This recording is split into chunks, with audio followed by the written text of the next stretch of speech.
You were originally the foremost figure in the vanquishing of demons and the dispelling of malevolent spirits.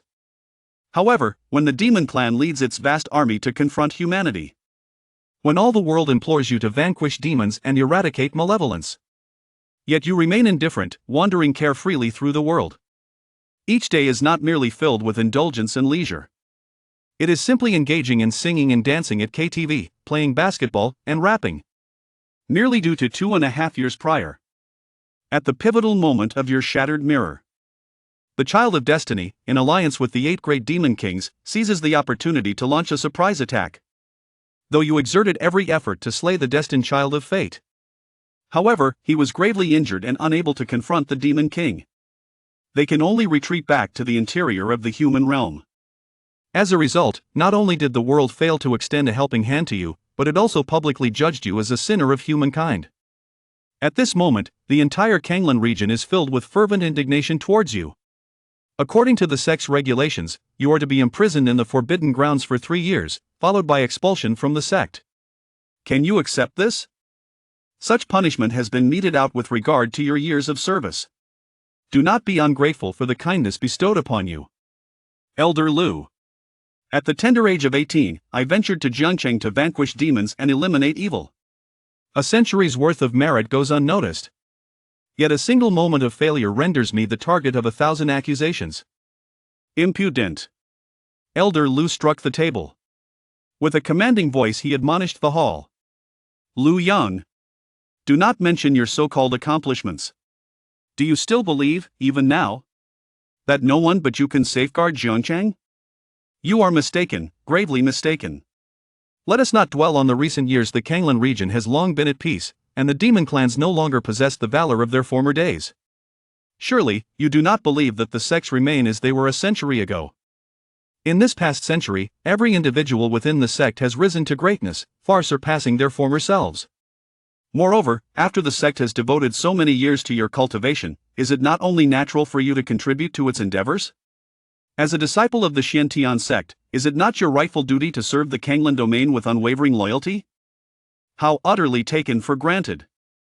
I have fought valiantly in the Canglan Domain for a century. Yet now I find myself in such a dire predicament. Truly, it is quite ironic. The peace you speak of, is it not something I have purchased with my blood? Lu Yang. Mind your demeanor. Do not dare to challenge my limits. This is the punishment imposed on you by the entirety of the Canglan Domain. Elder Lu concluded his words, and the other disciples within the grand hall began to gesture towards you. In your heart, profound disappointment lingers. Yet suddenly, understanding dawns upon you. Why, for a century, has the solitary city been neglected? Yet when it falls, it becomes the target of 1,000 accusations? They have grown accustomed to their peaceful lives, believing themselves to be capable. They perceive the demon race as mere insignificant creatures and thus begin to discard their usefulness, burning bridges after crossing. Ridiculous. The human heart is as fickle as water, stirring ripples upon a calm surface. If this is the case, then henceforth, the realm of turmoil shall bear no connection to me. Let those who desire to kill, do so. The host has detected the desire to shed burdens and has activated the divine purification system. This system is dedicated to facilitating effortless cultivation for the host. By merely accomplishing simple tasks, one can attain substantial rewards. Detection of a foolish sect. Detection of a foolish childhood companion. Triggering a random quest. Task 1. Confess to Elder Lu on the spot. And seek forgiveness from the Canglan Domain. Residential reward. Elder Lu's favorability. Task reward, Elder Lu's favorability. Prestige 100. With my childhood companion Lin Yanxin, I sought to explain and appease. I accepted the sect's punishment. Task reward, Lin Yanxin's disdain. Disdain from sect disciples. Residing in solitude. Departing from the sect. People are quick to abandon their allies once they have achieved their goals. They are like those who slaughter a donkey after it has carried the load, or dismantle the bridge once they have crossed. Their fate is of no concern to me. From henceforth, I shall roam freely in this world. Reward for residing in solitude. Innate Tao body. Innate Tao body, naturally harmonized with the great Tao. able to harness the power of the great Tao to unite with heaven and earth.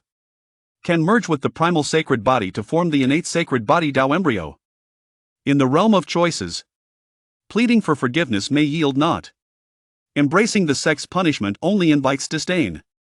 Indeed, the hearts of men have grown callous over time. Certainly. To hesitate even for a moment over such an option is to show a lack of respect for the eternal emperor. In his heart, Lu Yang silently declared, "I choose option 3. Thank you." The Xiantian sword behind Lu Yang swirled through the air, suddenly plummeted, and was embedded in the stone steps before Elder Lu. In light of this, from this day forth, I shall withdraw from the Xiantian sect. This Xiantian sword was personally bestowed upon me by Lu Ruyan when I first entered Zhan City. Today, it shall return to its rightful owner. Unbridled audacity. Elder Lu gazed at the trembling sword of inheritance, still buzzing with energy, and was filled with immense fury. Lu Yang, are you aware of the words you utter? Retract your statement at once. I am willing to extend another opportunity on behalf of the sect. Otherwise, there shall be no sanctuary for you within the Canglan Domain. I declare my departure from the sect. From this day forth, all matters concerning the Canglan Domain shall no longer concern me or the Xiantian sect. Lu Yang chose to disregard him, turning to stride towards the outside of the hall. Ding! Congratulations, esteemed host, on the successful completion of your task. You have been awarded Innate Tao Body. You have also gained 100 points of prestige. What is prestige? How is it acquired? What is its purpose? Lu Yang was puzzled. It may stem from others' fear of you. Upon reaching 500 points of prestige, the prestige mall will be unlocked. I see. Having left, one inadvertently gains prestige. Lu Yang chuckled at himself. Perhaps, even after a century of vanquishing foes, he would never attain the stature of simply turning and walking away. What treasures lie within the prestige mall? The host may peruse at their leisure. Lu Yang summoned the panel from his mind and located the prestige mall. Breakthrough elixir, regardless of one's cultivation level, even those at the 12th realm can transcend to a higher state. Price, 99,999 prestige. 13 realms cultivation experience card, within a single day. All shall bow in reverence. Price, 99,999 prestige. The Celestial 7 killing steel. Suddenly, a madman sharpens his blade in the night. Slaughter, slaughter, slaughter, slaughter, slaughter, slaughter, slaughter. The vast wasteland confines the heavens. The heavenly prison of the great wilderness, heavenly. Heavenly stage techniques. The 4 heavenly fingers of the great wilderness, heavenly stage techniques. Price, 99,999 prestige. The shop is replete with an array of elixirs and magical artifacts. Congratulations to the host on returning the high-grade spiritual weapon, the Xiantian sword. Triggering rewards. You have obtained the supreme spiritual treasure, the human emperor sword. As for the emperor sword, this extraordinary treasure is crafted from the essence of ancient emperor's blood, employing techniques that defy the heavens. It is forged by merging countless souls, rendering it a paramount artifact of humanity, capable of attracting all souls in existence to harness the power of the human emperor sword. The more souls it absorbs, the mightier it becomes. The absorbed souls do not vanish. The swordmaster can command these souls at will to assail adversaries. However, should one lose control, it may backfire upon the swordmaster. Only those of great fortitude and wisdom may wield it. The soul abyss births the sacred treasure. Note 1, Cloud. Note 1, the soul abyss births the sacred treasure. Devour souls, control yin and yang. The fire of karma consumes the heart and soul. Only the virtuous may command it. Note 2, it can be upgraded. The host has sustained severe injuries. The primordial spirit is damaged. 100 primordial spirit pills are available. Primordial spirit pills. These can help the host consolidate their primordial spirit cultivation. The more consumed, the more pronounced the effect. However, one must also be cautious to avoid the risk of explosive demise. Ding. Please confirm whether the host will merge with the innate Tao body. Merge. Lu Yang did not hesitate in the slightest. As soon as the words left my lips, I sensed an imperceptible transformation occurring within me. The strength of my meridians and various physical parameters appeared to have attained a state of sublime perfection. Lu Yang cast a glance downward, and to his astonishment, even that place appeared to have gained a few more degrees of might. Simultaneously, the connection with the Great Way grew ever more profound. He possesses a profound intuition that if he were to cultivate his skills at this very moment, his pace would surpass that of his previous endeavors by several folds. Host, Lu Yang. Injured state.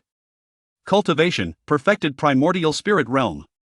Physique, innate Tao body. Treasure, Emperor's sword. Rank, supreme spiritual treasure.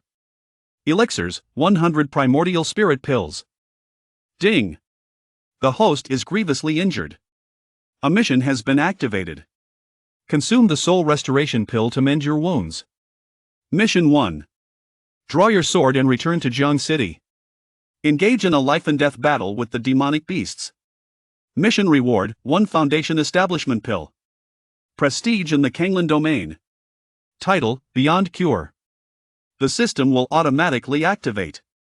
Task 2. At this moment, one must seek a place to rest and heal with a good night's sleep. To fish and sip tea. To observe the turbulent seas as one engages in a fierce battle with the demon clan. Task reward, the blade of a moment. Friendly reminder. When reputation falls below 1000, the system will immediately enter a dormant state. Irreparable. The blade of a moment, mechanism. Exceptional earthgrade technique. The monk has always been resolute. With a single sword, he can stabilize the universe. In the realm of the world, only swiftness remains unbroken. Head shall hang in abundance. This system task entails the following. In the first mission, one must seek out the demonic beasts engaged in a fierce battle. The reward is merely a foundational elixir, and one must also forfeit 1000 points of reputation. Lu Yang pondered 6 times, and it indeed seemed to be the case. Under the scrutiny of countless voices, he found himself, like a sycophant, striving to protect Canglan. Yet, instead of gratitude, others would only observe from a distance, harboring disdain. Just look and see, it is evident that a dog cannot change its nature. The second task merely requires finding a suitable place to rest and recuperate, which will reward one with an exquisite, high-tier cultivation technique. There is no doubt about the validity of this task. Simply seek a place for a thorough respite. Certainly. This system boasts a divine purification mechanism. The difficulty of tasks and the corresponding rewards are often inversely proportional. In summary, the more effort expended, the lesser the reward. The lesser the effort, the more favorable the outcome. Thank you. You are quite the courteous individual. The task has been activated. Please, dear host, find a place to rest and indulge in a peaceful slumber. It is time to relax thoroughly. You have been in a state of tension for a century. Even the system can no longer bear witness to this. Lu Yang's spirit soared, akin to the tide surging upon the Qiantang River. Today, I have come to realize the essence of my own emotions. Ha ha. Allow me to unveil the terrifying aspects that have been alleviated by the 4th day of catastrophe. At this moment, the 8 great demon kings have gathered in Jiang City, standing atop the city walls, gazing southward. Serpent King. What you speak is undoubtedly true. The most sagacious, yet the most treacherous. Howling Moon Wolf King inquired with a grave demeanor. Of course. If you do not trust me, why have you come here? The source of information is exceedingly reliable. Indeed, Lu Yang has withdrawn from the Shen sect, and has stated that the fate of the Canglan region is of no concern to him henceforth. This is utterly impossible. That brat looked at us as if he had seen a diminutive cow. It is simply inhuman. How could he possibly disregard the Canglan Domain? I refuse to believe it. I see that you have been thoroughly intimidated by him. Just look at your disheveled appearance. Lu Yang was ambushed by us, a gathering of so many skilled individuals, and ended up in such a state. All right. Everyone, please refrain from arguing. The Howling Moon Wolf King gestured with his hand. He is the foremost sage among the 8 great demon clans, and his words carry great authority. Let us first capture the city of Hoyun ahead. There are still quite a number of people within that city. We shall test Lu Yang's reaction to our occupation of the residence. Meanwhile, within the grandest brothel of this locale, Lu Yang was listening to the melodious tunes sung by the courtesan, savoring a 20-year-old exquisite sauce-flavored wine. Congratulations to the host for successfully completing the relaxation task. You have been rewarded with an exquisite earth-level martial art, instant sword. Additionally, you received the bonus of a century's insight into the instant sword. The melodious chime resonated, accompanied by an overwhelming aura of sword intent that surged forth from Lu Yang's dantian. Lu Yang felt a surge of emotion as he lightly touched the emperor's sword, a wave of familiarity enveloping him, as if he had immersed himself in the mastery of this swordsmanship for centuries. It seems that a single sword could move mountains, sever rivers, overturn seas, and subdue demons. Have you heard? The Xiantian sect has issued an announcement. Lu Yang has been expelled from the sect due to his failure in defending the city. And he will never be employed again. This truly brings great delight to the people. Deservedly so. Once the city of Zhang falls, it is akin to opening the gates for the demonic beasts. From that moment on, they can strike at will. And the initiative will swiftly shift into their hands. The strings of the courtesan's guqin snapped. She abruptly rose to her feet. The ancient instrument stood inverted. Her fierce gaze bore down upon the onlookers. For a century, Lu Yang has steadfastly defended the demon clan, earning the title of the foremost hero of the Canglan realm. Now, gravely wounded by a coalition of demon tribes, he has reluctantly abandoned his city. It is truly disheartening that such a valiant figure is subjected to your derision here. Enough is enough. Lu Yang appeared somewhat perplexed. Just moments ago, he regarded her merely as an ordinary courtesan, sparing her little thought. Yet upon closer inspection, she revealed herself to be a celestial beauty, her skin surpassing snow in its purity, and her features resembling a masterful painting. I never anticipated that the first person to stand up for me would be a woman lost to the winds of fortune. Hey, Miss Qingmei, have you lost your senses? How could you possibly speak in defense of such a person? What nonsense about being the foremost hero of Canglan. In that Jiangchang, I could easily defend him for centuries. You truly believe that you can withstand the might of the demon race? What a colossal jest! I hail from the northern Qi domain, and I am well aware of the formidable power of the demon beasts. The area adjacent to the realm of the demonic beasts has long since transformed into a hell on earth. I cannot fathom how fortune smiles upon you, allowing you to encounter such an individual, while our northern Qi domain suffers such misfortune. The words of Qingmei immediately incited discontent among the crowd, with some even hurling their drinks at her in anger. What a bunch of foolish swine! Incomprehensible! You shall undoubtedly regret this. Without a doubt. Qingmei shook her head in disappointment. Ceasing to argue further, she wiped the spilled wine from her face, gathered her broken zither, and prepared to depart. I apologize, but I cannot assist with that. Among the esteemed guests present, there are certainly a number of cultivators. With keen senses and sharp discernment, they have undoubtedly absorbed the words spoken by Qingmei. Detected suspected female frequency resentment from the supporting character 1. Triggered a random task. Mu Qingmei, a mortal kingdom in the northern Qi domain. The daughter of the northern king of Liang Kingdom. Intelligent and eager to learn from a young age. Skilled in archery and horsemanship. China does not allow women to be overshadowed by men. At the age of 20, she commanded 30,000 mercenaries, becoming the foremost female general of Liang. Falsely accused, unable to prove one's innocence, the entire family imprisoned. Someone, unable to bear the sight, secretly set her free. She wandered through the vast expanse of the Canglan Domain, adrift in the tumult of the world. Task 1, report to the authorities. Task 1, fold. Reward, Foundation Pill 1. Prestige. Task 2, kindred souls in adversity. Lesson for passers-by A, B, C, D. Heavenly predicament. Reward, prestige. Reward, exquisite spiritual treasure, treasure vault. Treasure vault, exquisite spiritual treasure. Spatial attribute spiritual treasure. Within it lies a myriad of magical artifacts. Spiritual artifact level treasures. Available for the host to draw from. Foolish pig. With a mere thought, Lu Yang found himself in the very center of the grand hall of Guiyue Tower. In a fleeting moment, a sword strikes with unparalleled speed and sharpness, four heads tumbling to the ground. Mu Qingxue glanced at the 4 severed heads, her reaction surprisingly subdued. She merely cast a puzzled look towards the suddenly appeared Lu Yang. Truly, she is a female general, unmistakably accustomed to the brutality of warfare, thought Lu Yang. Congratulations, esteemed host, on the successful completion of your task. You have been rewarded with an extraordinary spiritual treasure, the Universal Treasure Vault. Your prestige has increased by 100 points, bringing your current prestige to a total of 200 points. How does one extract treasures? Lu Yang gazed at the colorful box that had suddenly appeared in his mind, silently inquiring. The host need only silently contemplate to initiate the extraction. Number of extractions. Daily limit, 10 times. Shall we commence the extraction? Draw. Congratulations, host, on acquiring a low-grade magical artifact. Meteor Hammer. Square Fire Bone Umbrella. Congratulations, host, on acquiring the exquisite spiritual artifact, the Supreme Xian Jade Umbrella.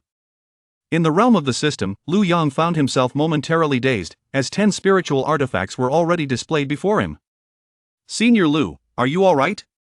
Mu Qingxue noticed Lu Yang's peculiar expression and promptly inquired. Lu Yang came to his senses, recalling the introduction from the system. He could not help but cast a curious glance at Mu Qingxue. Miss Qingxue, I have a question I would like to ask you. Esteemed senior, may I inquire? I shall undoubtedly speak without reservation and articulate all that is on my mind. There is no need for you to address me as senior, simply call me Lu Yang. You are the general of the Liang Kingdom. I am curious to know, with your command of 300,000 formidable troops, how is it that you can still be slandered in such a mortal realm?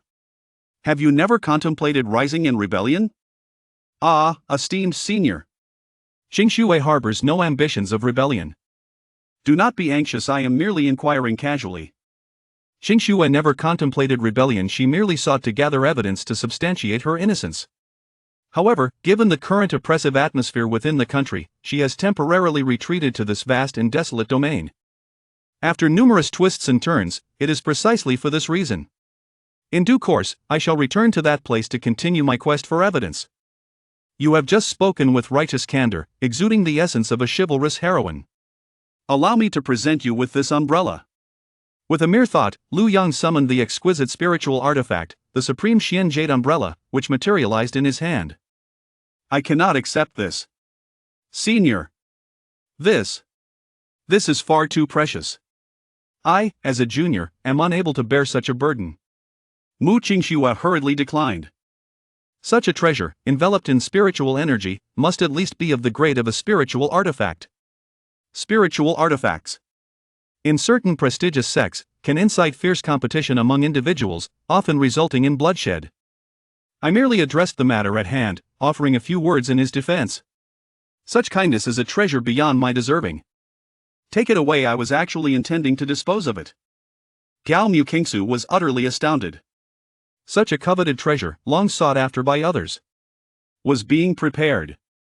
A figure of such unparalleled loyalty, who transcended the realm of the primordial spirit within a mere century, is indeed remarkable. Yet, it is absurd that the Canglan Domain cannot accommodate him. The senior politely declined her request. Upon glancing up, it became evident that Lu Yang was no longer present in the grand hall.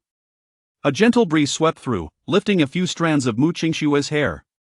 In the moonlit pavilion, countless words are distilled into a single phrase: the vast expanse of the ocean. How foolish you all are! On the serene peak of Luofeng Slope, Lu Yang meticulously arranged a gathering spirit formation and a concealment array, preparing to make a renewed breakthrough into the 8th realm. All preparations were in place. Lu Yang extracted the soul-nurturing pill from the void, guiding the primordial energy to circulate through the celestial cycle. Again and again. Time after time. One by one. Each and every one. After a considerable duration, the primordial spirit has achieved perfection. A flawless 7th realm capable of vanquishing practitioners of the 8th realm. The breakthrough to the 8th realm is merely within arm's reach. Yet, it lacks a touch of fortuity. It is no longer a matter that can be resolved merely by consuming elixirs. The pursuit of immortality necessitates an emphasis on serendipity. Detection of the mysterious entity approaching. Please exercise caution, esteemed host. Trigger random task. Cultivation emphasizes following one's heart. The host may act freely. Gift of a disposable item. Sealing talisman. Task reward, 50 void embodying pills. Gazing outward through the veil of the concealed formation. Upon discerning the identity of the approaching figure, a sinister smile crept upon the corners of his lips. Since departing from the sect, no longer concerning myself with the fate of the Canglan Domain, I have truly found that the winds and rains come at my beck and call. As I aspire to transcend, the daughter of the furnace is soon to arrive. Strange. The breath is undeniably present here. Yet the person has vanished without a trace. Lu Ruyan, with her cascading black hair, stands there as if summoned from thin air. A flicker of anger flashed across the cold visage. This wayward disciple, who could have anticipated that on the very first day of judgment in the sect, he would indulge in debauchery at a brothel and audaciously take a life in public. Oof. Do you truly believe that once you depart from the sect, you can act with impunity? This time, having located you, I shall ensure your reckoning. Lu Ruyan, what is it that you desire of me? Unbeknownst to me, at some point, you have silently appeared behind Lu Ruyan. Like a specter. Lu Ruyan was taken aback, swiftly turning her head. You? When did you appear? How could you possibly evade my divine perception? After the initial chaos subsided, Lu Ruyan's expression turned icy. The rebellious disciple now dared to address their master by name. From the moment you chose to punish me, you ceased to be my master. Lu Ruyan's face was etched with disappointment. Lu Yang addressed her. You were once my most promising disciple. Witnessing your descent into darkness fills my heart with sorrow. Now, I offer you another chance. Come with me to the sect and accept your punishment. Are you intent on diminishing my cultivation, or should I reflect in solitude? To acknowledge one's mistakes and strive for improvement is of utmost significance. A teacher merely guides you towards the righteous path. The righteous path, however, is met with your disdainful gaze. You perceive that within the Xintian sect, none surpass my righteousness. Yet, this righteousness has led to your treatment of me in such a manner. Nonetheless, all of this is now in the past, and I find myself disinclined to dwell on it further.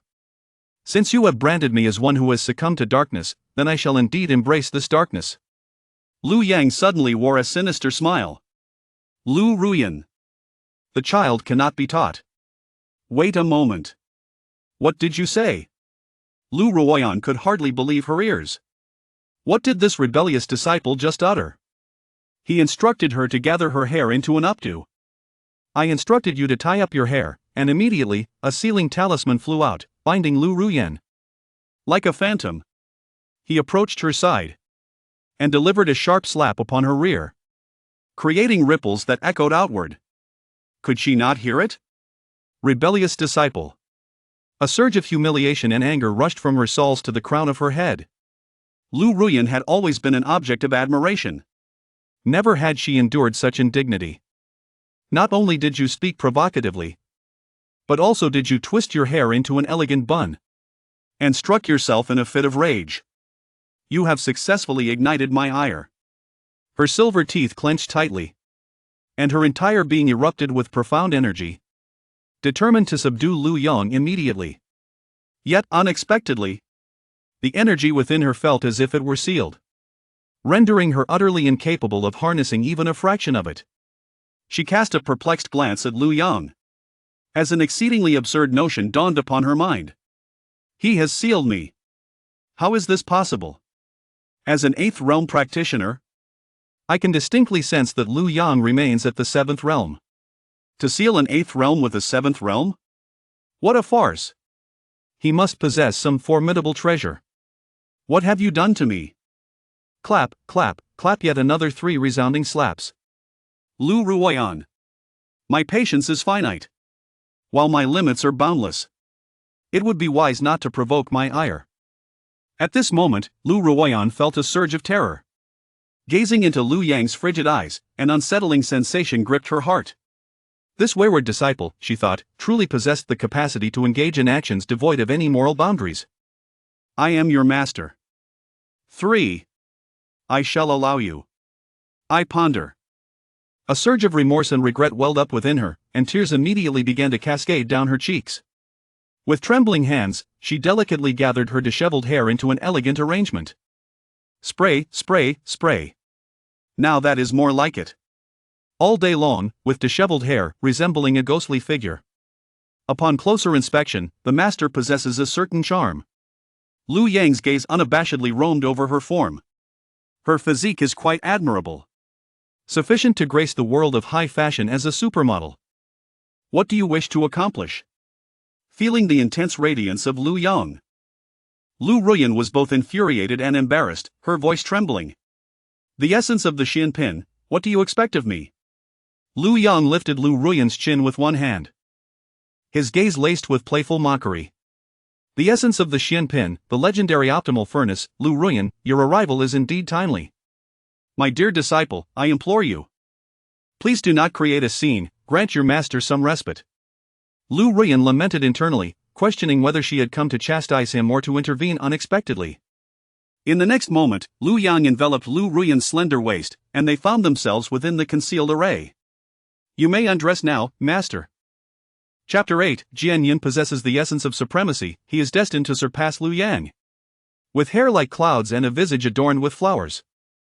Her golden hairpin swayed gracefully, as the warm spring night enveloped within the lotus curtain.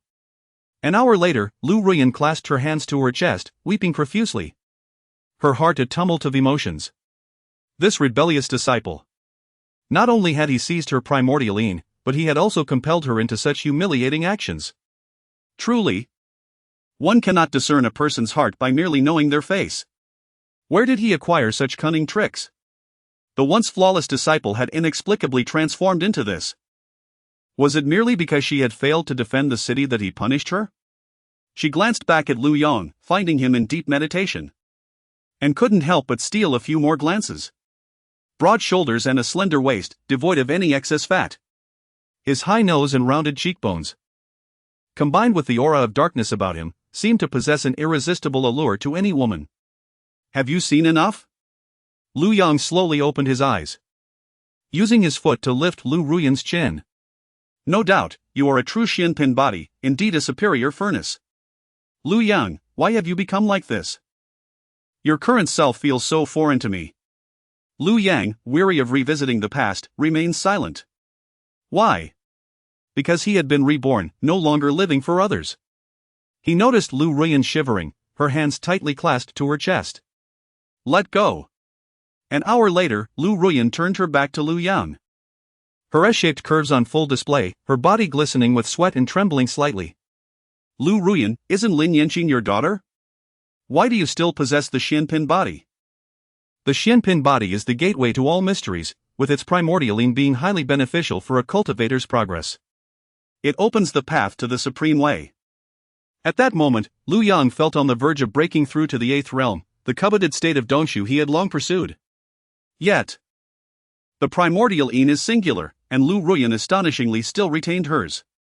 Lu Ruyan did not wish to engage with him, but recalling her recent torment, she clutched her chest tighter. She was entrusted to me by others. Ah, I see.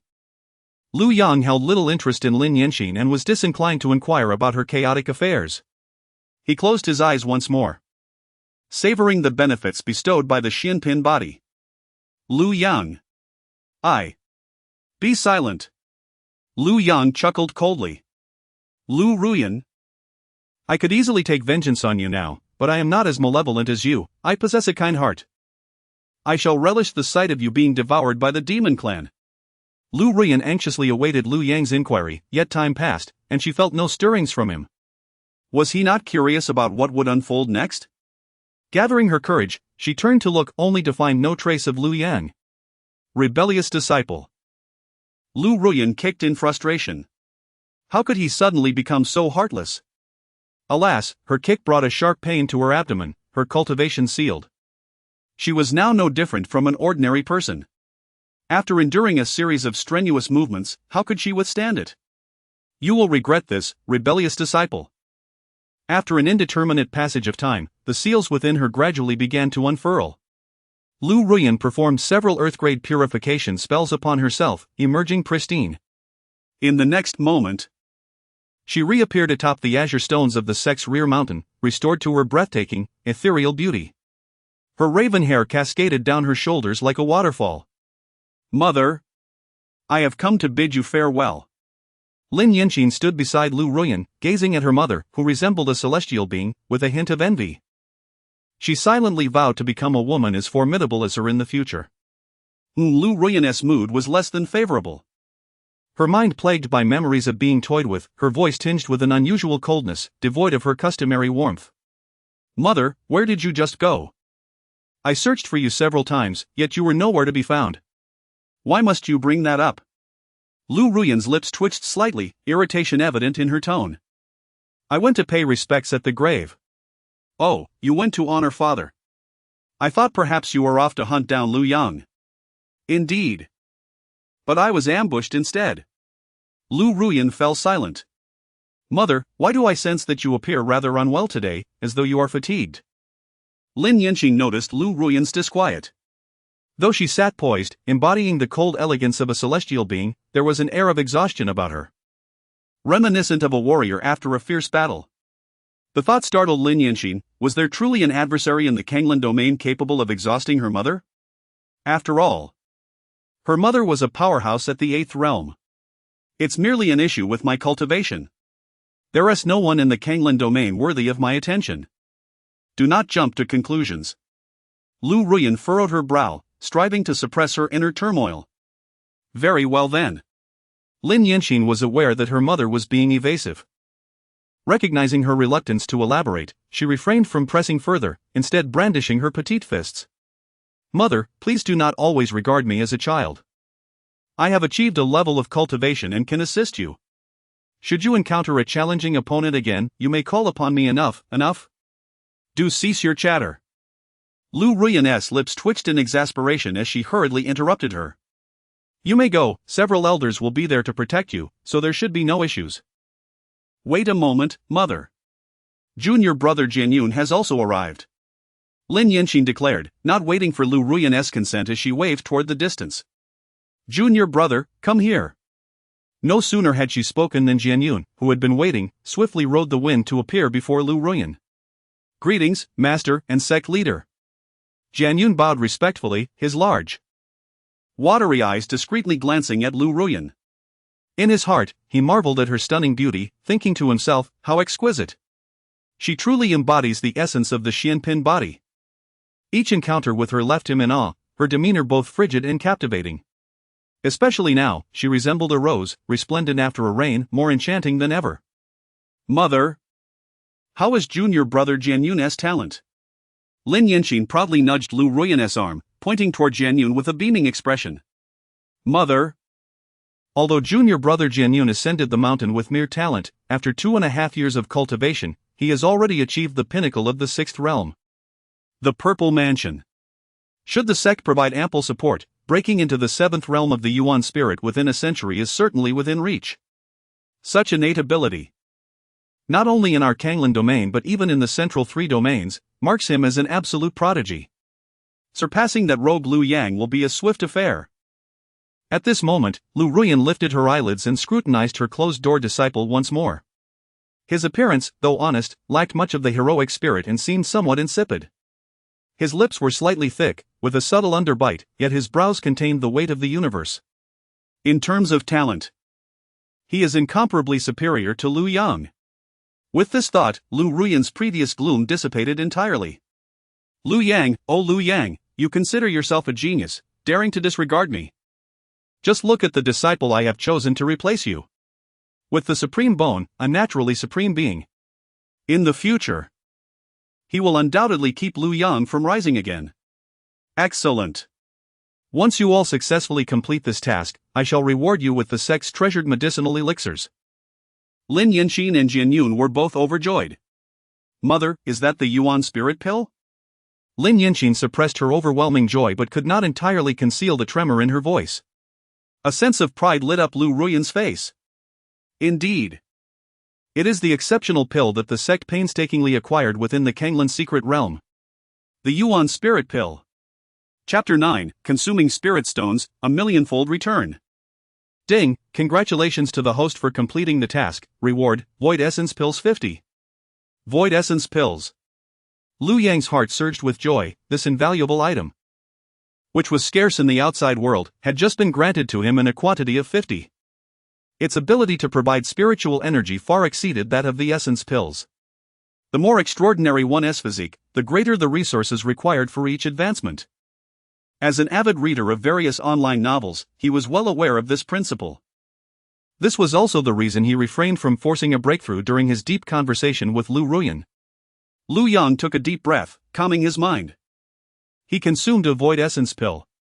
Suddenly, he opened his eyes wide, two beams of brilliance erupted from them. He had finally reached the void realm. The 8th tier. Lu Yang summoned his status panel. Host, Lu Yang. Cultivation level, first layer of the void realm. Physique, innate Dao physique. Artifacts, Emperor's Sword, top tier spiritual treasure. Treasure Vault, top tier spiritual treasure. Pills, Essence Pills 46. Void Essence Pills 18. Techniques, Earth Tier Peak. Instantaneous Sword, great accomplishment. Hiss, he inhaled sharply. To break through to the Void Realm from the Essence Realm had consumed 32 Void Essence Pills and several times that amount of Essence Pills. Ding! Congratulations to the host for breaking through the 8th tier, triggering a random task.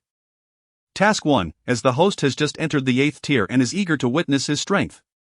Proceed to the lair of the demon race and challenge the 9th tier concealed demon king. Task reward, a kiss from the saintess of the Fox clan. Task 2, as the host has just entered the 8th tier, brimming with ambition, proceed to Central State and challenge the Elder of Red Dust. Task reward, a handkerchief used by the saintess of Red Dust.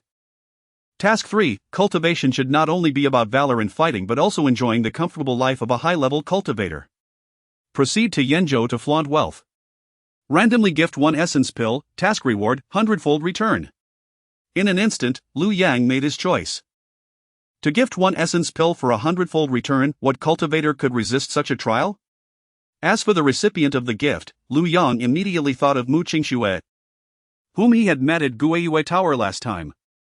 If he had to give, she was the sole candidate. In the entire Canglan region, no one would dare to take advantage of him again. However, to Lu Yang's disappointment, upon arriving at Guiyue Tower, Mu Qingxue was no longer present. Even the madam could not ascertain her whereabouts. Perhaps she had returned to her homeland to gather evidence. Lu Yang mused. This seemed to be the only possibility. Having gifted her a spiritual treasure, no mortal in her realm would dare to provoke her again. Yet, this left him in a quandary. Lu Yang contemplated abandoning the task. He would rather forfeit 100 pills than bestow any favor upon anyone in the Canglan region. Abandon task. Ding, task cannot be abandoned, must choose again. Task 1, venture deep into the demon race and challenge the 9th tier demon king. The 9th tier demon king was equivalent to a human crossing the calamity of the 9th tier. Is it merely indulgence? As for the elder of the red dust in Zhongzhou, he is reputed to be the oldest living being in the lower 3 domains, who could fathom the depths of his cultivation. The crux of the matter lies in the reward, a lady's handkerchief of some sort. This insufferable system. Let us set it aside for now and revisit it in a couple of days. After a century in Jiancheng, I have yet to dwell in any human settlement. For the time being, Lu Yang dismisses the notion of undertaking a task and begins to meander through Yunzhou City. Yunzhou City, bordering the north, is adjacent to the realm of the demonic beasts. In recent years, it has been spared from the onslaught of formidable monsters, and through clandestine means, one can procure some lower-tier beasts. It has unmistakably transformed into a commercial hub in the vicinity. The marketplace is a cornucopia of goods, replete with various exotic herbs and the blood of demonic beasts. At this moment, Lu Yang finds himself captivated by the cacophony of vendors hawking their wares. At the entrance of the Four Directions Chamber of Commerce, live demonic beasts are being auctioned. The Four Directions Chamber, a large commercial entity supported by the Xiantian sect, boasts numerous branches across the Canglan Domain. Behold, behold! A second-tier rampaging demon bear, a limited-time offer for merely 2,000 spirit stones. First-tier bull demon. A flat price of 300 spirit stones, no risk of loss or deception. First tier fox demon, though not fully transformed, at least its upper body is. A fire sale at 200 spirit stones, don't miss out. At the entrance of the chamber, several iron cages inscribed with runes are displayed, housing docile low-tier demonic beasts. Goodness! This demon bear is actually of the second tier. That is equivalent to a postnatal cultivator. Would it not devour me if I were to bring it home? You understand nothing. These beasts are bound by secret techniques employed by the chamber, rendering them incapable of showcasing their true strength. Of course, if you can subdue them, the chamber may lift the restrictions. This demon bear is a treasure trove. Its paws, hide, and even its teeth can be fashioned into sharp low-grade magical artifacts. Furthermore, it is said that consuming the blood of a demon bear can augment one's strength by several hundred kilograms. I find myself particularly intrigued by that fox. Its partial transformation could prove useful at night. You must be famished. Spending spirit stones on a fox is far less profitable than purchasing a pig demon to slaughter for meat and assured profit. Acquiring demonic beasts is no easy feat. And procuring higher tier beasts cannot simply be done in the marketplace. Thus, such creatures hold a special market in Yunzhou City. In an instant, a throng of people begins to raise their bids, vying for their desired prize. The first-tier fox demon, in particular, draws eager eyes and fervent bids. Ding! Random task triggered. Advanced cultivators ought to engage in aggressive buying and selling. Task item, 1 low-grade spirit stone. Task reward, 100 million times return. Is this permissible? This is the lifestyle that an advanced cultivator ought to relish. Bullying the weak is our hallmark, especially when it comes to the assets of ancient sects. Indeed. It should be so. Lu Yang lets out a hearty laugh. In the next moment, he stands at the entrance of the Four Directions Chamber of Commerce. I shall take them all. Lu Yang casually points his sword sheath at the several large cages. Hey, do you understand the rules? It's first come, first served. Besides, we've already made our purchase. This person is incredibly handsome. If he were to speak, it would be utterly enchanting. Wait, I feel like I've seen him before. Oh. I remember now, he's Lu Yang, the one who committed murder at Guiyue Tower yesterday. It is indeed Lu Yang. Is it him? Run. The tales surrounding Lu Yang have spread like wildfire. Lu Yang has succumbed to darkness. He has transformed into a fearsome demon, killing without a flicker of remorse. Lu Yang infiltrated the demon clan, only to be discovered while on a covert mission in Yunzhou. He was caught peeping at Widow Lu while she bathed and subsequently stole her 2 years' worth of accumulated eggs. Such rumors, growing increasingly sinister, have taken hold. Yet, despite their reluctance to believe that Lu Yang could remain unchallenged in Jiangqing for a century, none dare confront him foolishly. This resembles the online discourse of a past life. Online, kid, you still have much to learn. Offline, I offered him a cigarette. Upon hearing that Lu Yang had arrived, those who had already agreed on a price grew timid, casting helpless glances towards Su Si, the proprietor of the Four Directions Chamber of Commerce and an inner disciple of the Xiantian sect. Su Si regarded this once praised, now widely condemned former senior brother. Reflecting on the rumors circulating and Lu Yang's ties to the sect, he inhaled deeply, his teeth chattering slightly. Lu Yang, these bundled goods amount to a total of 13,000 spirit stones. Ha! Lu Yang seemed not to comprehend. 1,000 will suffice. Ha! Lu Yang furrowed his brow. 5,000. 5,000 is the absolute lowest I can go. And Master Brother Lu, I implore you, consider our past camaraderie and spare me. A single spirit stone floated before Su Si. I shall take all these demon beasts. The onlookers collectively gasped in shock. It appears that Lu Yang has indeed become the terrifying figure of rumor. This is robbery. Robbing his own sect. Su Si opened his mouth to speak but was interrupted by an elder's voice resonating from within the chamber. Do not provoke him, we are no match for him. Su Si was taken aback. The elder referred to us. Though an outer sect elder, he was a perfected sixth realm cultivator. Could it be that even the elder could not contend with Lu Yang? Turning his gaze back, he curiously observed Lu Yang. To his astonishment, he witnessed an act he never dared to imagine. Lu Yang produced several glistening pills, rich with fragrant essence, enveloped in swirling mist, intending to feed the demon beasts. Gulp, Su Si swallowed hard. What kind of elixirs are these? Forgive my ignorance, but they clearly are not ordinary items. Lu Yang, please show mercy. At that moment, a figure descended from the second floor of the Four Directions chamber, with a refined visage and hair interspersed with gray. He was none other than Su Lin, an outer sect elder of the Shantian sect. Lu Yan, may we purchase these Yuanshan pills from you? A stone cast into a tranquil sea creates 1,000 ripples.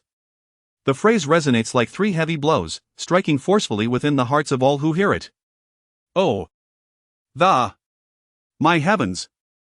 It is indeed the fabled. Look at him, preparing to feed those lowly beasts. Such a waste of divine treasure. No! It is a matter that incites the wrath of both man and God. Each appearance of a single can unleash a tempest of bloodshed in the Canglan Domain. It is said that during the last opening of the Canglan secret realm, someone discovered several of these legendary pills, resulting in a scene littered with corpses throughout the entire realm. And now, he has produced so many at once. Elder Su, could it be that you have mistaken them? Are these truly? Elder Su shook his head. I have seen this precious elixir from afar within the sect. How could I possibly be mistaken? The is reserved only for those who have made immense contributions to the Shantian sect. Lu Yang, who once guarded Jiang City for a century, has never received even a single one. Senior Lu, might we purchase this elixir from you? I assure you, the price will meet your satisfaction. Ha! Lu Yang scoffed. In the blink of an eye, he had been transformed from Lu Yang into Senior. Do I appear to be someone in need of money? Indeed. You do not, for one who dares to feed the beasts could hardly be lacking in wealth or spirit stones. Senior Lu, this is providing aid to our enemies. With these elixirs, our Shantian sect, even the entire Canglan Domain, shall produce more formidable cultivators. This would be a blessing for humanity. I implore you, Senior Lu, to consider the greater good. I beseech you to prioritize the interests of our sect. Upon Elder Su's words, Lu Yang resolutely began to feed the beasts he had just acquired, even stuffing a first-tier black wild boar with one of the elixirs. Chapter 10, he fed the soul-nourishing pill to the pigs. This. Elder Su stammered in excitement. Heavens! The soul-nourishing pill. Lu Yang, how could you possibly feed it to pigs? If Lu Yang were not present at that moment, he would have immediately rushed to extract it from the mouth of that first-tier wild boar. Even the remnants would be worth savoring. The Canglan Domain. What does it matter to me? Ding! Congratulations, host, for completing the task. Reward, 1 million lower-grade spirit stones. Ding! Congratulations, host, for completing the task. Reward, 100 soul-nourishing pills. Ding! Random task triggered. Life is merely about food and drink. Please travel to a location and await the first-tier wild boar's advancement. A roasted whole pig would be a delight. Task reward, a portion of braised 5th-tier wild boar meat. A random information notebook. How reasonable. Lu Yang wholeheartedly approved of the system's suggestion. It would be best to wait for that fox demon to advance as well, and then perform a dance. With a flourish of his sleeve, all the restraints within the demon beasts were lifted. Follow me. Junior brother, I adore this hairpin. Could you buy it for me? In the bustling streets of Yunzhou City, Lin Yanqin, Jian Yun, along with 3 elders from the Shantian sect and dozens of disciples, were leisurely wandering about. Their journey to Huoyun City felt like gilding their experience. Those eligible for this task were essentially well-connected individuals. They were either the direct disciples of elders or exceptionally talented prodigies within the sect. In their eyes, a place that Lu Yang could defend alone was nothing compared to their numbers. Let's take a stroll. Thus, after departing from the Shantian sect, they sauntered leisurely, enjoying the scenery. At that moment, Lin Yanqin and Jian Yun paused at a vendor selling accessories. With a gentle smile, Jian Yun affectionately picked up a hairpin and adorned it on Lin Yanqin's hair. Of course. As long as my junior sister likes it, I could pluck the stars from the sky for you. How annoying. You only know how to flatter me. Lin Yinxin blushed. Her smile radiant as she allowed Jian Yun to clumsily style her hair. I'm not flattering you. After we complete this task, I can share the soul-nourishing pills rewarded by the sect with you. Ah, no. That is far too precious. I couldn't possibly accept yours, besides. I have some too. Lin Yinxin hurriedly waved her hands, aware that the sect possessed very few soul-nourishing pills. The fact that the sect leader could present two was already a significant expenditure. One pill is simply not as valuable as my feelings for you, senior sister. Then let us find a middle ground. We shall split mine in half. The faster you cultivate, the better you can protect me. This time, I insist on being domineering. No objections allowed. Jian Yun feigned anger, chiding Lin Yinxin with an undeniable tone. Lin Yinxin felt a wave of sweetness rush from her feet to the crown of her head, leaving her feeling utterly enraptured. But there are no buts, Yinxin. Do not forget my secret. Lin Yinxin paused, suddenly understanding. Junior brother Jian Yun possessed the supreme bone. His cultivation speed was indeed astonishing. Moreover, this secret is known only to myself and my mother. Junior brother, you are truly kind. This is merely my heartfelt intention. Anything of value that I possess is yours. Dear sister. Lin Yinxin's cheeks flushed like a blooming rose, her gaze cast downward, unable to meet Jian Yun's fervent stare. Her voice was but a whisper. As delicate as a gnat's wings. Ah, sister, let us venture ahead and take a look. It seems that the Four Directions Chamber of Commerce is there. Bustling with activity. Indeed, Yinxin, that is our territory. It would be wise to see what treasures we might uncover and stock up on supplies. At that moment, the leading elder, Elder Song Wuchie, regarded Lin Yinxin with a warm smile. This mission saw the participation of 3 esteemed elders from the Zhuantiangong, Elder Song Wuchie, Elder Zhong Xiang, and Elder Qin Chanan, all of whom possessed formidable 7th realm cultivation. After a long-awaited descent from the mountain, it was imperative to thoroughly scour their own domain. Especially since they had the sect leader's daughter among them, their actions were entirely justified.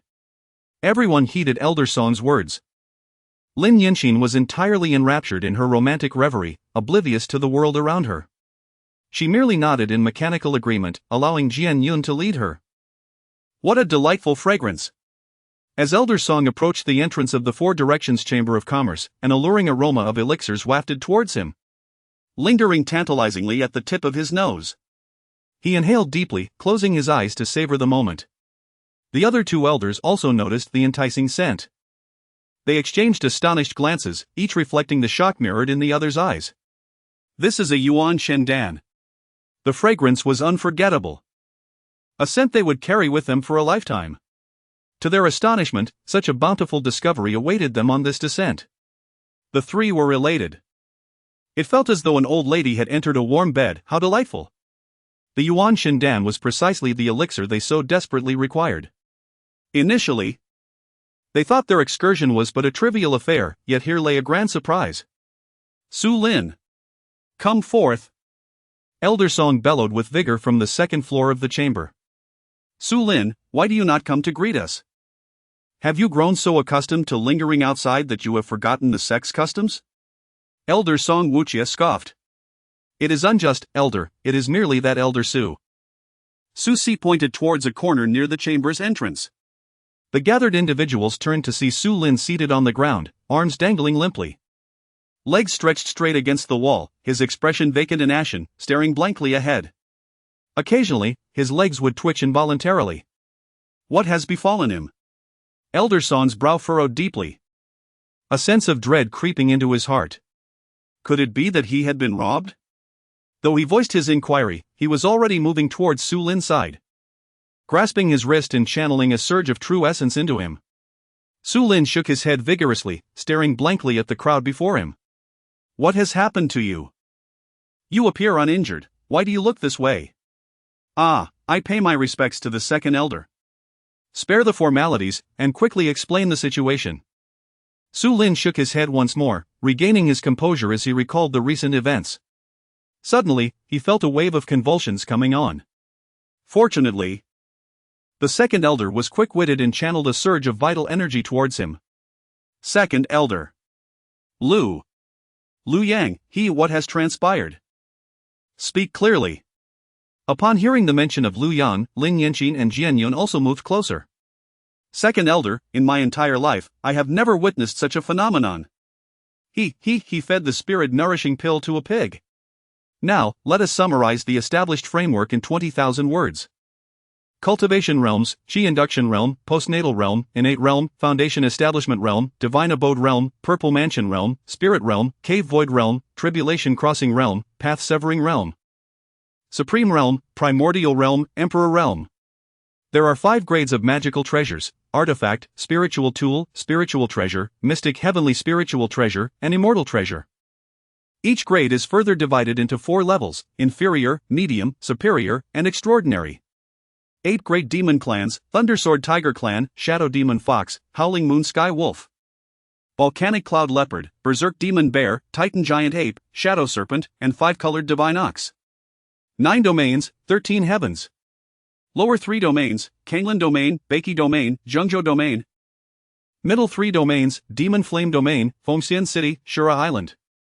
Upper 3 domains: Xianhuang City, Tianyan Domain, Yuming Domain. Chapter 11, One Must Kill More. The more they kill, the greater their resentment towards Lu Yang. What nonsense is this? Su Lin, do you even comprehend the words that escape your lips? Su Lin, are you mocking us? The 3 elders were incensed. Even the others could only shake their heads in disbelief. How could such a fool be allowed to preside over the guild? Elders, I assure you, even if I possessed the audacity of a lion, I would not dare to jest with you. I have witnessed with my own eyes Lu Yang force a spirit-nourishing pill into the mouth of a first-tier wild boar. Not only did he feed the wild boar, but he also offered it to a first-tier savage bull, a demon fox, and a magic bear. He fed each one a pill. This matter has transcended my comprehension, hence my earlier demeanor. Second elder, I speak nothing but the truth. Are you certain that it was indeed a spirit-nourishing pill? Su Lin, known for his prudence, surely would not make such unfounded claims, yet the hearts of the 3 elders plummeted. I am certain. I have served in this guild for over a century, how could I possibly misidentify such a pill? Thud, a disciple lost his balance and suddenly toppled over. Lin Yanji's Xiantian sword clattered to the ground. How can this be? You speak nonsense. That is a spirit-nourishing pill, our sect possesses only a handful. How could Lu Yang possibly have such a precious elixir? To feed pigs with it, absurd. Lin Yanji felt an indescribable nausea welling within her. Just moments ago, she and Jianyun were sweetly calculating how to divide a single spirit-nourishing pill, half for you, half for me. And now, it is something he uses to feed swine? Suddenly, she felt as though her heart was being sliced by a knife. The pain was unbearable. It must be that Elder Su has misjudged. How could such a ludicrous event occur in this modest Canglan Domain? Jian Yun chuckled awkwardly, his complexion paling. Yes. It must have been a mistake. Lin Yanji, filled with indignation, picked up her Xiantian sword and pointed it at Su Lin. Su Lin, cease this bewildering talk. This matter is utterly impossible. That rogue Lu Yang is as poor as a church mouse, how could he possess such treasures? Moreover, if he had so many spirit-nourishing pills, he would have long since bestowed some upon me. Su Lin gazed at the furious Lin Yanji and sighed inwardly. Perhaps I must be growing senile, having mistaken it for an ordinary yellow tear-gathering chi pill. I knew it. Lin Yanji, with a haughty demeanor, scrutinized the others. How could that rogue possess such a miraculous elixir as the spirit-nourishing pill? Oh. Indeed. The 3 elders coughed awkwardly, masking their embarrassment. Even if Su Lin could not be relied upon, could their instincts be wrong? Though the notion of feeding pigs was dubious, the existence of the spirit-nourishing pill was indisputable. Amidst the perfunctory laughter, an unnameable emotion lingered in the hearts of the crowd, refusing to dissipate. They could not accept it. A person recently expelled from their sect could suddenly rise to an unattainable stature. With so many spirit-nourishing pills, he could easily dominate the Canglan Domain, or even the central 3 domains. In silence, they exchanged glances, compelled to hastily embark on their journey. The sword cloud no longer mentioned the matter of sharing the essence spirit pill. Lin Yan felt a wave of nausea at the thought of others using it to feed pigs. In Jiangchang, the 8 major demon clans were mobilizing their forces. According to the directive of the Howling Moon Wolf King, each clan was instructed to deploy merely 1,000 warriors. Yet it was imperative that at least 1 7th tier and 5 6th tier demon kings were included. Too many would arouse suspicion of ambushes from the Canglan Domain, while too few would yield little intelligence. This number had been meticulously calculated by the Wolf King. But what of Liu Yang's recent activities? The Wolf King inquired gravely of the Snake King. Indeed, Liu Yang's movements have attracted attention beyond our own. The entire Canglan Domain is closely monitoring him. And discovering information about him is relatively straightforward. However, this young man has, as he claimed, completely withdrawn from any matters concerning the Canglan Domain. Moreover, he has grown rather heartless. How so? Since his departure from the Shantian sect, he seems to have transformed entirely. The previous version of him, as you all know, was either battling us or fervently honing his skills. Now, the reports indicate that he merely spends his days sipping tea, listening to music, and fishing, with little else to his activities. Oh, and it is said that he recently quarreled with someone at a brothel, resulting in the swift elimination of 4 Canglan Domain cultivators. Wolf King, my assertion that he has become heartless stems from this. In the past, he would never have struck against humans. The Wolf King expressed surprise, indeed. From years of confrontation with Liu Yang, it was evident that he was ruthlessly fierce towards demonkind yet exhibited remarkable restraint against the inhabitants of the Canglan Domain. Since his return, various signs have indicated an unusual shift. Could it be that he has truly awakened? That he is no longer singularly focused?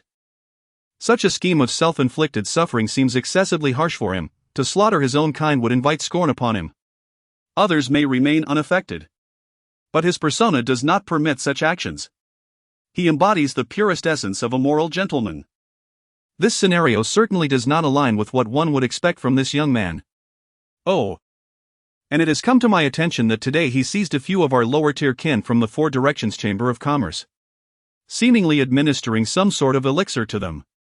Yet, in the end, their whereabouts remain a mystery. The leader of the Divine Bull clan slammed his hand upon the table. You see, I previously suggested employing a beauty trap to win him over. This young man has been wounded by the Canglan Domain, leading him to wholly align with our side.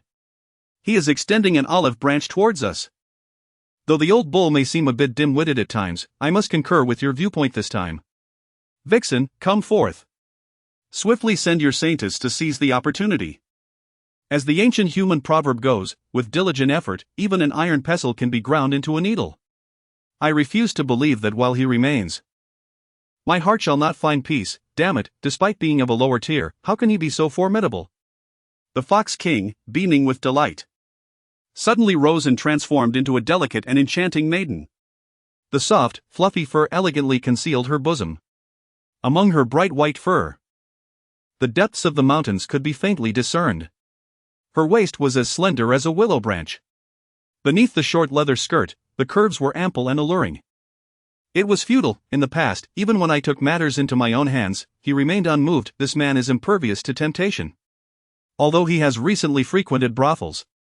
It is merely for the sake of drinking and listening to music. This tactic will not bear fruit. In truth, I believe we need not do anything elaborate. A simple, straightforward invasion will suffice. The human race operates thus: one good deed cannot outweigh a single misdeed. Liu Yang is the quintessential example of this. Once we eliminate their people, all blame will be placed squarely on Liu Yang's shoulders.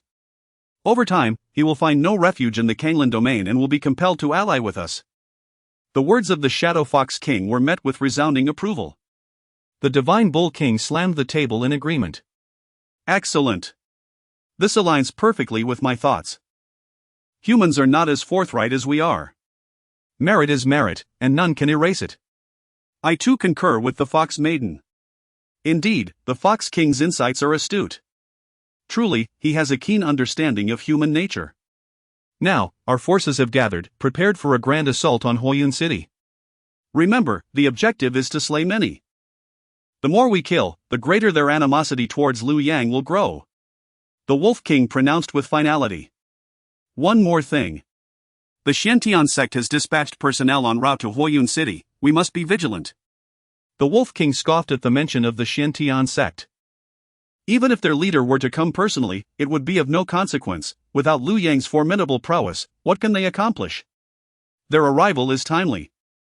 For we have endured oppression for a century, it is high time we establish our authority. Chapter 12, Observing from Afar, Rewarding the Supreme Bone. The gentle babbling of the stream and the fragrant greenery enveloped the surroundings. A tantalizing aroma of roasted meat wafted through the hills and valleys. Liu Yang savored the freshly grilled wild boar meat while gazing at the low-tiered demon beasts he had purchased. Suddenly, a bold idea struck him. These demon beasts, after consuming the soul essence elixir, had all at least advanced a tier in their cultivation. With time, could he not cultivate them into demon kings through a methodical approach? Coupled with the infinite supply of magical artifacts from the treasure vault, could he not establish a sect of his own? Liu Yang was momentarily startled by his own flash of inspiration. He then compelled them to forge a soul contract with him. After hastily stuffing them with various elixirs, he instructed them to seek secluded places for closed-door cultivation, awaiting his summons. Ding! Congratulations, host, on completing the task. You have received a reward, a portion of braised 5th-tier wild boar meat and a random information scroll. Liu Yang smiled and took out the scroll. It is rumored that in the central continent lies a pure land of mundane existence, where all beings are exceptionally beautiful female cultivators. They are devoted to the path. Having seen through the superficialities of the world, regarding clothing as mere rags and the mundane realm as filth. Within this pure land, everyone is unclothed, devoid of any fabric. It is suggested that the host may consider visiting this location for cultivation. Could it be that this place is merely a figment of the system's imagination? Such a sect exists. This is truly the life I long for. Ding! The system detects the host's skepticism. It assures you that it does not fabricate nonsense. This sect has always been shrouded in mystery, and its location remains unknown. Of course, the host may purchase its location and information of all the female cultivators from the prestige shop. Ding! The system detects that the demon race is about to invade Firecloud City, triggering a random task. Task 1, after the demon race lays siege. There will be a massive slaughter within the city, and no cultivator shall escape. The host, moved by compassion, shall wield the Emperor's sword to annihilate the invading foes. Task reward, title, Purely Noble Steed, an old iron sword, and prestige -1000. Task 2, the lives of others are of no concern to me. I shall merely observe from a distance, tending to my own affairs. However, cultivation requires a balance of effort and rest. Eliminate one first-tier demon beast to receive 2 supreme bones and prestige 1000. Supreme bones? Is it possible to fuse multiple of these? Liu Yang pondered. It is said that supreme bones are inscribed with runes, and once fused, one's physical strength could rival that of ancient ferocious beasts. However, he had never heard of someone fusing several. Each individual can only fuse one. This notion arises from the system's inspiration from the host. Any surplus supreme bones can be fed to dogs. What a splendid idea! The synergy between a man and his system is undeniable. Why does this task offer such a considerable amount of prestige for merely a first-tier demon beast? The fall of Firecloud City is a foregone conclusion. They will recall the former Jiang City. I see. However, it has indeed been a long time since I last faced a first-tier demon beast. I have almost forgotten what they are like. In the era of Jiang City, he commanded respect for a century. Not to mention first-tier beasts. Even third-tier ones had become a rarity in the following decades. The wild boar he had just slain had ascended to a second-tier beast due to its consumption of a primordial spirit pill. The regions of Canglan and Beiki bordered the territories of these beasts. The endless mountains to the north of Canglan served as a natural barrier, preventing the beasts from descending south without encountering Jiang City, a critical juncture. Conversely, Beiki suffered greatly. Lacking such formidable defenses, the beasts could invade from numerous locations, which explained the frequent reports of cities being decimated by the beasts. A further contributing factor was their inability to intimidate the beast race with sufficient military might. Hence, He resolved to venture near Beiki to hunt a first-tier beast, a means to stretch his limbs. For the first time in a century, Lu Yang stepped into the territory of Beiki. Since taking charge of Jiang City, he had never relaxed in the face of the relentless onslaught of beasts, remaining in a constant state of heightened vigilance. Battle, battle, battle. He had scarcely found the time to appreciate the enchanting landscapes and rich cultural tapestry of the various realms, for time had been wholly consumed by those treacherous wolves. Yet, it was this crucible of life and death that propelled his rapid advancement in cultivation, rendering his combat prowess far superior to that of others within the same realm. Yunmeng City, a small town under the jurisdiction of Beiki, was steeped in stories of blood and song. For years, it had endured the ravages of beastly incursions, leaving it in a state of utter desolation. In stark contrast to Yunzhou City, the difference was like heaven and earth, with remnants of walls and dilapidated structures visible everywhere, and sparse white silk draping from the few remaining households. Lu Yang did not linger in the town but traversed it, heading directly into the territory of the beasts. At the edge of the beast domain forest, the reproductive capabilities of the beasts were formidable. A single litter could yield over a dozen offspring, potentially raising an army within a few years. However, this forest was barren, lacking resources, which drove them into a frenzy to invade human territories. Upon entering the periphery of the beast domain forest, he heard the clashing of weapons within. Numerous hunters, either in groups or acting alone, were engaged in slaying beasts. The creatures were treasures in their own right, and given the absence of particularly powerful beasts in the periphery, it had become an optimal training ground for lower-tier disciples. Beasts were innately powerful, often surpassing human cultivators in combat strength. Some second-tier beasts could still retaliate against the combined assault of several second-realm cultivators. Lu Yang did not rush to find his quarry, since his arrival in Jiang City at the age of 18. He had long been deprived of the exhilarating sensation of fierce group battles. Instead, he found a vantage point to observe their struggle against the beasts. Just as Lu Yang was absorbed in the spectacle, a sudden roar erupted from behind him, causing the leaves nearby to tremble violently. The fourth-tier pinnacle thunder sword tiger was among the most formidable beasts in the vicinity. Years of interaction with these creatures had honed Lu Yang's senses. He did not need to glance back or use spiritual perception to discern the beast's level and species solely from the sound it made. The sword tiger, upon perceiving that its prey remained utterly unfazed, felt its authority challenged and let out a thunderous roar laced with fury. The air crackled with the sound of surging lightning. In the next instant, it leaped into the air, its sharp claws transforming into lethal blades, entwined with a radiant blue light of thunder. Swift as lightning, it lunged towards Lu Yang. Its roar attracted the attention of others engaged in hunting demon beasts. This was a pinnacle fourth-tier demon beast, the formidable thunder sword tiger. Gasps of astonishment erupted from the onlookers. Numerous kind souls cautioned, "Be careful. This is a fourth-tier thunder sword tiger. Avoid its claws, endure 3 strikes, and it will eventually depart." The fourth-tier thunder sword tiger possessed a lightning power that could not sustain prolonged use. 3 strikes were the limit. If one could withstand them, it would flee, relying on its speed. The creature was indeed crafty and exceedingly troublesome. Lu Yang slowly turned his head, gazing in bewilderment at the sword tiger that was relentlessly advancing towards him. With so many individuals present, how dared it lay a paw upon him? Whether this was a stroke of luck or misfortune for the beast was uncertain. Fortuitously, it could perish at the hands of an 8th-tier cultivator, thus bringing glory to its lineage. Unfortunately, among the throngs of people, it had targeted the most powerful one. To die at my hands, human, would indeed be your fortune. I seldom strike, but when I do, it is with lethal intent. He. I shall crush your heart and use your ribs to sharpen my fangs. The sword tiger reveled in its thoughts just before closing in on Lu Yang. However, just as its claws were about to sever Lu Yang's throat, it experienced an unparalleled dread that it had never known in its life. The seemingly feeble human drew his sword, unsheathed it, and sheathed it all in one fluid motion, swifter than thunder itself. As the sword tiger's rotund head rolled to the ground, its eyes remained wide in disbelief. In that fleeting moment, it recalled a phrase it had heard from human cultivators: "A sword's light is cold, how many states away?" To the observers, the sword tiger transformed into a streak of purple lightning, extending its claws towards Lu Yang with astonishing speed. Yet, upon nearing him, it seemed to halt midair as if it had slammed the brakes.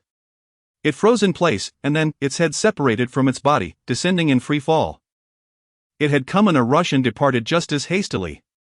It left in peace, not even emitting a single cry of despair. Chapter 13, Task Reward, Supreme Bone 2. What transpired? What was that sword tiger's fate? How did it rush forth to meet its demise? Don't be foolish. It was that esteemed figure who struck it down. Not only did the cultivators cease their actions, but even the ferocious beasts engaged in battle with them were rendered dumbfounded, standing frozen in place. That sword tiger was the mightiest beast in the vicinity, inherently cautious and meticulous in its endeavors. Its sudden and inexplicable demise left them in utter disbelief, particularly since they could not comprehend how it had perished. Ahem, why are you all staring at me? Attend to your own affairs. Lu Yang cleared his throat, shattering the surrounding stillness. Upon uttering these words, both parties refocused on their respective adversaries, and the cacophony of battle resumed once more. However, the morale of the demon race had significantly waned. With such a formidable human presence nearby, they dared not linger, opting instead to engage in a hasty retreat. The human cultivators swiftly gained the upper hand. Ding, friendly reminder, the host's task remains uncompleted, please slay a first-tier beast. I nearly overlooked this. That tiger seemed to be of the 4th tier. Lu Yang chuckled wryly and pointed at a first-tier cloud leopard that was desperately fleeing. Boom, the cloud leopard was instantly reduced to powder, scattered by the wind. Ding, congratulations to the host for completing the task, reward received, Supreme Bone 2. Host. Do you confirm the fusion of Supreme Bone? Fusion. In the next moment, Lu Yang felt a surge of intense heat within his chest. Upon introspection, he discovered a resplendent bone shimmering with brilliance, transparent and adorned with myriad intricate inscriptions. It contained the supreme bone, an innate embodiment of supremacy. Born extraordinary. The supreme bone was destined to tread the path of unparalleled supremacy. Lu Yang glanced once more at the space within his mind. Another identical supreme bone lay quietly within. The sight of an 8th-tier cultivator in the surrounding forest was utterly astonishing. This display of prowess immediately elevated Lu Yang to the status of a celestial being in the eyes of the human cultivators present. At that moment, Lu Yang remained silent, and not a single soul dared to advance. A few bolder individuals, seeing Lu Yang close his eyes for a moment, and then suddenly display joy, gathered their courage and approached respectfully. Esteemed elder, do you have any tasks for us? I am merely passing through, attend to your own matters. Yes, esteemed elder. May I ask your esteemed name? Lu Yang. Lu Yang, esteemed elder, then we shall take our leave. Wait. Lu Yang. A cultivator gasped, staring incredulously at Lu Yang. The renowned figure across the North Qi domain, the dream of countless women and the idol of numerous men, Lu Yang? All fear was forgotten as they turned their gaze toward Lu Yang. He exuded an aura of exceptional brilliance, embodying the very essence of youth and valor. He resembled the 18-year-old youth who had bravely entered Jiangchang, yet now he bore the weight of experience, marked by a hint of worldly wisdom. Is it truly the esteemed Lu Yang who has guarded Jiang City for a century? These individuals, clad in their discernible attire, are practitioners from the northern Qi domain. How do they know of me? Lu Yang pondered with a hint of confusion. Ah, esteemed senior, please do not misunderstand, we have long admired your greatness. Upon hearing your renowned name, we momentarily lost our composure, we beg your forgiveness. Noticing Lu Yang's silence, everyone lowered their heads in unison, profusely apologizing. Are you not from the northern Qi domain? How is it that you are aware of my existence? Ah, so this is the source of his bewilderment. The crowd collectively exhaled in relief. Perhaps you are unaware, but your name is known far and wide within the northern Qi domain. A single virtuous man can fortify a city, and one individual can rival 100,000 soldiers. Everyone in the northern Qi domain has long held you in high esteem, and there are countless shrines dedicated to your honor. Oh? And what is the reason for this? Ding! Congratulations, host, you have gained 60 prestige points, totaling 260 points. 500 points are required to unlock the prestige mall. Lu Yang's gaze swept over the crowd. Observing their fervent expressions, he sensed their sincerity. Yet I am not of the northern Qi domain, why such reverence? The group exchanged glances, pondering the simplicity of the query. We in the northern Qi domain have long suffered from the relentless assaults of demonic tribes, resulting in countless casualties. Thus, we hold deep admiration for heroes such as yourself, who vanquished these malevolent beings. It is said that at the tender age of 18, you ventured alone into Jiang City and, for the subsequent century, never strayed beyond its borders. Engaging in battles and slaying demons daily, your heroic deeds have left an indelible mark on the hearts of all in the northern Qi domain. Oh, that was the former me. I have little interest in slaying demons now, Lu Yang replied with a gentle smile, neither affirming nor denying their words.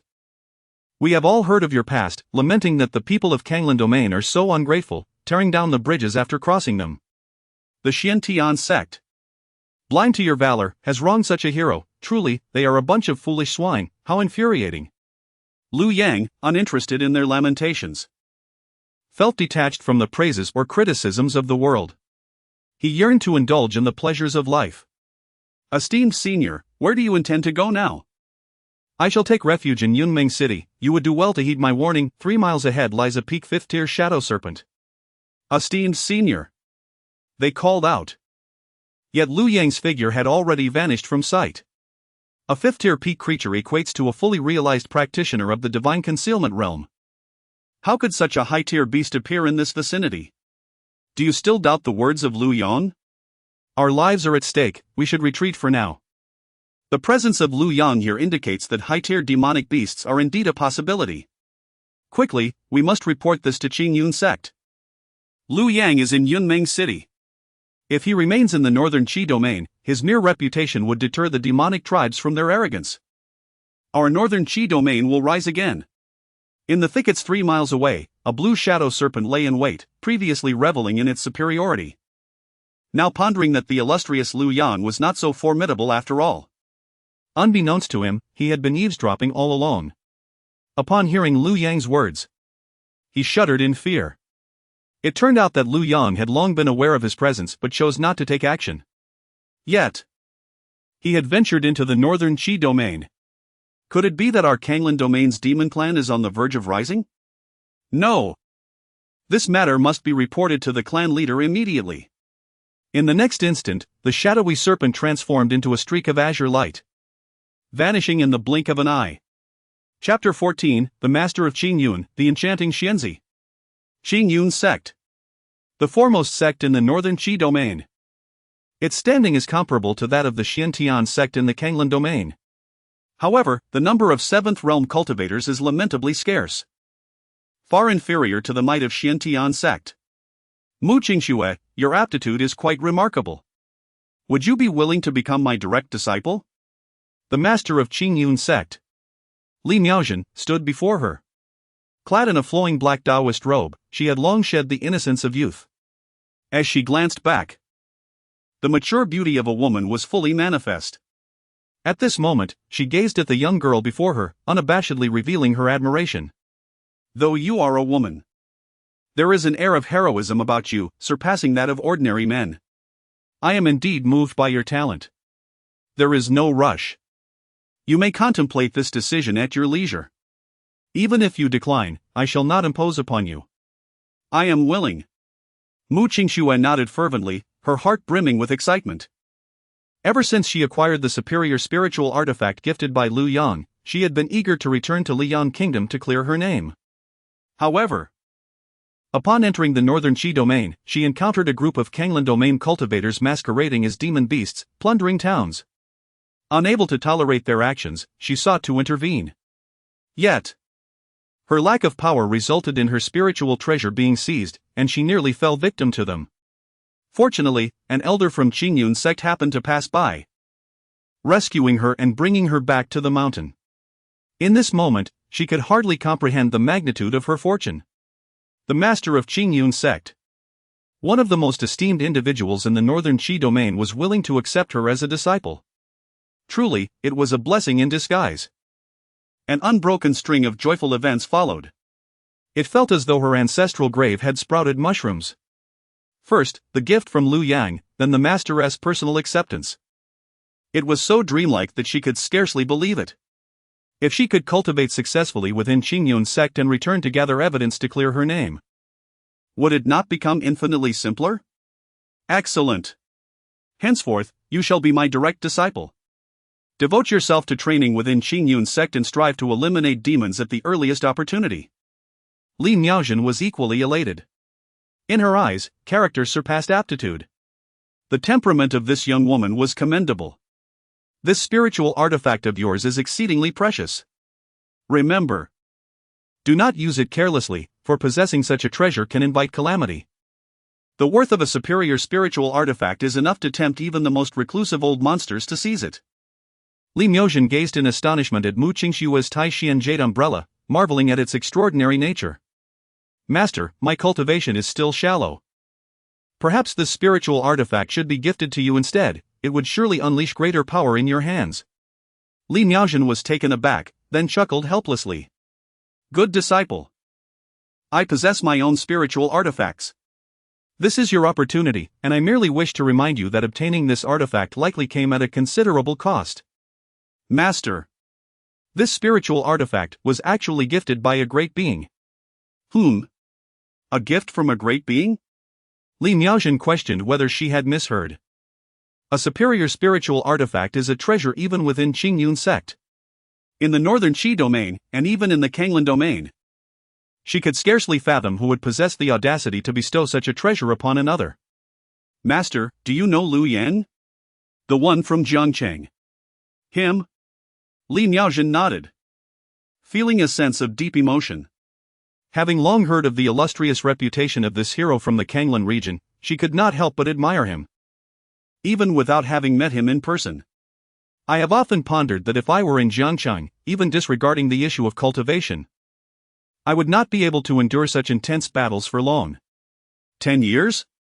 Or perhaps 20? In any case, a century is a feat that few can achieve. Qingxue? Do you mean to say that this spiritual artifact is? Yes, Master.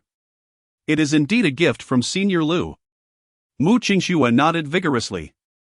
She then recounted the events concerning Lu Yang in their entirety to Li Miaojin. Master, such a person should not be subjected to such treatment. Whom? Even the dogs would shake their heads at this matter. A flicker of anger flashed in Li Miaojin's eyes.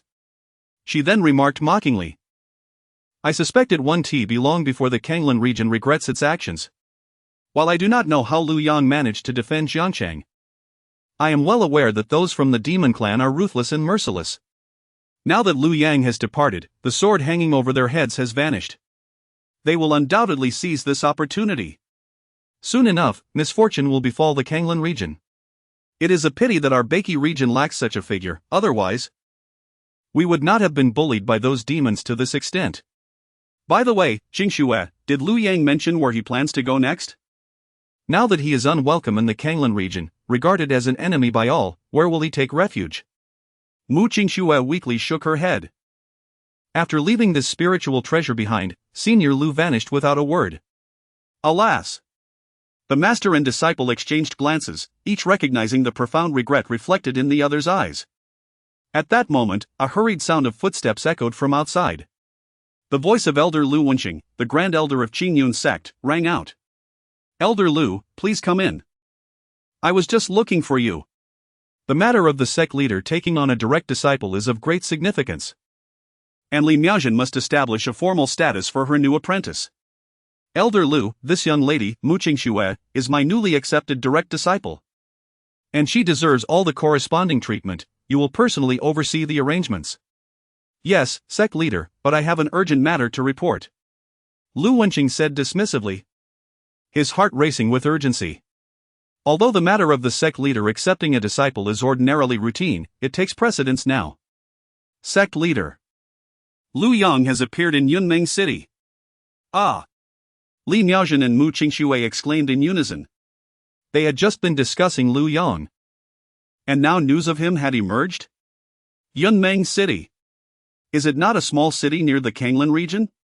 Suddenly, Li Miaojin burst into laughter. Ha, Qingxue. You truly are a blessing to my Qingyun sect. No, you are a blessing to our Beiki region. Elder Lu, What is Lu Yan doing in Yunmeng City? How did he come to be there? Is the news credible? Sect leader. The information is absolutely reliable. Many who have been testing themselves on the outskirts of the demon beast forest near Yunmeng City have witnessed Lu Yan with their own eyes. As for his intentions, we remain in the dark. He appears to have meandered through Yunzhou City, casually exploring before settling into an inn. In my humble analysis, he seems weary of the Canglan Domain and has come here to seek solace. Li Miaozhen paced back and forth, her exquisite visage marred by a furrowed brow. Her mind racing with thoughts. Regardless of his motives, his arrival in the Beiki domain is indeed a fortuitous event for us. Lu Yang has devoted himself tirelessly to the Canglan continent, and now he is met with such treatment, even we feel a simmering indignation, let alone him. We, the Beiki domain, must assert our stance. Therefore, Qingmei, since you are acquainted with Lu Yang, why not accompany him to help lighten his spirits and extend a gesture of hospitality? He is currently disheartened. And regardless of whether he decides to remain in our Beiki domain, we cannot allow such a remarkable individual to descend into despair. Yes, Master. I have long been inspired by the tales of Elder Lu. He is someone I hold in the highest regard, and I shall do my utmost. Elder Lu. Please accompany Qingmei, you are of the same lineage and should be able to converse with him. Lu Wenqing helplessly raised his hands. Realizing that the sect leader was indeed anxious, sharing a surname was reason enough. However, one cannot fault her for this, I am even more anxious than she is. But do remember, do not forcibly recruit Lu Yang, as that would only yield counterproductive results. Rest assured, sect leader. Li Miaozhen exhaled, her beautiful eyes glimmering with determination. In truth, as long as he can find refuge here, it will serve as a deterrent to the demon race. Chapter 15, with an imposing presence. The demon clan gathers its forces. Li Miaozhen, Lu Wenqing, and Mu Qingmei set forth for Yunmeng City. Li Miaozhen felt an undeniable sense of unease and yearned to meet this legendary figure, thus she accompanied them. In the inn, at the second level of the 8 realms, Lu Yang slowly opened his eyes, reflecting once more on the terrifying capabilities of the innate Tao body in the supreme bone. His current cultivation speed was at least tenfold compared to before. In the past, even with an abundance of elixirs, it would take a month to ascend just a single minor realm. Ding! Detected that the host has cultivated for half an hour. Cultivation emphasizes a balance of work and rest. A random task has been triggered, choose a fixed place to settle, raise dogs, plant flowers, and cultivate one's temperament. Task reward, Venerable Holy True Demon Technique. Venerable Holy True Demon Technique, a low-grade heavenly body refinement technique. Once mastered, achieving a sanctified physical form is not beyond reach. Lu Yang was taken aback by the mention of a low-grade heavenly technique. Merely tending to flowers and raising dogs could lead to such a technique. Feeling uncomfortable in the dilapidated conditions of Yunzhou, he had already planned to move out. Just as he was about to step outside, a thought crossed his mind. Come in. At that moment, Elder Lu, who was about to knock, paused and gently pushed the door open. Lu Yan looked up to see Mu Qingmei, whom he had previously failed to find, along with a graceful and enchanting woman. And an honest-looking elderly man with a square face and thick lips. Elder Lu. It turns out you are truly here. Mu Qingmei exclaimed joyfully, stepping forward to greet Lu Yang. She then gestured towards the two behind her. Elder Lu, allow me to introduce you. This is my master, the esteemed Li Miaozhen, the head of the Qingyun sect. And this is Elder Lu Wenqing, the Grand Elder of Qingyun sect. Upon realizing that Mu Qingmei's master was present, Lu Yang nodded in acknowledgement. Fellow Daoist, we hope you will forgive our sudden visit, Li Miaozhen smiled graciously. We have heard of your renowned name in the North Qi domain and learned that you have taken residence in Yunzhou. We specially came to pay our respects, and indeed, your reputation is well deserved. While Li Miaozhen spoke calmly, her heart was already in turmoil.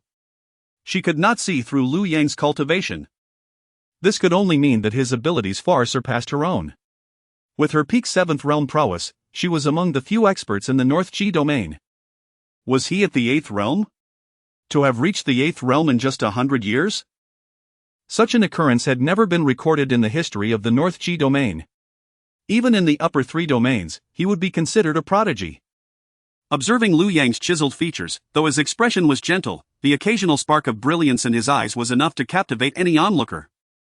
No wonder he could single-handedly guard Jiangqing for a century. Simultaneously, her resolve solidified.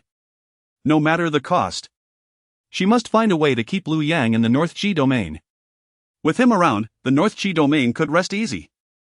Is there anything Elder Liu requires assistance with? The city of Yunzhou was once ravaged by demonic beasts, leaving it somewhat desolate.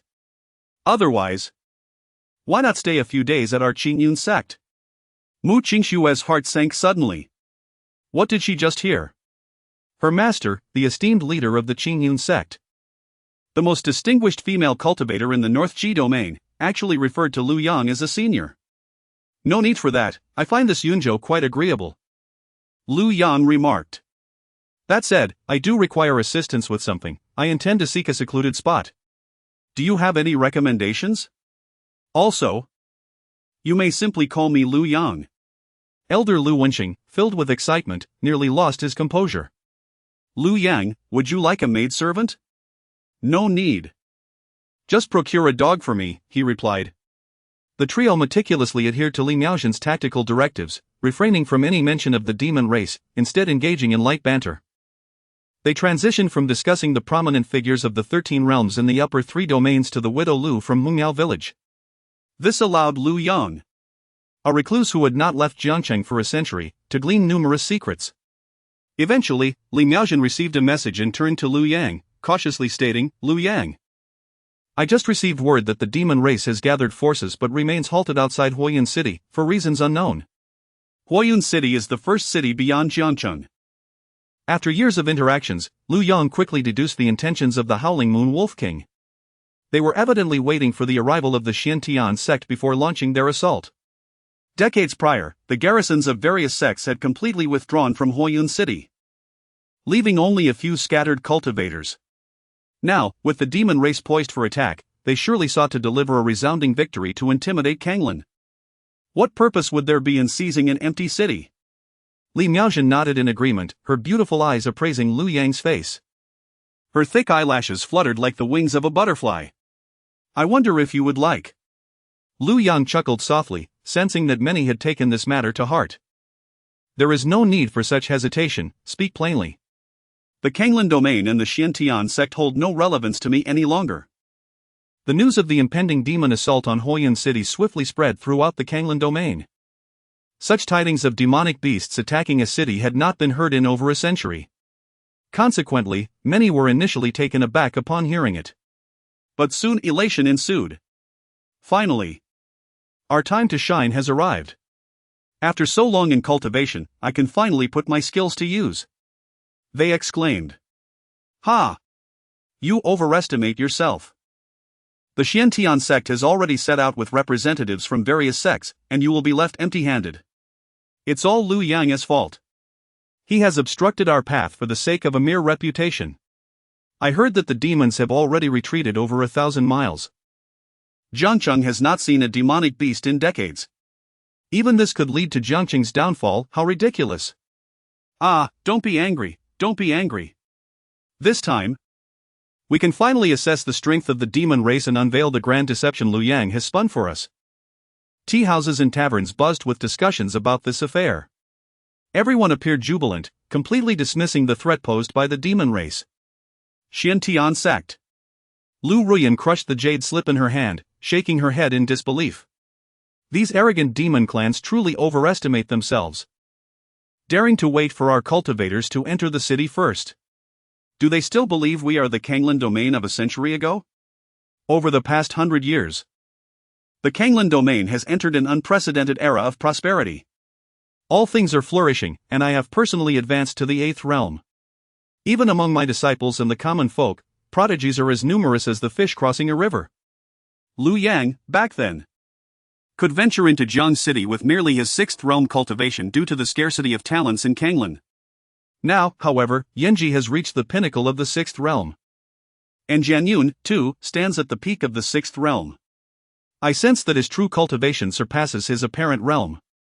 My other disciples are also impressive.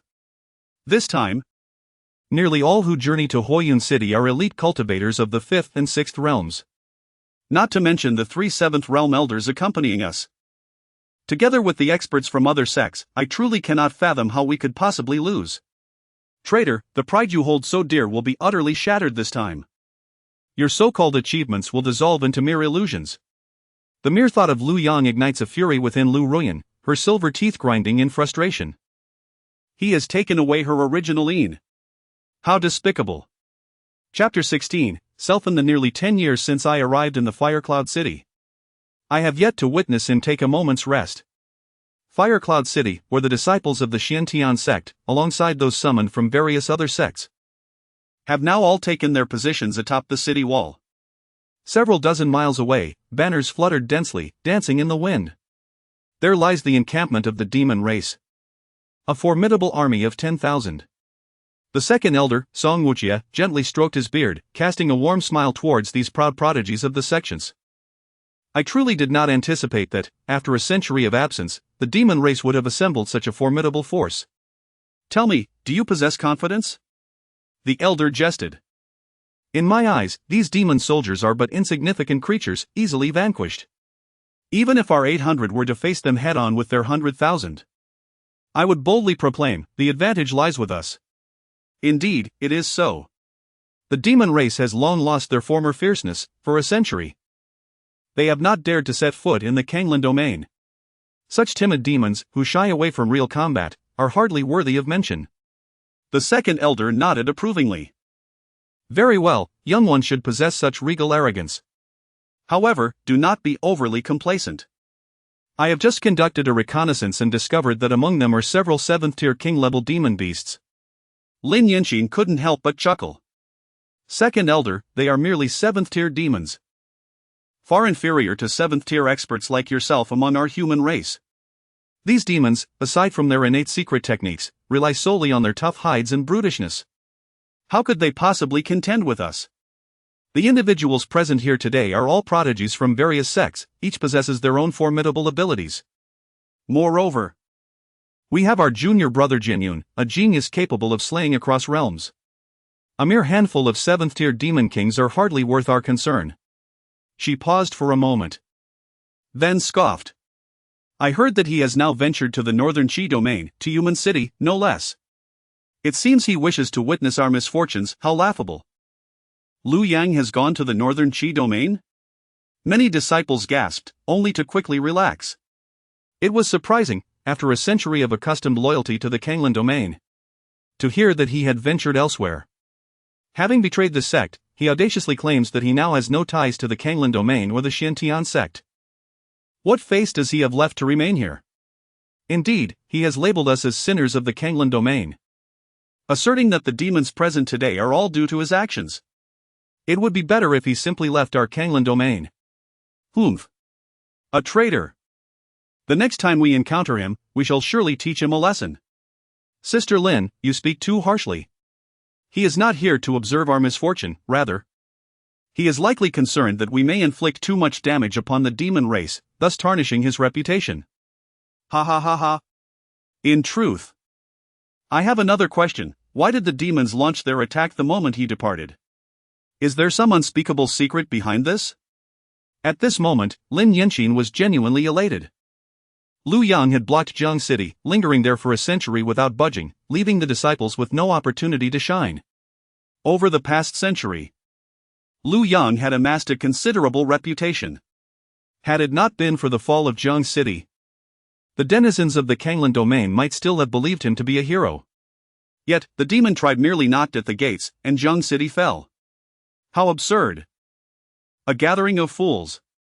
At that moment, atop the city walls of Huoyun City, a stationed soldier suddenly scoffed. His remark immediately captured everyone's attention. Huoyun City, in close proximity to Jiang City, although defended solely by Lu Yang, required some supplies. He was the escort officer responsible for delivering goods to Jiang City, an ordinary cultivator at the 4th realm of Foundation establishment. Xin Hao. Ever since the fall of Jiang City, most of the inhabitants of Huoyun City had departed. He chose to remain, serving as a city guard. Witnessing a crowd audaciously belittling Lu Yang and showing utter disdain for the demon tribe, he could no longer contain himself and felt compelled to halt their foolishness. No one understood the brutality of the demon tribe better than he did, aside from Lu Yang himself. He had witnessed Lu Yang impaled by a divine bull's horn and had seen the venomous serpents dissolve structures with their toxic secretions. Yet, that man stood firm. He withstood the onslaught of the ruthless, powerful demon tribe. But now, a bunch of inexperienced, pampered cultivators dared to look down upon Lu Yang? There is a saying among the demon tribe, 1,000 armies fear the white robe. How could such a heroic figure be subjected to such indignity? Qingmei could not fathom it. A group of naive, arrogant children at the 5th and 6th realms, how utterly ludicrous. Especially that woman, whose sheer ignorance was appalling. Her self-satisfied expression was utterly revolting. With Lu Yang gone, did they truly believe the demon tribe would not come? His words stood out starkly in the joyous atmosphere, instantly making him the focus atop the city walls. Qingmei, still gripping his spear, stood tall and proud, gazing into the distance beyond the city, unyielding and dignified. You are woefully ignorant. The might of the demon tribe is far beyond your comprehension. Moreover, Senior Lu is not the individual you portray him to be. I have had the fortune of encountering him several times, each instance amidst fierce battles against the demon tribe. In nearly a decade of my time in Huoyun City, I have never seen him rest. He is not someone you have the right to discuss behind his back. A man who has sacrificed everything for the Canglan Domain deserves far better treatment. His words stirred a tempest of emotions within them. Lin Yinxin looked at him in astonishment, struggling to believe her ears. Do you even comprehend what you are saying? Of course, he retorted, he is not someone you arrogant fools have the right to judge. Outrageous! Lin Yinxin shouted furiously. What kind of hero abandons a city and flees? What hero allows the entire Canglan Domain to turn against him? What hero becomes a traitor to humanity? You, a mere city guard, what do you know? Moreover, one should reflect upon their own standing. Do you truly believe you possess the authority to speak here? Qingmei, undaunted, met Lin Yinxin's gaze. Indeed, I am but a humble city guard. While you all are esteemed disciples of lofty sects, yet my conscience surpasses yours. Without Elder Lu, you would merely be fodder for the demon clan. What a bold scoundrel you are! You have defied the heavens. Do you not believe I would slay you, this insignificant insect, on the spot? To advocate for Elder Lu. What is death to me? I only wish for my head to be displayed upon this city wall, so I may witness how you are trampled by the demon clan. Lin Yinxin was infuriated, her countenance as dark as stagnant water. Her nails dug into her flesh. How dare someone speak for Lu Yang? To claim that without him, we would all perish? Nonsense! When Lu Yang first entered the 6th realm, he arrived in Zheng City. Now, there are countless who have attained the pinnacle of the 6th realm here. Not to mention Jian Yun, who possesses the supreme bone. Who do you think you are looking down upon? Then perish! Lin Yinxin roared, drawing her sword to strike.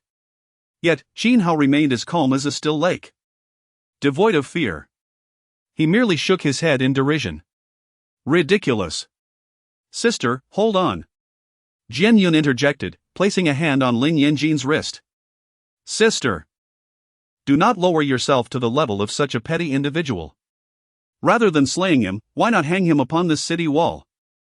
Allowing him to witness how we conquer the demon clan? Lin Yinxin's eyes lit up as she considered her earlier rashness, feeling a twinge of embarrassment and lowering her head. It seems my junior has thought this through more thoroughly. Chapter 17 The Temptation of the Demon Clan, Disabling the Supreme Bone. Qingmei found himself restrained, suspended against the city wall. The events unfolding in Huoyun City had already reached the ears of the 8 clan leaders in Zheng City. At this moment, the Howling Moon Wolf King wore a broad smile. Gentlemen, I have suddenly conceived a splendid idea. Shall we rescue this human named Qingmei and present him to Lu Yang as a gesture of goodwill? This might draw us closer to him. Just as the Bull King was about to applaud this notion, the Snake King interjected with alacrity. How about we proceed under the pretense of seeking justice for Lu Yang? This would undoubtedly incite the people of the Canglan Domain to harbor intense hatred towards him, leaving no room for reconciliation. Lu Yang would surely side with us. Ah, indeed. The colorful divine bull exclaimed, slapping the table and rolling his eyes in contemplation. What a brilliant scheme! They will believe Liu Yang is colluding with us. Unable to contend with us, they would unleash all their wrath upon him. No. Absolutely not. The Howling Moon Wolf King hastily waved his hands, resolutely declining. While this might sow discord between Liu Yang and the Canglan Domain, the repercussions would outweigh the benefits. Firstly, Liu Yang has already severed ties with the Canglan Domain. And even if we invoke his name, it would merely exacerbate their relationship slightly. Have you considered the possibility that Liu Yang might come to resent us for this? If he were to appear frequently and massacre our kin, we would be utterly defenseless. The colorful divine bull slapped the table once more. Coincidentally, I was thinking the same. Enough, enough! The Howling Moon Wolf King interrupted. Let us decide on this. Tomorrow, we shall rescue that human and deliver him to Liu Yang. Moreover, I remain unconvinced that someone like Liu Yang would completely sever ties with the Canglan Domain. We must probe further tomorrow. The following day, an army of 10,000 demons marched towards Huoyun City with great fanfare. Each of the 8 clans contributed a 7th-tier demon king, accompanied by 4 6th-tier formidable warriors. They had all received directives from their clan leaders: do not unleash a ferocious assault until it is confirmed that Liu Yang is absent. Meanwhile, Huoyun City was abuzz with excitement. After a prolonged period of tranquility, many cultivators hastened towards the city, eager to partake in what could potentially be the most illustrious battle in the history of the Canglan Domain. Remarkably, there were thousands of demons amassed. Outside the city, a throng of demons approached leisurely, a sight not witnessed in a century. One could only wonder whether Elder Song would grant them the opportunity to join the fray. It seemed unlikely, as one could see the disciples of various sects wearing expressions of glee. Soon, the demon coalition halted not far from Huoyun City, organizing for their first wave of assault. Standing atop the city wall, Elder Song appeared relaxed and composed, exuding confidence. The demon clan exhibits a certain cleverness, advancing in waves. Yenxin, you shall lead our disciples in this inaugural battle. How does that sound? Dare you defy my command? Lin Yenxin felt a surge of joy, certain that the credit for this first victory would belong to her. After today, she and her junior brother Jianyun would undoubtedly gain renown in the Canglan Domain. Perhaps even in the North Qi Domain. She cast a disdainful glance at Qinhao, who hung helplessly on the city wall. Watch how I treat the demon clan with utter contempt. Qinhao was sealed of his true essence, suspended on the city wall, exposed to the scorching sun. He opened his mouth with difficulty, his lips peeling. How absurd, so deluded. Humph. Let you die in utter submission. Below, the demon clan commenced their charge. The Titan giant ape led the way, flanked by the frenzied demon bear and the 5-colored divine bull. In the center, other agile attackers followed. These demons are rather strategic. Alas, in the face of overwhelming power, all is but talk. Lin Yenxin scoffed, turning to gaze tenderly at Jianyun. Junior brother, let us advance. The initial assault from the demon clan was not particularly formidable. The highest among them was merely a 5th-tier demon king, and their numbers were pitifully few. Excellent. I shall heed my senior sister's command. Lin Yenxin smiled mischievously. The Xiantian sword transformed into a streak of light, soaring from the city wall. Junior brother, catch the sword. Jianyun understood, lightly tapping his toes, and in the next moment, he stood firmly atop the Xiantian sword. Lin Yenxin leapt gracefully, positioning herself behind him. Together, they wielded one sword, charging towards the first wave of the demon army. The other disciples followed suit, each summoning their magical artifacts. This maneuver was executed with utmost finesse. Faced with a formidable enemy, they first offered the cultivators of Huoyun City a taste of spectacle. What a splendid pair! A handsome man and a beautiful woman, both geniuses among geniuses, evoking envy in all. From this day forth, their names would resound throughout the Canglan Domain. Jianyun, eager to impress Lin, was poised to wreak havoc upon the demon soldiers. As the rumors suggested, Jianyun shed his usual modesty. Possessing supreme talent, though at the pinnacle of the 6th tier, even ordinary 7th-tier demon kings were no match for him. Moreover, These 4th and 5th tier demon soldiers were insufficient opponents. With a single sword, Jian Yun sent the demon soldiers scattering in disarray, their ranks collapsing. Clad in white, his sword aura surged, imposing and invincible. Wherever he went, limbs were severed, and chaos ensued. The combined efforts of others paled in comparison to his own prowess. Within the demon ranks, the leaders of the 8th 7th tier demon kings observed Jian Yun's rampage with cold detachment. Let us test the waters a few more times. Serpent King. Your stealth is unparalleled, go and incapacitate this lad. He appears to be a significant figure in the Canglan Domain. Should we disable him? If that Liu Yang does not intervene, it would confirm the rumors he is no longer connected to the Canglan Domain. If he does intervene, remember, do not linger. Escape at the first opportunity. Rest assured, the chieftain of the Xiaoye clan has reiterated his instructions numerous times and even bestowed upon me a formidable weapon. The demon clan has launched several successive assaults, all of which were effortlessly repelled by the cultivators of Huoyun City. Lin Yanxin has also returned to the city walls, casting a cold smile in Qin Hao's direction. Do you see? The demon clan is utterly feeble. Once this battle concludes, I shall publicly execute you on charges of inciting chaos with your deceitful words. Qin Hao's lips moved several times, attempting to speak but failing to produce any sound. Have you come to realize your folly? Lin Yanxin laughed heartily, pointing in midair as a surge of elemental force penetrated Qin Hao's body, granting him the strength to speak. Her touch was gentle, and although Qin Hao remained quite weak, he was at last able to utter words. Fool of fool.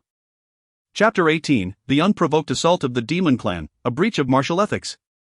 Truly incomprehensible. Soon, you shall comprehend what it means to suffer a fate worse than death. Lin Yanxin clenched her molars, yet refrained from engaging in futile provocations against Qin Hao.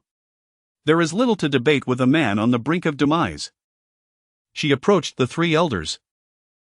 Elders, it seems the demon clan is indeed as the legends foretold, their combat prowess has evidently deteriorated. With such strength, how can that Liu Yang continue to flaunt himself? Elders, why not seize this moment of victory and reclaim Jiang City? Afterwards, we can consult my mother and advance northward to vanquish the demon clan. Just look at these demon beasts, they are no match for our junior brother Jian Yun alone. Ha ha ha. Yanxin speaks wisely. I have not ventured out in years, and my encounters with the demon clan date back 2 centuries. Back then, my cultivation was insufficient. And the demon clan felt overwhelmingly formidable. Who would have imagined that a century would lead to such decay? The 2 elders, their faces aglow, stroked their beards. They turned to scan the crowd for Jian Yun. Suddenly, the second elder was left aghast. In the throng, Jian Yun's figure was enveloped in black mist, a colossal white serpent tail, like a mountain, struck him fiercely. Though a golden light surged to protect Jian Yun, he was violently sent hurtling backward. A pinnacle 7th level shadow serpent. This is dire. We must rescue him. The second elder shouted, launching himself forward, closely followed by the other 2 elders. Junior brother. Lin Yanxin cried out in alarm, watching Jian Yun's body fall like a severed string. Shock. Confusion. Heartache. How could this be? How could a being of the demon clan injure a disciple with a supreme bone? The Grand Elder soared through the air, catching the unconscious Jian Yun mid-fall. Jian Yun's face was shadowed in darkness, already lost to unconsciousness.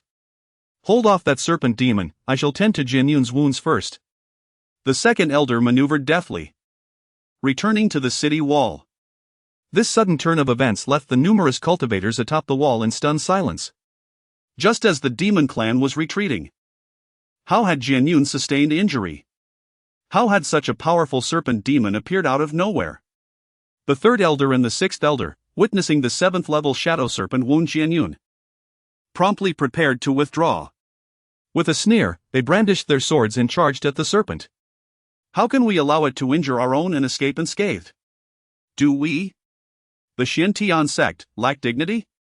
The 7th level serpent king, having landed a blow, immediately retreated. That young man was now afflicted with its serpent venom, unless his fortune was extraordinary. His death was inevitable. The probing mission had been accomplished. However, on the way back, he saw two human cultivators recklessly blocking his path. The Serpent King worried whether Lu Yang might suddenly appear. Without further ado, he swung his tail, sending the two flying before hastily retreating to the rear ranks of the demon forces. Well done, Serpent King. What does it matter? Though that fellow possesses some nefarious skills, I am inherently at a higher level than him, and it was merely an ambush, nothing to take pride in. Has Lu Yang made his appearance yet? Not yet. Let us wait a short while longer. If he does not arrive, we shall proceed to slaughter this fire cloud city. When you retreated just now, you managed to injure two of their top experts. Ah? The Serpent King appeared somewhat bewildered. I didn't exert much strength. Those two humans who tried to stop me? Indeed. Two initial stage masters of the 7th rank. Hiss, the Serpent King gasped, and the temperature around him plummeted by 8 degrees. Are humans so feeble now? Having grown accustomed to dealing with that freak Lu Yang, I assumed humans could easily slay us across tiers as if it were a trivial matter. Ha! There is but one Lu Yang in the entire Canglan Domain, and none in the Beiki Domain. If all humans were like that monstrosity, where would we find our foothold here? After a brief interval, Lu Yang still had not shown himself. It seems Lu Yang will not be making an appearance. Prepare for the Sidious massacre. Second Elder. What has happened to Junior Brother? Upon the city wall, Lin Yanqin wept, her tears like blossoming pear flowers, tenderly caressing Jian Yun's delicate face. The spectral venom of the shadow serpent is particularly troublesome. Those afflicted suffer severe injuries to their primordial spirits, with the mildest cases leading to the soul's departure and the gravest plunging them into the realm of the dead. That serpent demon, with a 7th rank cultivation, ambushing a 6th rank practitioner, how despicable! Such a breach of martial ethics. The Second Elder cursed. However, Jian Yun possesses the supreme bone, which has mitigated the spread of the venom, leaving his physical form largely unharmed. Yet, the supreme bone cannot shield against the venom's damage to the primordial spirit. A substantial amount of restorative elixirs is necessary for gradual recovery. Ah! Lin Yanqin's heart twisted in agony. But then she suddenly recalled something. Conversely, this means that as long as we have ample restorative elixirs, Junior Brother Jian Yun will be fine? Precisely. Then let us hasten back. I shall beseech my mother for several primordial spirit pills. The Second Elder sighed with a bitter smile, several times opening his mouth to speak. Yet upon seeing Lin Yanqin's sorrowful expression, he chose silence. He rose to his feet and turned his gaze toward the demon tribe's position, just in time to catch sight of 3rd Elder Zhong Xiang and 6th Elder Qin Chang'an, both of whom were limping back. Second Elder, You have been injured? How is this possible? The Second Elder felt his heels weaken, nearly losing his balance. Both of them are masters of the 7th tier, how could they be wounded so easily? Who could possibly harm you? Zhong Xiang and Qin Chang'an exchanged a glance, a sense of bitterness rising within them. It seems we were struck by that Serpent King, who sent us flying with a flick of his tail. But how could they admit to such a humiliating incident? They were clearly of the same rank. The strength of that serpent demon far exceeded their own. Suddenly, a deafening battle cry erupted from below the city. The very earth trembled. The previously weak demon tribe was now thrown into disarray, with those in pursuit turned upside down. Suddenly, they turned back and charged forth. Yet this act only incited the fury of all the cultivators within the Fire Cloud City. How dare they? Not only did they launch a surprise attack, but they also had the audacity to look back. Whoosh whoosh on the city walls, numerous cultivators stood upon their flying swords, rushing to confront the demon clan. However, within the next moment, they were left utterly astonished. These demons unleashed a strength several times greater than before, surpassing them by several ranks even at the same level. The cultivators who flew forth were immediately engulfed and devoured by the demon horde. It was only at this moment that they truly felt fear. The fear of death. Is this the true power of the demon clan? They regarded human cultivators as mere trifles. The dense army loomed like a dark cloud, sweeping everything in its path. There were even a few presences of 7th-tier demon kings mingled within. Elder, please intervene and suppress the demon clan. They panicked. all casting desperate glances at the ethereal and imposing second elder, Song Wuqiao, atop the city walls. Chapter 19, The Fall of the City. Elders, I implore you to act swiftly and eradicate the demon clan. Song Wuqiao cast a glance at the third elder and the sixth elder. Contemplating the strength of the demon race, feeling a tinge of anxiety within. Suddenly, his expression grew resolute, and he proclaimed with righteous fervor, "You too. Rally the disciples to resist the demon horde. I shall protect Jianyun, for he possesses the supreme bone, our future hope. His safety is of utmost importance." The third elder and the sixth elder exchanged glances, feeling a mix of regret and a flicker of luck. Had they been too careless, leading to their encounter with that serpent demon? How else could it be that two seventh realm experts were vanquished so easily? It must be so. Lu Yang had endured in Jiangqing for a century, they could not be far off from his prowess. Soon, their mental resolve fortified, they rallied with renewed vigor. Calling out to the disciples in the city, "All disciples of the Canglan Domain, join us in slaying the enemy." The presence of two seventh realm masters instilled boundless hope. Kill! Kill! Kill! The battle cries reverberated through the heavens, their spirits soaring. The two elders took the lead, charging towards a seventh-tier Thunder Sword Tiger Demon. They unleashed the foundational technique of the Xiantian sect, Xiantian Divine Sword. Both had reached near perfection. Their target was this formidable Thunder Sword Tiger Demon. As long as they did not falter within 3 strikes, the fourth would surely bring its demise. 3 strikes were tantamount to an instant kill, maximizing morale. With their radiant swords aloft, they directed their focus skyward, as the ethereal energies of heaven and earth coalesced into luminous points, swirling around the sword tips. In that moment, their momentum reached its zenith, casting a scornful smile at the Tiger Demon. "Tiger Demon, prepare for battle." The Tiger Demon felt a jolt of trepidation at their imposing approach and lofty demeanor, almost mistaking them for the dreaded Lu Yang. Yet soon, he discerned that these two were but hollow figures, mere pretenders to power. "You think you are Lu Yang?" The 7th-tier Tiger Demon was far superior to the 4th-tier beast Lu Yang had slain in the demon forest. Its claws extended, crackling with lightning as thick as a bowl. The electric aura surged palpably, flickering with a bluish hue, accompanied by a crackling sound. Roar! The sword tiger was enraged. It had endured too long under Lu Yang's dominance, having knelt for far too long. Now it leapt into action, lunging at the two. As it approached, its form swelled several-fold, the lightning dancing with heightened fervor.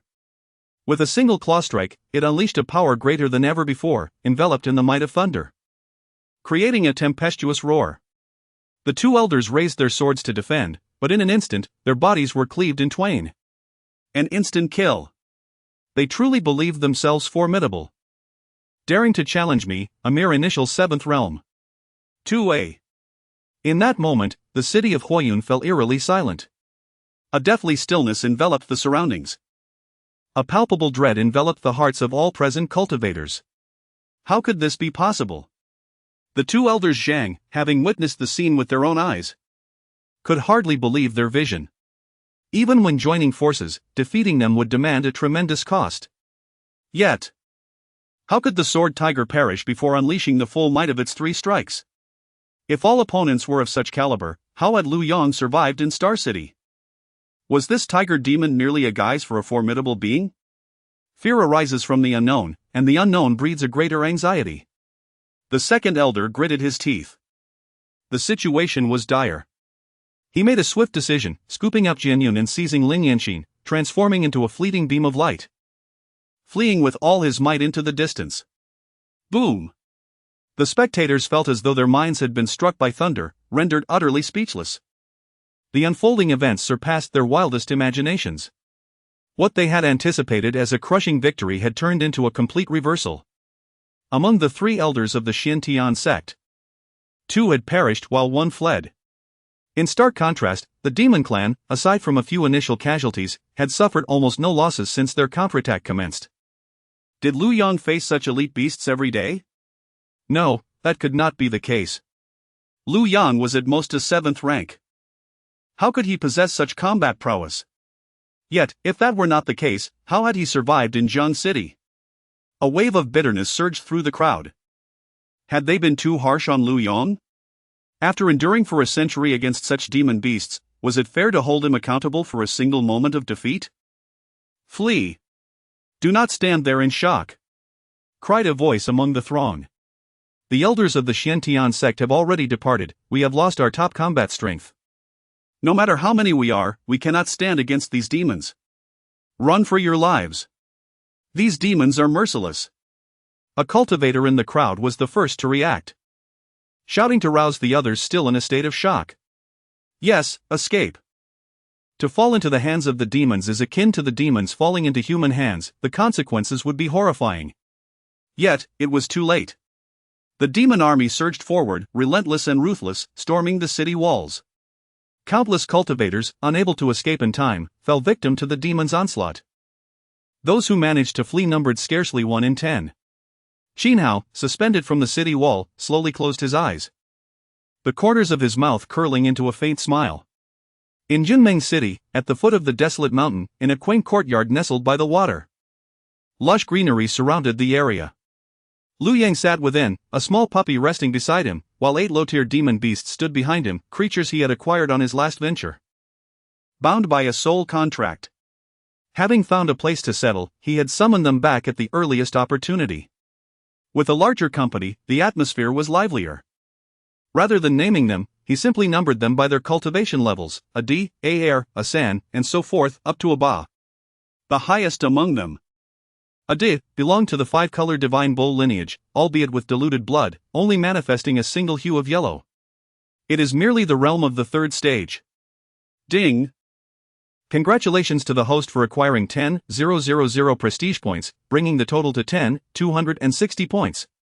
The prestige shop is now open, allowing the host to make selections at will. Lu Yang chuckled softly, shaking his head. It seems that the Fire Cloud City has indeed fallen.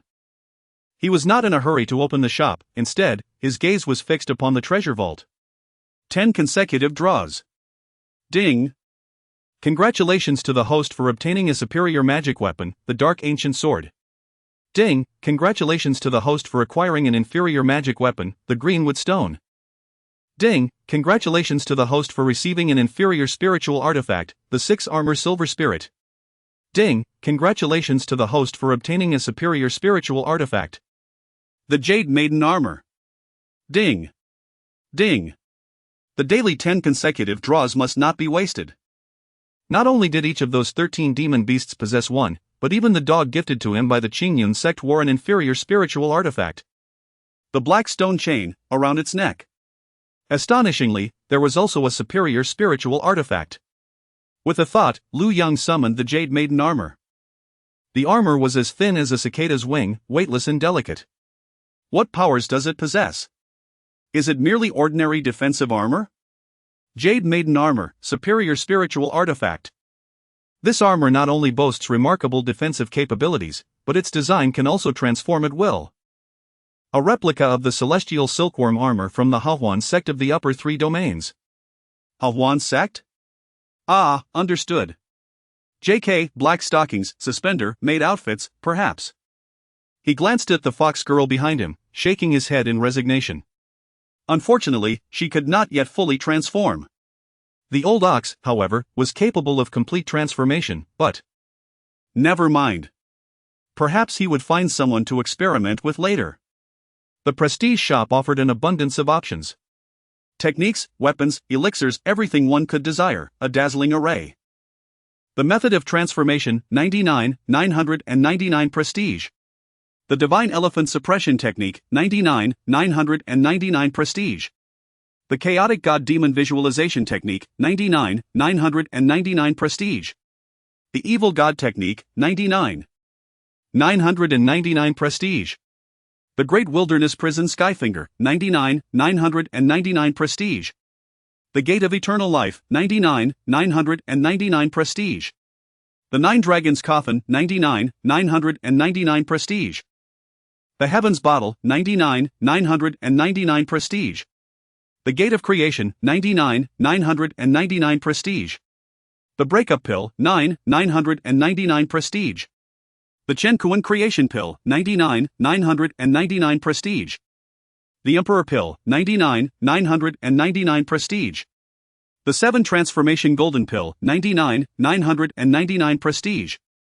In addition to these, there were many other peculiar items. The Hahuan Goddess's Mr. Horn, 999 prestige. A random information scroll, 999 prestige. The private information of the Holy Maiden of the Red Dust in Zhengzhou, 99, 999 prestige.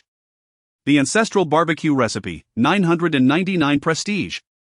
Lu Yang perused the offerings, his gaze ultimately resting upon a seed. Phantom Grass Seed, 1,000 prestige points. Once grown, the phantom grass can produce 9th-tier illusions. This would be quite useful for arranging around his house. Chapter 20, A Chance for Redemption.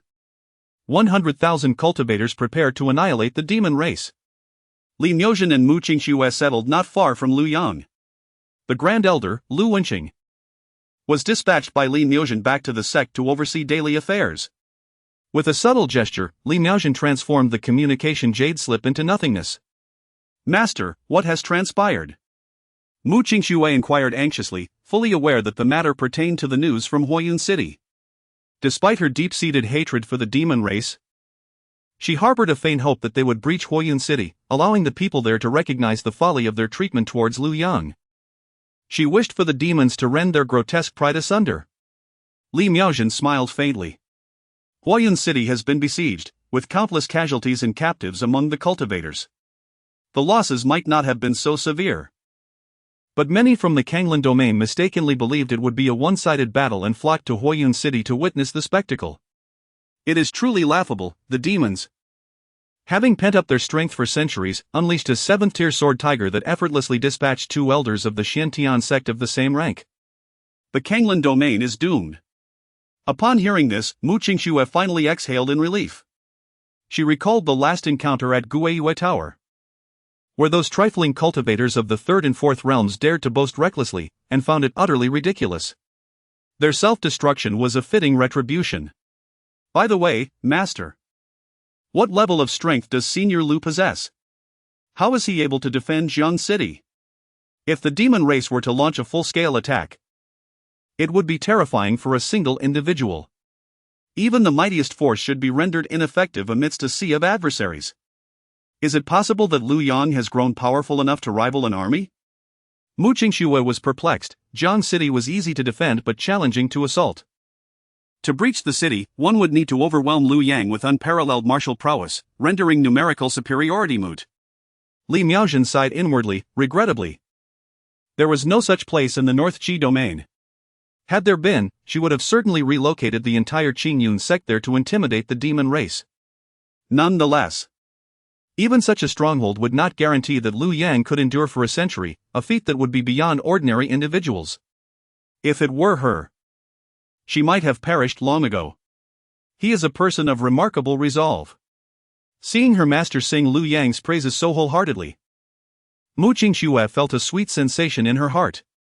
Perhaps now, the people of the Canglan Domain would come to understand the gravity of what Lu Yang had accomplished over the past century. I truly cannot fathom how a single defeat could lead to such scorn. Li Miuzhen too found it difficult to comprehend, her expression shifting to one of amusement. Living in comfort breeds complacency, perhaps the long period of peace has fostered arrogance. Moreover, the emergence of numerous talents in the Canglan Domain in recent years has led them to mistakenly believe that they could replicate Lu Yang's achievements. Such a mindset is quite remarkable. I would love to see Lu Ruyan's expression now. Meanwhile, at the Xiantian sect, Lu Ruyan finally rose from the ancient stone upon which she had sat. She could no longer remain still. Her face flushed with anger as she stood with her arms crossed behind her back. Behind her stood the esteemed elders and disciples of the Xiantian sect. The Grand Elder, Lu Yuanqing, stepped forward. Sect leader, time is of the essence. We must swiftly dispatch someone to assist the second elder and the other disciples who have returned. Particularly concerning our Jianyun and Yanxin, one possessing the supreme bone and the other with unparalleled talent, their safety is paramount. Lu Ruoyan nodded slightly. At that moment, her heart was ablaze with fury. 3 elders, along with numerous exceptional disciples and elite members from other sects, had failed to withstand even the initial assault from the demon clan. What were they doing? That Liu Yang was merely at the 7th realm yet managed to hold his ground in Jiangqing for so long. Incompetence. A truly wretched assembly. 2 7th realm elders were annihilated in an instant. How could such individuals ascend to the rank of elder? It was you who personally promoted them. Lu Yuanqing mused silently. Now the demon clan is using the disciples in the city to threaten us. Elder Lu, what shall we do? Sect leader, do not be troubled. The second elder and the others have not engaged in battle with the demon clan for over a century. Given the treacherous and cunning nature of the demons, it is not surprising that they exploited our underestimation. We must now gather the cultivators of the Canglan Domain and head to Huoyun City to rescue our disciples and drive the demon clan back into the forest. The Canglan Domain is currently flourishing, with countless sects and elite cultivators in abundance. It is time to deliver a jolt to the demon clan. Elder Lu did not dwell too heavily on this misstep. The fatigue of his side was palpable, while the demon clan had rested and prepared. Additionally, many were caught unawares. Too dismissive of the threat. However, with the vastness of the Canglan Domain and the multitude of sects within, this loss was but a trifling matter. Zishou Sect, Shenzhen Pavilion. Ryu Mountain Villa, Weima Sect, and Zhaotian Gang, though not on par with Xiantian Sect, were nonetheless formidable forces. Indeed. They must receive a taste of our might. Otherwise, we cannot justify our actions to the Canglan Domain. Elder Lu, in the name of the Xiantian Sect, issue a decree to all sects. Assembling an army of 100,000 cultivators to confront the demon clan. This time, you shall lead the expedition. 100,000. Elder Lu was momentarily taken aback. An army of such magnitude was a sight to behold. To command them would be an unparalleled honor. The last time Lu Ruoyan had assigned him to guard Jiangcheng, he had declined, as that shadowy existence was not the life he desired. To live in constant vigilance, fearing an attack from the demon clan at any moment, was no way to exist. What was the point of cultivating under such torment? But this time was different. An army of 100,000 cultivators would be an overwhelming force. To decisively crush the demon clan once and for all seemed entirely feasible. Could he then ascend to the ranks of the three purities, becoming a revered deity within the Canglan Domain? Elder Lu's expression hardened, and he respectfully bowed to Lu Ruoyan. I shall not fail in this mission. The news of the fall of Huoyun City swiftly spread throughout the entire Canglan Domain, carried by the fleeing cultivators. At this moment, the lively atmosphere of the tea house transformed into one of mourning and despair. How could this happen? How could a city vanish in an instant? Wasn't it said that the demon race was now considerably weakened? Such a massive defeat is something I have never heard of in all these years. Isn't it obvious? Only Jiangcheng has been embroiled in conflict. Do you think perhaps we have been too harsh on Lu Yong? It was merely a loss. We can reclaim it at any moment. Nonsense. Success is success, and failure is failure, they cannot be equated. Otherwise, chaos would ensue across the realm. He lost Jiangcheng, depriving us of our natural barrier, and thus deserves our contempt. At that moment, someone burst into the tavern, shouting loudly. Good news! Good news! Zhuantiangong has issued a hero's decree, rallying 100,000 troops to support Huoyun City. This time, the Grand Elder of Zhuantiangong himself will lead the expedition, assembling over a dozen 7th-tier experts from various sections. This battle shall avenge our previous disgrace and annihilate the demon race. The name of Grand Elder Lu Yuanqing resonated like thunder. It is said that a century ago, he single-handedly wielded his sword to the very heart of the demon's lair. A battle that shook the heavens and moved the spirits. After that legendary confrontation, Lu Yang was able to remain in Jiangqing for 100 years. As the demon race lived in fear. It is also said that just days prior, Elder Lu nearly ended Lu Yang's life with a single strike, but out of mercy, he spared him. Now, with Elder Lu personally leading the charge, victory is inevitable. Chapter 21, let us see what you all will do. Ding! The city of Huoyun has fallen, triggering a random quest. Quest 1, charge into Huoyun City with your sword and repel the demon race. Reward, low-grade Shen level technique, evil repelling sword manual, prestige -2000. Quest 2, take a leisurely stroll in Huoyun City. Reward, seed of the red dust immortal tree 1. Red dust immortal tree, allegedly a celestial tree passed down from the immortal realm, bearing fruit once every 3,000 years. If consumed by male cultivators, it grants an instantaneous increase of a century in cultivation and enhances their affinity with the Tao. Female cultivators who consume it will conceive.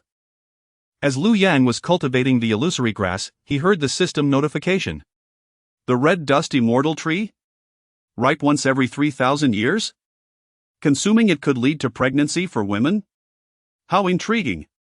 The prestige shop offers many items to hasten ripening. 3,000 years is but a fleeting moment. In Huayun City, countless cultivators, unable to escape in time, have been captured by the demon race. They are now bound by restrictions. Herded into a prisoner camp specifically designed by the demons, confined within an enclosure outside the city, awaiting their fate. Damn it! I have cultivated to this point. When have I ever suffered such humiliation? Let us resist them. Fellow cultivator, save your strength. We are now bound by their restrictions, no different from ordinary people. How can we fight against those resilient demon beasts? Within the prisoner camp, many cultivators wore ashen faces, their hearts shattered. Upon hearing this statement, they felt as if needles were piercing their sides. Indeed, being bound renders us no different from commoners, subject to their whims. What differentiates us from those demon beasts that the merchants peddle? Those beasts are subjected to inhumane torment after being sold. Is it possible that the demon beasts will learn from humanity and be auctioned off? At this thought, a sound of weeping emerged among the cultivators. It is our fault for underestimating them, these demons are far more cunning than we imagined. Alas, if only Lu Yang were still here, would such a situation have occurred? I heard he is near Yunmeng City in the Beiki Domain. I wonder if he will come to our rescue. He probably won tea. As he has stated that he has severed all ties with the Canglan Domain. Suddenly, someone pointed to the sky, roaring with excitement. Look! It's Lu Yang! He has come to save us. I knew it, ha ha ha. How could he abandon the Canglan Domain? It is his home. At that moment, in mid-air, a figure was leisurely flying over on a sword. Not only did they notice Lu Yang, but the demons had also seen the approaching figure from afar. They were all too familiar with it. The 7th-tier sword tiger felt a sudden chill in its heart, sinking into despair. The snake demon began to tremble. The two demons exchanged glances, both recognizing the fear in each other's eyes. Flee! The demon kings of the other races also braced themselves as if facing a formidable enemy. All masters of the 6th rank and above surged to the city walls, vigilantly observing the approaching Lu Yang. The 7th-ranked bull demon, among the demon kings, managed to force a faint smile. Brothers, do not be anxious, let us first discern his intentions. What if he is merely here for a stroll? The other demon kings were rendered speechless. It is often said that among the 8 clans, the Bull clan is the most foolish, and this statement holds an undeniable truth. Strolling. How absurd! It would be more believable if he were merely passing through.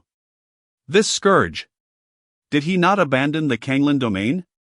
How could he speak so disingenuously? Quickly, swiftly. Go to Jiangcheng and inform the leaders. Should a conflict arise, we must retreat immediately, disregarding others, escape as best we can. At this moment, Lu Yang also beheld the tense scene before him. He recognized some of these demon kings while others had previously not been worthy of appearing before him. Lu Yang! What do you intend to do? The bull demon bellowed, straining his voice as he addressed the approaching Lu Yang. Do not be alarmed. I am merely here for a stroll. Is that really true? Indeed, it is. Lu Yang had now reached the city walls, landing steadily amidst the gathering of demon beasts. Ding! Congratulations to the host for completing the task. Reward received, Red Dust Celestial Tree Seed 1. A golden seed, shimmering with mysterious runes, manifested in Lu Yang's mind within the system space. He contemplated its peculiar properties, a smile gracing his face. His gaze wandered to the encircled cultivators of the Canglan Domain, who were looking at him with desperate eyes, filled with yearning. How amusing! Some of them were disciples of the Xuantiangong, who had previously spoken ill of him in the Grand Hall. The demon kings noticed Lu Yang's gaze fixed upon those humans, their expressions inscrutable. Lu Lu Yang, do you intend to rescue them? We shall release them at once. The words of the Demon King drifted into the ears of the Canglan Domain cultivators, igniting a fervor within the captive camp. There is hope. He truly has come to save us.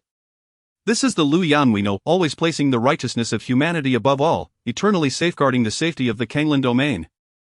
In their excitement, some even began shouting towards Lu Yang atop the city walls. Senior brother, please, let them free us. Lu Yang, if you drive these demon beasts away, we shall certainly petition the Xuantiangong to reinstate you, to return you to the Canglan Domain. You will forever be our senior brother. Ha! I knew it. Lu Yang would never abandon us. Lu Yang, however, pondered what choice his former self might have made at this moment. Yet he was the fourth calamity. A staunch admirer of the human emperor's banner. With a swift kick, he struck the bull demon who had just spoken. The bull demon felt an overwhelming force surge from behind, and even he, known for his formidable defense, was sent flying several dozen meters, crashing against the city wall and leaving an imprint over an inch deep. He gazed at Lu Yang in astonishment, simultaneously feeling a surge of satisfaction within. Lu Yang was controlling his strength, otherwise, with a single kick, he could have sent the city wall crashing down. This indicated that he bore no ill will towards him. Who suggested letting them go? These were formidable cultivators from the Canglan Domain. Hadn't your kin been sold by them numerous times? Shouldn't they be treated with due care? The demon clan atop the city wall was left utterly dumbfounded. Did Lu Yang truly come merely for a stroll? Was he genuinely no longer concerned with the Canglan Domain? All the demon kings cast admiring glances at the bull demon king. How remarkable! To decipher such an unfathomable situation was truly impressive. At that moment, they silently vowed that anyone who dared insult the intelligence of the old bull would face their wrath. All right, I shall take my leisurely walk now, Lu Yang declared, waving his hand as he turned to depart from Huoyun City. Lord Lu, please wait a moment. Lu Yang turned back. My lord, please do not misunderstand. There is a human cultivator who seems to know you. He has been suspended at the city wall by these cultivators. The Demon King then recounted the entire sequence of events to Lu Yang. Qin Hao? Quite perceptive indeed. Lu Yang had encountered him a few times before and remembered this transport officer well. Now, his courtyard was in need of someone to tend to it. At that moment, Qin Hao lay in a state of unconsciousness. Without further delay, Lu Yang stepped onto the human sovereign sword and vanished from sight. The cultivators in the captive camp were nearly wide-eyed with disbelief. After a brief silence, they finally reacted, shouting towards the direction where Lu Yang had disappeared. Lu Yang! Save us! Do you truly not wish to return to the Canglan Domain? How could he be so familiar with the demon clan? He must have colluded with them long ago. Lu Yang, you shall pay for your actions today. Beep, congratulations to the host for gaining prestige points, 2000. On the flying sword, Lu Yang smiled faintly. From those voices, he discerned a tremor of fear. Chapter 22, The Primordial Sacred Body, Synthesizing the Innate Sacred Body Tao. Beep, the host's serene cultivation is progressing smoothly, triggering a random task. The host is required to plant the red dust immortal tree seed. Task reward, Primordial Sacred Body. The Primordial Sacred Body? Can it be synthesized with the Innate Tao Body? The Primordial Sacred Body and the Innate Tao Body can be combined to form the Innate Sacred Body Tao. The Primordial Sacred Body possesses vitality as vast as the ocean, rendering it invincible in close combat. The Innate Tao Body is innately aligned with the Great Tao, capable of harnessing its power to unify with the heavens and the earth. The Innate Sacred Body Tao, as a product of their fusion, embodies the advantages of both, with one appearing only once every 100,000 years. What a remarkable treasure! Indeed, the lesser the investment, the greater the reward. Merely by planting a single seed, I have effortlessly acquired the Innate Sacred Body Tao. At this moment, Lu Yang felt a profound sense of tranquility compared to before. Whether confronting treasures or regarding the Canglan Domain, since departing from Xiantian sect and leaving the Canglan Domain, he had entered a state of extreme comfort and emptiness. The oppressive burden of strategizing against the demon clan's assaults, which once plagued his sleep, had vanished, as had the fervent urgency to enhance his powers through relentless cultivation. Instead, he experienced a liberating clarity unconfined by his previous anxieties. Luapa Mountain will no longer be in decline. In the next moment, Lu Yang stood atop the mountain peak, surveying the entirety of Luapa Mountain. He had begun to formulate a plan for it. The red dusty immortal tree would be planted at the summit. He then accessed the prestige mall, discovering he had 2,260 prestige points. After browsing for a while, he found the immortal tree fertilizer, priced at 100 points, capable of accelerating growth by a century. It seems I must collect more prestige points. Lu Yang felt a twinge of frustration. Having exhausted all his prestige points, the immortal tree still required an additional 800 years to bear fruit. Meanwhile, the illusory grass remained merely a tender sprout. Is it possible to initiate a quest to gain more prestige points? Beep. A friendly reminder, there are two ways to acquire prestige points. First, through random acquisition, the host's actions will influence others to varying degrees, thus generating prestige points from their differing emotions. Second, during system cultivation tasks, a portion of prestige points may randomly appear. What actions should I undertake then? A significant conflict is imminent between the demon clan and the Canglan Domain. For now, it appears that inaction will yield rewards. Throughout Luapa Mountain, there are currently 13 demon beasts, along with an ordinary earth dog. Upon awakening, Qingmei expressed immense gratitude to Lu Yang. Given Lu Yang's favorable impression of this escort officer, he casually found a place to reside within the mountain, becoming Lu Yang's chief steward. Lu Yang sat in the courtyard, accessing the system interface. Host, Lu Yang.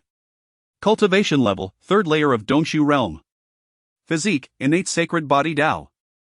Magic treasures, human emperor sword. Grade, supreme spirit treasure. Wanbo vault, supreme spirit treasure.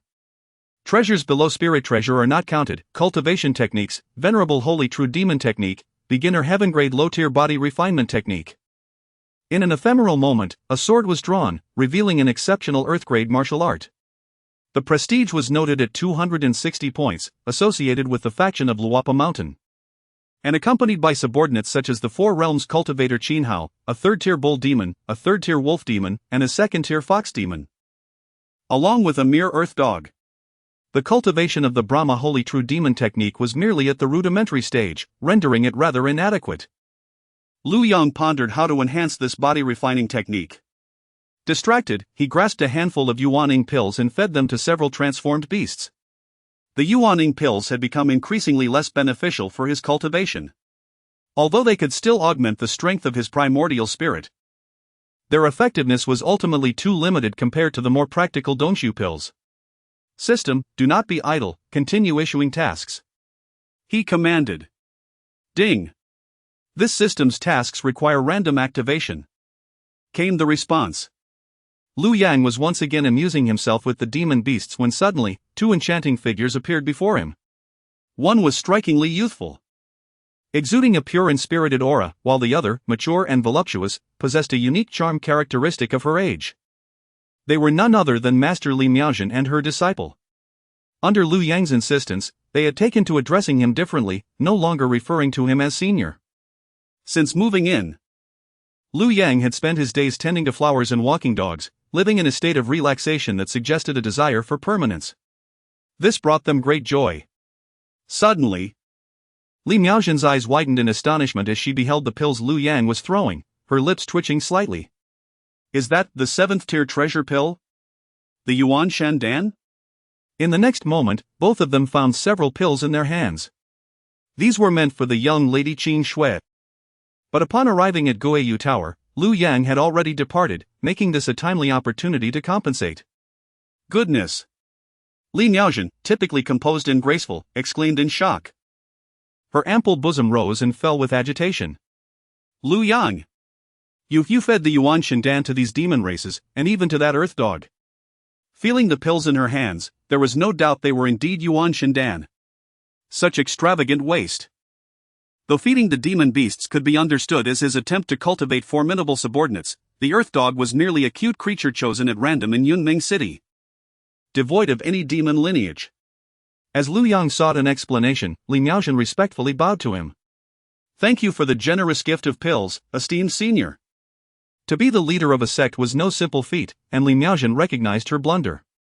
Matters of such magnitude were best left unspoken and unattended. Fortune favored Lu Yang's good temperament. Had he been of a more irascible nature, her impudence might have led to dire consequences. However, the manner in which he had fed the dog was incredibly striking.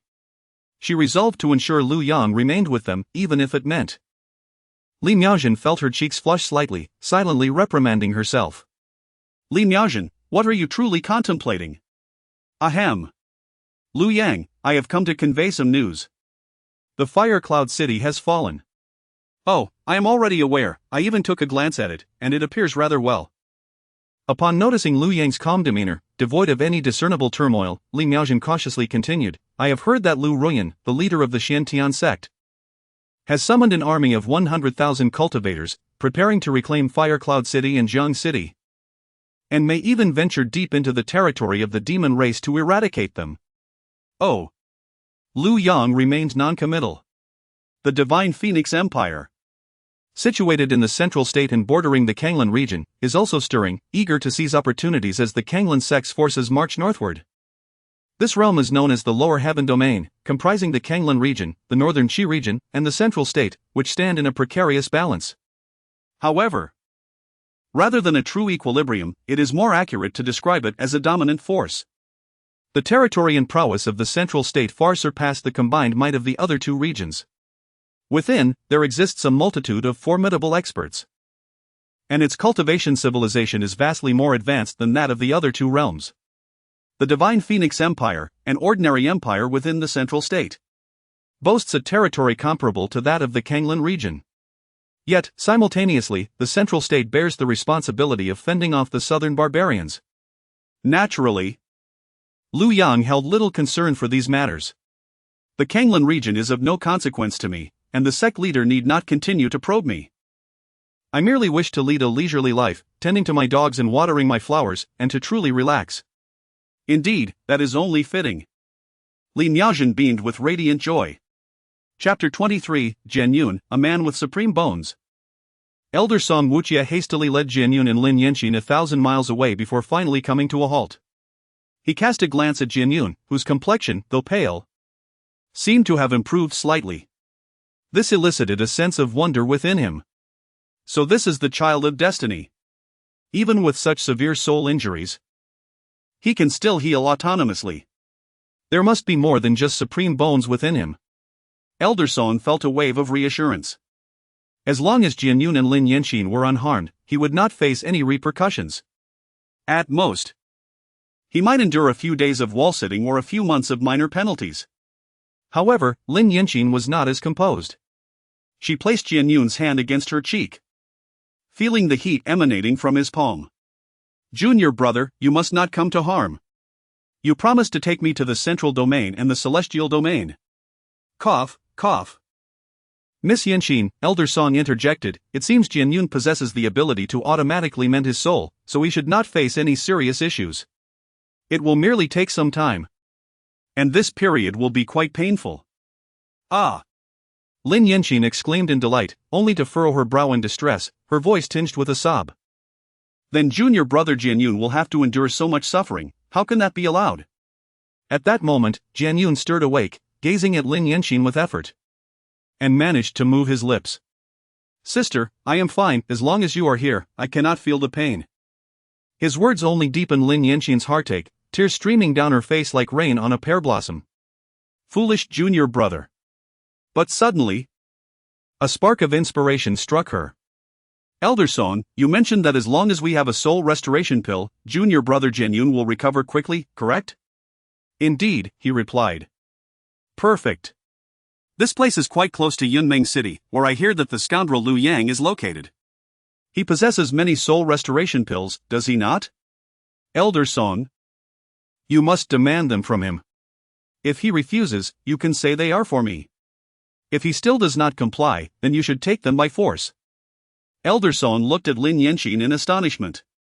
They say that women in love are foolish, but this notion is utterly misguided. This is no mere folly. This is sheer madness. She had already pressured Lu Yang to such an extent, yet she still expected him to hand over the invaluable soul restoration pills. And all in your name, Lin Yanqin. Elder Song had heard whispers of the events that transpired in the hall that day. It was said that Lin Yanqin, who had grown up alongside Lu Yang, was the first to take a stand against him. Miss Yanqin, I doubt Lu Yang will willingly part with the pills. As they are far too precious, Elder Song cautioned. Then we shall seize them. Lin Yanqin insisted.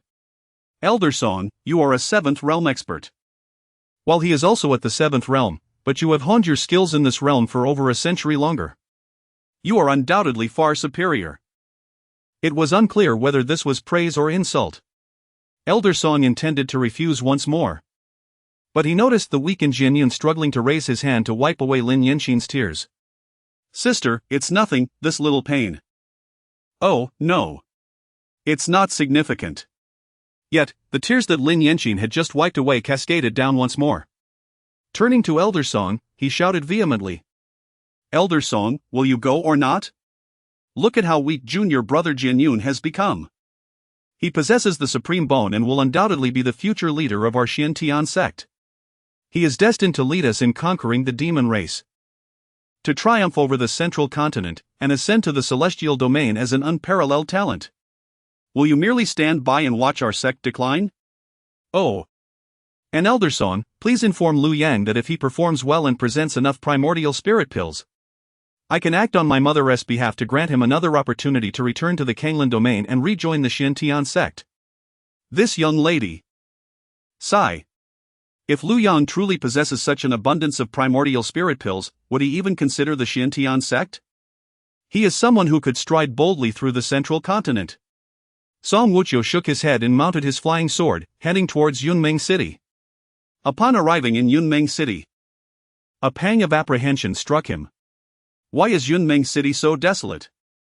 For a century, he had secluded himself within the sect, blissfully ignorant of the outside world. The towns and villages along his journey north were thriving. Why does Yunmeng City seem so out of place? Has the Beiki domain truly deteriorated so dramatically? Lu Yang's whereabouts were easy to ascertain. News of his residence at Luwapaku Mountain had spread throughout Yunmeng City and even the entire Beiki domain. With a little inquiry, he quickly discovered Lu Yang's location. In an instant, he found himself halfway up Luwapaku Mountain, only to be halted by a woman clad in black. The woman, draped in flowing garments with hair like clouds and features as picturesque as a painting, exuded an alluring charm even as she stood silently. Li Miaozhen regarded the figure before her, a master of the 7th realm, with a slight frown. Who are you to dare intrude upon Luwapaku Mountain? Song Wuqiu felt a jolt of astonishment. As the woman spoke, he sensed the oppressive aura of a peak 7th realm expert. This is unbelievable. How can it be that in this desolate Yunmeng city, a mere passerby is a peak 7th realm master? Suddenly, Song Wuqiu, in sheer disbelief, pointed at the woman before him. You are the esteemed Master Miaozhen of Qingyun sect? Such a stunning woman with such formidable power, he could think of no other. How could she possibly be here? Is it related to Lu Yang? That seems implausible. I ask you, who are you? Li Miaozhen countered without answering. I am Song Wuqiu, the 2nd elder of Xintian sect. I have come to Luwapaku Mountain with pressing matters to discuss with Lu Yang. I hope you can grant me this favor, esteemed fairy. To see Lu Yang? Ha! Do you people from Xintian sect still have the audacity to meet him? However, Li Miaozhen chose not to press further. To seek an audience with Lu Yang at this moment would indeed be self-degradation. You may proceed. Li Miaozhen's voice, piercing like a steel needle, echoed in Song Wuqiu's ears as she vanished from sight. Could it be that after Lu Yang abandoned the sect, his first act was to join Qingyun sect? Could it truly be that the head of the Qingyun sect would personally arrive at this desolate mountain to protect him? A myriad of questions surged within his mind. In a daze, he found himself before a courtyard. Lu Yang was, indeed, in cahoots with the demon clan. At first glance, he observed several demonic beasts meditating within the yard. Lu Yang was bent over, tending to the newly sprouted illusionary grass at the entrance. Lu Yang. Song Wuqiu. What brings you here? Lu Yang did not turn his head, continuing to water the flowers. A scruffy dog wagged its tail, darting around him. Song Wuqiu gritted his teeth. Lu Yang, the sect is in peril, and I have a request. The sect is in peril? Have you lost your senses after living so long? For you to seek me out for this matter is truly perplexing. Lu Yang, it was Miss Yanqin who sent me to find you. She hopes to borrow a few soul restoration pills from you. Lin Yanqin? Ha! She certainly has a high opinion of herself. Lu Yang thought to himself. Astonished at encountering such a proud woman. Lu Yang, I understand your grievances, but I implore you to consider this for the sake of our sect. The situation is dire. Lu Yang suddenly regarded him with keen interest. Pray tell, what is this matter? It is about the disciple Jian Yun, who has sustained severe injuries and requires the soul restoration pills for recovery. So it was merely a disciple who was injured. Lu Yang curled his lip, pondering why Jian Yun, the son of Lu Ruyan, could garner the attention of the second elder and Lin Yanqin. Suddenly, Song Wuqiu lowered his voice. He is no ordinary disciple. He possesses the supreme bone. Aha! In that moment, Lu Yang grasped the crux of the matter. It turned out the sect had produced a disciple with supreme bone. Meanwhile, he himself held the title of the foremost disciple. Were they attempting to pave the way for him?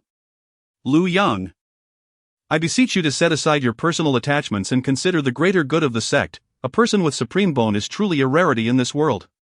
Ding! What is this supreme bone nonsense? Triggering a random quest. Confronting the vile facade of the Xiantian sect, incessantly prattling about supreme bone, what a farce. Supreme bone is merely a plaything for my amusement. Quest, supreme bone? There are plenty. Destroy the supreme bone and receive a hundredfold return. Quest item, 1 supreme bone. Upon hearing the voice of the system, Lu Yang's spirit soared with delight. A hundredfold return for the supreme bone. Is the supreme bone truly that formidable? A rarity? The second elder, noticing Lu Yang's sudden joy, felt reassured. It seemed Lu Yang understood the stakes. The supreme bone is indeed impressive. It is destined to become a figure of great authority. By saving him now, the benefits to you in the future will be immense. Subsequently, the second elder painted a grand vision for Lu Yang, the savior of the future emperor. Elder Song smiled with satisfaction. As the saying goes, seize the opportunity to curry favor early. I do not believe you can resist such temptation. To save him in the realm of the mundane court, this would be termed as the merit of riding the dragon. Chapter 24, The Supreme Bone is Rare? Feed it to the dog. Song Wuk. Lu Yang halted his fanciful musings. It's merely a supreme bone, is it truly that rare? Ah, the supreme bone, what do you think? Just as Song Wuk was about to enlighten Lu Yang on the terrifying nature of the supreme bone, he was rendered speechless. His mind was shattered like a thunderclap, leaving him in utter disbelief. What have I just witnessed? Song Wuk scratched his head, his eyes nearly popping out in astonishment as he gazed at Lu Yang.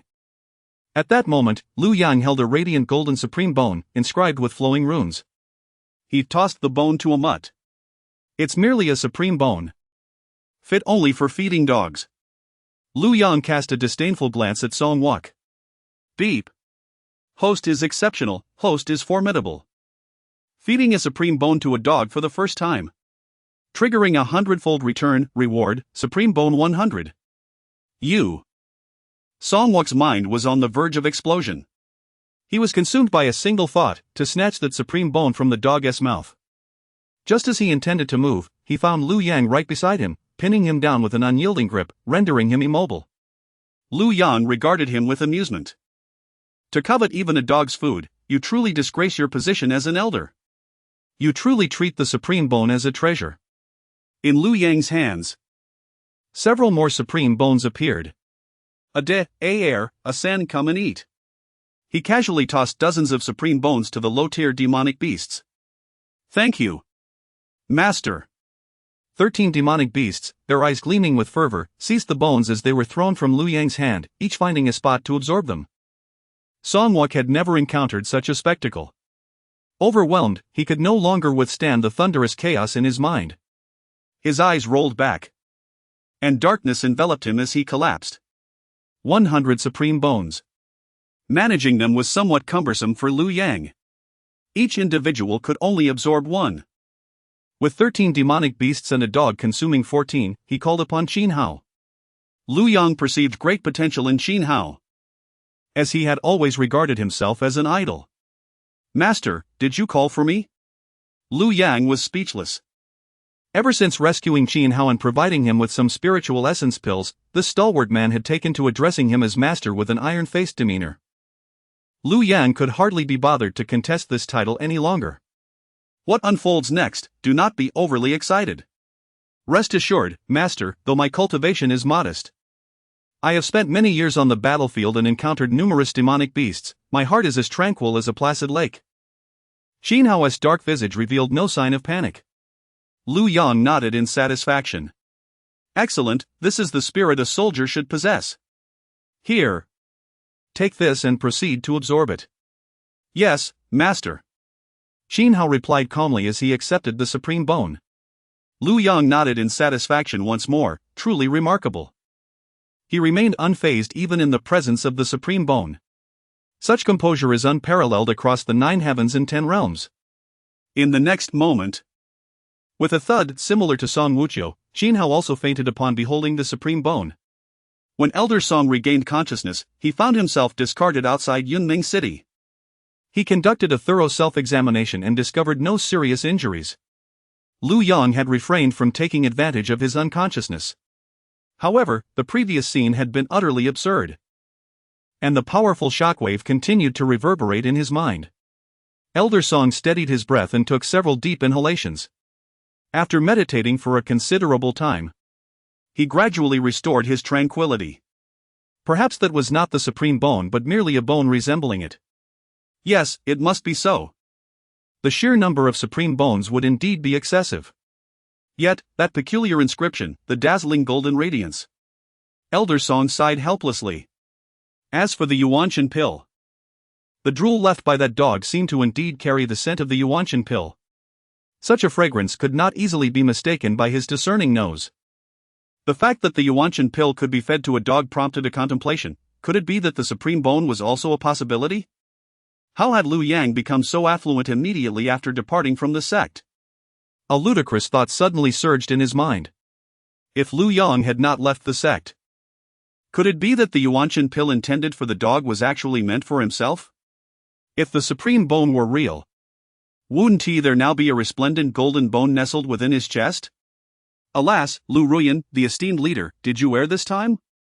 Song Wuqiu returned in a dejected state. Upon reuniting with Lin Yanxin, he remained in a daze, repeatedly muttering, "False, false, it's all false."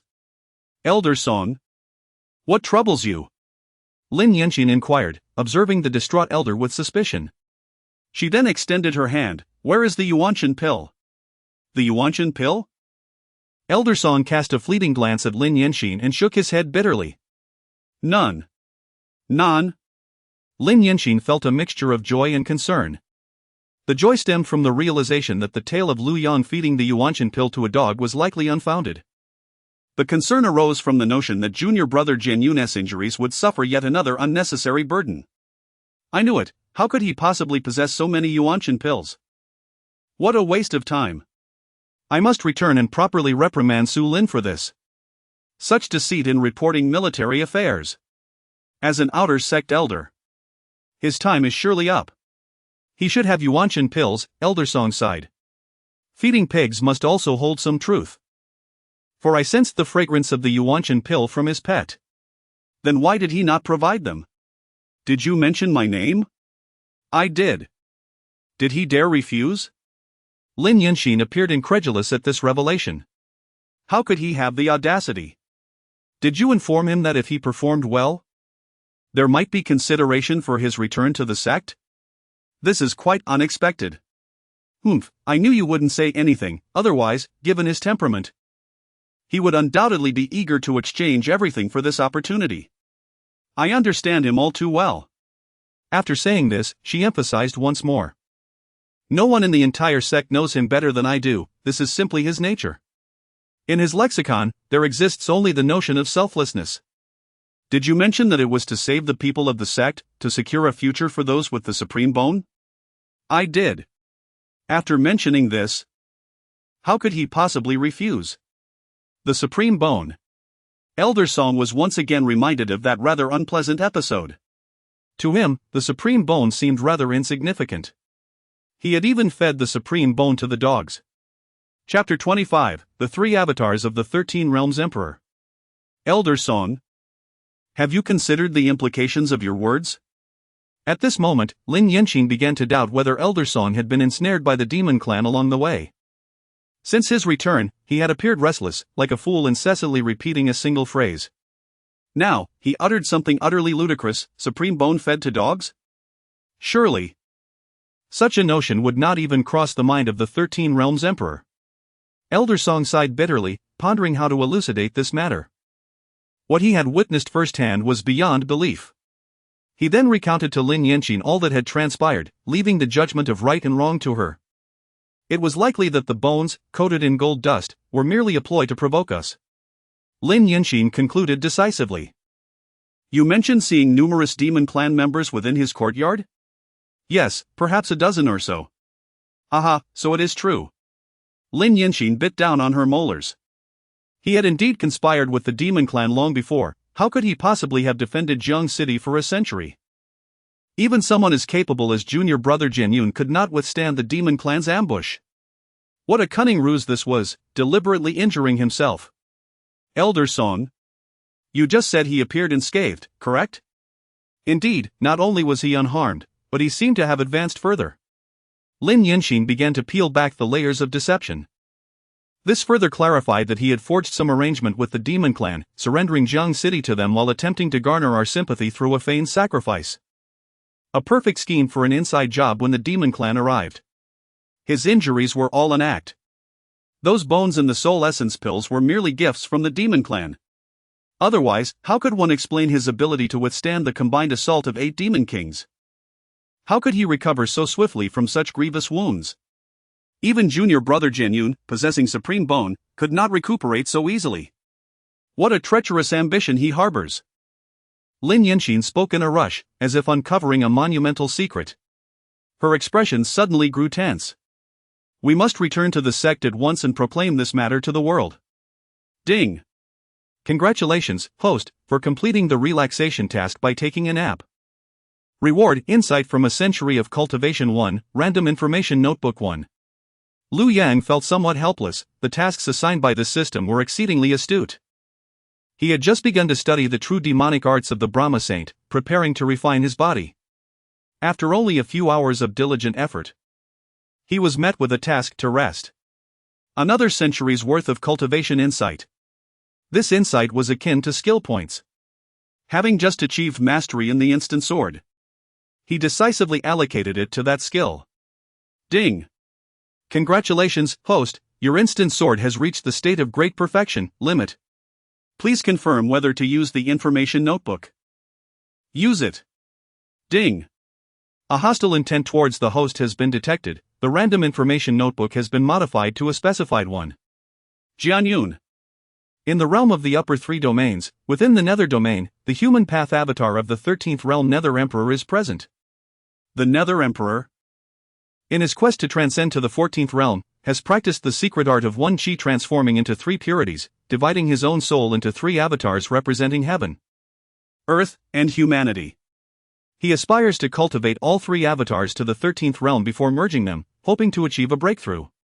To this end, the Nether Emperor has implanted supreme bones into each of the 3 avatars. Among them, the human path avatar, Jianyun, is the youngest son of the Jin Tun family in the central state domain. Upon discovering that Lu Ruyen possesses great fortune, he stealthily infiltrates the Xian Tian sect, intending to seize Lu Ruyen's primal body and monopolize her fortunes. The artifact he wields is the Nether Soul Ring, a supreme spiritual treasure that seals the Empress of the Phoenix City within the upper 3 domains, serving as a protector for the Nether Emperor's avatar.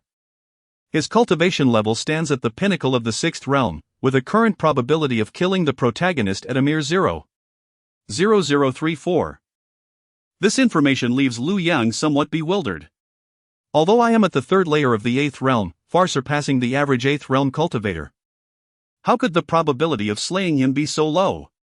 Surely, the 13th realm Nether Emperor's avatar must possess some means of survival. The host is merely at the 8th realm, 5 major levels beneath the Nether Emperor. However, the probability of him being able to kill the host is currently 0.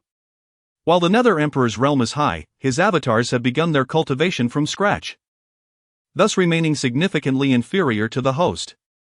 If he cannot be killed, can his supreme bones be extracted? The probability stands at 30. The Empress of Phoenix City within the Nether Soul Ring may take action, contingent upon the host's combat prowess.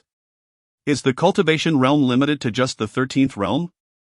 The Nether Emperor, being exceptionally talented, naturally desires to forge a path to the 14th realm. Realizing this, Lu Yang pondered for a moment. Suddenly his eyes gleamed with determination. Jian Yun must not be allowed to develop unchecked.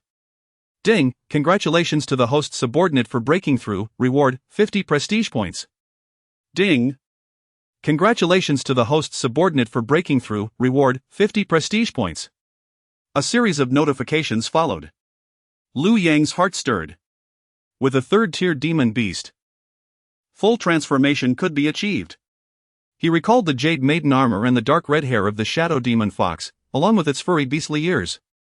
Gradually, an image formed in his mind, a charming maid with a slight smile, delicate red lips, and skin as fair as snow, exuding an alluring aura. What am I thinking? Lu Yang felt an urge to slap himself. Now, I must meticulously devise a plan to deal with that 13th realm emperor. What great fortune does Lu Ruyan possess? I have already reaped the benefits of her primal body. Could there be more? Please purchase the random information notebook. Forget it. I will capture her another day and interrogate her rigorously. Random information can be quite the scam. I only have 260 points left. It would be wiser to save them to hasten the ripening of the red dust immortal tree. Lu Yang communicated through the soul contract to review the information of these demon beasts. Ade, the 5-colored divine ox, is at the peak of the 4th tier. Aer, the howling moon wolf, is at the early stage of the 4th tier. San, the shadow demon fox, stands at the pinnacle of the 3rd tier. See, under the combined influence of the supreme bone and elixirs, these beasts, despite their initially modest talents, have transcended a significant stage in just a few days. At this rate, it is conceivable that they might directly slay an emperor in the future.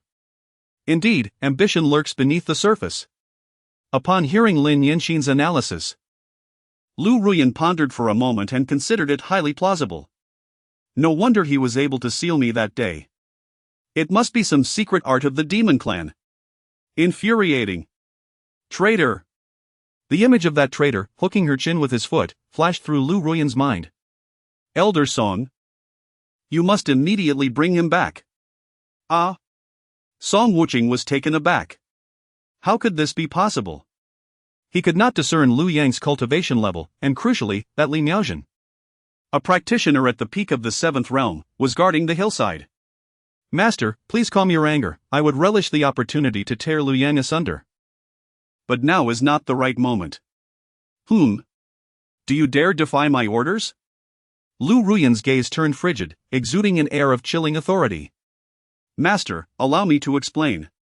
I intended to apprehend him directly, but Li Miaozhen from the Qingyun sect in Beiki intervened at a critical moment, and I was unable to contend with her, thus returning empty-handed. Li Miaozhen? Lu Ruyan recognized this woman. Canglan Lu Ruyan, Beiki Li Miaozhen. Many have drawn parallels between this woman and herself. Having already broken through to the 8th realm, Li Miaozhen is no longer her equal. Are you suggesting she is protecting Lu Yang? Indeed. Li Miaozhen, upon seeing my intention to capture Lu Yang, did not hesitate to strike. I suspect that Lu Yang has likely joined the Qingyun sect, and their relationship seems quite profound. How is that possible? Lin Yinxin was the first to protest, unable to accept that a prominent sect leader would take interest in someone like Lu Yang. Elder Song, you must be cautious with your words. How can you spread such rumors? How could Li Miaozhen possibly be attracted to someone like Lu Yang? She may only have taken him as a disciple. Lu Ruyan let out a cold laugh. Do you think that joining the Qingyun sect will ensure his safety? You underestimate us in Canglan Domain. However, Li Miaozhen does indeed pose a challenge. Here is the plan: inform Elder Lu that when the army returns victorious and passes through Yunming City, they are to bring him back from Luopao Mountain. I shall judge him once more before the eyes of the world. Chapter 26, The Demon Clan has escaped? Hurry back to the sect to report. The news of Lu Yang's collusion with the Demon Clan swiftly spread throughout the Canglan region, igniting a peak of fury among its inhabitants. The fall of Huoyun City was soon blamed entirely on Lu Yang. No wonder we lost Huoyun City, it was all because of Lu Yang. If it weren't for his conspiracy with the Demon Clan, how could they have possibly captured Huoyun City? Well, the reasoning seems flawed, yet it must be true. What do you mean flawed? I also heard that on the day of the city's breach, Lu Yang was actually in Huoyun City, laughing and chatting with those demons atop the city walls. He showed no concern for the captured human cultivators, regardless of their pleas. Isn't that indicative of a connection? What's more, I've heard he encouraged those demon beasts to teach them a lesson. Ha! I have always said that Lu Yang has long allied himself with the Fox Clan. Just think, who could resist the allure of the Fox Clan?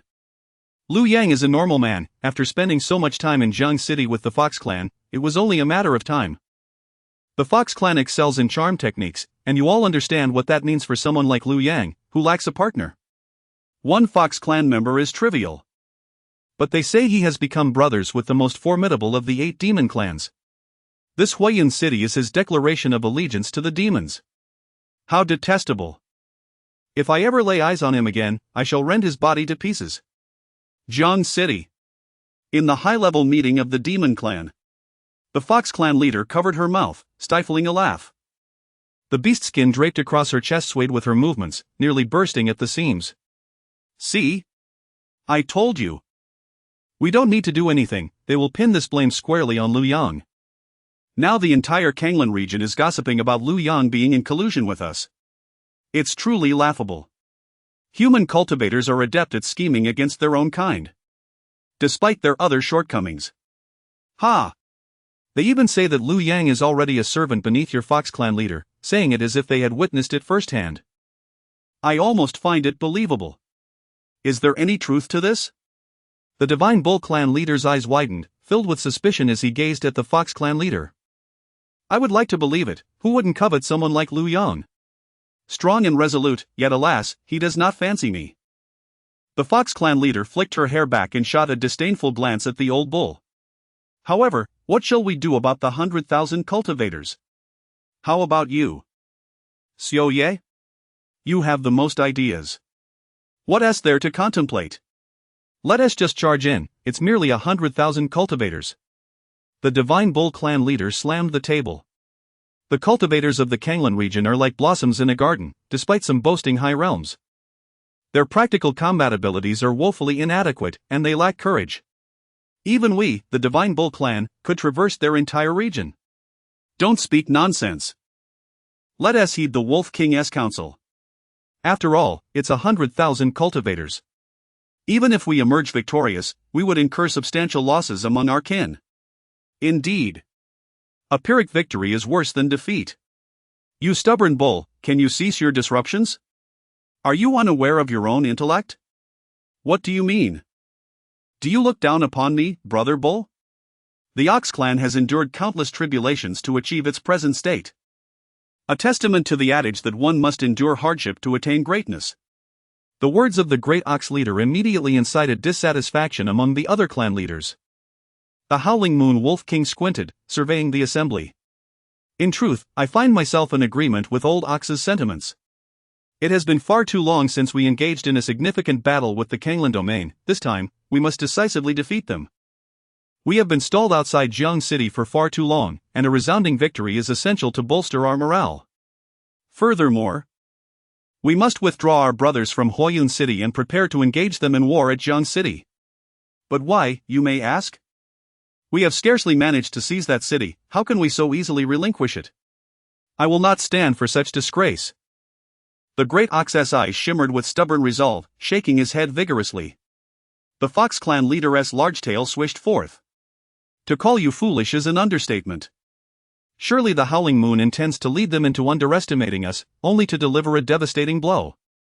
The human race is notoriously arrogant. If we concede Huayun City, they will undoubtedly presume we are afraid of them, emboldening their actions. Thus, they would have already lost half the battle, especially considering their inherent lack of combat prowess. Is that not so? The great ox turned his gaze toward the wolf king. Indeed, that is precisely the case. The fox maiden possesses a keen insight into human nature. Spring breezes bring swift hooves, and one day, one can behold the blossoms of Chang'an. At this moment, Lu Yuanqing was brimming with satisfaction and ambition, leading a formidable force of 100,000 cultivators towards Huayun City. This coalition gathered over 100 sects and factions, comprising the finest warriors among them. Although many sects dispatched outer disciples, including the Shantian sect, these outer disciples were at least of the third realm, with a fair number hailing from the fourth and fifth realms. Additionally, the ranks included numerous elders, stewards, and high-level combatants, with several hundred sixth realm cultivators and nearly 27th realm experts. Capturing the demon clan would be as effortless as a stroll in the park. This endeavor not only avenged his past captivation but also promised to elevate his name throughout the Canglan Domain. For years, all the accolades had been seized by a single disciple, Lu Yang, which was a bitter pill to swallow. To accommodate the majority of third realm disciples, the entire expedition's pace was somewhat sluggish. Elder Lu was unhurried, yet others were growing anxious. Elder, should we not hasten our pace? The demon clan has undoubtedly received word of our advance. The sluggishness merely grants them the time to mobilize their forces, spoke Miao Renfeng, an elder from the Thousand Swords Pavilion, standing beside Lu Yuanqing. Elder Lu cast a sidelong glance at him, neither affirming nor denying, and replied coolly, Elder Miao, have you misunderstood? Our objective in this battle is to decisively crush the demon clan, and my approach is intentionally designed to afford them the time to prepare. This left Miao Renfeng somewhat dumbfounded. According to reports from Huayun City, the demon clan's combat strength should not be underestimated, having effortlessly seized Huayun City. Elder Lu, it has been a century since we last engaged with the demon race, and our understanding of their circumstances over this period is rather limited. Perhaps we should seize the opportunity while they are unprepared, delivering a decisive blow before their forces arrive to assist, thereby employing our numerical advantage to overcome them with ease.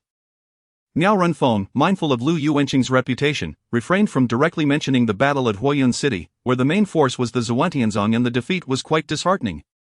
Instead, he opted for a more circumspect approach. Elder Miao, you exhibit an excessive degree of timidity. This occasion is unlike any before. We are an invincible army composed of 100,000 cultivators. If the demon race were to remain unfazed, I would indeed be impressed. However, there are no buts in this matter. Surely, you do not believe I have been idle? Allow me to enlighten you. I have already dispatched individuals to Huayun City to observe their every move. Can you guess what the demon race is currently engaged in? Without waiting for a response, Elder Lu erupted into laughter.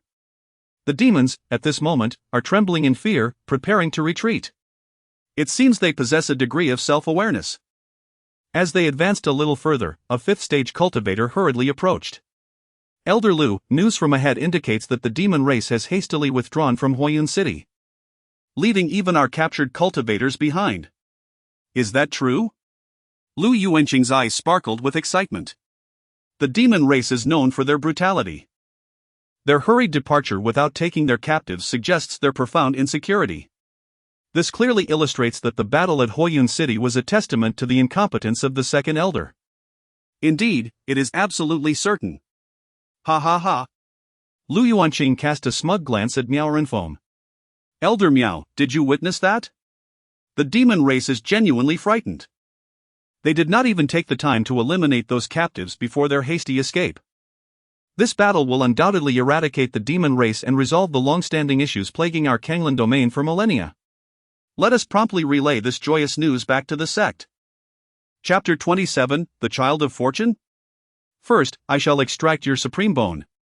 In the secluded chamber of the Shantian sect, Jian Yun sat cross-legged in meditation.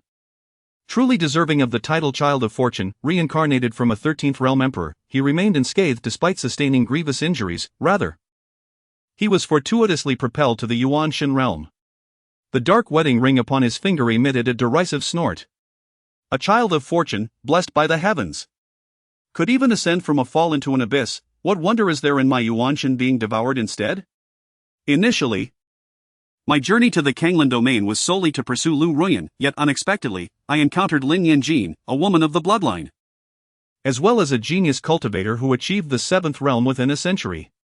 All of these shall become my opportunities in the future. The previously scholarly and earnest visage of Jian Yun now bore an expression of disdain.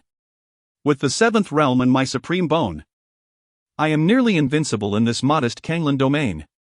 Once I seize Lu Ruyan's Shenpin Yuanin, assist Lin Yanjin in awakening her talent, and merge with Liu Yang's innate gifts, I shall possess both the supreme bone and the. Even this weakest incarnation of humanity might very well be among the earliest to attain the title of emperor. The opens the heavens, and throughout history, none have known defeat. With thee as my ally, why would I require the supreme bone? With either thee or the supreme bone, a glorious future as a great emperor is assured. Humph. One day, your insatiable greed will lead to your demise. In response to the mocking jeers from the ring, Jian Yun merely smiled faintly. With the celestial bodies at his command, such a being as he was unparalleled in the world. Fairy Phoenix Empress, bear witness to my ascendance as the first supreme emperor of the 14th realm. Of course, you must protect me. Considering my recent breakthrough, I shall overlook this instance. Should you fail to act in the future, I shall eliminate this incarnation on the spot. With your hidden cards, why would I need to intervene? Who in this trivial Canglan realm could possibly take your life? Humph. My invincibility is my own affair, yet do not forget your precarious position. Suddenly, a frigid voice interrupted. Lu Yang had materialized before Jian Yun. Surprised at first, Jian Yun quickly regained his composure and scrutinized Lu Yang. You possess quite the audacity to venture into the Xintian sect. Ah, you've even advanced to the 8th realm, truly worthy of the genius I recognized. I had intended to seek you out, yet here you present yourself. Jian Yun paused momentarily, then offered a slight smile. Fortune indeed proves to be the most elusive of entities. Just as one thirsts, water is delivered. Aware of Liu Yang's murderous intent from the system's intel, he resolved to eliminate this threat. Such an emperor's incarnation must not be allowed to flourish. Even if the odds of success are a meager 0.0034. It is worth a try. At the very least, I must extract his supreme bone. Surely you do not intend to kill me? Jian Yun taunted, noticing Liu Yang's curious examination of him. I wonder how to address you. It seems your approach is directed towards me, likely for Lin Yanjin's sake. What a pity to possess such remarkable talent, yet be ensnared by the folly of romantic entanglements. Alas, with an unsteady heart, one may only aspire to the threshold of tribulation throughout their life. It would be far better for this gift to be absorbed by me, rather than squandered. Emperor of the Netherworld. Do you still recognize me? Lu Yang suddenly uttered a perplexing statement, which struck Jian Yun like a clap of thunder.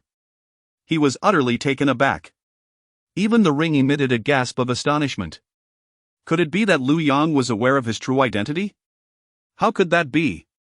Moreover, his tone suggested an acquaintance of equal standing, daring to call him by name. Was he perhaps the reincarnation of an enemy, come to thwart his ascension to the throne of the emperor? In an instant, a myriad of thoughts raced through Jian Yun's mind. What Lu Yang desired was precisely this moment of distraction.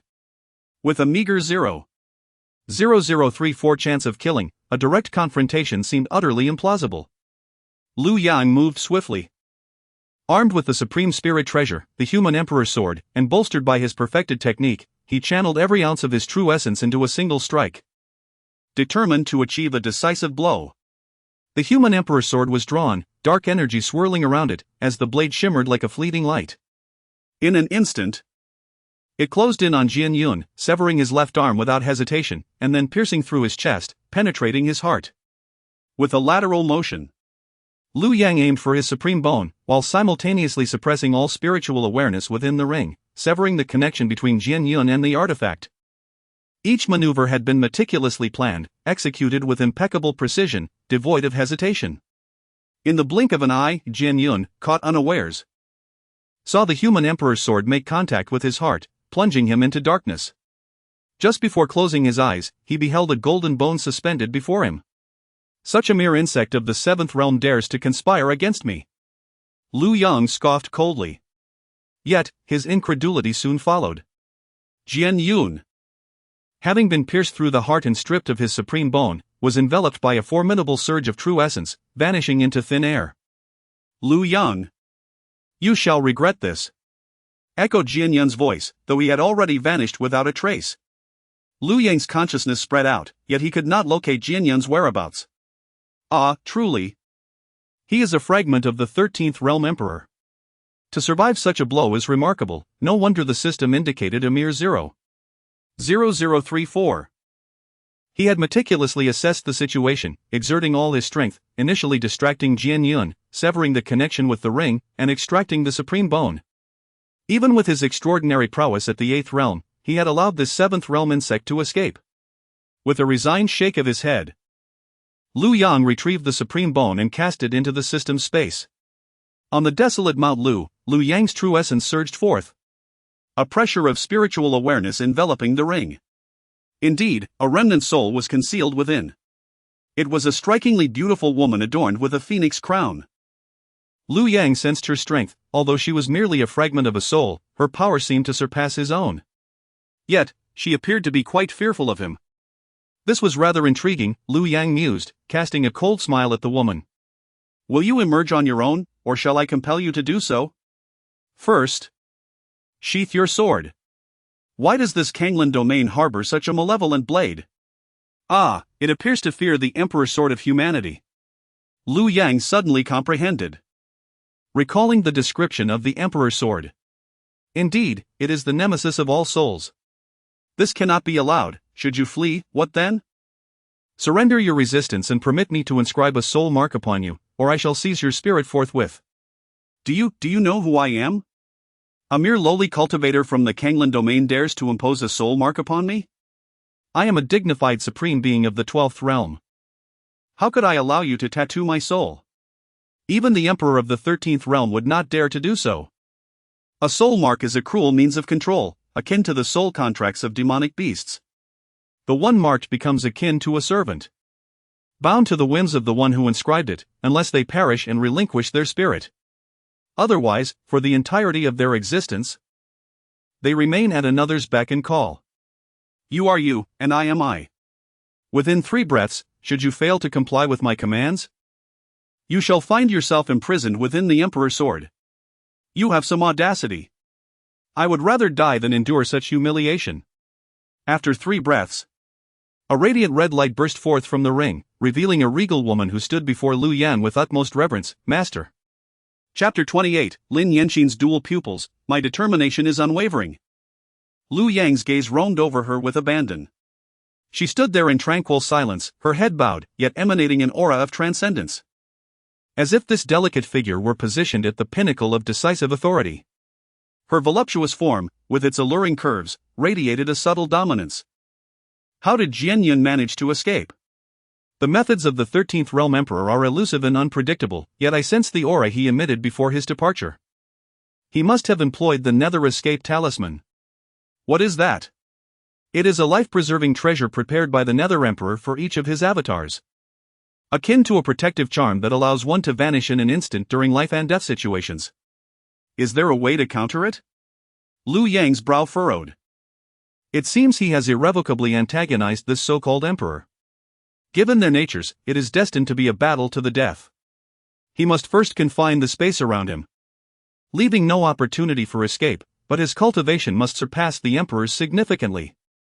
However, it appears that although the master is at the 8th realm, his formidable strength is terrifying. Even in the upper heavenly domain, he would find it difficult to encounter a rival, and he should be capable of confinement. Lu Yang nodded. This marks his first encounter with the escape tactics of the 13th realm emperor. But as for Jian Yun, this opportunity is singular. Now, let us speak of you. Who are you, and why are you within his ring? Why did he not inscribe a soul mark upon you? In response to the master. I am the divine Phoenix Emperor of the Phoenix City, my original self at the 12th realm. The Nether Emperor covets the techniques of our lineage, the divine Phoenix Nirvana technique.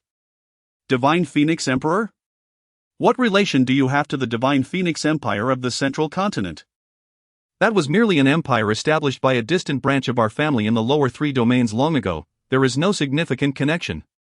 Oh, please continue. The Nether Emperor launched a surprise attack against me, intending to utilize the technique of transforming into the 3 pure ones to attain the 14th realm. He severed a fragment of my soul and trapped it within the ring, demanding that I protect his reincarnated body to ascend to the status of Emperor before he would release my soul. The Nether Emperor is ruthless. The Master must eradicate him completely, or it will not be long before. The Divine Phoenix Emperor has now fully embraced the role of a servant, beginning to contemplate Liu Yang's welfare. Do you know where he has gone? I truly do not know. However, given his character, he will undoubtedly command others to continue targeting the Master, such as Lin Yanxin from last time. Upon finishing, the Divine Phoenix discreetly observed Liu Yang's expression. Seeing his calm demeanor, she felt reassured. He had long schemed to usurp the Master's foundation, and Lin Yanxin and Lu Ruyan were both integral to his plans. Lu Ruyan? Liu Yang was not particularly astonished. Her mysterious essence had been immensely beneficial to him. Even now, he could still perceive the advantages it had conferred upon him during his cultivation. Since Jian Yun is an avatar of the Emperor, it is not surprising that he would have designs on her. But what makes Lin Yanxin so special? What purpose does Lin Yanxin serve? Returning to the Master, Lin Yanxin, born of extraordinary lineage, possesses the rare talent of the Emperor of the Underworld has a method to awaken her gift, desiring to seize her. Oh! A glimmer of excitement sparkles in Liu Yang's eyes. It must be mine. In the celestial domain, at the resplendent Phoenix City. A grand hall, shimmering with gold and jade. The Divine Phoenix Empress, draped in a flowing crimson robe, reclines upon a phoenix-shaped bed. Her long, elegant legs are exposed, resembling exquisite white jade. As she lies sideways, her bosom rises majestically, full and ample. Suddenly, she sits upright, her eyes clouded with confusion, swiftly replaced by a surge of fury. Who dares to inscribe a soul mark upon this Empress's spirit? This mark does not bear the aura of the Emperor of the Underworld. Could it be that in the lower 3 domains, there exists someone capable of countering the Emperor's corporeal avatar? Someone who could imprison her very soul? Though merely a fragment of her spirit, it possesses strength surpassing that of the 9th realm of tribulation.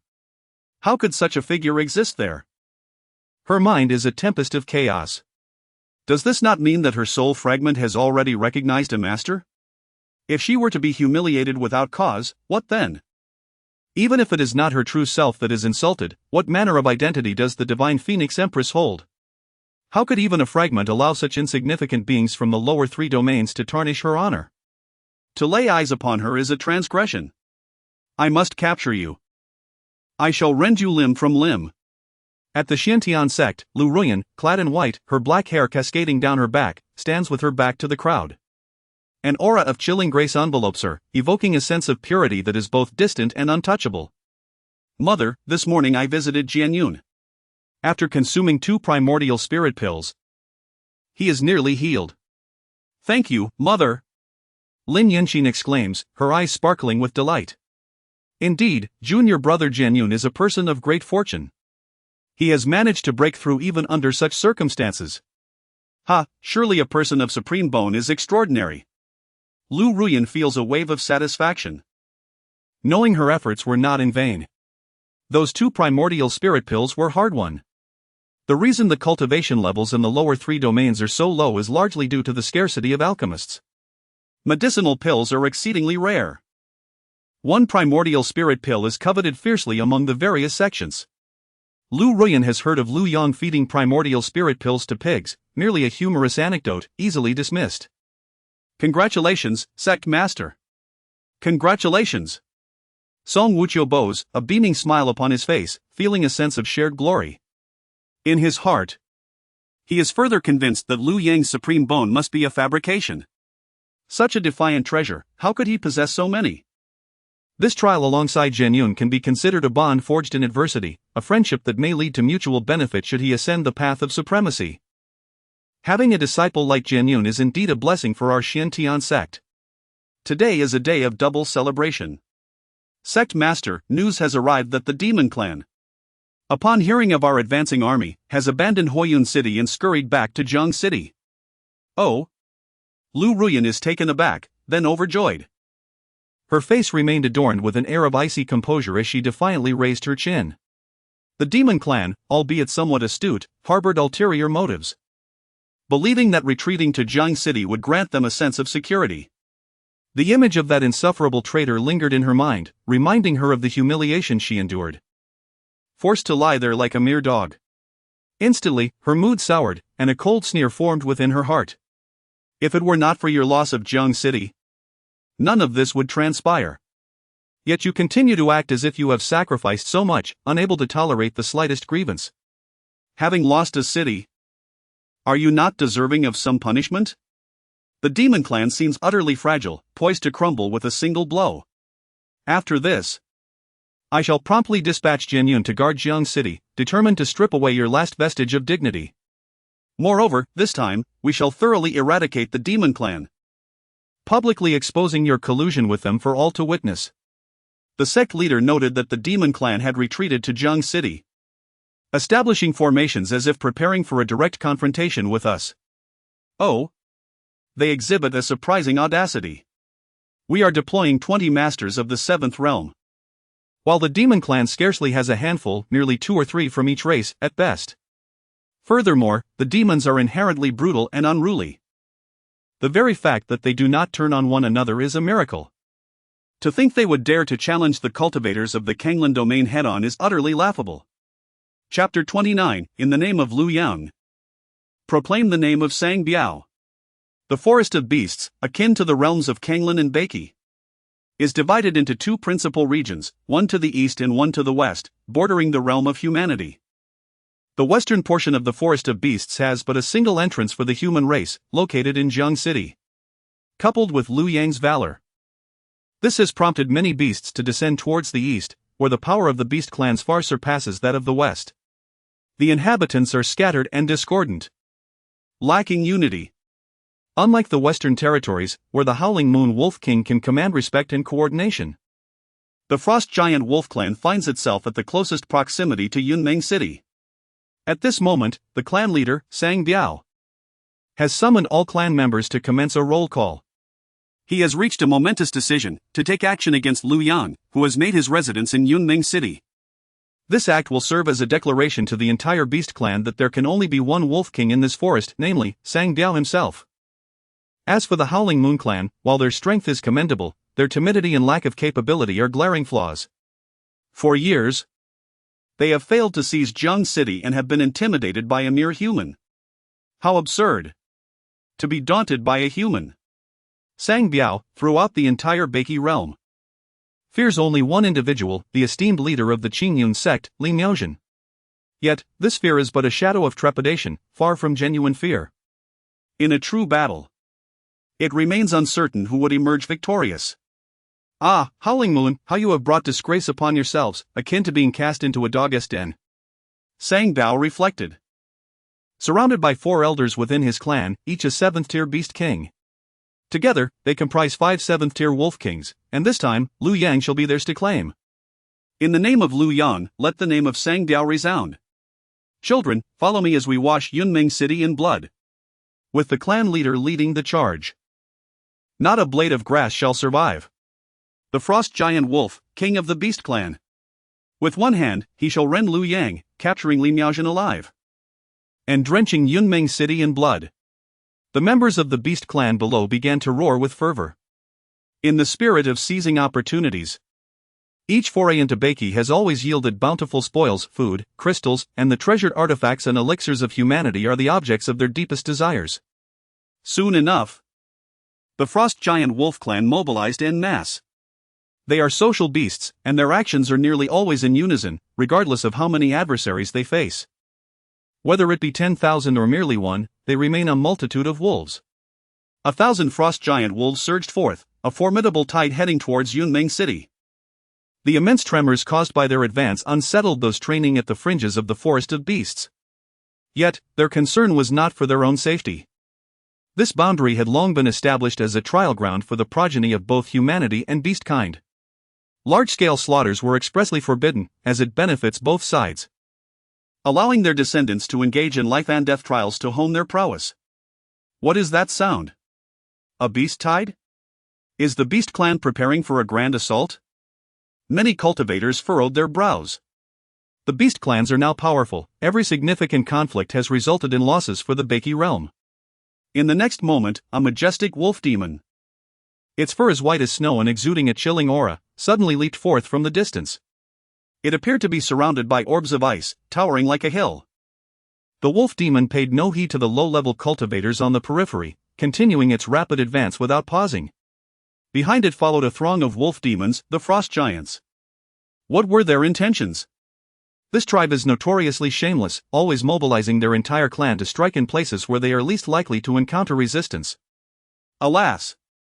It seems another unfortunate locale is about to face disaster. Their trajectory suggests they are headed towards Yunmeng City. Yunmeng City. This name has been mentioned with increasing frequency in the northern Qi region lately, primarily due to the emergence of Liu Yang. Many from the Qingyun sect have gradually relocated to Yunmeng City, where reconstruction efforts are in full swing.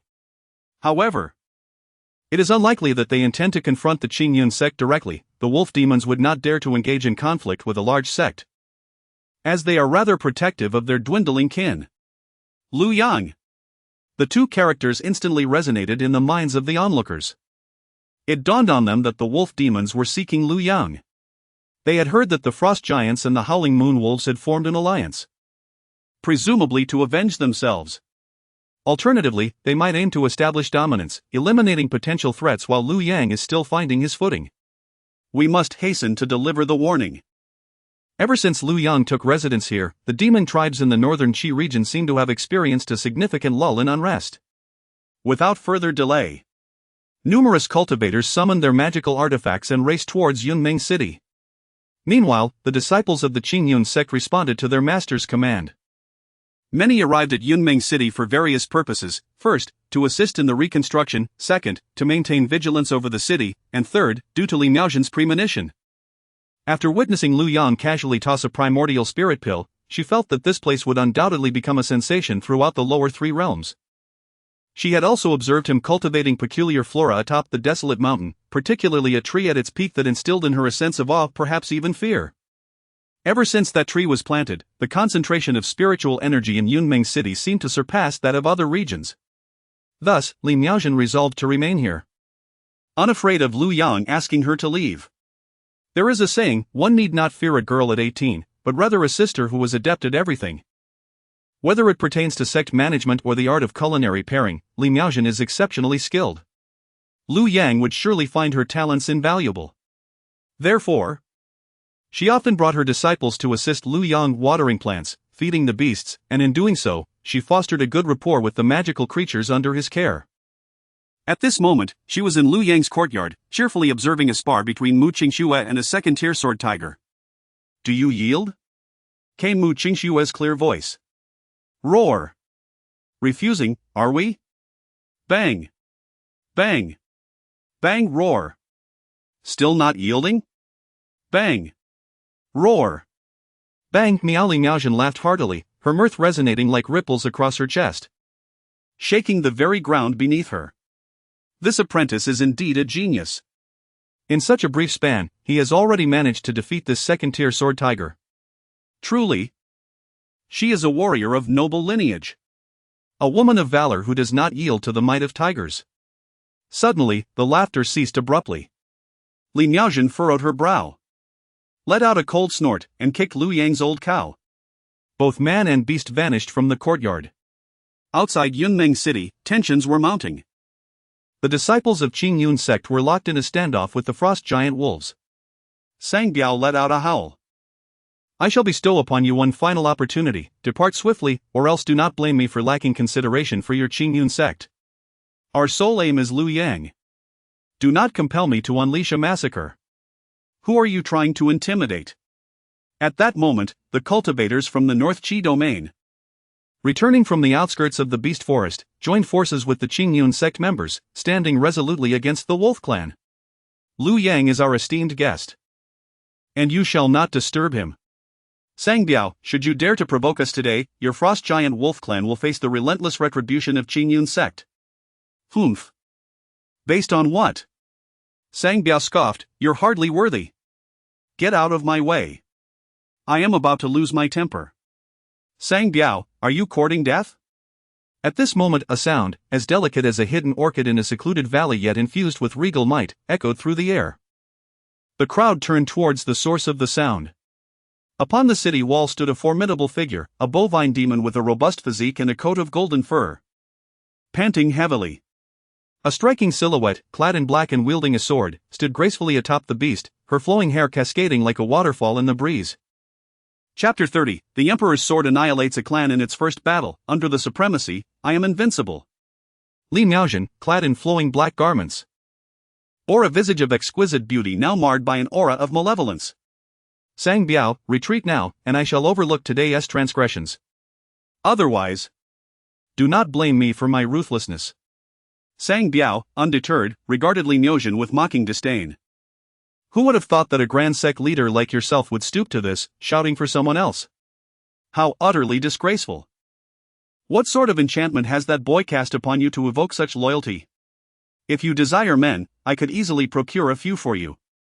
After a moment's jest, his expression hardened. Li Miaozhen, are you truly prepared to oppose our frost giant wolf clan for that boy? Do not presume my leniency stems from fear. Capture Li Miaozhen alive. Lay waste to Yunming City. With that, Sang Biao charged forth, leaving no blade of grass unscathed. Frost giant wolves, rulers of the realm. As their leader's fury ignited, the clan's members erupted into fervent howls. Sang Biao directed another furious shout towards the desolate mountain. Lu Yang. What manner of man are you, hiding behind a woman? How can you claim the title of the guardian of Jiangcheng when you display such cowardice? This is outrageous. Li Miaozhen had never encountered such vile language.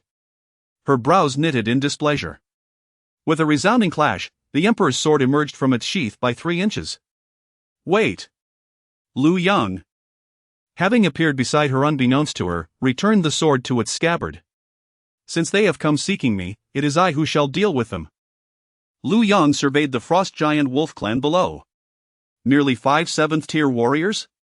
They have sought me out when I had no intention of confronting them. Beep. Detecting the howls of the wolf clan. Task 1, endure and engage in discourse, a handshake to reconcile. Reward, inferior yellow grade Dan, breath-holding pill 1. Task 2, below the 8th realm, all are but ants, how laughable are these insignificant creatures. If they are not obliterated, all prior cultivation would be in vain. The madman sharpens his blade, kill, kill, kill. Reward, 2,000 years of cultivation. Prestige, 1,000 points. Are you Lu Yang? Sang Biao scrutinized the man whom the Howling Moon feared. After a prolonged gaze, he concluded, unremarkable, indeed. Far from the legendary fierce deity with 3 heads and 6 arms. Yet, to be fair, he acknowledged that the Howling Moon's cultivation slightly surpassed his own. Although Sang Biao feigned disdain, caution began to creep into his heart. Lu Yang's reputation was formidable, and his years of dealings with humanity had revealed a pattern. The most unassuming individuals often harbored the greatest dangers. Those who flaunted their prowess were usually ineffectual. Have you subdued the Howling Moon for a century? I see no remarkable traits in you. That is due to your insufficient cultivation. Clang, the Emperor's sword was unsheathed. Lu Yang gently caressed the blade. You are fortunate. This sword has yet to taste a hearty meal since it joined me. Let your clan be the first. Ha! Boy, what bravado! Come down and face me in single combat. Will you face us one-on-one, or shall we overwhelm you as a group? Choose swiftly. To show disrespect to our chieftain is to invite ruin, even if Li Miaozhen is your paramour. The fierce beast is ready to strike, leaving no blade of grass untouched. I choose to confront you all alone. In that moment, Lu Yang moved. Grasping the Emperor's sword, which billowed with dark smoke, he vanished from the crowd's sight. When he acted, he committed fully. This was the lesson he gleaned from the events surrounding Jianyun. His entire essence surged, and in an instant, he wielded his sword to its utmost potential. Kill. The Wolf Clan, incensed by this audacious youth, could hardly believe their ears. One man against us all? What folly is this? Sang Biao howled toward the heavens, and in the next breath, his colossal form was cleaved in two. Not even the innate frost of his kind could impede Lu Yang's velocity. With a single strike, Lu Yang pierced through Sang Biao's body, leaving no trace behind. Step by step, he claimed a life with fluidity akin to flowing water, as effortlessly as a hot knife through butter. The full force of an 8th realm master unleashed. Wherever he struck, his foes fell like mere ants. In the blink of an eye, 1,000 wolf demons lay severed in half. Thud thud, Lu Yang returned to the city walls. The bodies of the wolf demons began to topple slowly to either side, stirring up clouds of dust. Silence reigned. Li Miaojin stood agape. Incredulity etched across her face as she beheld Lu Yang. She knew of his prowess, yet this was beyond comprehension. Even she would struggle greatly to defeat a single Sang Biao. He had slain 1,000, and so swiftly. No, the frost giants fought as a clan. He had annihilated the frost giants entirely. This is utterly unreasonable. Gulp, clang, the sword in Li Miaojin's hand clattered to the ground, masking the sound of her swallowing. The noise of the blade hitting the earth resonated in the ears of all present. Boom! A multitude of cultivators awoke, their astonishment erupting into thunderous cries. What in the world just happened? I truly saw a cloud of black smoke. No wonder he could guard Jiang City for a century, with no demon daring to set foot. Ha ha ha, I suddenly feel like laughing. The Canglan Domain has actually crippled its own power, forcing Lu Yang to retreat. Heaven above, this is utterly absurd. It is indeed time for our Beiki domain to flourish. Ding, congratulations to the host for completing the task. This is the essence of cultivation. I do not consume beef. Reward, 2-fold millennium cultivation. Prestige, 1,000 points. With a single strike, the host has annihilated a clan, earning an additional 500 prestige points from the Beiki domain. Current prestige, 1,760 points. Available for selection. Emperor Sword, top-tier spiritual treasure, 10,000. Upon reaching 10,000, it may evolve into a low-grade Xintian spiritual treasure. Lu Yang immediately spent 800 points to procure growth-enhancing fertilizer. The red dust immortal tree bears fruit once every 3,000 years, he could not resist such temptation. As for those extraordinary beings with a score exceeding 99999, there is currently little hope. This implies that merely showcasing one's prowess in front of others will suffice to garner prestige? Such is human nature. This system possesses a certain profundity. For now, Lu Yang chooses to ignore it. He focuses on enhancing his skills. All points are dedicated to the sacred true demon art. His attacks are remarkably sharp and unparalleled, yet his physical resilience remains rather ordinary. In Jiangchang, he finds himself sustaining injuries almost daily. Ding! Congratulations to the host for advancing the sacred true demon art to full mastery. Is it true that 2,000 years of cultivation cannot achieve perfection? A low-tier heavenly grade body refinement technique is not a mere empty title. At the stage of mastery, one could almost traverse unhindered. Within the 10 realms, one could inflict no damage whatsoever. Is it truly that formidable? The 10th realm signifies the path-cutting realm, and the next level is the supreme 11th realm. Does this mean I am invincible beneath the supreme? Invincible in body. If I encounter an opponent I cannot defeat, can I simply recline and let them handle it? Having gathered his rewards, Lu Yang immediately set off towards the summit of Luopao Mountain. Lu Yang, you. Li Miaojin, still reeling from her earlier astonishment, suddenly becomes aware of Lu Yang's absence and, stamping her foot, begins to chase after him. Chapter 31, Can this fruit induce pregnancy? When Li Miaojin arrived, she discovered Lu Yang consuming a vividly colored fruit, adorned with flowing patterns that resembled an ethereal nectar. She intended to catch up with him to inquire about his remarkable abilities and the level he had attained. Having spent considerable time in the dilapidated mountain, she and her disciple had grown quite familiar with Lu Yang, understanding his laid-back nature and his propensity for humor. However, upon witnessing the delectable fruit, all other thoughts were cast aside.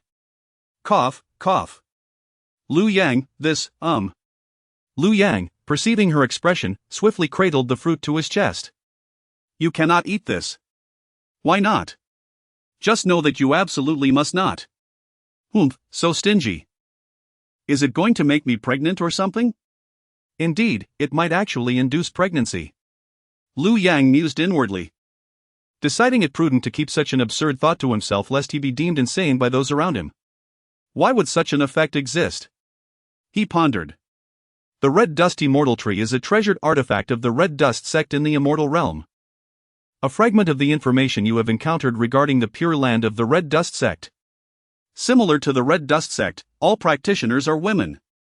Unencumbered by clothing, cough, but that is not the crux of the matter. The key point is that they have transcended worldly concerns. Though cultivation transcends time, all must eventually face aging unless they touch the door to immortality. The venerable ancestor of the Red Dust sect, a prodigy, specifically cultivated the Red Dust Immortal Tree for the sake of the sect's legacy. Lu Yang found this principle perplexing. Well, in the realm of cultivation, there are all manners of strange occurrences. According to the Divine Phoenix Empress, certain powerful secret realms possess bizarre entry requirements. Some permit only those under 20 years of age. Others allow only cultivators below the 7th realm, some admit only male practitioners, and others require entry without clothing. One cannot gauge everything by conventional reasoning. Oh, right. Lu Yang glanced at Li Miaojin, still coveting his fruit, and tossed her a bone. This one is suitable for you. You. Li Miaojin intended to glare at him but was taken aback by the object in her hands. You, my heavens! Is this the supreme bone? Hurry and fuse it, otherwise, I shall feed it to the dogs. Li Miaojin stared at him in disbelief, her eyes reflecting shock and incredulity. As if the abundance of essence spirit pills wasn't enough, he could so casually offer her the supreme bone and even consider feeding it to dogs. She felt like crying. Taking a deep breath, she gradually diverted her gaze, preparing to merge this legendary supreme bone. Suddenly, she felt a gust of wind behind her. Something was approaching. Li Miaojin instinctively reached out. What the? The graceful and dignified Li Miaojin uttered her first curse in her lifetime. Another supreme bone. This one shall be for your disciple. It was too late. Li Miaojin desperately uttered her final 2 words before collapsing to the ground. The allure of the supreme bone was indeed formidable. Even the esteemed leader of the Qingmei sect, a person well versed in the ways of the world, succumbed to unconsciousness at this moment. A friendly reminder, the 13th realm emperor of the underworld has only managed to gather 3 pieces throughout his lifetime. He is already a paragon among the 13th realm emperors. In Huaiyun City, Elder Lu, not only did Lu Yang refuse to rescue us, but he also conspired with the demon clan to eliminate us. Elder Lu Yang has colluded with the demon clan, please. We implore you to take action on our behalf. He even claimed that our rescue was a matter for the Canglan Domain and had nothing to do with him. Can you believe such words? Lu Yuanqing led 100,000 cultivators into Huaiyun City, and immediately spotted the numerous bound cultivators in the refugee camp outside the city. Upon breaking their restraints, everyone rushed forward, weeping and lamenting Lu Yang's misdeeds. If Qin Hao had been present, he would have surely mocked them once more. Not one person blamed the demon clan, all ire was directed at Lu Yang for failing to save them. How amusing. Lu Yuanqing relished this feeling. That day, Lu Yang had embarrassed him greatly. Hearing others accuse him, pointing fingers in reproach, brought him a sense of comfort. Speak freely, I encourage you. I will pose but one question: did the demon clan truly retreat in haste? Indeed, Elder Lu. Upon hearing your esteemed name, the demon clan fled overnight. They had initially planned to capture us for their amusement but did not even have time to take us with them. Ha ha. Elder Lu chuckled gently as he stroked his beard. Elder Lu. The Elder Miao from the Qianjian pavilion stepped forward, clasping his fists. The demon clan is formidable. They have invited us for a formal battle tomorrow. I believe it is unwise to accept.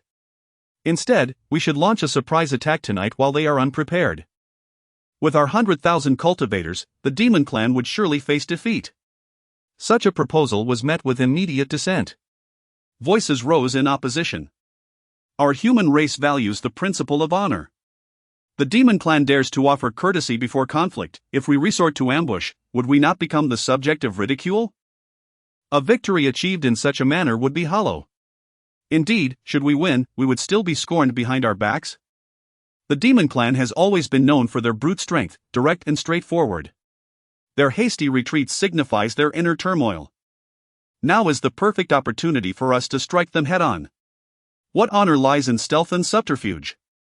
Sighing weakly, Miao Runfeng lamented, arrogant soldiers are destined to fail. I fail to comprehend your confidence in our ability to easily vanquish the demon clan. As far as I know, the number of our 7th-tier experts does not surpass that of the demon clan. Moreover, the Xiantian sect has already faced dire consequences, at equal cultivation levels. We are simply no match for the demon clan. The Canglan Domain lacks medicinal pills and is even more deficient in magical artifacts. Finding a weaponsmith is more arduous than locating an alchemist. Take the Xiantian sect as an example, their leaderess token is merely a top-tier spiritual item. How much less can we expect from ordinary cultivators? In our battles against the demon clan, the human race can rely solely on blades and spells. However, these are precisely the deficiencies of the Canglan Domain. Without these two advantages, how can one compete against the formidable demon race, endowed with innate talents, robust physiques, and formidable resilience? Miao Runfeng found himself at a loss for words in his attempt to argue with them. All his thoughts coalesced into a single exclamation, Elder Lu. You are being foolish. Such audacity. Elder Lu narrowed his eyes, fixing his gaze on Miao Runfeng. The previously gentle demeanor vanished in an instant, replaced by an icy indifference. His hand, which had been stroking his beard, froze in place. Miao Runfeng, I have tolerated you for long enough. Since the expedition commenced, you have incessantly sown discord among the ranks, bolstering others' spirits while undermining our military's morale. Out of respect for your position as an elder of the Thousand Swords Pavilion, I have endured your insolence. Yet, you have taken my patience for granted. Today, in front of everyone, I shall make an example of you to stabilize the troops' resolve. The Thousand Swords Pavilion may not be large, but in response to the summons, it has gathered over 1,000 cultivators. In his determination to assert authority, Elder Lu deliberately imbued his words with the power of the 7th realm. His voice echoed throughout the entirety of Huayun City. The disciples of the Thousand Swords Pavilion, upon hearing the news, swiftly encircled the area, casting wary glances at the increasingly grim expressions of others. Lu Yuanqing, your obstinacy will undoubtedly render you a pariah in the Canglan Domain. Your jealousy of the capable and your exclusion of Lu Yang are matters for your sect, and I have no desire to intervene. However, now I comprehend why a person like Lu Yang cannot find acceptance within your faction. You are nothing but an incompetent, ignorant, and foolish old fool. Enough! Lu Yuanqing roared in fury. From several meters away, he reached out his hand toward Miao Runfeng. As his palm approached, it suddenly expanded, enveloping Miao Runfeng entirely. In the early stages of the 7th realm, Miao Runfeng stood no chance against Lu Yuanqing, a peak practitioner of the 7th realm. Coupled with the other cultivators surrounding him, he realized that today was his last. Knowing Lu Yuanqing's nature, he would not be spared. Resigned to his fate, he ceased his resistance, concentrating all his energy at the tip of his tongue, and spat defiantly at Lu Yuanqing. The phlegm struck Lu Yuanqing squarely on the forehead like a sharpened blade. Ha ha ha! Lu Yuanqing, you are a bastard. Take my life if you wish. If you are a man, if you possess any courage, allow the others of the Thousand Swords Pavilion to depart. Having endured such a tremendous humiliation, Lu Yuanqing could no longer contain the surging murderous intent within him. Die! With a forceful grip, he crushed Miao Runfeng, who disintegrated into a cloud of blood mist, leaving only his wide-eyed head clutched in Lu Yuanqing's hand. Lu Yuanqing, holding Miao Runfeng's head aloft, cast a cold gaze around the tense assembly of the Thousand Swords Pavilion. Miao Runfeng's treachery had been met with immediate justice, and the disciples of the Thousand Swords Pavilion, who had openly rebelled, would face execution as a warning to all. A brief interlude, optional reading, unrelated to the main narrative. Master Brother, can you not sacrifice a little for the sake of the sect? Merely excavating your spiritual root does not equate to taking your life. In the central continent, at the esteemed Wentiangon, a moment unfolds. Clad in pristine white, the petite and radiant junior sister, with her bright eyes and pearly teeth, gazes with disappointment at her elder brother, Lu Yang, who stands in the grand hall, his face etched with bewilderment. Elder brother, you have always prioritized the sect's interests, exhibiting a carefree demeanor. Why, then, are you dawdling over such a trivial matter today? Lu Yang opens his eyes and surveys his surroundings, encountering a myriad of familiar yet strange faces, feeling somewhat disoriented. Has he traversed realms? In an instant, a torrent of memories crashes over him like a tidal wave, forcefully flooding his mind. Lu Yang, the foremost disciple of the prestigious Wentiangong, is endowed with extraordinary talent and cultivates at a remarkable pace. What is even more extraordinary is his possession of a rare pure yang spiritual root. He ascended the mountain at 3, began refining Qi at 5, and achieved divine concealment by 8. Now, at 18, he has attained the realm of Yuanshan, vanquishing demons and upholding justice. At this juncture, his template appears promising, and he diligently endeavors to assimilate the memories. Yet, a sudden toothache ensues. The original host had been cultivating within Wentiangong since childhood, considering the sect as family and consistently prioritizing its interests. Even now, he has just slain several fiends and returned injured, the white robes of Wentiangong stained with mottled blood. If this trajectory continues, he would smoothly inherit the position of the sect leader in a few years, and with time, becoming a renowned figure in the righteous path would be well within reach. However, everything shifted once his master took on a disciple. Yi Fan, hailing from a prestigious lineage, is rumored to have been born with a sword in hand and possesses an innate sword spirit root. He joined the sect last year and achieved remarkable progress in his cultivation, reaching the pinnacle of Qi refining in just 1 year. This prodigious talent quickly garnered the admiration of the sect's higher-ups and numerous female cultivators. With his unparalleled gifts and striking appearance, coupled with his eloquence, he has become the jewel of the sect. Even the few junior sisters who previously doted on Lu Yang now fawn over Yi Fan, unable to detach themselves from his presence. Yi Fan's status has risen steadily, to the point where the sect is now considering extracting Lu Yang's pure yang spiritual root for the sake of the junior brother's perfect foundation? Such absurdity! Is there truly a sect so foolish? While he tirelessly undertakes various tasks to contribute to the sect's development, they languish, awaiting rewards. To sacrifice the spiritual root of a golden elixir cultivator for an unestablished cultivator, all for a rumored perfect foundation that may not even exist. The one inquiring is none other than his beloved junior sister, Lin Yanxin, who has cherished him dearly. Since Yi Fan's arrival, she has been utterly enamored, orbiting around him. No longer the devoted sister she once was. Now, she is the first to leap forward. Lu Yang! Do not feign ignorance, this matter has been decreed by our master. Your attempts to delay are futile. The young junior brother is an extraordinary talent rarely seen in the cultivation world. If he could merge with your pure yang spiritual root, his potential would be limitless, undoubtedly leading our sect to ascend to the first-tier celestial domain. How can you be so selfish, unwilling to make this minor concession? Have all your previous contributions to the sect merely been a facade? Lin Yanxin, with her hands on her hips and a pout, enumerated her grievances against Lu Yang. At that moment, the handsome and charming Yi Fan gently tugged at Lin Yanxin's sleeve. Senior sister, perhaps the senior brother has his own struggles. Please do not press him further, he said, his eyes suddenly reddening as he looked at the senior sisters, continuing with a tone of deep grievance. If it comes down to it, I could even offer my sword spiritual root to senior brother, allowing him to lead us in our journey forward. I would be content merely to remain by your side, even if it means living as an ordinary person. By the way, I heard that senior brother required several precious great recovery pills from the demon sect during this descent, which would perfectly complement my sword spiritual root and aid in cultivation. Upon hearing this, the gazes of the senior sisters shifted through a myriad of emotions: gratitude, admiration, infatuation. Little junior brother, you are truly moving. Suddenly, Lin Yanxin glared furiously at Lu Yang. Lu Yang! What a shame it is that you are the senior brother, reduced to merely withholding your spiritual root from us. This is a trivial matter, not a destruction of your cultivation. How can you stand idly by when the children you claim to care for are in distress? How foolish I was to refer to you as senior brother, you truly do not deserve it. Look at Lin Fan, so considerate. Ready to sacrifice his own spiritual root for you. Do you feel no shame? Our master has issued a command, do you intend to defy her? Furthermore, why keep the benefits to yourself?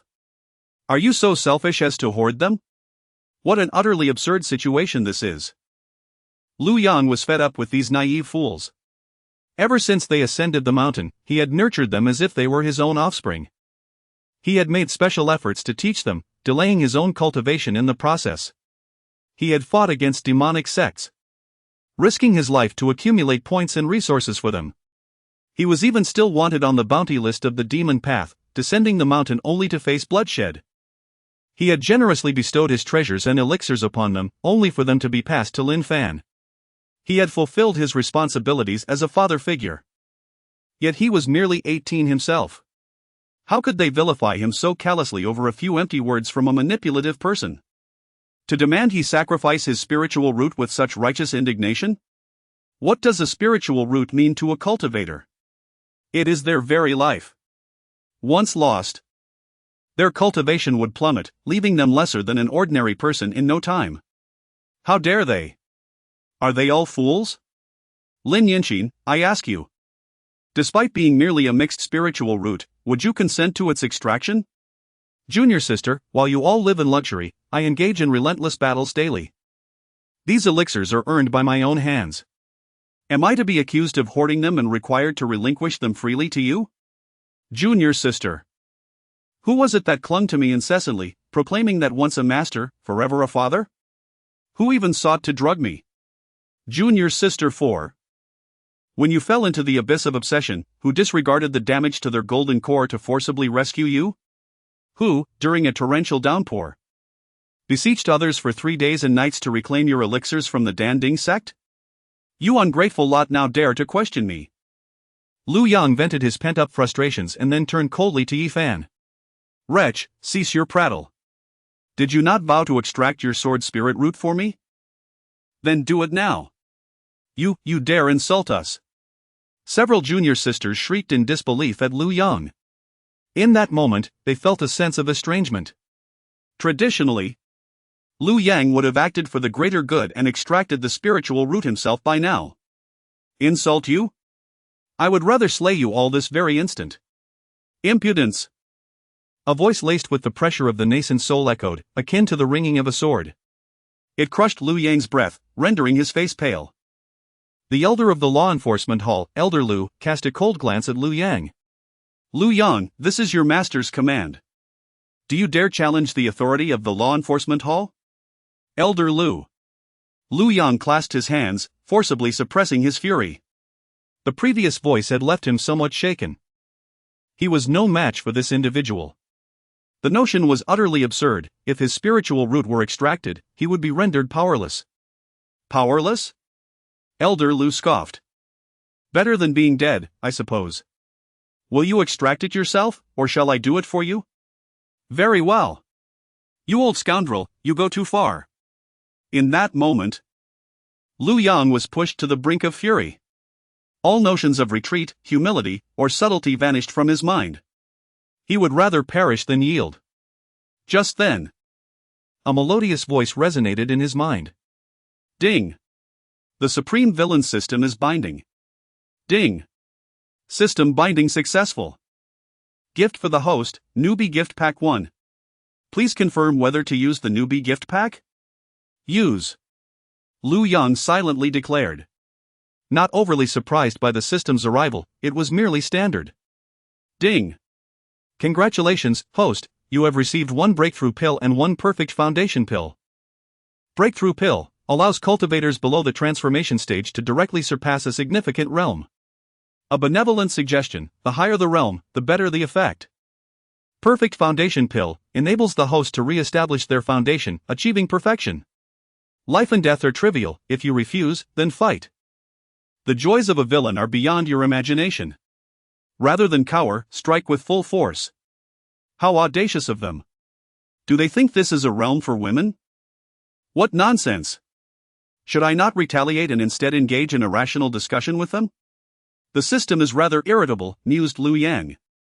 Ding! In the face of the 6th Elder's threats, what choice will you make? 1. Take matters into your own hands and extract your pure Yang root to offer to Yi Fan, reward Elder Lu's favor 50. 2. Allow Elder Lu to act. Reward Elder Lu's favor 30. 3. In response to Elder Lu's intimidation, unleash a tirade. I'll dig out your grandmother. Reward, 10,000 souls banner. Ding. The system corrects, it should be human emperor banner. For the sake of the host's safety, it is advised to use the mirror-breaking pill immediately. Shall it be used now? Use it. Is there any need for inquiry? If I delay, I might end up losing my life with a mere utterance against you. Elder Lu is certainly not an easy opponent. In an instant, Lu Yang felt cracks beginning to form within his golden core, eventually leading to its rupture. Gradually, a shadow of himself began to coalesce within his dantian. This was his nascent soul. The nascent soul, a harmonious fusion of yin and yang, nurtures and complements one's being.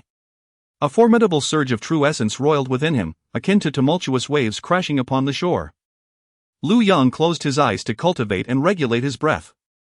Upon hearing the law enforcement elder's admonition, Lu Yang stood frozen in place. The other disciples within the hall pointed their accusatory fingers at him. Who would have thought that the Master Brother's oft-repeated vows of self-sacrifice for the sect were mere pretenses? Now that the moment had come for him to lay down his life for the sect, he faltered. Understanding the true nature of people is a rare gift. It is only natural that not many possess the fortitude to face death for their sect. The Master Brother, known for his gallant spirit, was indeed not as formidable as his reputation suggested. The last time we undertook a mission together, confronted by the relentless pursuit of over 100 demonic cultivators, he insisted we escape first while he remained behind. Reflecting on it now, how could he possibly have eluded capture? Perhaps he is a spy for the demon cult. In light of this revelation, it indeed seems plausible. I have witnessed many occasions where disciples of the demon cult showed him utmost respect. The Master Brother might very well be an infiltrator sent by the demon cult. Lu Yang is a disciple of the demon cult. What? Lu Yang is the illegitimate son of the blood knife ancestor. At this moment, Lu Yang's several junior sisters stood tall, their spines straightened. Lu Yang, are you feigning death again? Whatever happened to your earlier bravado? You are not but a coward who fears the strong. Your spiritual root is a privilege for the junior brother. I shall personally extract it for him. Rest assured, junior brother. For this scoundrel who dares to insult you shall surely pay dearly. Hey! How could you treat the Master Brother in such a manner? At this juncture, a graceful young woman emerged from among the disciples in the hall. Though I have not been a disciple for long, I have heard tales of the Master Brother's valor in vanquishing demons daily. I ask you, who among you has sacrificed as much for the sect as he has? Who has slain as many fiends? And who among you has not benefited from his grace? To be a person, one must possess a conscience. The senior brother is the embodiment of the sect's integrity. Why, for the sake of a mere glimmer of hope, would you sever his spiritual roots? How can he possibly survive after such a grievous act? How can our sect, which prides itself on being righteous, engage in behavior that is no different from that of the nefarious demons? The young woman stood resolutely, her words dripping with righteousness. What she spoke was nothing but the truth, and several disciples, when met with her gaze, hung their heads in shame. However, smack, a sharp sound echoed. The junior sister Lin Yanqing delivered a heavy slap across her face, leaving 5 crimson imprints. Outrageous! You, a mere inner sect disciple, dare to incite the crowd with your diabolical words? Who gave you the audacity? Get out at once! The woman covered her face, wanting to argue, but found herself unable to speak, having been secretly struck down by Lin Yanqing's fierce hand. Lu Yang, my time is precious. Will you dig your own grave? Or shall I intervene? Elder Lu's voice resounded once more, cold and devoid of emotion. Fume nascent soul great perfection. Lu Yang exhaled a sigh of relief. Ding! In the face of Elder Lu's intimidation, what choice will you make? I choose 3. Lu Yang's eyes abruptly flew open, gleaming with determination. I'll dig your grandmother's grave.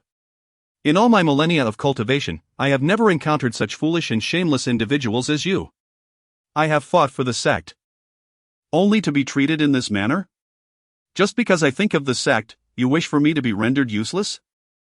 Is it because you think I have never shed blood, or that my sword lacks sharpness? Ding! Congratulations to the host for making a choice. Reward obtained, the Human Sovereign Banner, upgradable. Human Sovereign Banner, a top-tier spiritual treasure. This banner was born from the endless soul abyss. Crafted by the ancient demon lord using his own essence blood in forbidden techniques, merging countless souls from the abyss into this demonic treasure.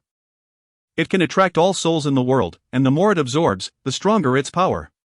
The description of the Human Sovereign Banner left Lu Yang astonished. Even the formidable Breaking Realm pill was summarized in mere words, yet this banner was described with such grandeur. What's more, it was an upgradable top-tier spiritual treasure. There are 5 levels of magical artifacts: ordinary artifacts, spiritual tools, spiritual treasures, Xiantian spiritual treasures, and immortal treasures. Apart from the immortal treasures, which he was less familiar with, the others are categorized into 4 grades: inferior, middle, superior, and top grade.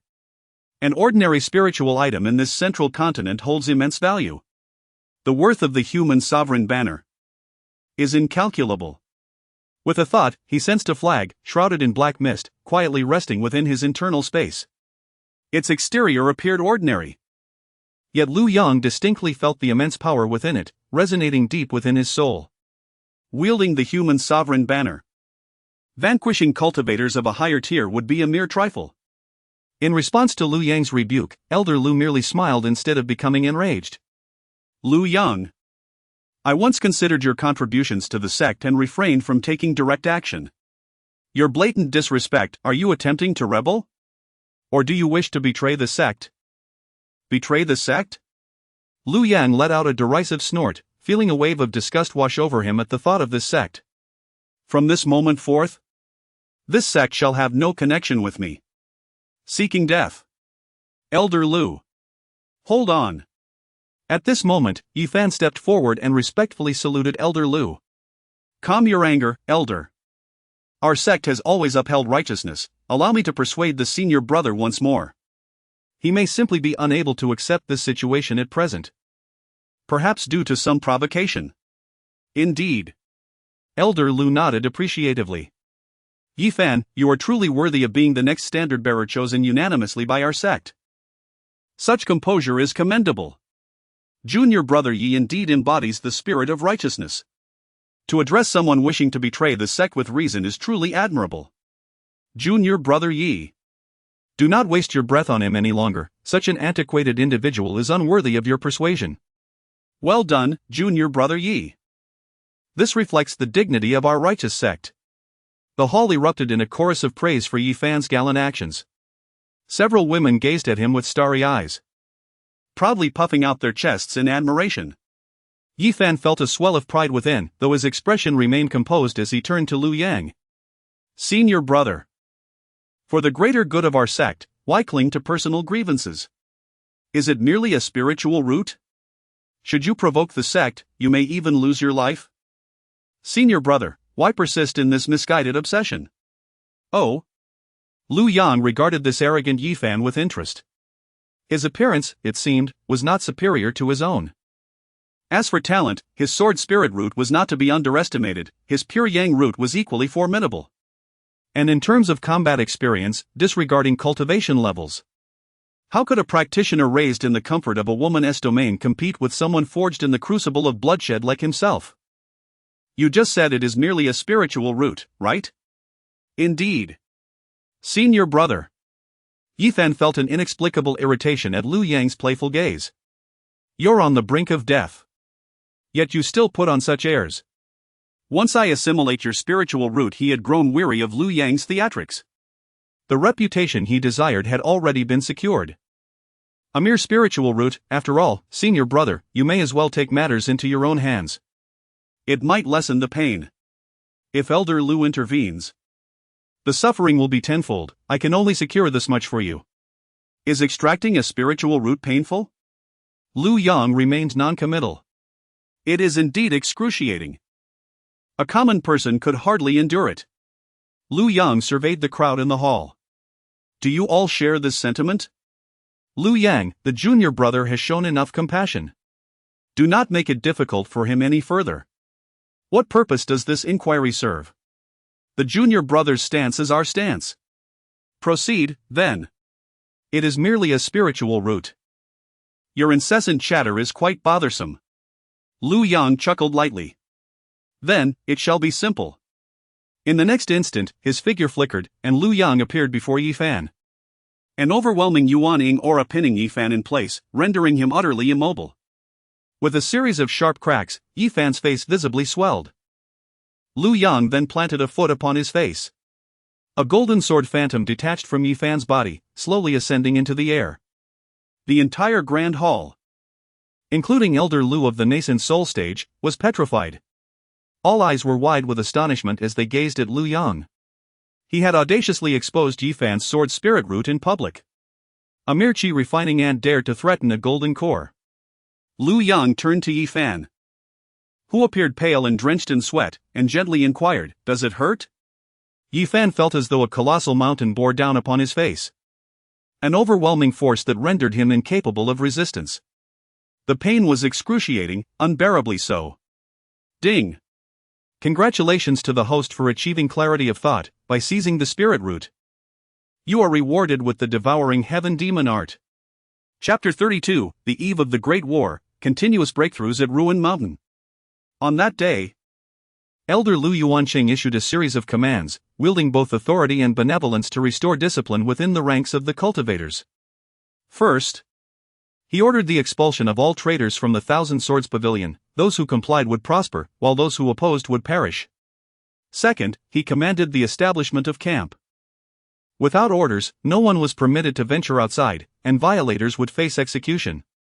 Third, all individuals were instructed to rest in place, awaiting the morrow when they would march against the demon clan and become heroes etched in the memories of all in the Canglan Domain. Cultivators, typically unrestrained and rebellious, were quelled by Elder Lu's ruthless methods. He was greatly satisfied with this outcome. To further prevent discord among various sects, he decreed that no one was to roam freely. The army of 100,000 cultivators soon fell into a profound silence, divided into various zones. Some sat in meditation, using the heavens as their canopy and the earth as their bed, while others erected tents to replenish their energy. Meanwhile, on Ruined Mountain, Lu Yang suddenly opened his eyes, expelling a breath of turbid air. He had reached the 5th level of the Dongxu realm. With the enhancement of the innate sacred body and the red dust immortal fruit, he had ascended a level in less than an hour of meditation. In the past, even with his considerable aptitude, progressing a minor realm at the soul formation stage would require years of arduous cultivation, let alone the 8th realm of Dongxu. Stretching lazily, Lu Yang stepped outside. Qin Hao was also meditating with his eyes closed. Lu Yang observed him, despite his rather ordinary talent, after decades of hard work. He had barely reached the foundation establishment stage. However, after merging with the Supreme Bone and consuming the Soul Pill and Red Dust Immortal Fruit, he was now on the verge of breaking through to the 5th level of the Divine Concealment Realm. With a sigh of relief, Qin Hao respectfully bowed to Lu Yang. "Thank you, Master." The deep concealment stage, collapsing mountain peaks, severing rivers, he was already considered a mid-tier cultivator within the Canglan Domain. And this transformation had occurred merely within a few days. Qin Hao couldn't help but cast a surreptitious glance at Lu Yang, the man who had altered the course of his life. Previously, in Zhangchang, Lu Yang had given him the impression of a fierce gale among the grass. Now, he embodied an indescribable aura of harmony and brilliance, both carefree and worthy of admiration. "This is your own fortune, observe how others fare," Lu Yang thought, extending his consciousness to envelop the entirety of Ruined Mountain, which was of limited size. Qin Hao, emulating him, also spread his mind across the mountain, for that was his current limit. In various corners of Ruined Mountain, spirals of spiritual energy and minor phenomena erupted continuously. The 13 demon kings, having consumed the red dust immortal fruit, were on the brink of breakthroughs. Only the fox demon, reluctant to bear offspring, watched enviously as others advanced. With a thought, Lu Yang found himself in Li Niuzhen's chamber. He sensed that she was attempting to break through to the 8th realm but seemed to be encountering difficulties. Dressed in a black Taoist robe, her hair casually pinned with a wooden hairpin, she exuded a charm that was both effortless and alluring. Yet, beads of sweat glistened on her brow, and her chest heaved with intensity. The Dongxu realm emphasizes the Bodhi heart and pure spirit, harmonizing with the heavenly path and achieving unity with the cosmos. The esteemed leader appeared restless. Lu Yang murmured softly, placing a hand upon Li Miaozhen's shoulder. A surge of potent true essence flowed through to her. After a brief moment, Li Miaozhen slowly opened her eyes. Her demeanor akin to one who had just endured a fierce battle, utterly drained. "Thank you," she expressed gratefully, her gaze filled with apology as she glanced at Lu Yang. In her heart, she sighed with relief, recognizing the peril she had narrowly escaped. Confronting one's inner demons during a breakthrough could lead to dire consequences. Yet in that critical moment, Lu Yang had come to her aid. "There's no need for formalities," Lu Yang waved dismissively and began to step towards the exit. "Lu Yang. Please wait a moment," Li Miaozhen called out, retrieving a jade-like magnetic bottle from her storage bag, carefully polishing it. "Your immense kindness is beyond my ability to repay. This is a rare dongxu pill that I obtained during my training in Zhengzhou, exceedingly precious and quite scarce. You must keep it for yourself, as you've just broken through the dongxu realm and will need it to consolidate your cultivation." Indeed, the dongxu pill was of remarkable value. However, Lu Yang had an abundance of resources. He casually produced several more pills, suggesting, "Take these as well, your recent breakthrough was rather strenuous. And your needs surpass that of the average practitioner." Li Miaozhen gazed at the floating pills before her, her face flushing crimson, caught in a mix of amusement and exasperation. How foolish of her to forget, a person capable of offering spirit pills to a mere dog surely possessed an ample supply of dongxu pills. Yet, a bittersweet pang lingered in her heart. She then retrieved a weathered beastskin tome from her storage bag. "This is the Qingyun body refinement technique. A mid-grade earth-level skill from our sect. Body refinement techniques are exceedingly rare, and this one is still of the earth grade." "No need.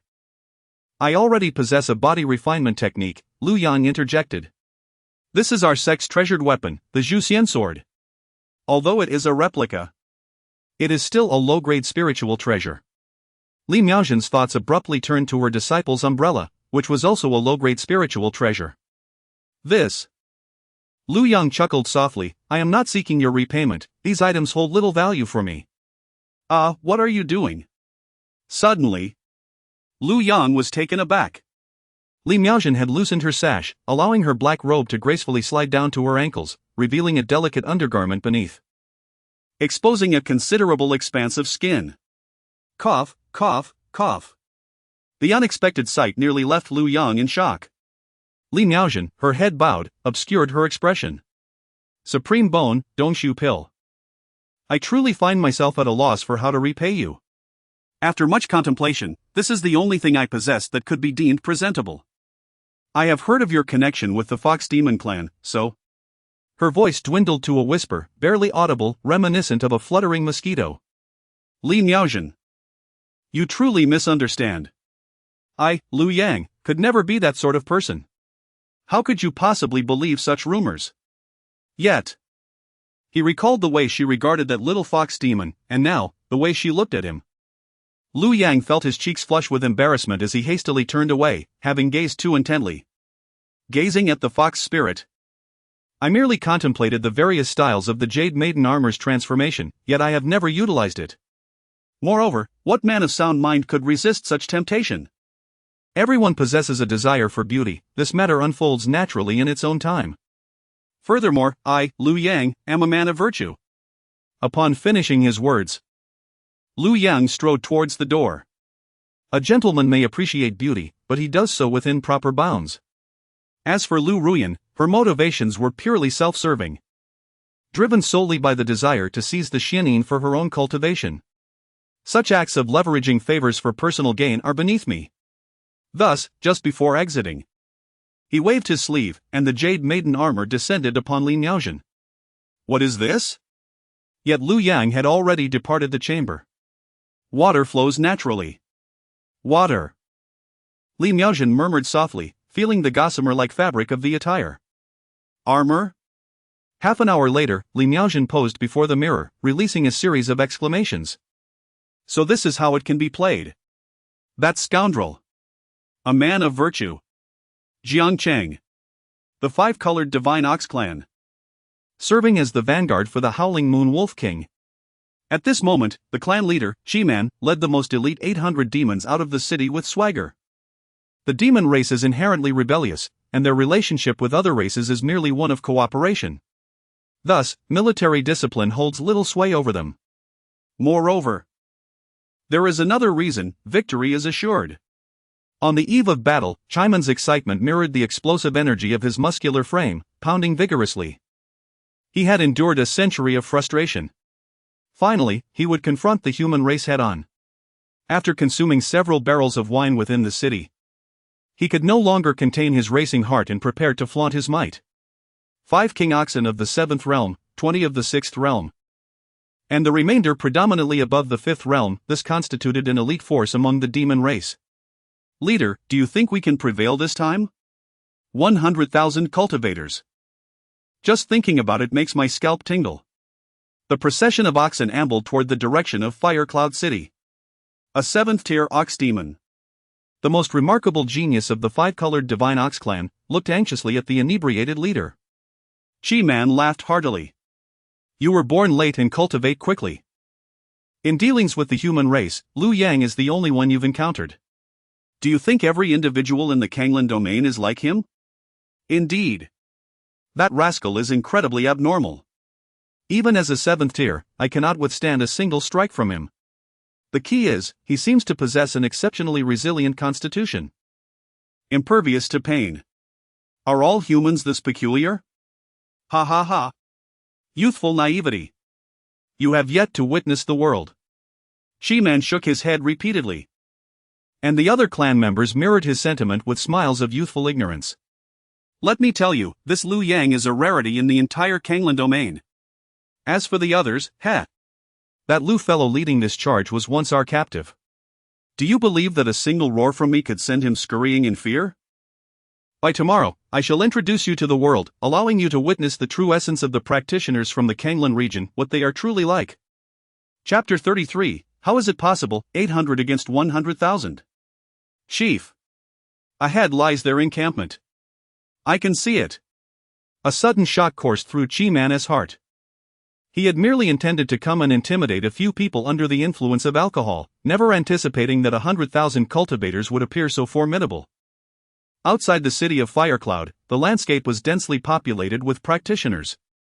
Having only been accustomed to seeing Liu Yang alone, the sudden multitude was overwhelming, completely disorienting. Chief. It seems they have spotted us. Qingmei was startled again, noticing many individuals rising from afar and gesturing in their direction. He strained to listen. So this is the demon race? They appear quite fierce and robust, though one wonders about their resilience. This must be the clan of the 5-colored divine cattle, rumored to be descendants of celestial beasts from the upper realms. However, the once resplendent colors have long since devolved into this chaotic emlang of hues. Look at the one leading them. What is he so anxious about? Is he afraid we might capture them for a feast? I've heard that whatever one consumes reinforces one's own strength. This time, I must secure a few pieces of cattle tails to sample. Qingmei felt a rush of wind beneath him, a chill coursing through his lower body. An uncontrollable fury simmered within his chest. How outrageous these humans are! After so many years of dealings with Liu Yang, countless cattle had perished in his clan, yet he had never witnessed such vile conduct. These barbaric beings dare to target my life force directly. Impulsivity triumphed over reason. Damn it! I can't hold back any longer. Brothers, charge with me. Let us strike them down. 800 cattle. Together, let us unleash our might. Whoosh! An inferno of dust rose as they charged toward the cultivators stationed around the city of Firecloud, like a tempestuous tide. Oh, they are coming at us. How fortuitous. For Elder Liu had just advised against initiating an attack, and now they delivered themselves right to our doorstep. Ha ha, look at the one in the middle. He appears quite enraged. It seems fortune smiles upon our explosive sky gang. This cow demon is a treasure in itself. However, in the next moment, the cow demons descended upon them. Both sides were momentarily stunned. Are the human cultivators this feeble? Are the demon race this powerful? The 5-colored divine cattle, emboldened by their strength, rampaged through human territory. Everything in their path was sent tumbling, like kites severed from their strings. Qingmei transformed into human form. wielding 2 colossal axes. 800 cattle demons descended like avenging spirits from the heavens. In an instant, they shattered the front lines of the explosive Sky Gang. An elder of the 7th realm was cleaved in two by the furious Qingmei, meeting a swift demise. The other cultivators, witnessing the overwhelming ferocity of the demon race, quickly lost their will to fight. Panic ensued as they scattered in all directions. Cries for help echoed incessantly. Blood splattered, painting a scene reminiscent of a hellish nightmare. Brothers, let us slay them. These humans are utterly vulnerable. Qingmei himself was somewhat bewildered. He knew well that human cultivators of the same realm were no match for them. Inherently weak. However, I had not anticipated such frailty. It was akin to being molded from clay, shattering at the slightest touch. What was most disconcerting was the timidity displayed. The immediate instinct was self-preservation, with no inclination to fight valiantly. Among the human cultivators, the commotion swiftly reverberated throughout the encampment. Yet, some, constrained by Elder Lu's orders, refrained from taking independent action or engaging in assaults, choosing not to offer assistance. Conversely, others disregarded these directives to come to the rescue, only to discover that they were no match for the adversaries. The 800 mighty bulls possessed immense strength, their hides tough and their flesh resilient. Additionally, 5 formidable 7th-tier demons, akin to a heavy sword, swept through their foes effortlessly. In Jiancheng, the howling moon wolf stared wide-eyed. What did you say? That stubborn bull, accompanied by 800 clansmen, has ventured out of the city towards Huayun City? Heaven forbid! With that bull's volatile temper, who dares obstruct him? We must devise a plan swiftly. A confrontation is inevitable. Truly, a case of incompetence leading to chaos. The howling moon wolf felt a surge of frustration. They had already strategized to decisively defeat the human faction the next day. The bull clan was undoubtedly the vanguard. Humans had a penchant for devising intricate formations, and the divine bull clan was the most suitable force to disrupt them. This reckless bull. It was 100,000 cultivators at stake. Is there some mistake? How could the bull clan be so foolish? The usually composed howling moon wolf could not help but curse in exasperation. Even before the battle commenced, they had already suffered a loss. Fool! Fool! Fool! Initially, upon hearing that the leader of the human faction was Lu Yuanqing, Howling Moon had felt a glimmer of amusement. Yet, this foolish bull was on the verge of driving him to madness. Calm down, Howling Moon. His foolishness is not a recent development. Now is not the time for anger. We must think of a way to rescue him. Indeed, the bull clan must not falter. They were crucial for the offensive tomorrow. Time was of the essence. There was still a chance to act. We must save him. The howling moon wolf king instantly transformed into his true form. In the blink of an eye, he vanished from sight. Follow closely. We must retrieve this obstinate bull and ensure he faces severe consequences. Worry nodded Howling Moon as he raced forward in the form of a celestial wolf. The sounds of battle ahead grew increasingly intense, each cry striking him like a dull hammer upon his chest. This conflict could not afford failure. It was a pivotal battle for the emergence of the Western Beast Forest. For years, they had been suppressed by a single human, losing face in the Northern Qi domain. Now, many scoundrels still referred to him as Turtle Wolf. A grave humiliation. Yet, if the Bull clan were to fall first, it would be a significant loss for the beast race. Such a promising situation had taken a dire turn. The more Howling Moon contemplated, the more his anger surged. Foolish bull! After this war, I shall dismantle you piece by piece. Behind him were 6 other clan leaders and their clansmen. The sounds of slaughter drew ever closer, the earth already stained crimson with blood. Upon reaching the outskirts of Huayun City, the Howling Moon Wolf was taken aback. What? He gazed in disbelief at the scene unfolding before him. 800 demon bulls, instead of retreating, surged forward, not in a bid to break free or flee, but rather, they charged with their horns aimed directly at the most densely packed area of the human encampment. In their wake, cultivators were sent flying in all directions. The ground behind them lay strewn with bodies in disarray. Even more astonishing was the sight of the throng of cultivators, far from engaging in a desperate stand, were frantically retreating in all directions. What on earth is happening? The astute and cunning Howling Moon Wolf was utterly taken aback. It was the first time he had witnessed such a scenario. 800, 100,000, still advancing within. 100,000 cultivators scattered like leaves in a storm, none daring to press forward. It was not just him. The 6 other tribal leaders of the demon clans arriving behind him were equally dumbfounded. Good heavens! Has the divine bull broken through to the 9th tier? How is that possible? Had he achieved such a breakthrough, he would have already unified us. What is happening? Am I seeing things? Why do I see human cultivators retreating in disarray? The old bull continues to charge forward with brazen confidence. This is indeed perplexing. The Howling Moon Wolf took a deep breath, suppressing his confusion. Regardless of the circumstances, they were of little consequence. What truly mattered now was to assist the old bull. He summoned all his kin, seizing this opportunity to launch a direct assault. It seemed they were already terrified out of their wits by the old bull.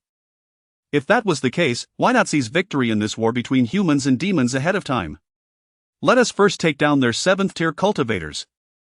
Chapter 34, A Catastrophic Collapse, 100,000 people scattered by 800 demon beasts? Elder Lu and a group of 7th tier experts stood atop the city walls. Gazing down at the rampaging 800 bull demons and the panicked throngs of fleeing cultivators.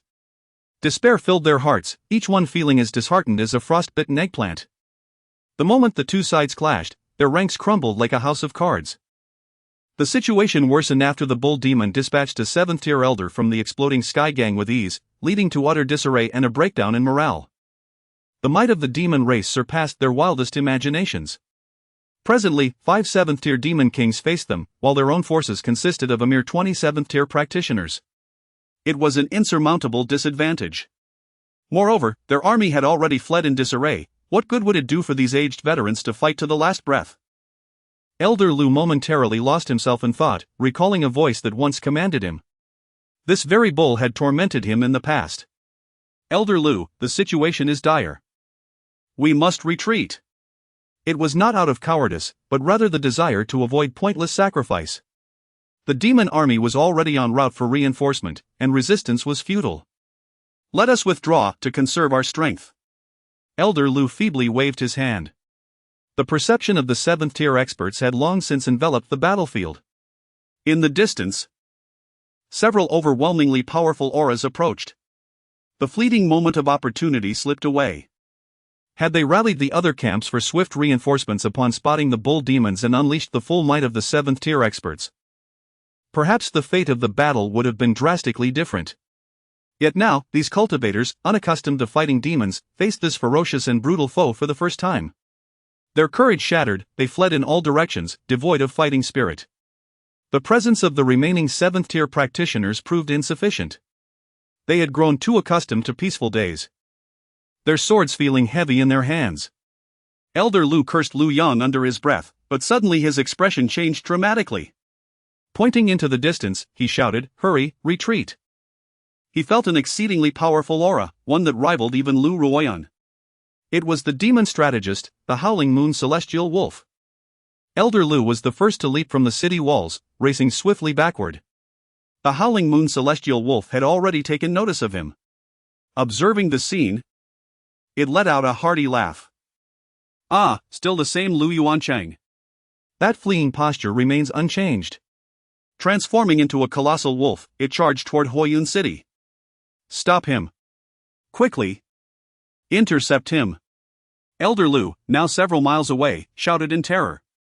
He did not dare look back as he sped away. Finally, when silence enveloped him, he exhaled deeply.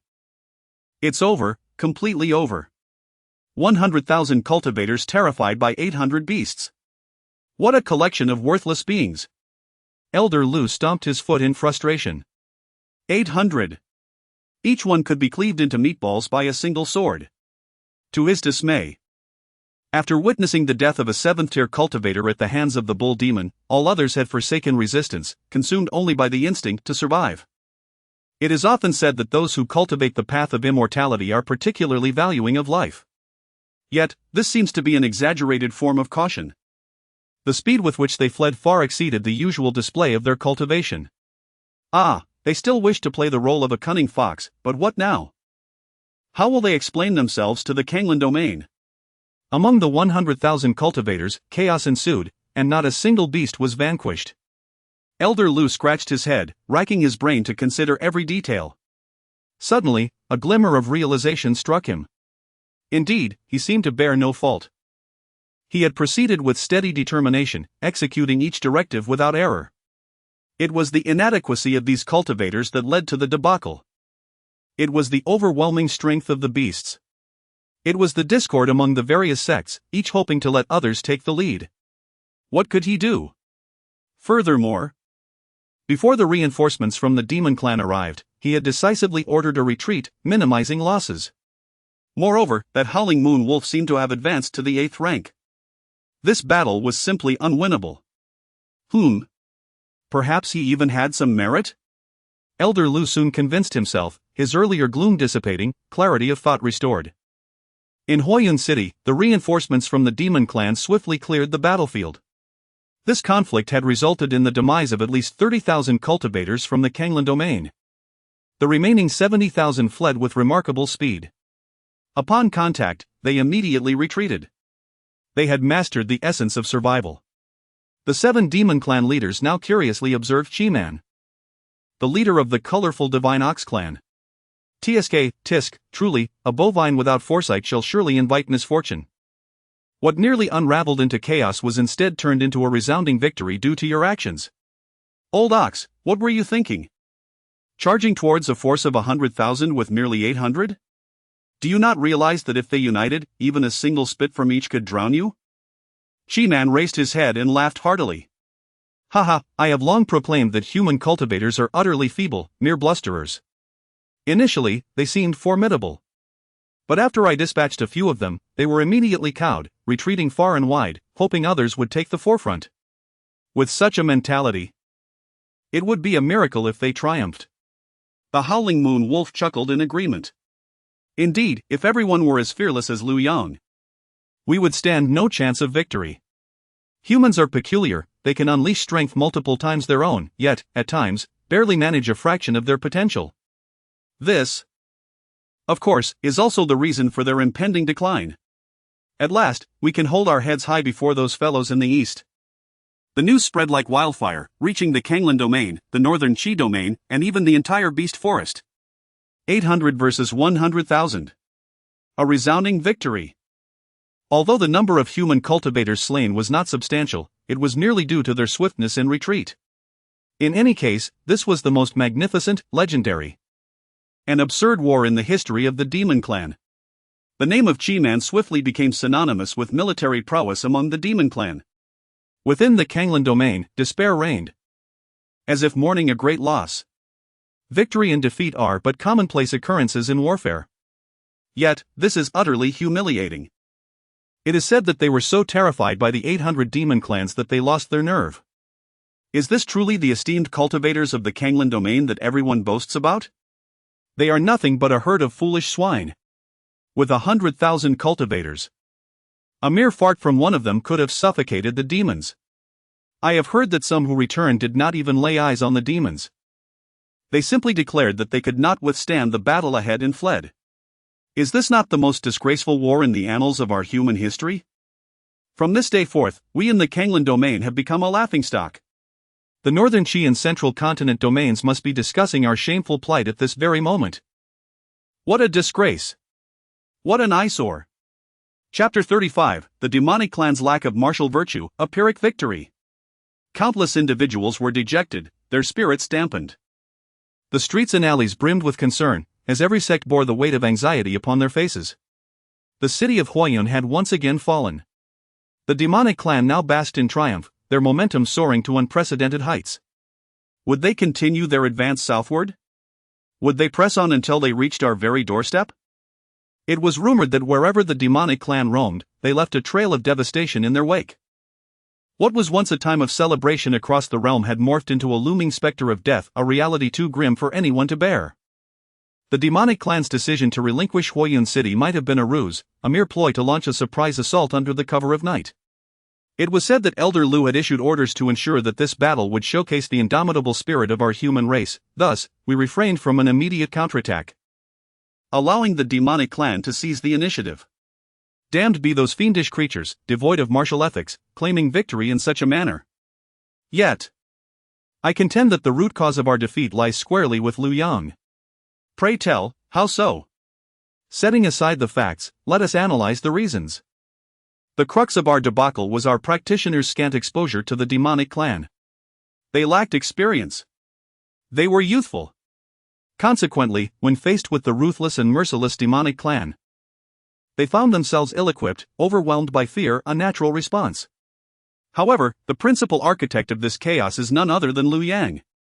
He has stood sentinel over Jiang City for a century, depriving us of the opportunity to confront the demonic clan, leading to this cascade of repercussions. Do you not agree? A scholar, with his incisive analysis, swiftly garnered the consensus of the crowd. It does seem to be the case. It is all Liu Yang's fault that we suffered this defeat. He must bear the full brunt of the responsibility. Yet, how can he assume such responsibility while he hides in the northern Qi domain? Perhaps we should unite in our grievances against him, compelling him to redeem himself by repelling this incursion of the demonic clan. Ah, that does hold merit. If he can successfully drive back this invasion, we would have no qualms about forgiving him. Indeed, indeed. At the Xiantian sect, Lu Ruoyan's ebony locks cascaded gracefully over her shoulders. In this moment, a hint of a smile graced her otherwise serene visage. After years of stagnation following her breakthrough to the 8th realm, she had finally ascended to the 2nd layer of the 8th realm. Her thoughts drifted to the renowned leader of the Qingyun sect. A smirk curled upon her lips. The gap between them had widened significantly. Li Miaozhen, you truly are unworthy now. Master, Elder Lu seeks an audience. Oh. Allow him to enter. Lu Ruoyan felt a flicker of surprise. Could it be that the demonic clan had been vanquished so swiftly? Master. As she pondered, Elder Lu's voice, tinged with sorrow, reached her ears. She turned to see him, burdened by a thorny branch, prostrated before her, his shoulders trembling slightly. A sense of foreboding enveloped her heart as she asked gravely, Elder Lu, what is the meaning of this? Master, I come bearing the thorn to seek forgiveness. Seeking forgiveness with a thorn? Lu Ruoyan's eyes narrowed sharply. Are you implying that we have suffered defeat? Master. We have indeed faltered. I am but an inept elder, I implore you to mete out punishment. Lu Ruoyan's heart trembled violently. How could 100,000 cultivators be defeated so swiftly? It had barely been a short while. As she contemplated unleashing her fury, she noticed that Elder Lu's white hair seemed to have increased, and he appeared exceedingly haggard. Her heart softened involuntarily, and she suppressed her anger for the moment. What had truly transpired? I led 100,000 troops to eradicate the demon beasts, diligently maintaining military discipline and order. However, Elder Lu appeared troubled. And after a moment's hesitation, he resolutely stated, unfortunately, the hearts of men are not united, each sect engages in intrigue against the others. And my orders could not reach beyond the main camp. Despite my repeated admonitions, they continued to act recklessly and fought amongst themselves, leaving us utterly unprepared for the night raid of the demon beasts. Moreover, the combat capabilities of these sects were woefully inadequate, their courage was as timid as a mouse. After I valiantly slew several demon beasts, I turned to find that they had all fled. Alone, I could not withstand the onslaught, seeing the tide turn against us. I could only order those still fighting alongside me to retreat, thus preserving a portion of our strength. Having just broken through, Lu Ruoyan now felt dizzy, nearly falling back in her cultivation. What of our casualties? We returned with 70,000. How many foes did we face? Elder Lu suddenly stiffened. 800. 800? Lu Ruoyan, in her fury, laughed in disbelief. 100,000 against 800. Master, please allow me to explain. These 800 are not mere ordinary foes, they constitute the most elite forces of the demon race, including an 8th-tier demon king. Consider, Master. With such a disparity in strength, how could our 4th and 5th-tier cultivators muster any spirit of resistance? Had I not assessed the situation astutely, we might have suffered even greater losses. So, you have not only erred but also contributed? Lu Ruoyan scoffed, her heart ablaze with wrath. I do not seek merit. but merely to avoid blame. What a notion of seeking to avoid blame! 100,000 cultivators, let alone an 8th-tier demon beast. Even a 9th tier would pose no advantage against us. To think that so many were ambushed by a mere 800 demon beasts, how shall I reward you for this? Lu Ruyan gritted her teeth, each word dripping with disdain. Master, please calm your anger, what I speak is the truth. It is the disunity among the sects that led to this. Lu Yuan Cheng. How could I have trusted you so deeply, yet you? Lu Ruyan gathered her true essence in her hands, but was suddenly interrupted by the sound of joyful footsteps. She dissipated her energy. Mother! Lin Yinxin bounded over. And upon seeing Elder Lu kneeling with thorns on his back, she immediately understood the situation. She smiled at Lu Ruyan. Master, please do not be angry.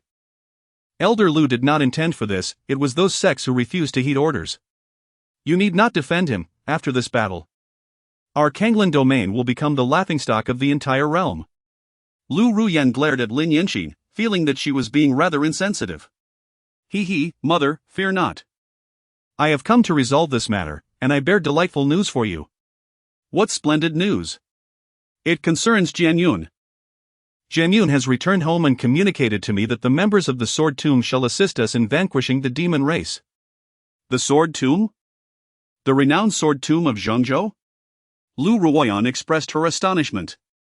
What connection does Jian Yun have with the Sword Tomb?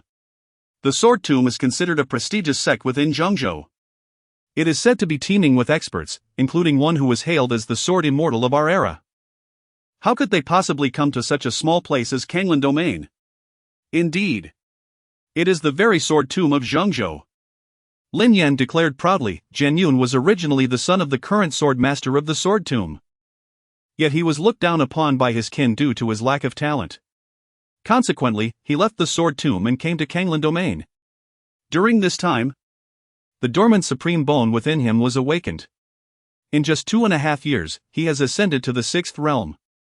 Now, upon his return to the Sword Tomb, he has instantly become the contemporary walking saint of the sect. Chapter 36, The Enraged Lin Yinxin. The tale of the annihilation of the frost giant wolves swiftly spread throughout the northern Qi domain and reached the beast forest. In this moment of crisis, the beasts gathered, casting aside their long-standing prejudices. Since the onset of the war with the northern Qi domain, mutual injuries had been expected. Yet the complete extermination of a clan was an unprecedented event in many years. Now, the assembled beastkin turned their gazes towards a majestic giant eagle. Adorned with golden feathers, the golden-winged eagle of the northern domain. Fierce by nature, it was innately attuned to the Tao, exhibiting an extraordinary pace in its cultivation. Coupled with its inherent advantage in speed, it stood unrivaled among its peers. However, its reproductive capacity was limited, resulting in a smaller populace. Nonetheless, this lineage represented the pinnacle of strength within the beast forest. Legends spoke of it as a descendant of the golden-winged rock from the upper 3 domains, with the blood of the rock flowing through its veins. The frost giant wolf clan possessed commendable strength. What then led to their annihilation? The Qingyun sect had remained rather quiet. Could it be that someone within the northern Qi domain possessed such formidable power? The golden-winged eagle, with its piercing gaze, observed the wolves with a sharp and sinister voice. It was Lu Yang who had brought about their downfall. Lu Yang? Was it not the same Lu Yang from Jiang City? The howling moon wolves had become the subject of ridicule among the beastkin. And Lu Yang was the architect of this jest. Both were renowned figures. Indeed, it was that young man who had left the howling moon wolves gasping for breath. He currently resided in Yunmeng City, where the master of the Qingyun sect, Li Miaozhen, was also present. It was said that disciples of the Qingyun sect were gradually relocating there. The golden-winged eagle nodded in agreement. To be able to suppress the howling moon for a century in Jiang City, alongside the master of the Qingyun sect, it was reasonable for the two to have eradicated the frost giant wolves. However, the act of clan extermination was indeed excessively ruthless. O Eagle King, I believe we must unite at this juncture, momentarily setting aside our grievances, and lay siege to Yunmeng City. The howling moon wolves gained notoriety in the Canglan Domain, having toppled a 100,000-strong human army with merely 800 of their kin. They are preparing to advance southward, and the Canglan Domain is within their grasp. Many beasts from this region have already flocked to them, and should this continue, their power may soon eclipse our own. Therefore, should we not join forces to obliterate Yunmeng City and eliminate Li Miaozhen, thus bolstering our morale? The other beast kin began to discuss fervently. Lu Yang was the very father of the Howling Moon. If we were to slay Lu Yang, the Howling Moon wolves would forever remain in our shadow. What manner of creature could keep the Howling Moon suppressed for a century? After all, the Howling Moon was poised to advance to the Ninth Order Beast Sovereign. What does it matter? Can they truly contend with our multitude? If necessary, we shall march forth with an army of 100,000 beasts. The Eagle King had already ascended to the Eighth Order. How could the insignificant Howling Moon compare? O Eagle King, speak a word, and we shall rally behind you. Regardless of what lies ahead, we shall heed your command. Heh, you bunch of scoundrels, only when faced with formidable opponents do you think of me. I never saw you showing respect when you were stealing. The golden-winged Eagle King sneered. However, how can our demon clan allow them to bully us? Leaving others to mock us, thinking we are as pitiful as the Howling Moon's wretched wolves? Amir Lu Yang may hold sway over them, but he cannot subdue us. Since they wish to annihilate him, let us take decisive action this time. Isn't Li Miaozhen residing in Cloud Dream City? This time, we shall eradicate them all at once. The golden-winged Eagle King paused, glancing at the excited crowd of demons, and then spoke coolly. This northern Qi domain shall no longer exist. It is time to deliver them a shock. The demons from the eastern and western realms seem to be engaged in a clandestine rivalry. Howling Moon had just seized Fire Cloud City. Now, they aim to capture Cloud Dream City, and with even greater ferocity, having assembled tens of thousands of demon warriors, their sights set on Cloud Dream City. They must kick Lu Yang aside and capture Li Miaozhen alive. When the Howling Moon's Wolf King received this news, he was momentarily taken aback. Then, he burst into laughter. Why do you laugh, Wolf King? Asked the chief of the colorful Divine Bull tribe, Qingmei, puzzled. Nearly 50,000 demons, Lu Yang could not withstand that. If they kill Lu Yang, it would be like delivering a slap to this side. This was the first time he had seen the Howling Moon's Wolf King so elated. This old fox was always inscrutable, rarely revealing his emotions. Even after conquering Fire Cloud City, he hadn't been this excited. I laugh at their ignorance. The Wolf King finally managed to compose himself, though the corners of his mouth still twitched uncontrollably. They overestimate themselves too much. If I cannot defeat him, how can they? Jiang City is easy to defend but hard to attack. Our numbers do not provide an advantage. However, Lu Yang has no need to stubbornly defend Cloud Dream City. With his strength, escaping would be effortless. This indicates he is already in an invulnerable position. Yet, I have recently learned that after being injured, Lu Yang's power did not diminish but rather increased. Given his prowess in vanquishing the Frost Giant Wolf Clan, I suspect he has now entered the 8th realm. He was formidable in the 7th realm, what more in the 8th? They are courting their own demise. If they were to leave Lu Yang unharmed and bypass Cloud Dream City to attack elsewhere, with Lu Yang's current temperament, he might not even intervene. But they have chosen to confront him to the death. TSK, I wonder how many years of cerebral stagnation it takes to conceive such a bizarre idea. Perhaps they seek revenge for the Frost Giant Wolves, Qingmei speculated, tilting his head in thought. Revenge for them? Howling Moon scoffed. You hold them in too high regard. Are there such noble demons?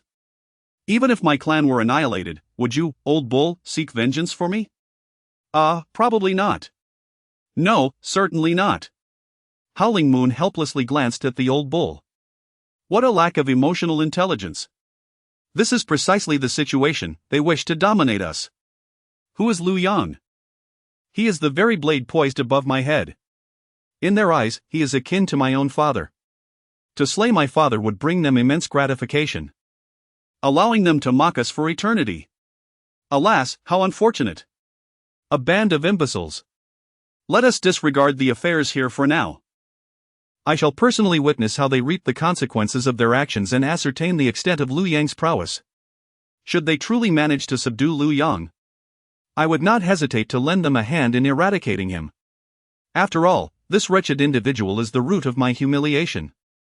Conversely, if Lu Yang can effortlessly extricate himself from their grasp, I must cultivate a relationship with him.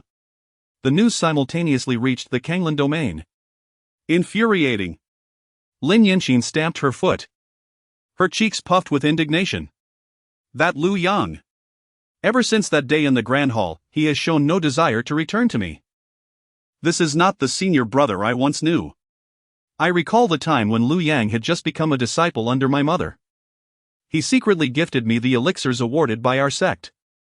When I expressed my longing for the moonlight fruit from the Sun and Moon Divine sect, he took it upon himself to infiltrate another sect for several days, braving the assaults of 2 elders to seize one for me.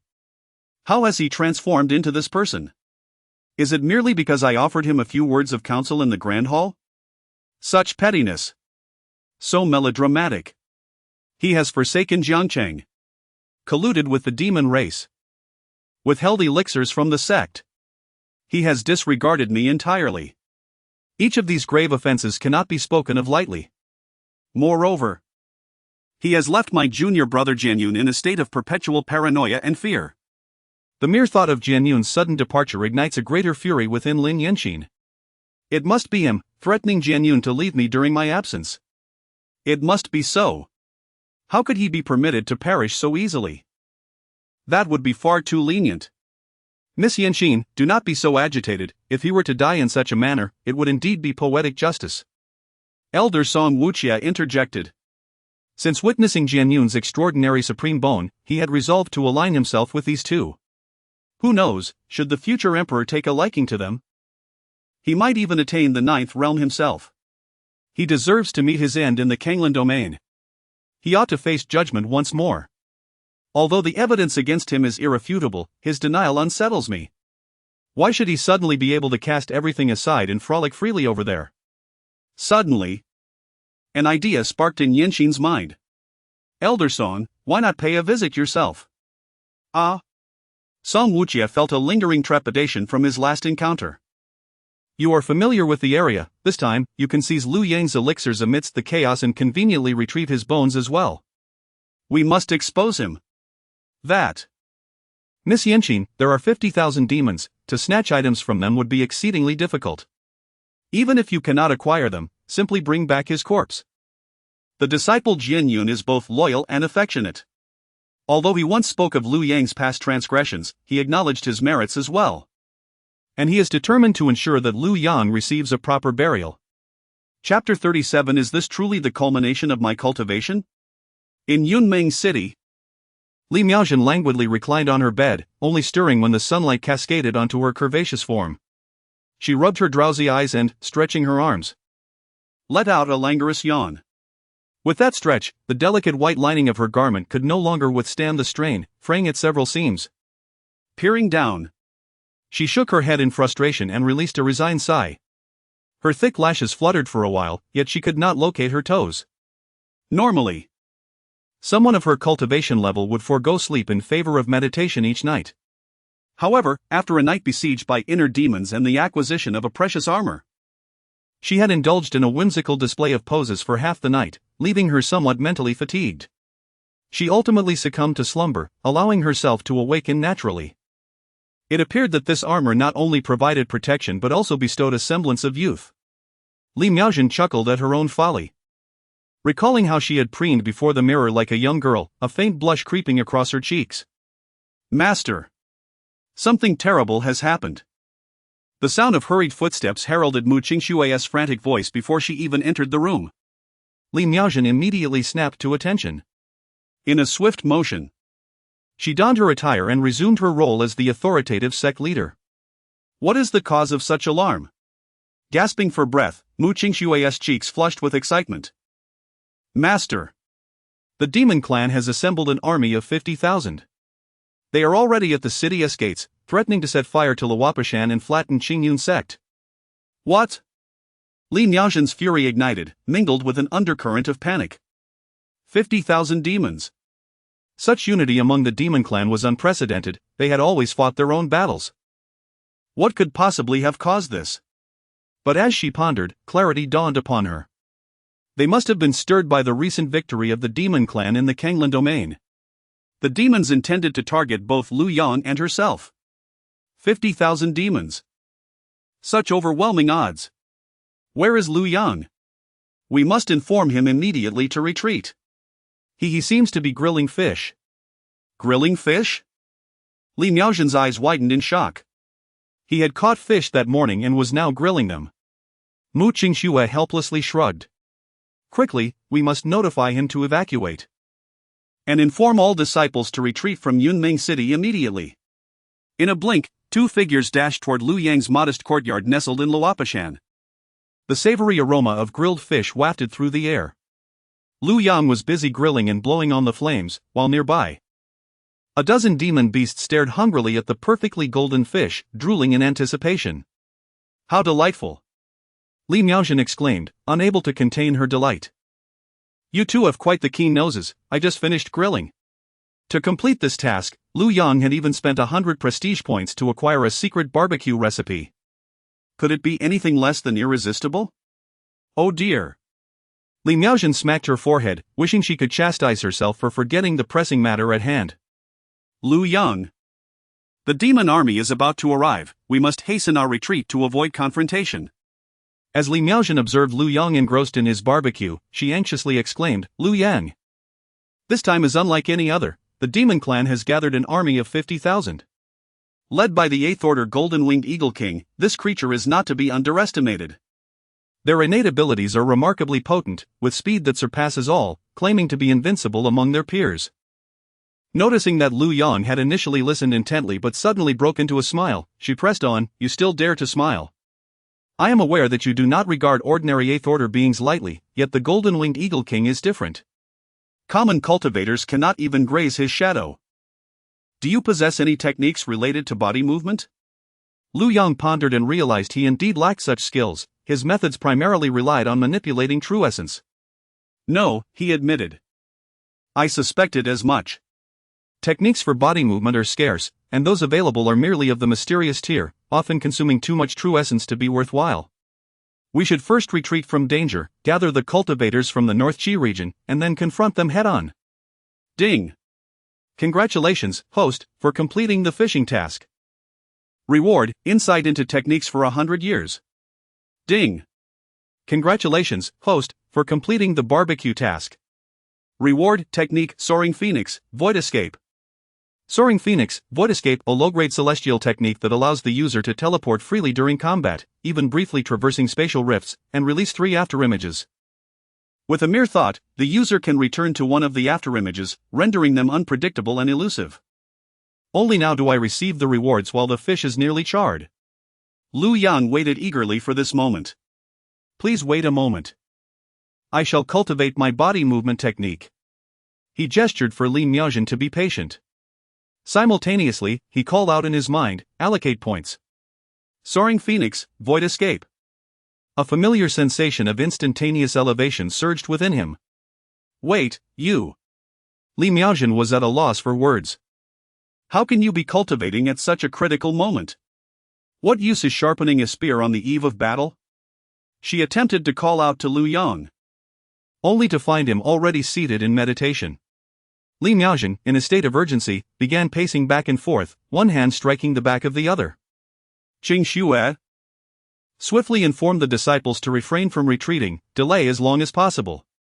Additionally, issue a summons to the sect, calling all nearby cultivators from the North Qi region for support. If all else fails, we shall confront the demon clan directly. Yes, master. Casting another glance at Lu Yang's beasts, she noted their disinterest, fixated instead on the barbecue. Hey! You all too, hurry and go delay the demon clan. Oh. A large, single-colored yellow cow wiped drool from the corner of its mouth. With a bellow, it led a dozen beasts racing towards the city outskirts. Ding! Congratulations, host, for achieving minor success in the technique Soaring Phoenix, Void Escape. With this minor triumph in a celestial technique, Lu Yang found it effortless to overpower the ordinary 8th Order demon beasts. He opened his eyes, tossing the barbecued fish to Li Miaozhen. Here, eat up. Let it not go to waste. Ah! Startled, Li Miaozhen instinctively caught the fish while still pacing. Why did you stop cultivating? I have completed my cultivation. It is just in time to practice against this 8th Order Eagle King. As Liu Yang finished speaking, he vanished like a startled swan, leaving behind 3 fleeting shadows. Chapter 38, in the city of Cloud Dream, slaying 5 demon kings in an instant. Gazing at the figure in the sky, as graceful as a startled swan yet resembling a soaring dragon, I called out, "Wait for me." Outside the city of Cloud Dream, clouds of dust billowed, and the yellow sands engulfed the horizon. The thunderous advance of 50,000 demon beasts shook the city, causing it to tremble as if struck by an earthquake. At the forefront of the demon ranks stood the formidable ironback Qingmei, followed closely by the mountain hound, the black marsh python, the black-eyed rampaging bull, the crimson thunder leopard, and the golden flame sacred lion.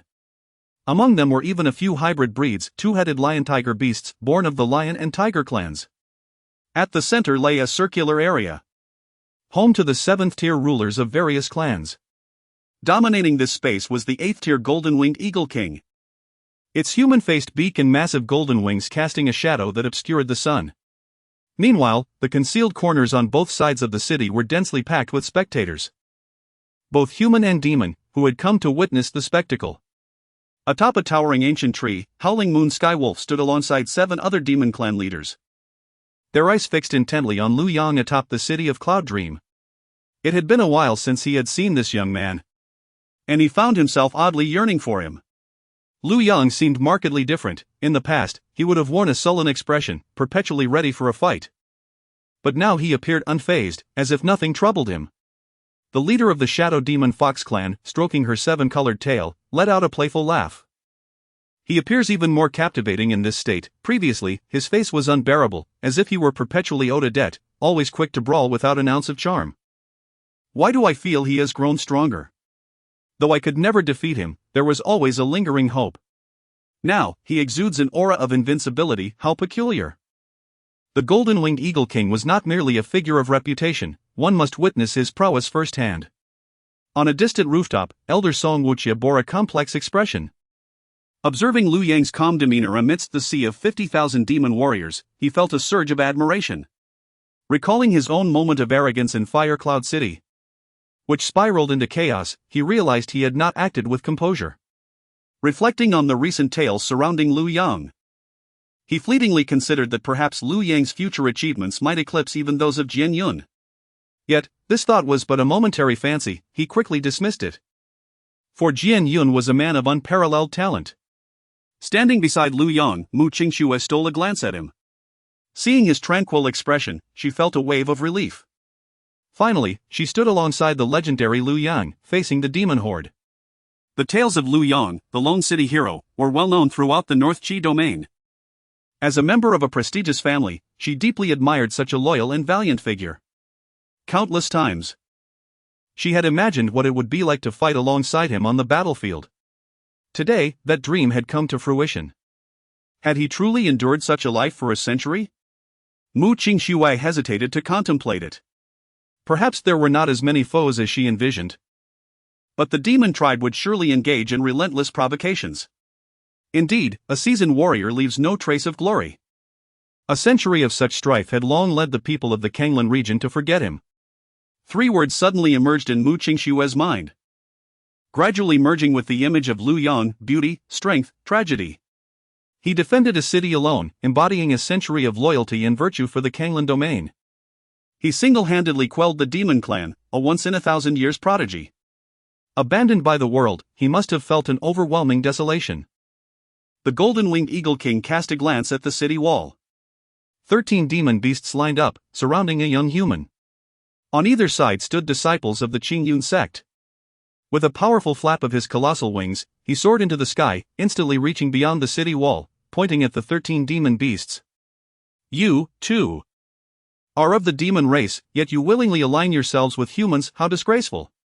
The soul contract is a method by which humans exert control over demons. However, nearly all demons refuse this bond. To enter such an agreement, one must willingly consent regardless of cultivation level.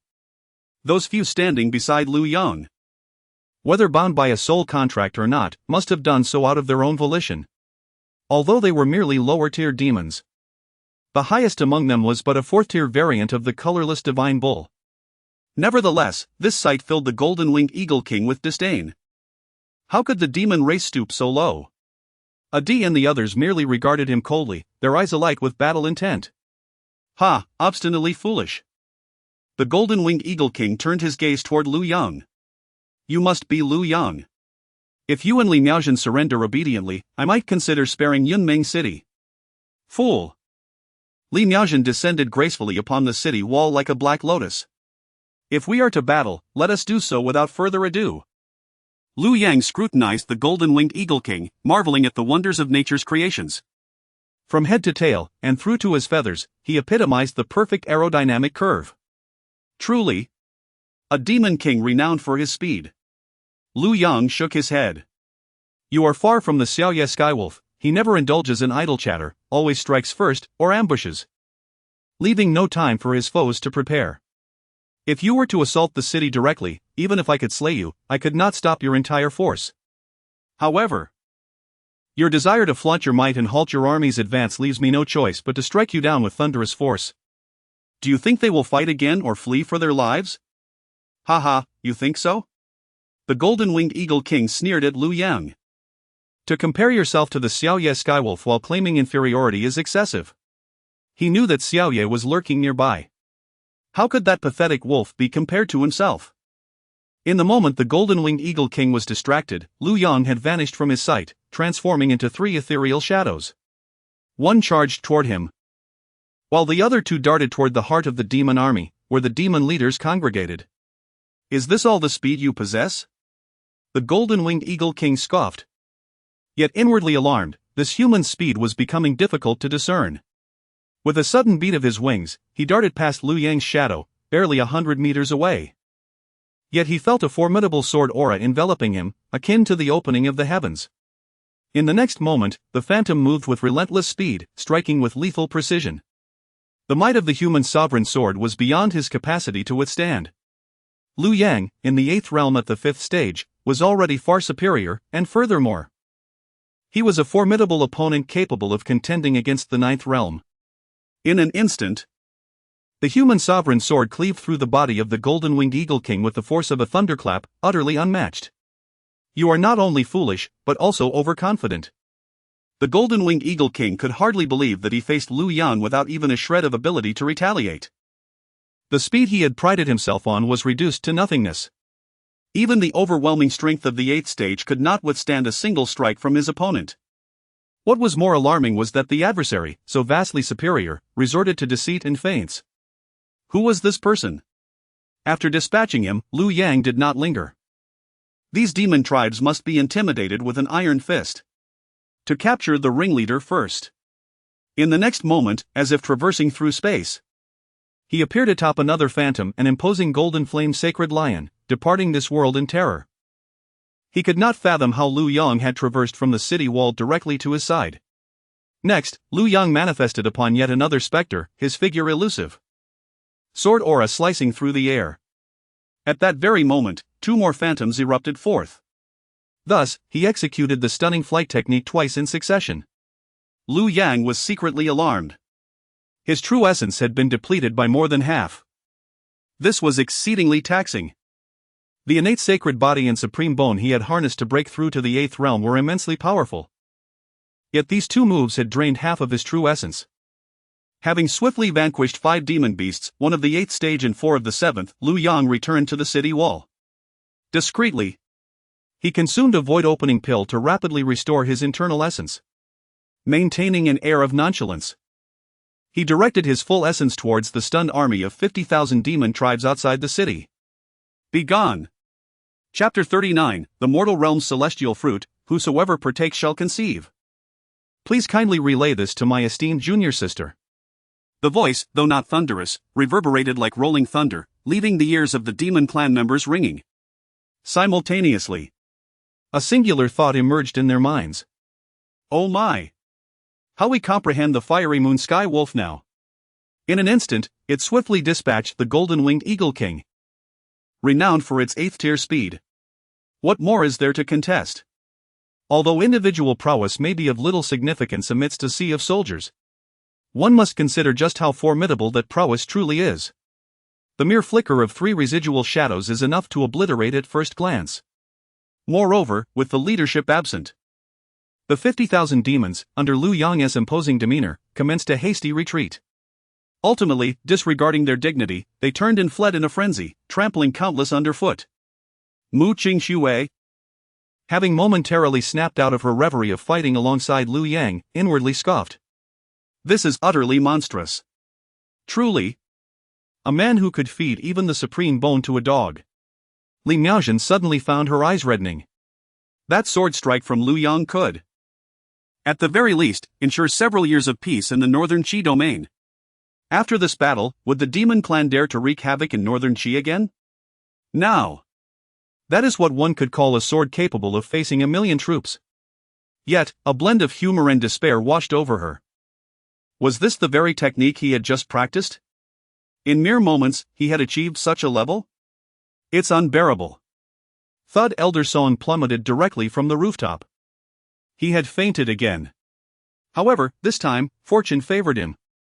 Lu Yang instantly soared to his side. Lu Yang, what are you planning to do? Elder Song weakly lifted his eyelids, only to find Lu Yang smiling at him. Feeling somewhat guilty, he inquired, Elder Song, we meet again. I am not here to surveil you, nor do I harbor any ulterior motives. I merely happened to pass by, yes, just passing through. Elder Song stumbled over his words.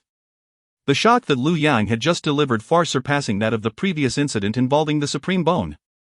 The last time, perhaps it could have been fabricated, this time. However, it was undeniably authentic. In an instant, he had eliminated 5 formidable beings of the 7th tier and above. And they were demons, no less. In his eyes, he must appear as nothing more than an ant. Lu Ruyan, oh Lu Ruyan. How would you feel upon witnessing this scene? Such a person was driven away by your very hands, it is laughable. Do not be alarmed. Lu Yang chuckled heartily, producing a fruit pulsating with ethereal inscriptions in glowing red from his hand. He had long since noticed Song Wuqiu hiding here. With the demon clan's retreat, it was the perfect opportunity to converse with him. He was eager to see Lin Yinxin's joy at the prospect of motherhood. This fruit bore no effect for women consuming it, yet it would induce pregnancy. It was certainly worth a try. Let her experience the grandeur of maternal love. Please, pass this celestial fruit to my dear junior sister. Inform her that it is a fruit that ripens only once every 3,000 years. Ah! Elder Song was utterly bewildered. What did Lu Yang mean by this? Was he seeking to reconcile with Lin Yinxin? He still harbors thoughts of his former beloved junior sister. Does he? Has he truly given up on the Canglan Domain? Last time, he wouldn't even lend a mixed yuan pill to a dog. What has prompted this sudden display of benevolence? Yet, this fruit indeed appears extraordinary. A mere glance transports one to a realm of immortality, accompanied by ethereal music and the fragrance of exquisite jade. Ah, this. Elder Song is uncertain of Lu Yang's intentions and hesitates to reach out for it. What? Do you wish to defy me? Lu Yang scoffs coldly. However, Elder Song is elated. Truly, it is as he suspected. He remains unable to forget his childhood sweetheart. This indicates the possibility of reconciliation between the two parties. He is still the lovesick fool, or rather, the devoted admirer. As for Jian Yun, Elder Lu is left in a state of distress. Nonetheless, a love triangle is preferable to a deadly rivalry. Lu Yang, you have returned. How wonderful. Song Wuqing feels a surge of emotion as he accepts the celestial fruit, gazing at Lu Yang with tear-filled eyes. Get lost. Lu Yang observes Song Wuqing's retreating figure, lost in thought. He remains unsure of how to awaken Lin Yinxin's unique pupil talent. He must act swiftly. At that moment, he would embody the innate sacred body, the supreme bone, and the 14th realm, which even the emperor of the underworld cannot certify. Will be his to achieve. Ding, congratulations to the host for neglecting mundane matters, triggering a random reward, a century of cultivation insights. Ding. Congratulations to the host for instilling awe in Qingmei City, earning 20,000 prestige. With the miraculous flight of the phoenix. Alas! This century of insights did not elevate his celestial level technique. Liu Yang accessed his status panel. Host, Liu Yang. Cultivation level, 5th layer of the Dongshu realm. Physique, innate sacred body. Treasure, human emperor sword, 1105 10,000, grade, supreme spiritual treasure. Treasure vault, supreme spiritual treasure. Technique, venerable saint true demon technique, great accomplishment inferior heavenly rank body refinement technique. Instant sword, perfection supreme earth rank technique. Miraculous flight of the phoenix, minor accomplishment, inferior heavenly rank technique. Prestige, 20, 860 points. With 20, 860 prestige. Liu Yang.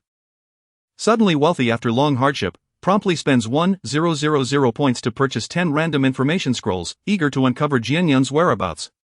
Where has that rascal hidden? One must eradicate the roots of the problem, or sleep will elude him at night. In the sealed immortal domain of the central three domains, there exists a supreme being of the 11th realm known as the Jade True Immortal, who has a penchant for prying into the private lives of others. Her footsteps have traversed every corner of the central three domains, chronicling all her observations and secrets in her diary, Jade True Diary. In the central state domain, the pure Yang Taoist has harbored a secret affection for the enchanting demoness Liqing of the Hahuan sect for 8 centuries.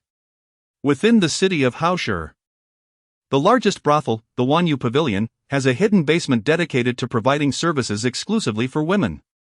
In the celestial realm of the upper three domains, there exists a young master named Qin Feng, who has remarkably synthesized a lifetime of knowledge into a monumental work entitled 100 Ways to Encourage Women to Take Initiative, which has been fervently sought after throughout the upper three domains. Alas! What absurdity is this? It is all mere gossip.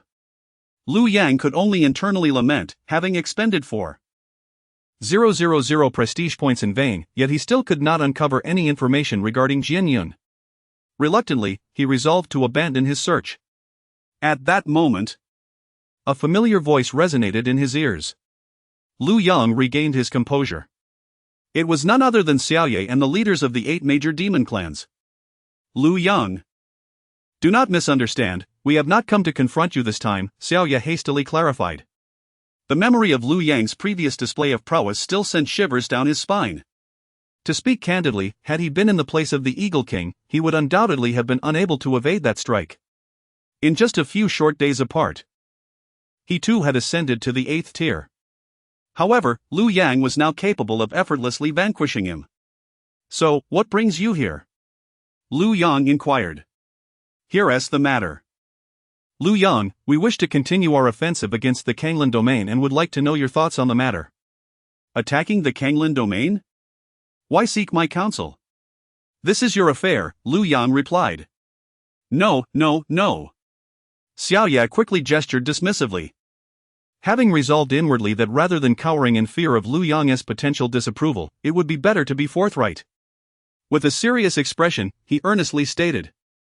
Just say the word, and we shall immediately retreat to the forest. We simply do not know your stance, after all, it was once a place you guarded. The other demon leaders nodded in agreement. Understanding dawned upon Liu Yang. The Canglan Domain holds no relevance to me, pursue whatever course you desire, without needing my approval. As long as you do not encroach upon my domain, I shall remain indifferent to your actions. Of course, previously, our positions merely diverged. And your past ambush against me can be forgotten. As for the present, Liu Yang narrowed his eyes, suggesting a deeper implication, perhaps we could even consider ourselves friends. Chapter 40, Lin Yanxin, so you realize the importance of pleasing me now? Too late. Observing Liu Yang's retreating figure, Xiaoyu Tianlang could only shake his head with a bitter smile. Not long ago, he could still contend with him, but now, it was a realm beyond his reach. Xiaoyu, what did that kid mean by friends come and go? Xinyo Qiman scratched his head, still pondering Liu Yang's earlier words. Xiaoyu delivered a firm kick to his backside. Why the hell did you kick me? I'm kicking you to save you. Don't be so disrespectful in the future. Forget about that kid, he is no longer someone we can contend with. Haven't you seen how the Eagle King met his demise? Do you wish to follow in his footsteps? Now, others can kill you without even drawing their swords. Qingmei recalled the Eagle King's death, his lips quivering slightly. Suddenly shaking his head, he glanced at Liu Yang's direction, and upon seeing no further movement, he finally relaxed. In a hushed tone, he asked, "So, what did Lord Liu Yang mean just now? Are we allowed to take action in the Canglan Domain?" Pfft, the Fox Demon King stifled a chuckle. "Look at you, frightened. Liu Yang is not one to indiscriminately slay the innocent.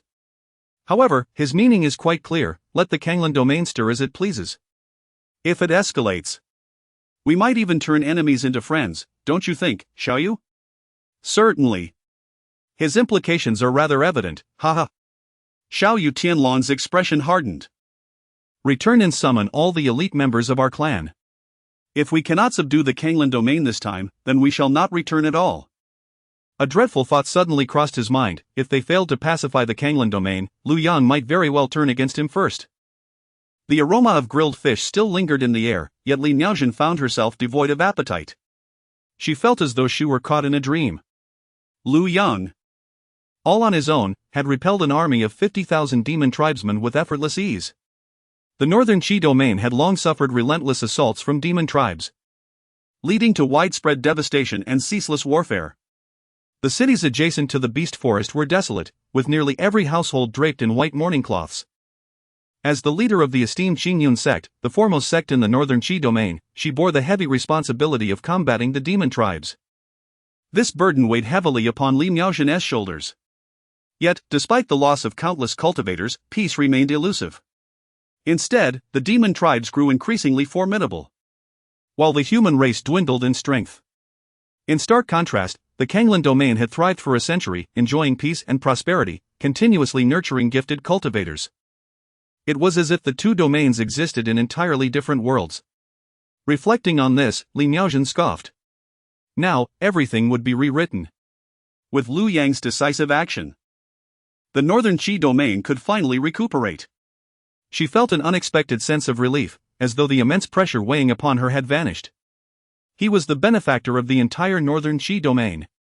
Yet, how could she repay him? He lacked for nothing in terms of cultivation techniques. As for treasures, anything he casually produced would be of immense value in the northern Qi domain. And as for elixirs, that was an even greater topic altogether. Ling Shi. He seems to say that what he lacks the least is this. Li Miao's heart felt a tinge of bitterness. After a long moment, she gritted her teeth and once again entered Liu Yang's chamber. "Liu Yang, thank you. I extend my gratitude on behalf of the entire northern Qi domain." "Why such formality? It's merely a trifling matter." Liu Yang waved his hand, but upon seeing Li Miao's eyes redden and her expression earnest, he could only helplessly respond. "Consider it as payment for your hospitality, for I find myself in dire straits." Li Miao chuckled softly, realizing how much they truly owed him, otherwise Northern Qi might not endure for long. After speaking, she waved her hand, casting a barrier within the room. No matter the commotion inside, it would not be heard from outside. The black robe slipped away, revealing the transparent split skirt that Li Miao had painstakingly devised. "You." Liu Yang gazed intently at the jade-like armor adorning Li Miao.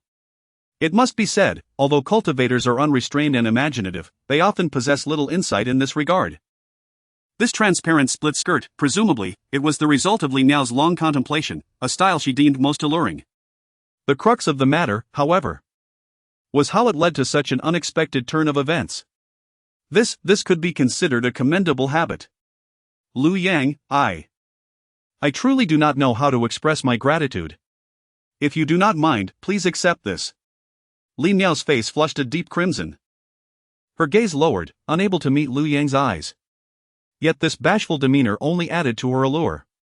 It was evident that she was quite anxious, her heart racing like a roller coaster. "Li Miao. While I am a man of integrity, I am still a normal man. Li Miao. Do you take me for a paragon of virtue? No man can withstand such temptation twice in succession. Liu Yang, this time I truly withstood it. Toll unit. 10,000 words as a baseline." 2 hours later, Li Miao, supported by Liu Yang, began to experiment with various astonishing styles that she had never encountered before. "I never expected you to be not only a genius in cultivation but also exceptionally gifted in this realm." How did you conceive these garments? Is this what they call black silk? Why are the heels so high? What purpose does this strap serve on the leg? Why is this referred to as a stepmother's skirt? Following Lu Yang's explanations, Li Miao transformed into various alluring shapes. I shall elucidate these matters to you in due course. Xian Tian sect. Lin Yanqing gazed at the red dust immortal fruit in her hand and scoffed softly. I once thought you, Lu Yang, had truly changed, yet it seems you remain the same as before. However, to think to exchange such a fruit for my forgiveness? You are sorely mistaken. Elder Song. What did he tell you? You must recount every word to me verbatim. Upon hearing this, Song Wuqian straightened himself and respectfully recounted to Lin Yanqing the events that had transpired. He believed that regardless of whether it was Lu Yang or Jian Yun who ultimately won Lin Yanqing's affection, as long as they showed some respect towards her, he would consider himself the victor. He even specifically sought you out to deliver this celestial fruit to me. It seems that his previous request for the Hunyuan Dan was merely a ruse, devoid of any sincere intention to save junior brother Jian Yun. Yet, how foolish he remains. Rather than attempting to curry favor with me, he should have endeavored to win over Jian Yun. Such actions will only deepen my disdain for him. No amount of gifts can restore the past. Elder Son's face twitched. Miss Yanqing, I genuinely believe that Lu Yang is not inherently bad. Perhaps we could consider forgiveness. Silence. What redeeming qualities does he possess? What good is it to think of atonement after the fact? Dream on if he thinks I would forgive him. Unless he confesses and willingly returns to the sect to accept punishment. Miss Yanqing, Lu Yang, he has changed immensely. He has slain 5 great demon kings with a single sword strike, one of which was at the 8th tier. Is it possible for us to bring him back to the sect? Lin Yanqing was momentarily taken aback, then looked at Song Wuqiu as if he were a fool. Elder Song, it seems you are so terrified by him that you are hallucinating. Slaying 5 demon kings with one sword? Do you believe my mother could accomplish that? That Lu Yang could? There were so many witnesses present, including that woman Li Miaozhen. Who knows what underhanded tricks he employed? Or even if he colluded with the demon clan to stage the event? This is utterly preposterous. Elder Song, you have been somewhat disoriented since your return. First, it was the supreme bone being fed to dogs, and now this tale of slaying 5 demon kings. Perhaps the previous defeat has affected you profoundly. You ought to rest more. I shall have the sect leader send you some nourishing elixirs. You may leave now. Sighing inwardly, Song Wuqiu felt as though he were trapped in a dream, yet everything was undeniably unfolding before him. Frankly speaking, had someone else recounted such tales to him, he would have laughed heartily. After Elder Song departed, Lin Yanqing held the fruit in her hand, the visage of Jian Yun appearing before her. Smiling softly, she remarked, Junior brother, according to that scoundrel Lu Yang, this fruit is of no use to male cultivators, so I shall not save any for you. Suddenly, she raised her chin, a scornful smirk gracing her lips. Lu Yang, do you still believe I am that easily deceived little girl from back then? Who could be pleased for an entire day with a single elixir? Now you wish to curry my favor? It is too late. Humph. With that, she swallowed the red dust celestial fruit in one gulp. Chapter 41, We beg for forgiveness, we acknowledge our mistakes. The Sword Tomb of Zhengzhou. Situated to the south of the Canglan region and the northern Qi region, Zhengzhou forms a trifecta with the other 2 realms. However, the expanse of Zhengzhou is several times greater than the combined territories of the other 2. To be precise, the northern Qi and Canglan regions are akin to mere ears on the majestic lion that is Zhengzhou. Their desolation and scarcity of resources render them inconsequential. Zhengzhou has little inclination to annex them. For millennia, Zhengzhou has focused on repelling invasions from the southern demonic tribes. The Sword Tomb stands as a formidable force on the front lines, renowned for its illustrious contributions. The 9 realm sword immortals of Zhengzhou predominantly hail from the Sword Tomb, a testament to its strength. Recently, joyous tidings have flooded the Sword Tomb. The current swordmaster, Jin Zhang, the pinnacle of the sword path in Zhengzhou, has successfully endured his 8th lightning tribulation, with one more trial to overcome. He will become the first individual in the history of the Sword Tomb to reach the 10th realm, the Path of Severance. Additionally, Jian Yun, the youngest scion of a prestigious sword clan, who once left his family due to his perceived lack of talent, has awakened the supreme bone within him. Upon his return to the Sword Tomb, he has triumphed effortlessly, claiming the title of the current walking saint of the Sword Tomb. A living embodiment of the adage that one should never underestimate the youth in poverty. One poised to attain the 10th realm, and another destined to become a great emperor. These consecutive pieces of good news have led everyone to believe that the Sword Tomb is on the verge of shining brilliantly within the Zhongzhou region. It is only a matter of time before it becomes the most powerful force in Zhongzhou. At this moment, Jian Yun stands respectfully behind Jian Zhang, his mind consumed with thoughts of how to utterly annihilate Lu Yang. That fellow's ruthlessness had endangered his life, and he had forcibly extracted his supreme bone. The cost had been immense. He had consumed the transformative divine pill prepared by the Emperor of the Underworld to transcend the 14th realm, only to restore his supreme bone. Such a pill is the culmination of the Emperor's lifelong efforts. Its effects are extraordinary. Unless one's soul is extinguished, everything else can be restored. It is the most effective elixir for confronting the terrifying lightning tribulations of the 14th realm. Each of his avatars possesses but a single, meager pill. Damn it! Father, the Xiantian sect has treated me well over the past 2.5 years. Now that they are in peril, it is only right, both emotionally and logically, for me to extend my hand in aid. Jian Zhang sat cross-legged on a mat, his back turned to Jian Yun, a black wooden sword standing beside him. Loyalty and righteousness dictate such actions. The Canglan region is but a small land, where cultivators are generally of low caliber. It is said that those of the 8th realm are few and far between. Let Jian 12 and Jian 13 accompany you on this journey. Jian Zhang paused. That should suffice. The 13 swords of the Sword Tomb resonate throughout Zhongzhou. Even the weakest among Jian 12 and Jian 13 are formidable cultivators of the mid-8th realm. With their involvement in the Canglan region, no one will be able to withstand them. Jian Yun's expression revealed slight hesitation. Father, I fear they may not suffice. I have offended a formidable individual in the Canglan region. Whom? Jian Zhang's aura suddenly sharpened. In the diminutive expanse of the Canglan Domain. Who dares to bully the denizens of my Sword Tomb? Now that you are our esteemed saint of the Sword Tomb, we cannot afford any missteps. Let Jian San and Jian Si accompany you as well. Thank you, Father. Jian San and Jian Si are both formidable beings at the 9th Tribulation Realm. With their presence, Lu Yang's demise is assured. The methods Lu Yang displayed previously still haunt Jian Yun to this day. Like Lu Yang, he believes in committing fully to his endeavors, delivering a decisive blow.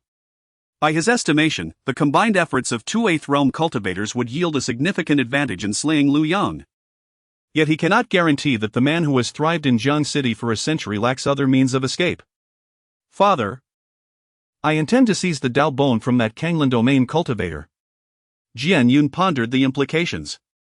Merging with Lu Yang's Dao bone would inevitably attract the attention of the 2 9th realm cultivators. Thus, he decided to be forthright with his father.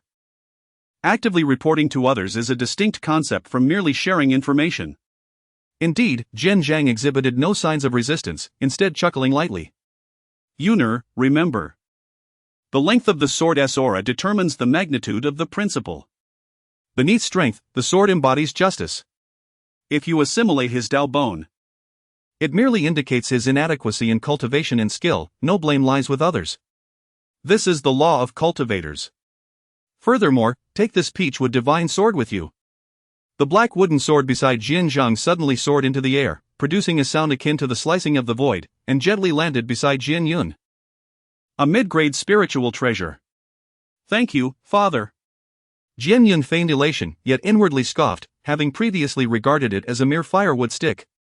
However, this time, it would serve as a savior descending from the heavens, delivering a grand surprise to Lin Yanqing, surely deepening her devotion to him. As for the Howling Moon Celestial Wolf, after conversing with Lu Yang, he led the 8 great demon clans to commence their siege, capturing 18 cities in mere days. Wherever they went, their momentum was unstoppable. And the human cultivators retreated in disarray, ultimately taking refuge in the largest city under the jurisdiction of the Xiantian sect, Suifeng City.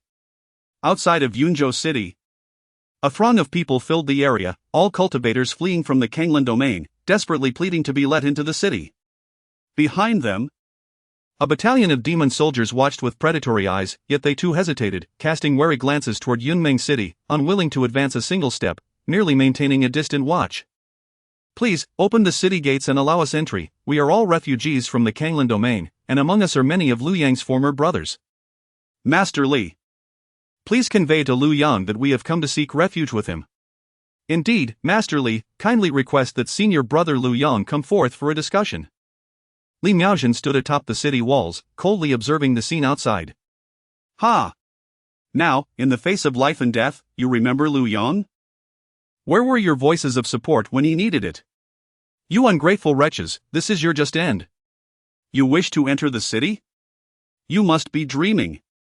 In just a few days, Li Miaozhen had come to know Liu Yang intimately, fully comprehending his thoughts.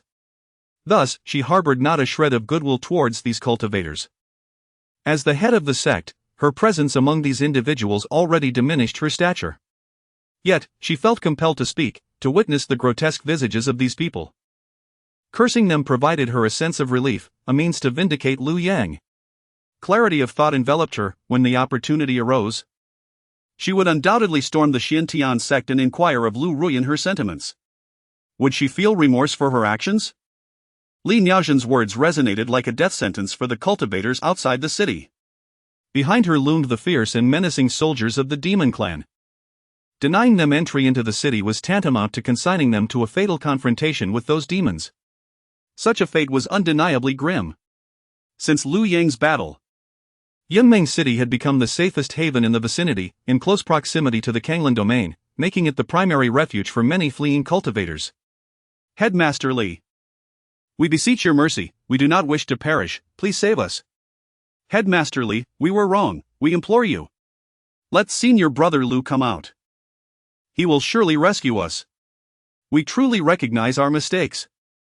Ha! Today, Li Miaozhen exhibited none of the composure befitting a sect leader. Instead, she resembled a young girl fiercely defending her beloved. Engaging in a war of words with these lowly cultivators, she retorted, do you truly acknowledge your misdeeds? I think not. You are simply fearful. Furthermore, let me make it clear, I convey Liu Yang's intentions, you dare to wish for his salvation? After having saved you for a century, how did you treat him? Severely injured, yet you pointed fingers at him. A century of darkness, and you shamelessly fed off this pack of curs. The more Li Miaozhen spoke, the more infuriated she became. Ultimately, she directed a fierce shout toward the distant, wary beasts observing. What are you waiting for? Strike! These people are unbearable, hurry and make them leave. Ah! The group of beasts appeared momentarily stunned, but quickly recovered, erupting into jubilant howls. Headmaster Li, we awaited your command. Let us proceed, we assure you, there will be no bloodshed upon the walls of Yunmeng City, Brothers, let us avenge brother Liu Yang.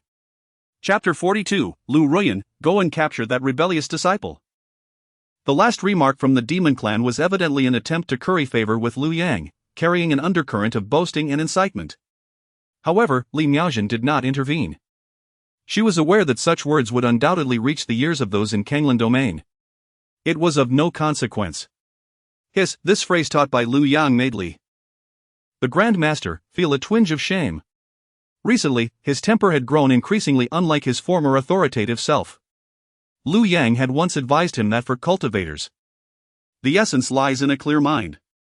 To be oneself, without the need for explanations or concern for others' opinions, otherwise, life would become burdensome. The judgments of the world were irrelevant to one's own existence. Outside the city, the demon clan was indeed exceedingly cautious. Fearing that blood might spill upon the walls of Yunmeng City, they merely encircled the cultivators without attacking, gradually driving them away from Yunmeng City until they vanished from sight, only to faintly hear the echoes of their anguished cries. Within Suifeng City, the atmosphere had plummeted to a freezing point. Every face was marked by weariness and anxiety. Nearly all the cultivators from Canglan Domain had gathered here. In the streets and alleys, in tea-houses and taverns, many were discussing the current plight of Canglan Domain. Damned! Those wretched demons have gone too far, having already given them so many cities, they dare to approach even Suifeng City. This time, we shall ensure they leave with no return. A man slammed his hand on the table and downed his drink in one go, cursing in anger. Hush, lower your voice. Do not let the demons hear you. If you provoke them, they will surely launch a more formidable assault. A nearby companion hastily cautioned him.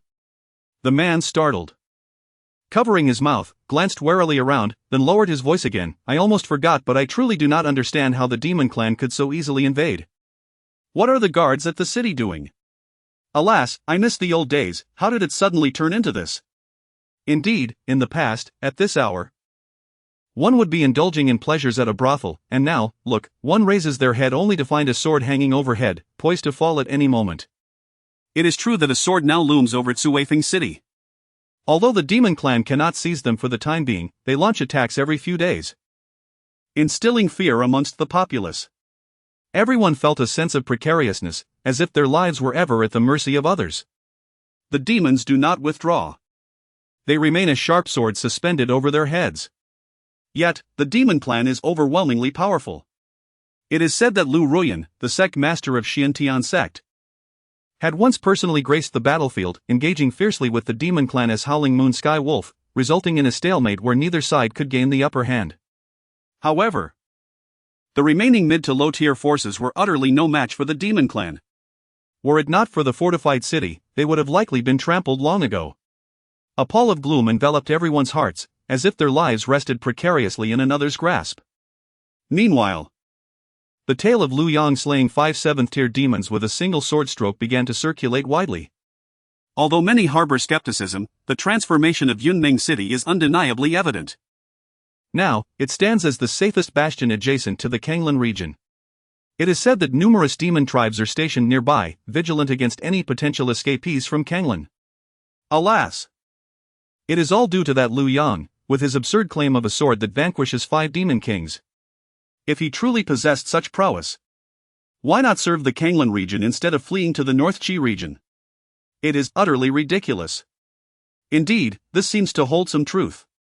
Do you know why the demon tribes have become so formidable? It is because those in the North Qi region have hastily made their way to our side. All because Lu Yang eliminated several of their kings, instilling fear within them. Upon uttering these words, many pondered deeply. Moments later, they all slammed their hands on the table. So, the root of all this chaos lies with Lu Yang. How fortunate he is, thriving in the North Qi region while we face uncertainty. Our food supplies within the city are nearly exhausted. If he could just return now and drive away the demons, it would show he has some semblance of conscience.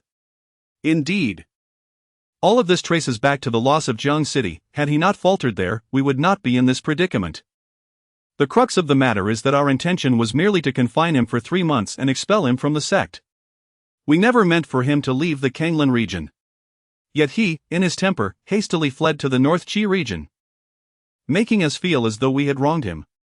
Your words jog my memory. Elder Lu merely instructed him to undergo 3 months of seclusion before expulsion, never suggesting he depart from the Canglan region. It was entirely his own decision. Thus, the consequences of this situation rest squarely upon Lu Yang. He must return and bear this responsibility. The troubles he has sown should not result in our suffering. We shall seek an explanation from the Xiantian sect. Yes. We must demand an explanation. They expelled him from the sect, now they can compel him to return. Many resonated with this sentiment, swiftly organizing themselves to head to the Xiantian sect, demanding the recall of Lu Yang to address the current crisis. Within the Xiantian sect, Lu Ruyan sat in the main hall, her gaze coldly scrutinizing the assembly. She had overheard the commotion caused by the cultivators from Suifeng City. This incident opened a new avenue of thought for her. She harbored resentment towards Lu Yang for seizing her Yuan, yet had never considered this angle. Indeed. Why not summon Lu Yang back to defend the city? Is he not the most adept at fortifying defenses? Is he not the one who claimed the title of Slayer of 5 Demon Kings? His cultivation is a product of the sect's nurture. Everything Lu Yang possesses is a result of the sect's investment. Now that the sect faces peril, how dare he not return to assist? Moreover, Lu Ruyan could not fathom how one could change so drastically. Lu Yang, who once took immense pride in his sect and was willing to sacrifice his life for it, would suddenly become so resolute in his absence. Furthermore, he had shared an intimate connection with her. Would he truly not wish to return and see? Impossible. The impetuous man, brimming with youthful vigor, is most prone to lust and ambition. The words spoken by Jian Yun regarding the arrival of those from the Sword Tomb have yet to yield any sign of movement. Waiting any longer is untenable. Presently, there exists but one course of action. Who among you is willing to journey to Yunming City to summon that rebellious disciple back? A profound silence enveloped the grand hall. The stillness palpable.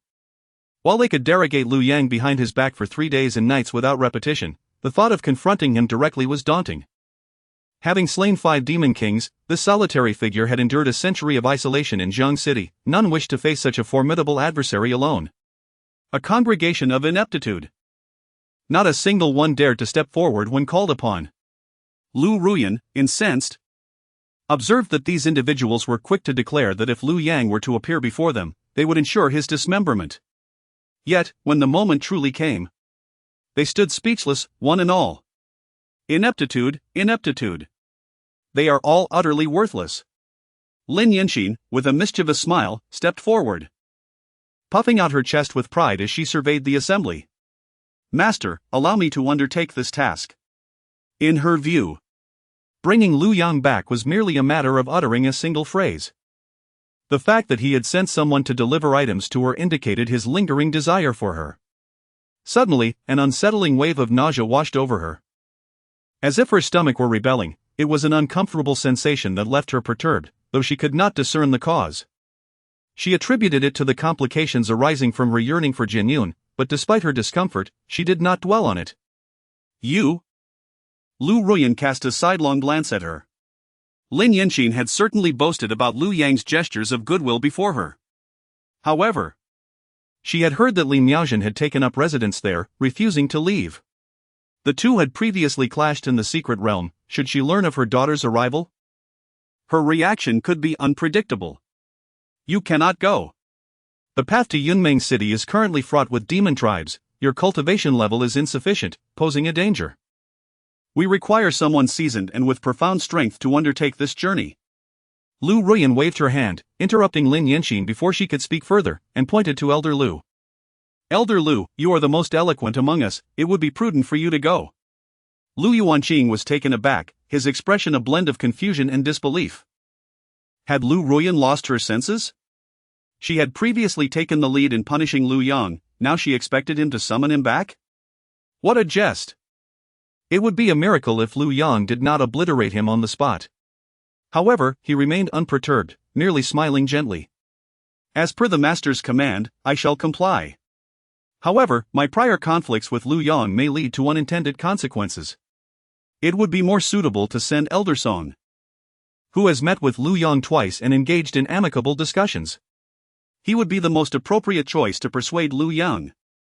Chapter 43, The Reward of the Boundary-Breaking Pill. Old Song, is it a loss to be beaten? Elder Song cursed under his breath. He had been there twice.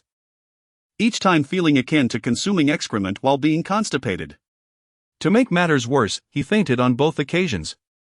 The notion of amiable conversation was merely a figment of his own imagination. However, Lu Ruyan no longer granted him the opportunity to decline, decisively making the arrangements. Beep.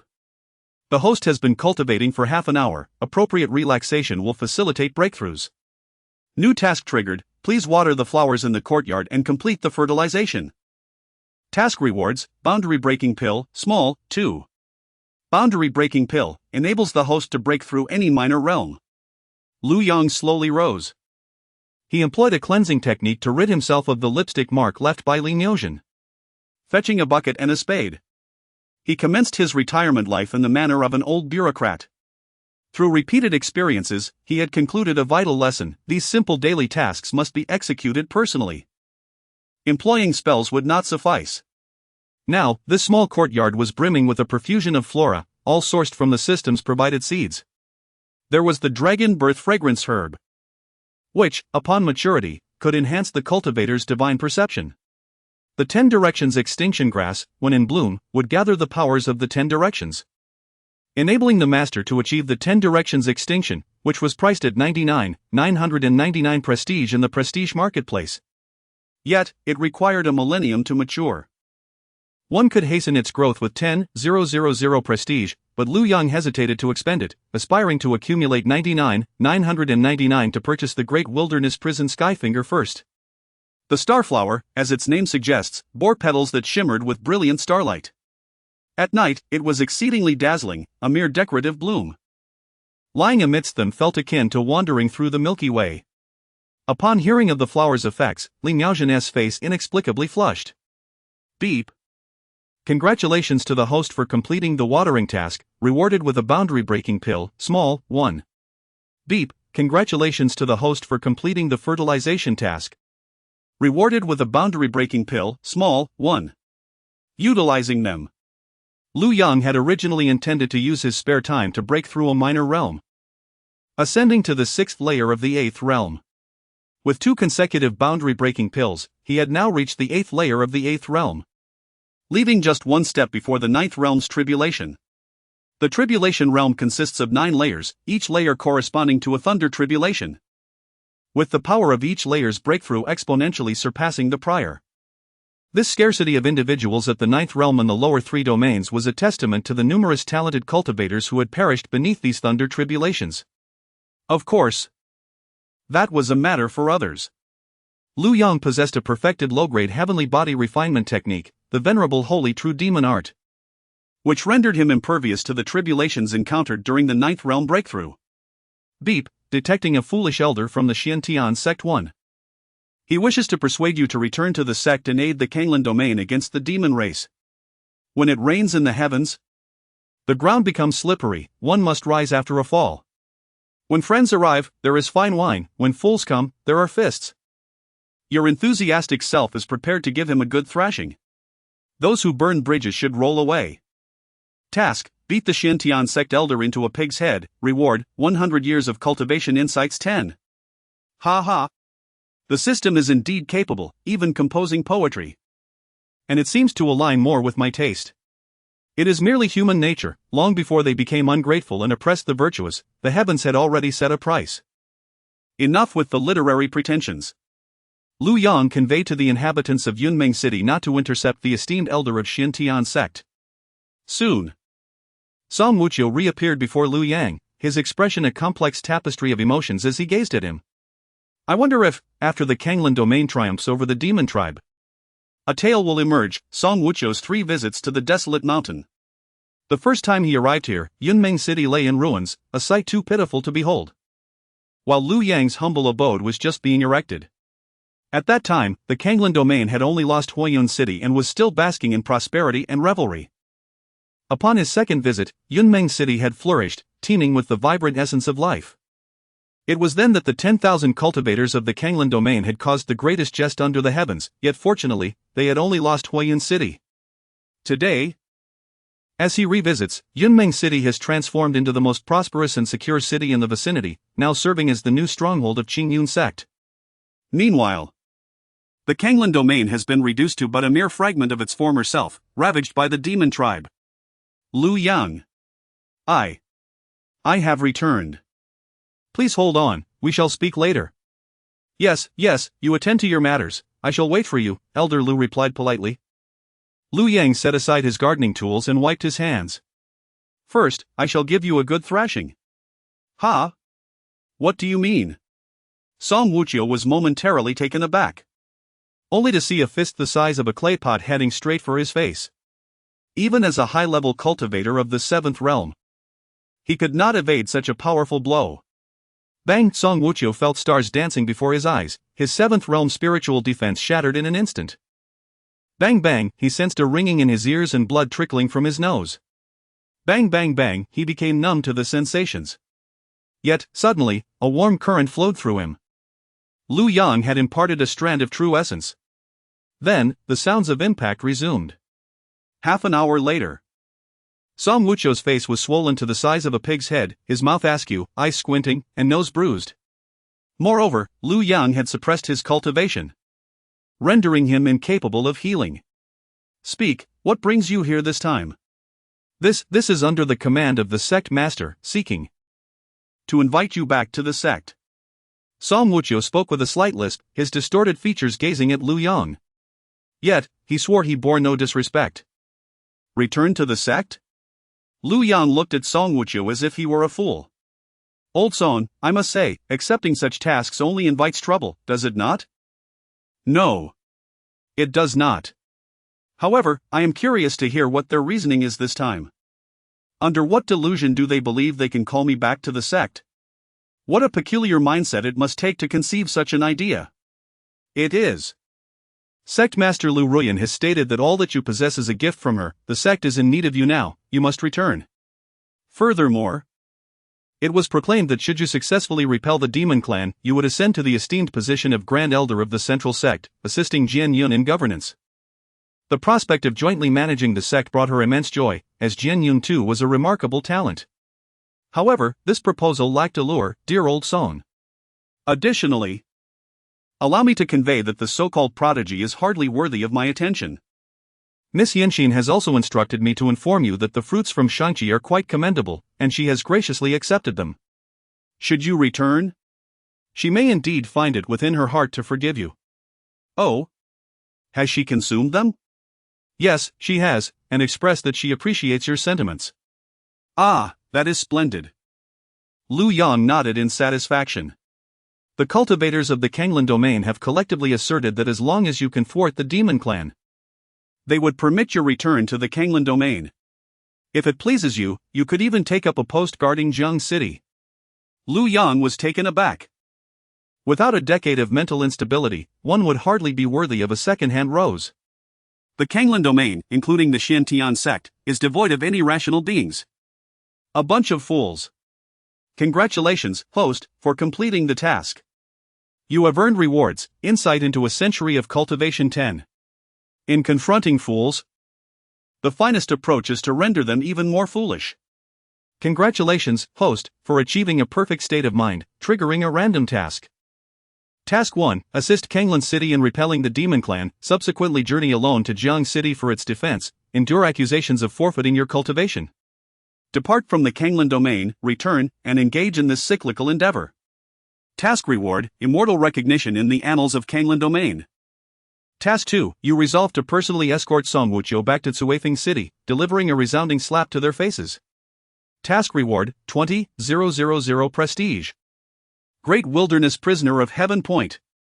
Chapter 44, Hope for the Canglan Domain. Lu Yang has returned. Before the cold voice of the system could finish, Lu Yang had already lifted Elder Song with one hand and stepped onto the Emperor's sword. Old Song, you will take pride in today. Yes. Song Wuqing did not comprehend Lu Yang's words, yet his heart was overwhelmed with joy. Lu Yang. I could truly weep. Lin Yan was right. He remains the same as before. He would never abandon the Xiantian sect nor forsake the Canglan Domain. In critical moments, he always rises to the occasion. Lu Yang, could you lift my restrictions? It hurts. Haha, let it hurt, the restrictions I placed upon myself, I cannot even undo.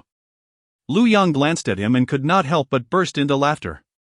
Lu Yang, I truly must thank you. If you had not returned, the Canglan Domain could not withstand for long. At that time, it would be a calamity for all living beings. I knew you could not bear to see your kin suffer at the hands of the demon clan. Ha, still attempting moral coercion, Lu Yang scoffed inwardly. Well said, well said. What are you saying? The howling moon wolf gazed at the Serpent King, his eyes brimming with fear and disbelief. Why are you glaring at me? The Serpent King shot him a fierce look, nearly transforming into his true form. Our spies have witnessed it firsthand. Lu Yang is indeed bringing the Xiantian sect's second elder. Song Wuqing, this way. It's over. The howling moon wolf plopped down onto a chair, his expression one of utter grievance. Did he not say he would disregard the Canglan Domain? What is happening? We have slain so many from the Canglan Domain. If he seeks retribution, what shall we do? Perhaps he is merely coming to take a look. The leader of the Divine Bull clan recalled a past incident in Huoyun City and offered his conclusion. Yet, the other demon clan leaders regarded him as if he were a fool. Are you daft? This is painfully obvious. Song Wuching went to request Liu Yang's aid, somehow. He persuaded him. Liu Yang, unable to bear the thought of witnessing his old sect's demise or the Canglan Domain falling into our hands, has come here. If he were merely coming to observe, why would he bring Song Wuching with him? Who is Song Wuching? He is someone Liu Yang would hardly bother with. Why would he take him for a stroll? The Howling Moon Wolf cast a disdainful glance at the old bull and then turned to the Serpent King, asking, "What was he wearing? How fast did he come? What was his expression when your people saw him?" He seemed to be in black attire, and as for his speed, it appeared quite swift. Regarding his expression, he was conversing and laughing with Song Wuching. The Howling Moon Wolf's tail suddenly stood upright. He stood in a fit of rage, pacing back and forth. "I told you. I said it. Liu Yang must be feeling reluctant. Black clothing, do you not understand? Humans don black attire when mourning friends and relatives. He is here to pay tribute to the deceased cultivators of the Canglan Domain." His swift approach indicates an urgency akin to a blazing fire within him, as if he longs to appear atop the city wall in the very next moment. Engaging in laughter and conversation with someone like Song Wuchio signifies that the Xiantian sect must have offered him exceptionally favorable terms to assume the position of sect leader. Upon hearing this analysis from the Xiaoye Tianlang, the expressions of the other demon kings instantly fell into despair. What shall we do? Liu Yang is capable of slaying an 8th tier being with a single sword strike, if he targets only those of 7th tier and above as he did last time. None of us shall escape unscathed. Should we perhaps disband? It is still not too late to flee. I concur, after all. We have already suppressed the arrogance of the human race and seized numerous treasures, which suffices for compensation. Xiaoye Tianlang snapped back from his daze. As the foremost sage of the demon race, he immediately displayed his requisite capabilities. Indeed. Notify all clans to withdraw their forces at once. Granting Liu Yang a semblance of respect, and let us hope he will not pursue retribution for our previous slaughters. By the way, old Niu, you shall hold the rear. One of your clan's yellow oxen is now Liu Yang's most devoted supporter, and he should extend you some courtesy. Is that for real? Why should I be the one to hold the rear? Shiman looked warily at the other clan leaders, casting doubt on their words. Just on account of your ability to defeat 800 with 10,000, who in this world would not give you a modicum of respect? This is quite the situation. Liu Yang has returned with Elder Liu. News spread throughout the Canglan Domain, celebrated by all, invigorating their spirits. I have long asserted that Liu Yang embodies great righteousness. How could he remain indifferent while our Canglan Domain faces annihilation? With him around, Canglan Domain shall be free from worry. Brothers, once this war concludes, let us appeal to the Xiantian sect to send Liu Yang back to Jiangcheng. I have had my fill of this existence, and I yearn for the days of unfettered revelry and music. Naturally, Liu Yang's ability to repel the demon race has secured him great merit for our human race, sufficiently atoning for his previous misstep. Within the Xiantian sect, this news also reached their ears. On a green stone, Lu Ruyan, clad in white, stood with her long hair cascading like a waterfall, billowing in the wind pure as snow. Yet the once cold curve of her lips could not suppress the smile that formed. Liu Yang, still so youthful.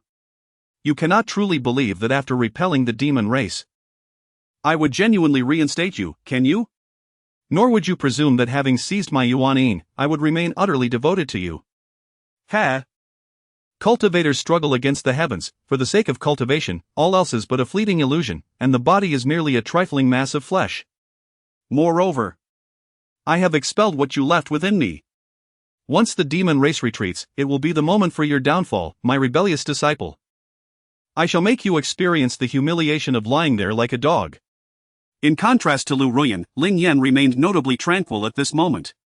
As for Liu Yang, no one knows him better than I do in this world.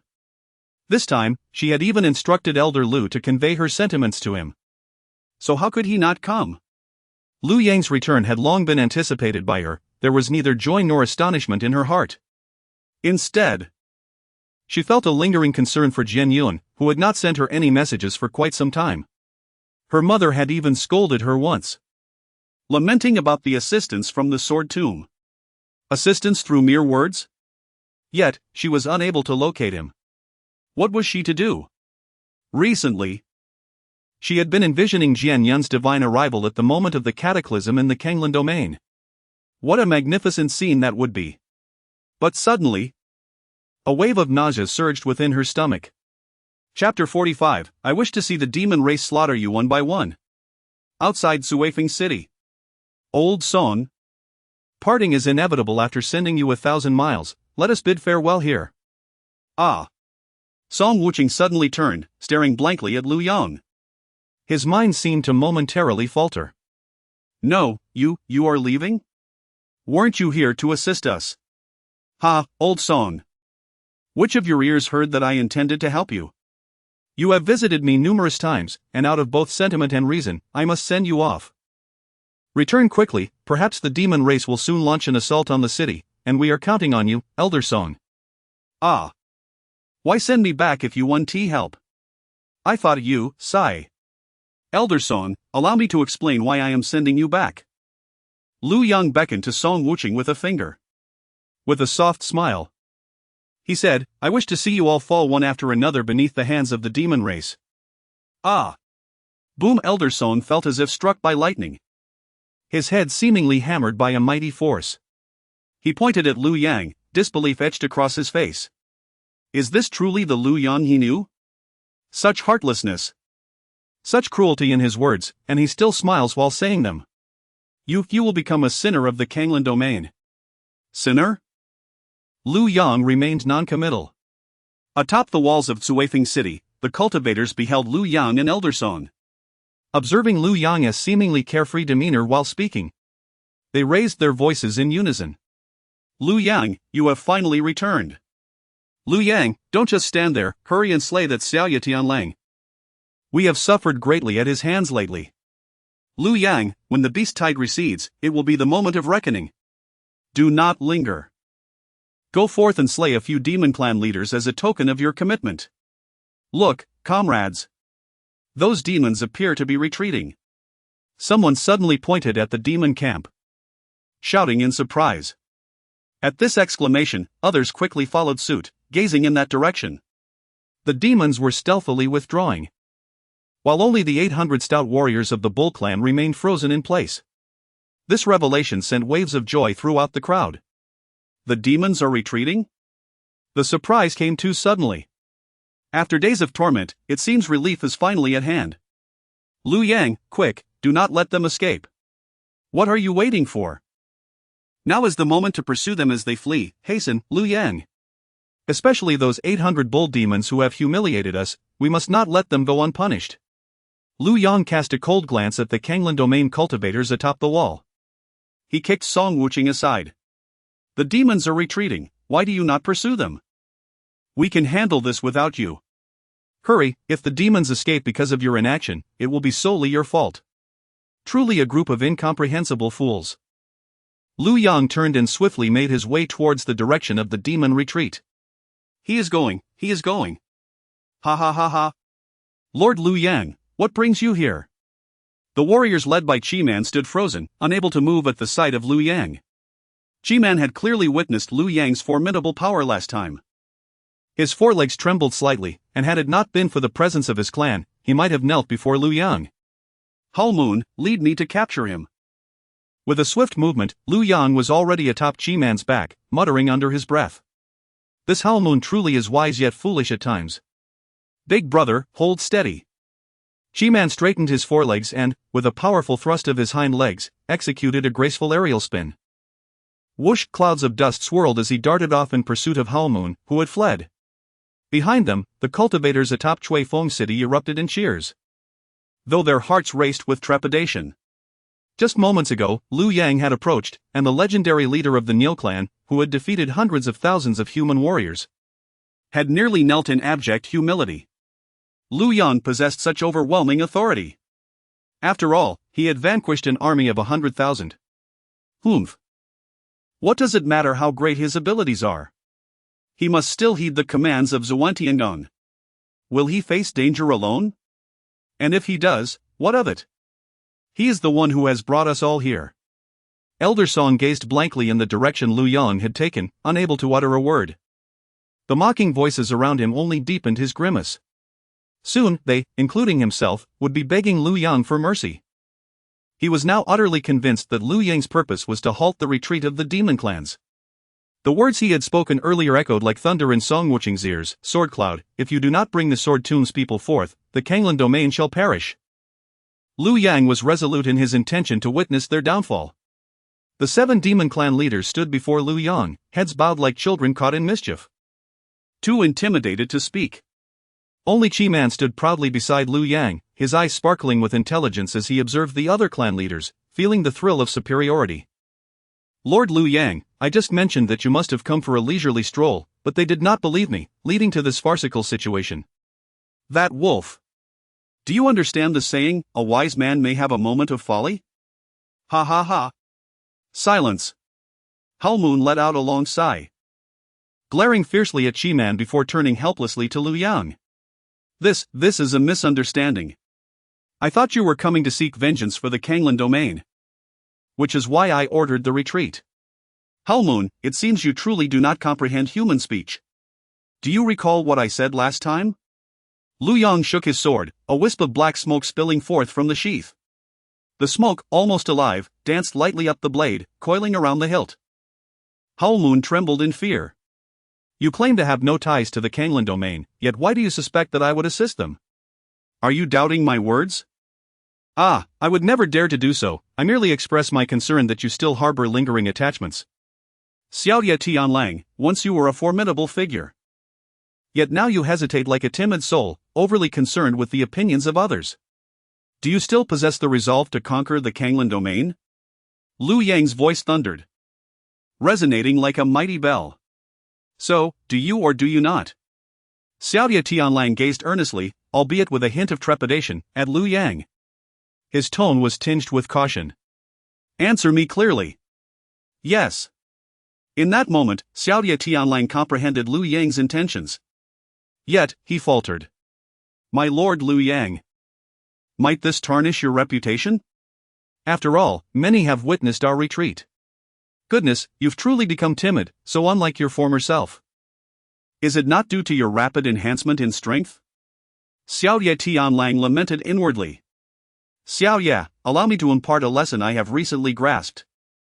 Lu Yang remarked with a faint smile. As long as one possesses formidable strength, even amidst the slaughter of thousands, there shall be great scholars to defend my actions. Ultimately, it will merely be a matter of weathering a few storms. Congratulations to the host for comprehending the true essence of life. Reward, breaking mirror pill, small, 1. Well said. At this moment, Xiaoye felt unburdened. He turned with a sinister smile, his eyes glowing with an eerie green light. Now, let us advance and attack the Canglan Domain. Chapter 46, his flying sword billowed with thick black smoke. A thunderous roar reverberated through the air. The howling moon wolf, flushed with excitement, fervently pointed towards Emerald Peak City. Attack! A formidable legion of tens of thousands of demon clans swiftly assembled, surging toward Emerald Peak City like a cataclysmic avalanche. Every obstacle in their path was obliterated to dust. The skies were filled with yellow sand, and a fierce energy surged forth. This overwhelming aura of slaughter left the defending soldiers atop the city wall utterly stunned.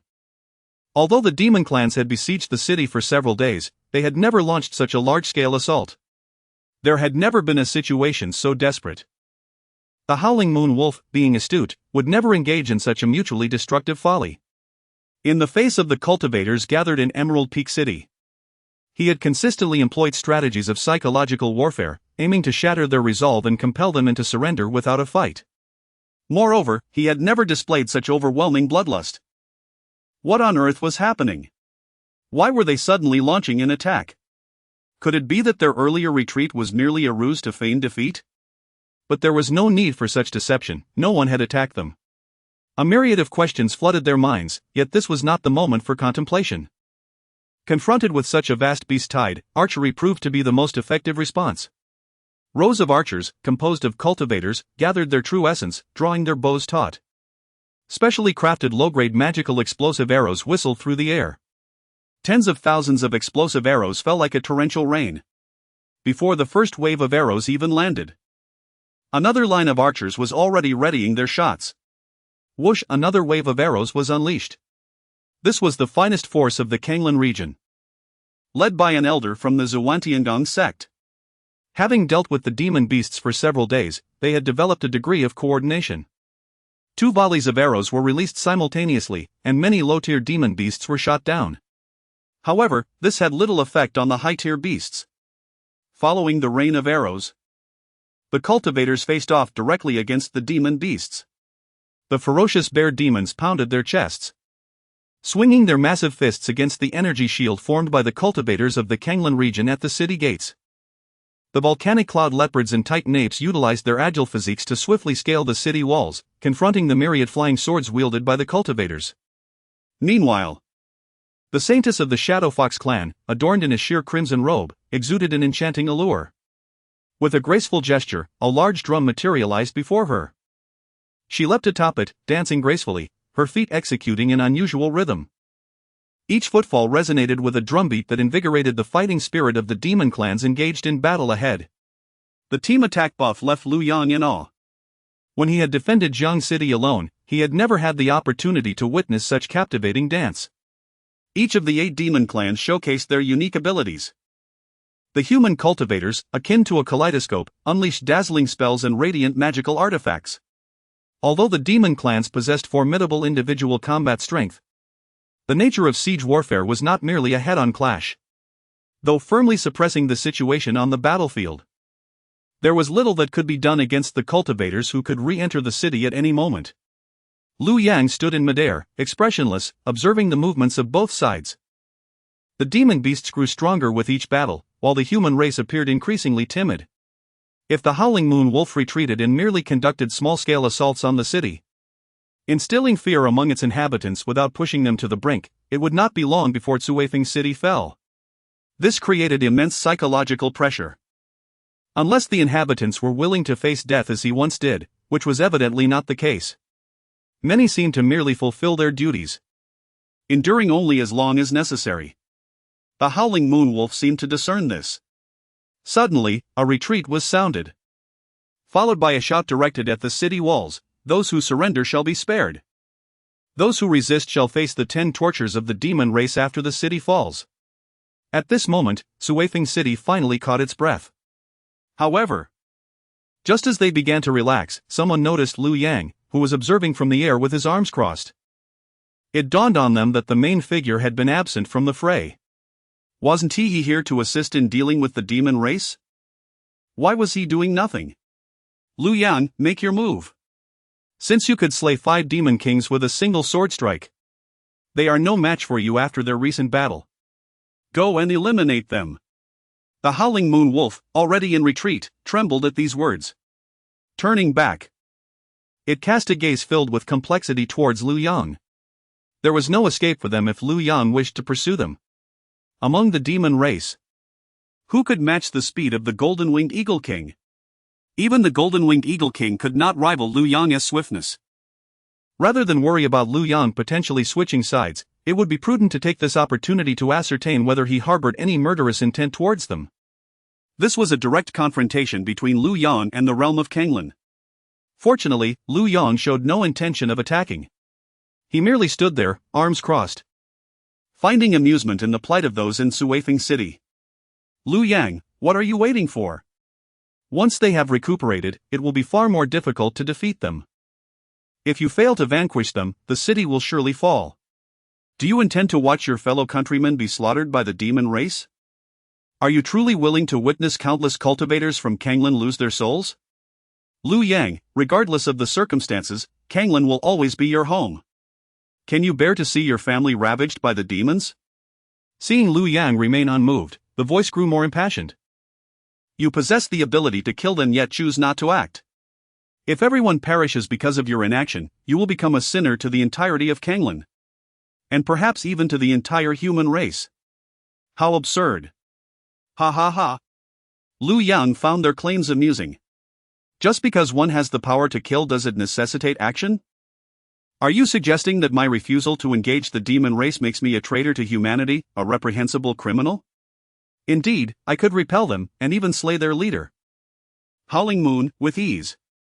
Since you have spoken so candidly. Lu Yang's tone abruptly shifted, and the people of Cuifing City looked on in astonishment, their mouths agape. Haha, since you have said this, I shall embrace the role of the most heinous villain. Your fates hold not the slightest significance for me.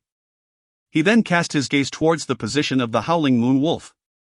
Howling Moon, you have proven utterly ineffectual. Summon the ruthlessness you once wielded against me. Employ whatever despicable tactics you can muster. In a few days, I shall return to see if you continue to disappoint. With that, Lu Yang stepped upon the human emperor's sword and vanished in an instant, leaving only a thick plume of dark smoke in his wake. Howling Moon Wolf regarded Lu Yang's departing figure with a bittersweet smile. Turning sharply, he glared fiercely at Cuifing City. Damn it! I have been scorned. All because of you wretched fools. From this day forth, I shall launch surprise attacks every hour. Let us see how long you can endure. He truly has departed. Within Cuifing City, chaos erupted. How dare he? He truly disregards the fate of our Canglan Domain. Humph, he has indeed conspired with the demon race. Initially, I found it hard to believe, but now it appears that this has been a scheme between him and the demons from the very beginning. I understand now. The demons intended to withdraw their forces, and it was he who thwarted their retreat, thus inciting them to attack us with fervor. Lu Yang, your heart is truly ruthless. You shall undoubtedly become the most reviled culprit in our Canglan Domain. He has completely succumbed to darkness. Look at his flying sword, shrouded in thick black smoke. The crowd seethed with indignation, yearning for vengeance, yet feeling utterly powerless. He possessed the ability to aid Canglan Domain in overcoming this crisis. He could have averted disaster and saved lives. Yet, he chose the most reprehensible path, the one most despised by all. Suddenly, an exceedingly discordant voice emerged from the crowd. Do you not think we have driven him to this state? The Lu Yang of old was not like this. That time, he faced the ambush of the 8 demon clan leaders alone, grievously wounded, and what did we offer him?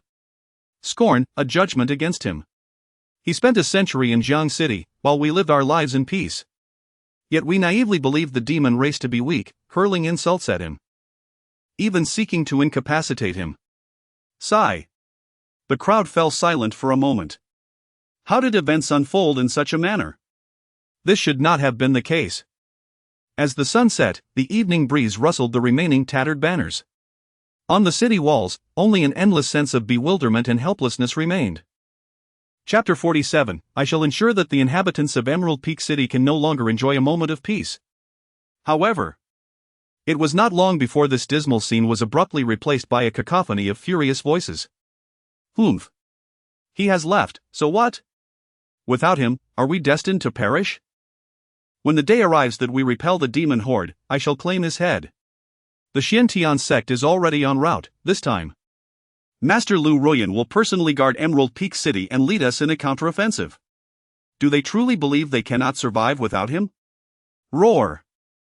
A battalion of several thousand demonic beasts suddenly turned and charged toward the city walls. This assault was led by the Fire Cloud Leopard and the Shadow Serpent clans. Renowned for their swift strikes and lightning-fast movements. In the blink of an eye, they had reached the battlements. Caught unawares, many were brutally dispatched by the claws of these ferocious creatures, reduced to mere pulp. Damn it! Here they come again. Were we not to cease hostilities? Such lack of martial integrity. Among the throng, a 5-stage cultivator, who had just been the most vociferous in his denunciations, now found himself standing alone against a 5-stage fire cloud leopard. The beast, wreathed in flames, relished in draining the life essence of its prey, only to incinerate them alive. The cultivator was engulfed in despair, the overwhelming strength of the beast robbing him of any will to resist. Why was he so unfortunate? Just as he had seen the demons retreat, he had rushed to the walls to taunt them. Who could have anticipated such a sudden counterattack? Cursed fate! Terror gripped his heart, and his limbs felt as heavy as lead, rendering him motionless. He could only bellow toward the direction from which Lu Yang had just departed. Lu Yang, return quickly! I beg you. I do not wish to die, I have only just attained this level of cultivation. Lu Yang, I was wrong, please come back. A piercing scream of agony echoed across the battlements. The fire cloud leopard seized him within its massive paw, tightening its grip as the flames intensified. Its gaze was filled with mockery. Fool! Do you think your life is precious? Others have not toiled in vain? You are worth less than a mere beast. Retreat! As the forces of Emerald Peak City began to react, the demons decisively chose to withdraw. This was the heartless strategy of the Howling Moon Celestial Wolf. He intended for the people of Emerald Peak City to never again savor a moment of tranquility. Elder Song had discerned Lu Yang's intentions early on. As he rode upon the Red Savage, he summoned 2 disciples of the Xiantian sect to assist him, swiftly making their way back to the sect. The restrictions Lu Yang had placed upon him could not be undone, leaving him to endure the pain as he progressed. At this moment, within the Xiantian sect, all elders and above, including direct disciples and elite inner disciples, had gathered in the Hall of Heart. Lu Ruyan sat in the foremost position, silent and meditative. Her expression so cold that it was impossible to discern her thoughts. The Grand Elder, Lu Yuanqing, took a sip of water and cleared his throat. After several hours of continuous analysis of the situation, his voice was growing hoarse. In summary, the sect leader will personally oversee the operations in Suifeng City to restrain the Howling Lunar Wolf. Should the circumstances permit and we manage to vanquish the demon clan, the power of our Xiantian sect will be unprecedentedly formidable. However, if the situation proves untenable and Suifeng City is destined to fall, we must act with prudence and withdraw at the opportune moment.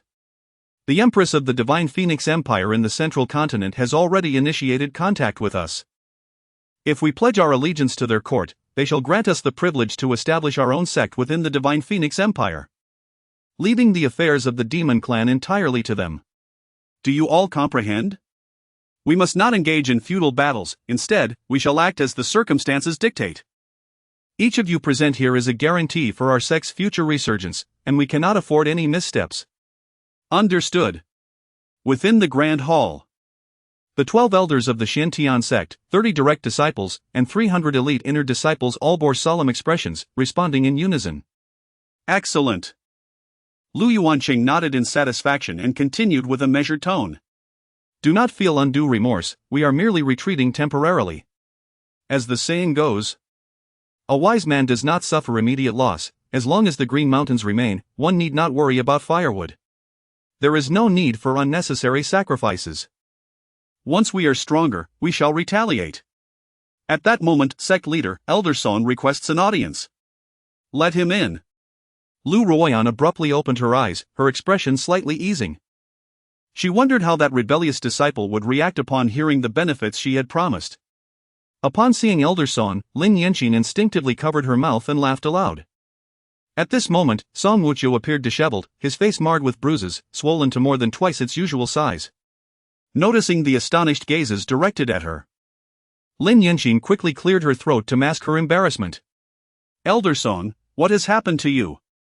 How did you end up like this? In the realm of cultivation, injuries typically manifest as either external wounds or internal injuries, often life-threatening. Such severe external injuries are rarely observed, as true essence can effortlessly mend minor wounds within a few cycles. Especially for Elder Song, a practitioner of the 7th realm, Lin Yanqin found this situation incomprehensible. Elder Song sighed wearily. Miss Yanqin, I was struck by Lu Yang. He has placed a restriction within me that I cannot unravel, I must await its natural dissolution. Oh. I see. Lin Yanqin's eyes widened in sudden realization, only to be overtaken by shock again. What kind of restriction is this that you cannot break? You are a 7th realm master. Elder Song shook his head, choosing not to delve further into the matter with her, and turned to Lu Ruoyan. I am burdened by this responsibility, I implore the sect leader to impose punishment. Lu Ruoyan, having suffered a greater loss due to Lu Yang's peculiar restriction, remained uncertain of her ability to break it. She feigned anger and declared, let this restriction remain for now, consider it a punishment for you. Now, tell me what transpired. Sect leader, Lu Yang has become utterly demonized, he can never return. I recently visited him, and without any preamble, he assaulted me to this state. Such excessive behavior. Even a dog deserves a modicum of respect. How can an elder of the Xiantian sect endure such humiliation? That scoundrel is courting death. Lin Yinxin was seething with rage, simultaneously expressing her disappointment in elder song. You, as the second elder of the Xiantian sect. How could you so carelessly fall into his trap? Miss Yinxin has misunderstood. It is not that I fell for his trickery, but rather that Lu Yang's current strength is terrifyingly formidable, leaving me with no capacity to retaliate. How is that possible? Enough! Lu Ruyan interjected, cutting off Lin Yinxin. Elder Song, please continue. Lu Yang struck me and then personally returned me, while everyone assumed he was coming back to fight alongside us. Even I believed he had been persuaded by my words. Song Wuqiu sighed, a visage of disappointment etched across his face. Yet Lu Yang incited the demon race to launch a full-scale attack on the city. Before I ascended the mountain, the Howling Moon Wolf had already incited all the demon armies to fervently assault Suifeng City. Just moments ago, they barely retreated, and this battle has left our morale shattered. Now, the demon race is invigorated, attacking the city at intervals. Master, Suifeng City is in grave peril. Song Wuqiu's words immediately stirred a tempest within the Jingxin Hall. Lu Yang, he shows utter disregard for righteousness. Whether he has withdrawn from the sect or severed ties with the Canglan Domain is of little consequence. Why does he still incite the demon race to attack humanity? His heart is deserving of retribution. I have long asserted that he is in collusion with the demon race. This time, he has made his intentions abundantly clear. Lin Yinxin's eyes brimmed with derision. Yet, she could hardly contain herself as. Ugh, damn it, it's happening again. Lin Yinxin fumed. Recently, she had perused numerous ancient texts, yet failed to ascertain the nature of this affliction. Of course, her reluctance to associate it with pregnancy played a significant role. As a young maiden, who would dare to believe such a thing? To become a mother without having experienced the world is utterly absurd. Rebellious disciple, how dare you? Lu Ruyan was incensed. Her cold, furious voice resonated throughout the grand hall. Not only does Lu Yang dare to defy my wishes, but he also brazenly colludes with the demon race, inciting them to attack Suifeng City. How audacious! Last time, you restrained my cultivation by some unknown means. Do you truly believe yourself invincible and above reproach? Even if Suifeng City falls, I shall first cleanse our ranks. Her voice echoed in the hall, yet she had already vanished from sight. She was resolute, this time, no matter the distance, she was determined to claim Lu Yang's head. Chapter 48, Mission Reward, The Great Wilderness Captures the Heaven's Finger. Beep, congratulations to the host for completing the mission, reward, 20,000 prestige. Heavenly Grade Superior Martial Art, The Great Wilderness Captures the Heaven's Finger. The Great Wilderness captures the heaven's finger, with one finger, imprison the universe, with 2 fingers. Shatter mountains and rivers, with 3 fingers, extinguish all living beings, with 4 fingers, break through the firmament, with 5 fingers, stir the cosmos. Beep. The situation in Suifeng City is dire, and everyone is filled with trepidation. The host receives an additional 20,000 prestige. Current prestige, 55,860.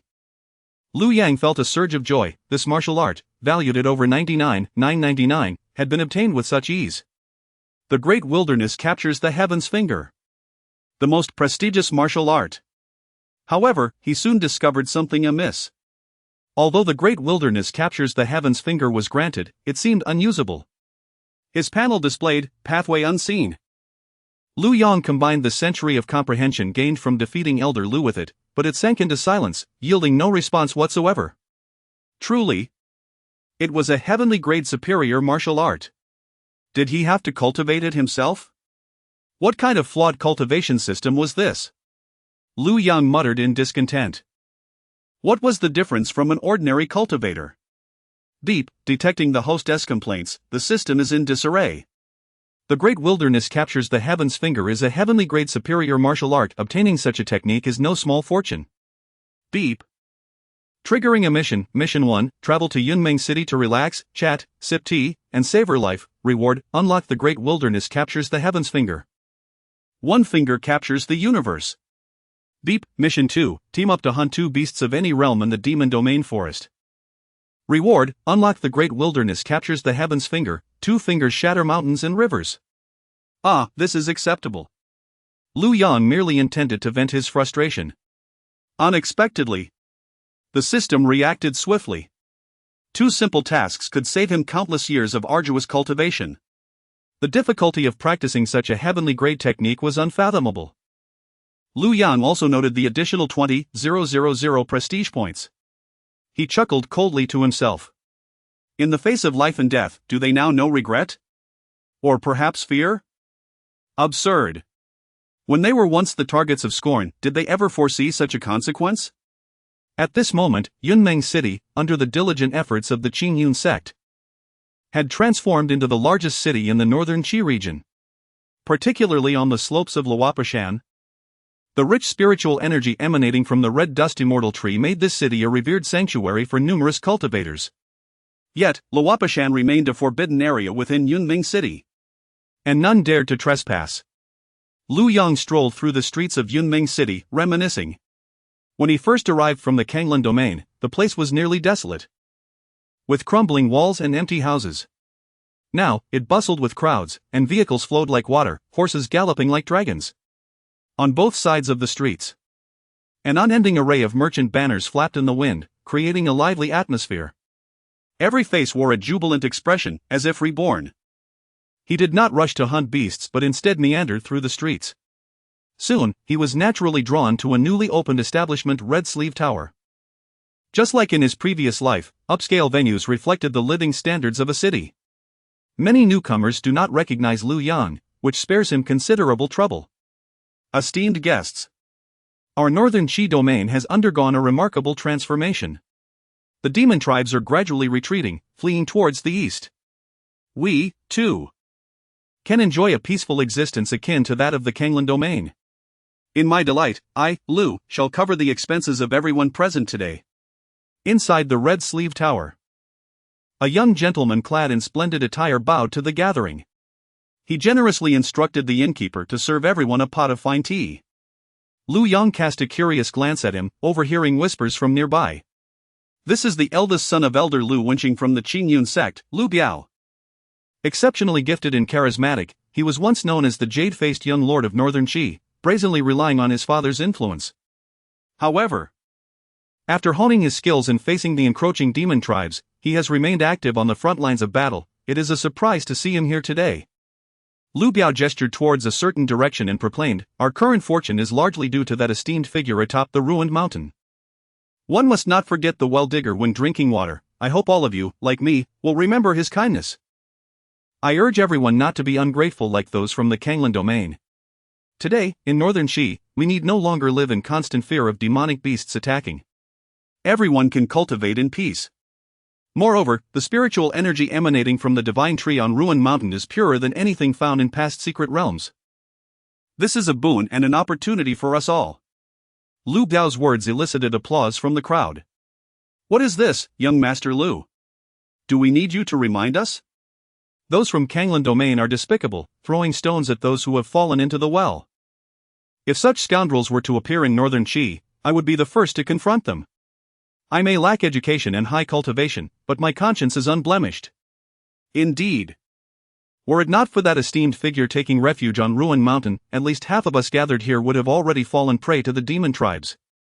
However, the Canglan Domain is in disarray. I have heard that the Howling Moon Wolf is leading 8 demon tribes in a full-scale siege. And the beasts from this side are preparing to take advantage of the chaos. Ah, how fate plays tricks. They are oblivious to their fortune. This life should have belonged to them, yet their foolish actions have led to their downfall. It is not fate that has opened its eyes, but rather that esteemed figure who has been angered, preparing to deliver punishment. Very well. Lu Biao's gaze sharpened as he scrutinized the crowd. Since everyone speaks thus, should I hear of anyone engaging in vile deeds henceforth, do not blame me for my lack of courtesy, nor for the Qingyun sect's ruthlessness. Is young master insulting us? Some murmured. Does he regard us as lowly as those from Canglan Domain? Lu Biao laughed heartily, appearing indeed charming and charismatic. I apologize on behalf of myself. My earlier words were merely a warning. Now, let us enjoy some music. Lu Yang cast aside a spirit stone as he emerged from the Red Sleeve Tower. He noticed a multitude of wandering cultivators gathering nearby, enthusiastically calling for companions to form teams for a hunt at the edge of the demon beast forest. Intrigued, he approached them. His task seemed to hinge on assembling a group to accomplish this. The assembled cultivators were mostly independent practitioners. Although the demon race was gradually retreating westward, many had remained behind. Consequently, minor skirmishes between the two factions were unavoidable. Seeking to hunt a 5th-tier demon beast, the Thunderblade Tiger, a 5th-level cultivator, is required. Trials at the edge, all are welcome. Just join us. We're encircling a pack of 3rd-tier wind wolves. Cultivators of 2nd level and above are encouraged to join. All are accepted. The calls for cooperation echoed incessantly. Lu Yang, finding a team closest to him that was hunting the 5th-tier Thunderblade Tiger, showcased a modicum of skill and was promptly accepted into the group. At the same moment, clad in a flowing white robe, Lu Ruyan soared through the skies, rapidly making her way towards the desolate mountain. Chapter 49, Lu Ruyan, Li Miaozhen, you wretched harlot. You truly disappoint me. Lu Ruyan ground her teeth atop her flying sword. The wind howling past her ears, lifting her hair in a wild dance. Her garments clung tightly to her form, revealing the alluring contours of her figure. Lu Opa Mountain. Ha! This time, I shall make you truly destitute. As the sword hurtled downward, she could already glimpse the famed celestial tree atop the distant peak, its renown echoing even in the Canglan Domain. I shall uproot that tree as well. This time, Lu Ruyan felt thoroughly prepared, convinced that she would not fall prey to that little thief's ambush once more. Despite the rumors of Lu Yang slaying 5 demon kings with a single stroke, she harbored deep-seated doubts about his prowess. Perhaps he had merely vanquished the weaker 7th-tier demon kings, something she herself could achieve with ease. Contemplating this, a wave of frustration washed over her.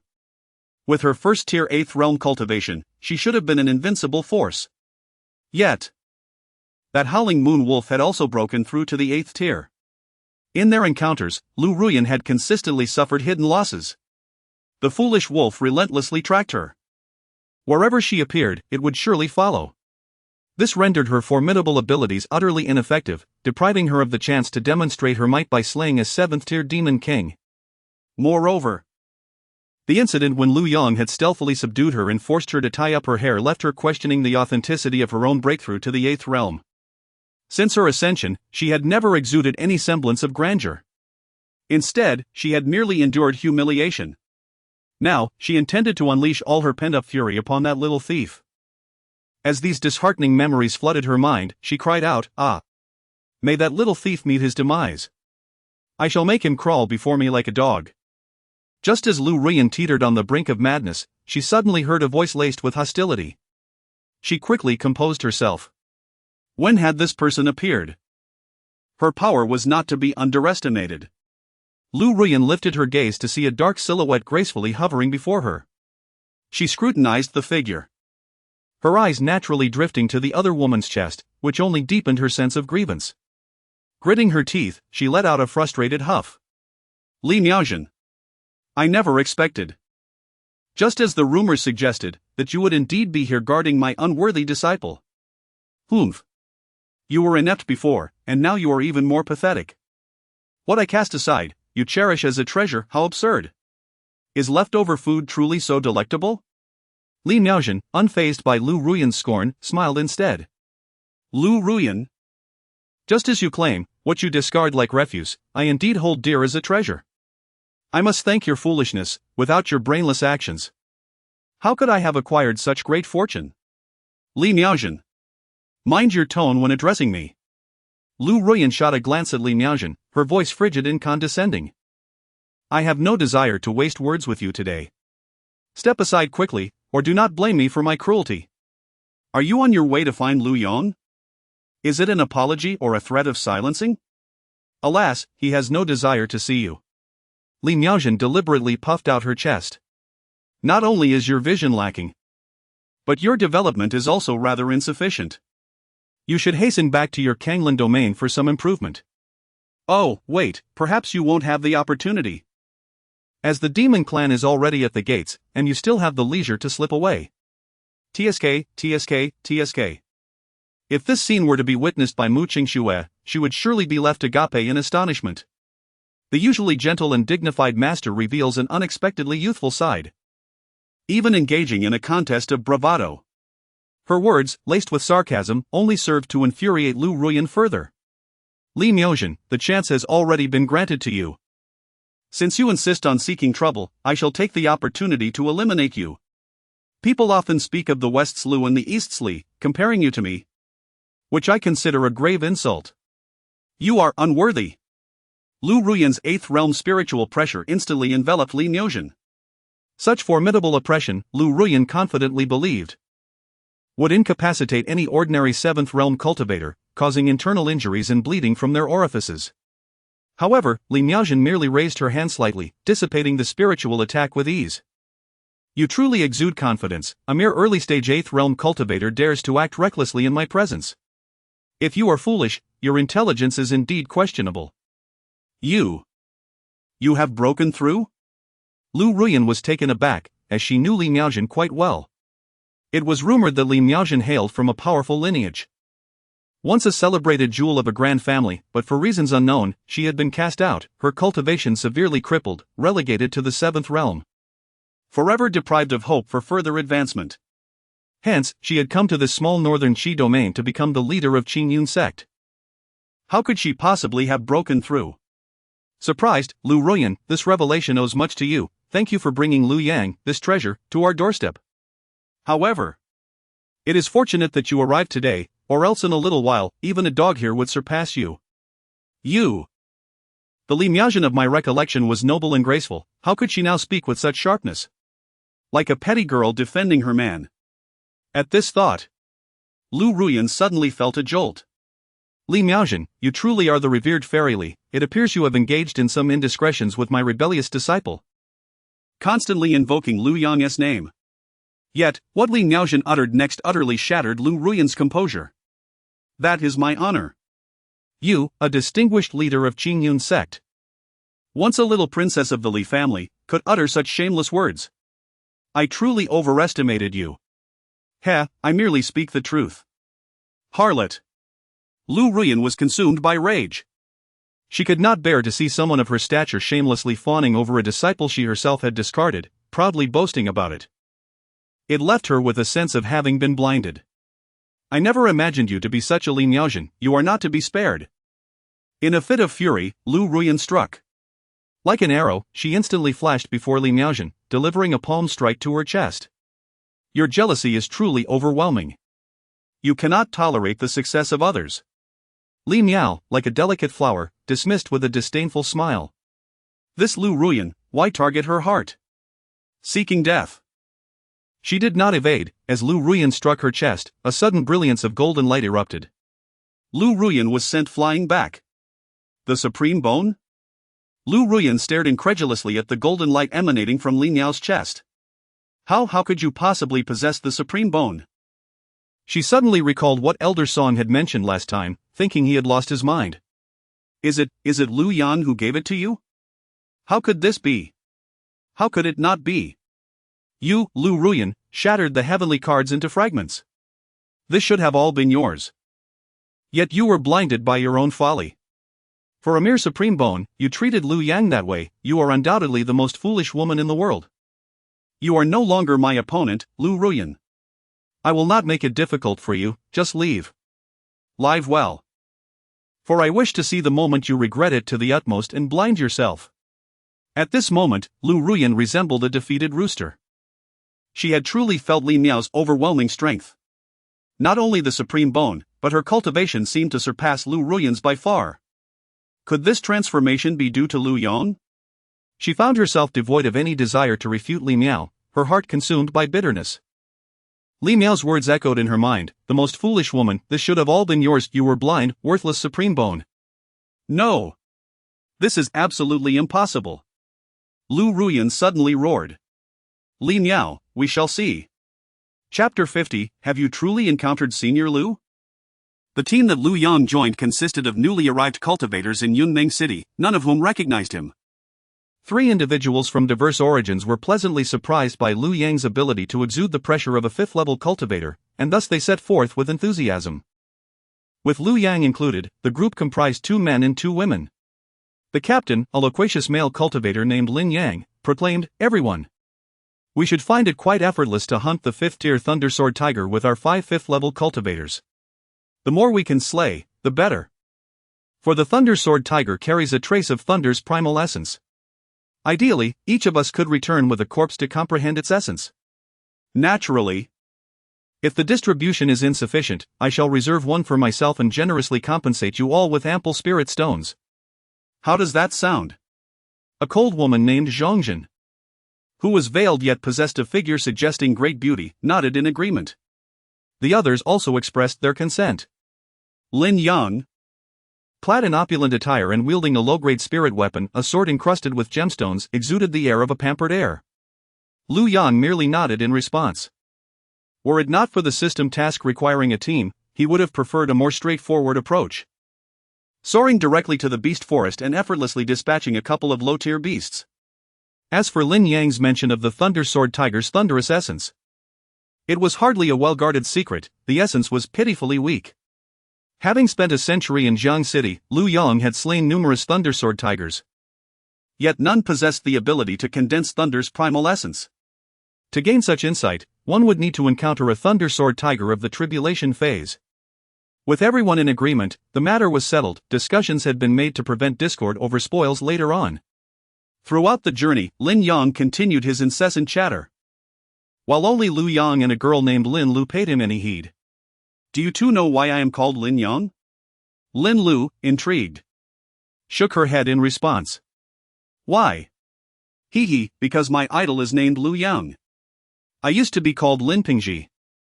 But since the day I caught a glimpse of Senior Liu in Yunmeng City, I vowed to become as powerful as him and thus changed my name to Lin Yang. My father even gave me a beating for it."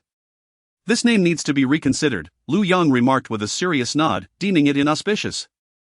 "Have you truly met Senior Liu?" Lin Lu gasped, her thick eyelashes fluttering like butterflies. "What does he look like? Is he, as handsome as this gentleman beside me?" She pointed to Liu Yang. "Isn't that obvious? He is undoubtedly far more handsome. Please, Senior Liu is my idol." "I shall share another secret with you. Before Senior Liu slayed 5 8th-level Eagle Kings with a single sword stroke, he uttered a phrase to me." "What did he say?" Lin Lu's eyes widened with curiosity. Liu Yang scratched his nose and replied, he said, "Young man, watch closely. This sword will be quite impressive." Perhaps Senior Liu recognized my extraordinary talent and took the initiative to impart some wisdom to me. With a hiss, Lin Lu sharply inhaled, her excitement causing her small fists to clench tightly against her chest. It was as if the statement was directed at her. "Nonsense." The icy beauty, Zhongjin, let out a disdainful snort but chose not to elaborate further. Cough, cough. Lin Yang remained unfazed, continuing to exuberantly converse with Liu Yang and the others. "The reason I teamed up to hunt the 5th-tier Thundersword Tiger this time is that I have uncovered a secret." He intentionally lowered his voice, ensuring that the cold woman did not overhear. "Do you know what he did before Senior Liu arrived in the North Qi domain?" "What did he do?" "Aha! I knew you wouldn't know." Lin Yang pointed toward the approaching edge of the beast forest. "The first thing Senior Liu did was come here to slay a 5th-tier Thundersword Tiger. With so many beasts around, why would he specifically choose to hunt this particular one given his cultivation level? Have you ever pondered this? It was that 5th-tier sword tiger that attacked him first." Liu Yang stated candidly. "No. You are mistaken. You are gravely mistaken. Senior Liu and I share the same thought. He is comprehending the essence of thunder. To grasp this essence, one must confront a 5th-tier Thundersword Tiger, 1 tier too high or too low 1 T suffice. You must keep this matter close to your hearts. The early bird catches the worm. We have seized the initiative, and from now on, we shall always be a step ahead. You've left me bewildered. Why must it be 5th tier? Isn't it better to confront higher tiers?" Lin Lu tilted her head in inquiry. "That's the secret. This is my conclusion from studying Senior Liu, and once I successfully comprehend it, I will seek him out for mentorship, thus becoming part of the Falling Star Mountain. If he knows you succeed, he will surely be elated. Lu Yang shook his head, stating that the difficulty was too great. It was more challenging than having these individuals hunt a 9th-tier demon lord. Of course. As they jested, they had already entered the beast forest. Lin Yang pointed to a slightly worn, luminous tree trunk ahead. Do you see that? That is the very branch where Senior Lu sat while slaying the sword tiger. Nowadays, many cultivators come here to sit and pray for good fortune. Today, we are indeed fortunate, there is no one around, let us go. Superstition. The cold beauty, Zhongjin, suddenly shot him a glare. It's rather strange. Why are there so few beasts around today? It seems so. The others also noted the peculiar lack. This area, being the forest's periphery, serves as a trial ground for both human and beast cultivators, regardless of the external situation.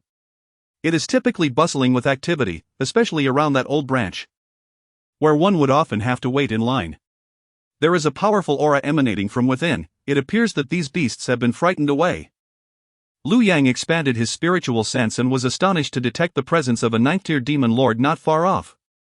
The beast forest is vast, and even in the deepest areas he has ventured, he has only explored about 10 to 12%. Logically, such a formidable beast should not be found in this outer region. The 9th rank signifies the demon sovereign, akin to the tribulation period for humans. Typically, such demon sovereigns are engrossed in their profound cultivation deep within, meticulously arranging formations in preparation for the impending tribulation. The other three exchanged glances, and Lin Yang suddenly extended a thumb towards Lu Yang. This brother possesses an astute sense. I too sense the presence of a 6th-rank demon king. Shall we press on and take on the challenge? With a 6th-rank demon king, the 5 of us should possess the strength to contend, and if all else fails, retreat is always an option. Let us proceed, Zhongjin declared, and the group continued onward. Along the way, they encountered other cultivators, some, like themselves, advancing deeper, while others grumbled their misfortune and departed. After all, this place was predominantly inhabited by lower-ranked cultivators, and the depths posed too great a peril for them. The entire demon beast forest lay enveloped in an unusual silence. Once the most ferocious and clamorous of places, it now resembled a slumbering infant, instilling a sense of trepidation in those who dared to make a sound, lest they disturb its peaceful slumber. Chapter 51, I have become the Taoist. Ha ha ha. The outer edges of the forest were silent, save for the occasional rustle of leaves underfoot, a reminder of the careless movements of the cultivators. A sense of foreboding lingered in the air. Lin Yang opened his mouth to speak, but was silenced by a fierce glare from Zhongjin. His face, however, was a canvas of expressions, occasionally pulling faces at Zhongjin's retreating figure, squinting and silently shaking his fist in frustration. Lu Yang was also taken aback. It truly was remarkable how some could be rendered speechless to the point of suffocation. After an indeterminate distance, they arrived at their destination, a 6th-tier Gale demon wolf. Zhongjin, leading the way, suddenly raised a finger to her lips and transmitted a message silently. Lu Yang admired her keen perception. The wolf trembled, its aura concealed. And yet Zhongjin, at the 5th realm, had managed to detect its presence. However, it was not alone. Where could the others be? Lin Yang silently inquired, his mouth agape in question as he prepared for battle. Zhongjin disregarded him and summoned her sword, moving stealthily towards a particular direction. They proceeded a short distance further, arriving at a cave where a 6th-tier Gale demon wolf lay prone, still quivering. We shall divide into 4 directions to surround and eliminate it. We must exert all our strength to ensure a single, decisive strike. We have delved too far, we cannot afford to alarm any additional beasts. Today feels exceedingly peculiar. Zhongjin relayed her instructions telepathically, her brow furrowed in unease, sensing an inexplicable disturbance that rendered even the formidable wolf trembling. With that, Zhongjin was the first to move stealthily forward, and Lu Yang followed in the direction assigned to him. He was uncertain whether this team task required a collaborative effort for a strike, but he complied for the time being. The group's fundamental combat abilities were commendable, enabling them to approach the wolf silently. Zhongjin seized the moment, swinging her sword toward the wolf with utmost stealth. The others unveiled their weapons simultaneously. Unexpectedly, the previously prostrate Wolf King flicked its tail, effortlessly deflecting Zhongjin's strike with a resounding clang, akin to metal colliding. The impact forced Zhongjin a few steps back, and the wolf turned its gaze in annoyance. At first glance, it beheld a rather naive-looking young girl. Upon realizing its attention, she gasped, causing her sword to clatter to the ground, her eyes shut tight as she flailed her fists in the air, seemingly on the verge of tears. The demon wolf regarded her with disdain before shifting its focus. It then spotted a young man grinning broadly at it. Suddenly, the wolf felt a thunderous explosion in its mind. Who on earth is that? Wait, who is he again? Ah! The one who slayed the 8th-tier Eagle King in Yunmeng City. Back then, I was merely 108 years old, standing there as a mere lackey. That encounter left an indelible scar on my youthful psyche. The 8th-tier Eagle King was a fearsome figure, renowned throughout the demon beast forest. How on earth did he end up here? Is he here to wreak havoc on the demon clan? Is he targeting me? The demon wolf suddenly felt as if its entire being had been emptied.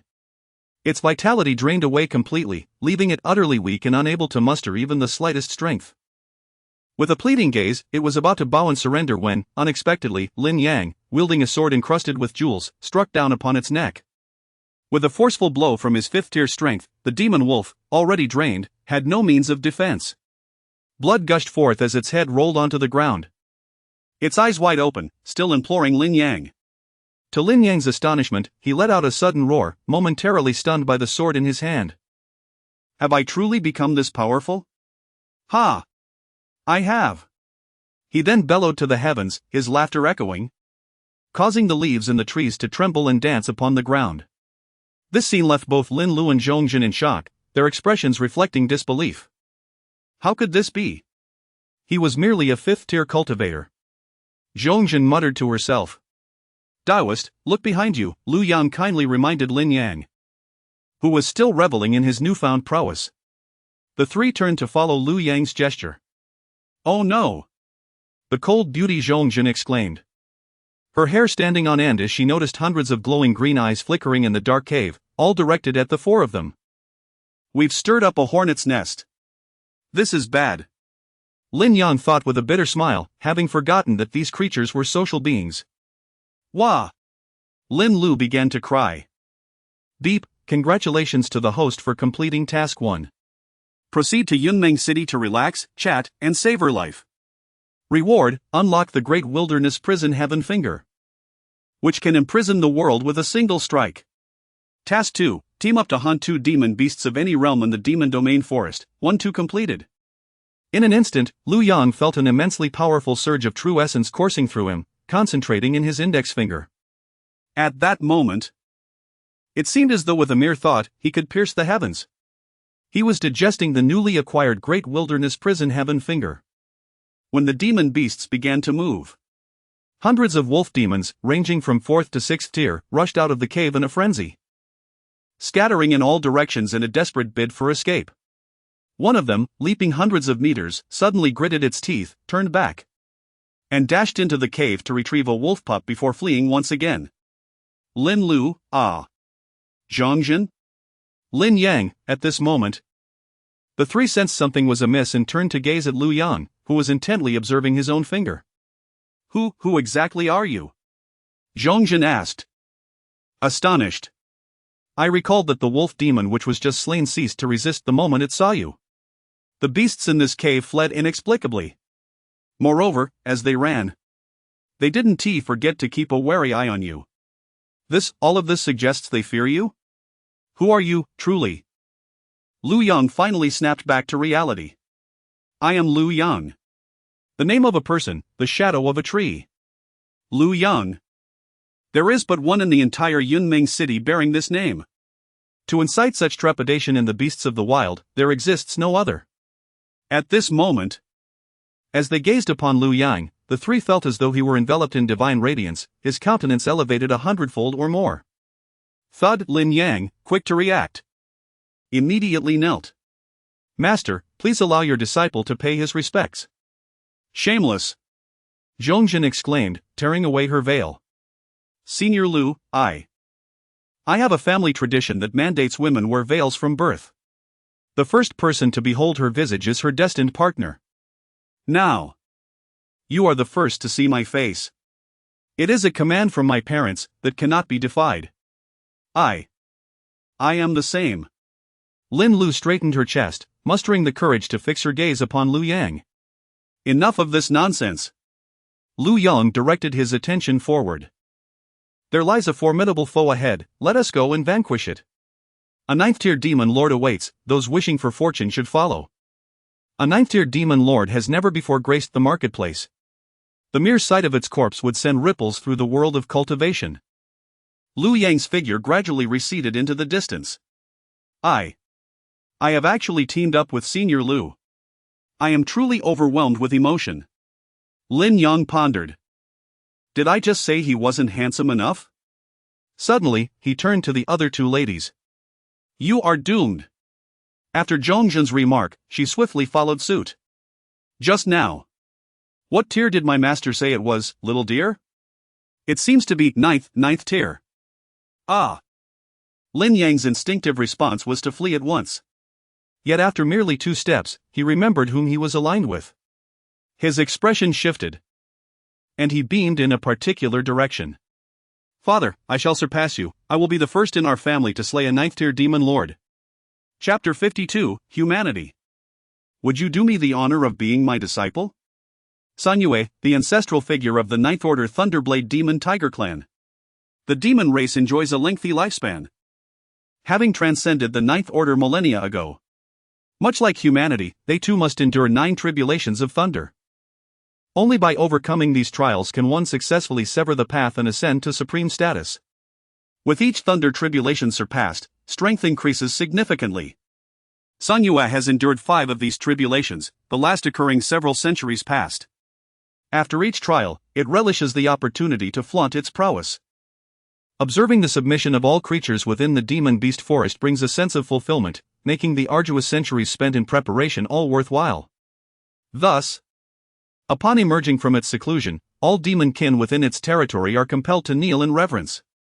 San Yue stretched lazily, releasing a sneeze that expelled 2 arcs of azure lightning from its massive nostrils, instantly reducing 2 renowned 5th Order ironback bears, known for their formidable defenses, to mere dust. They departed in a state of unease. Truly, a display of utter incompetence.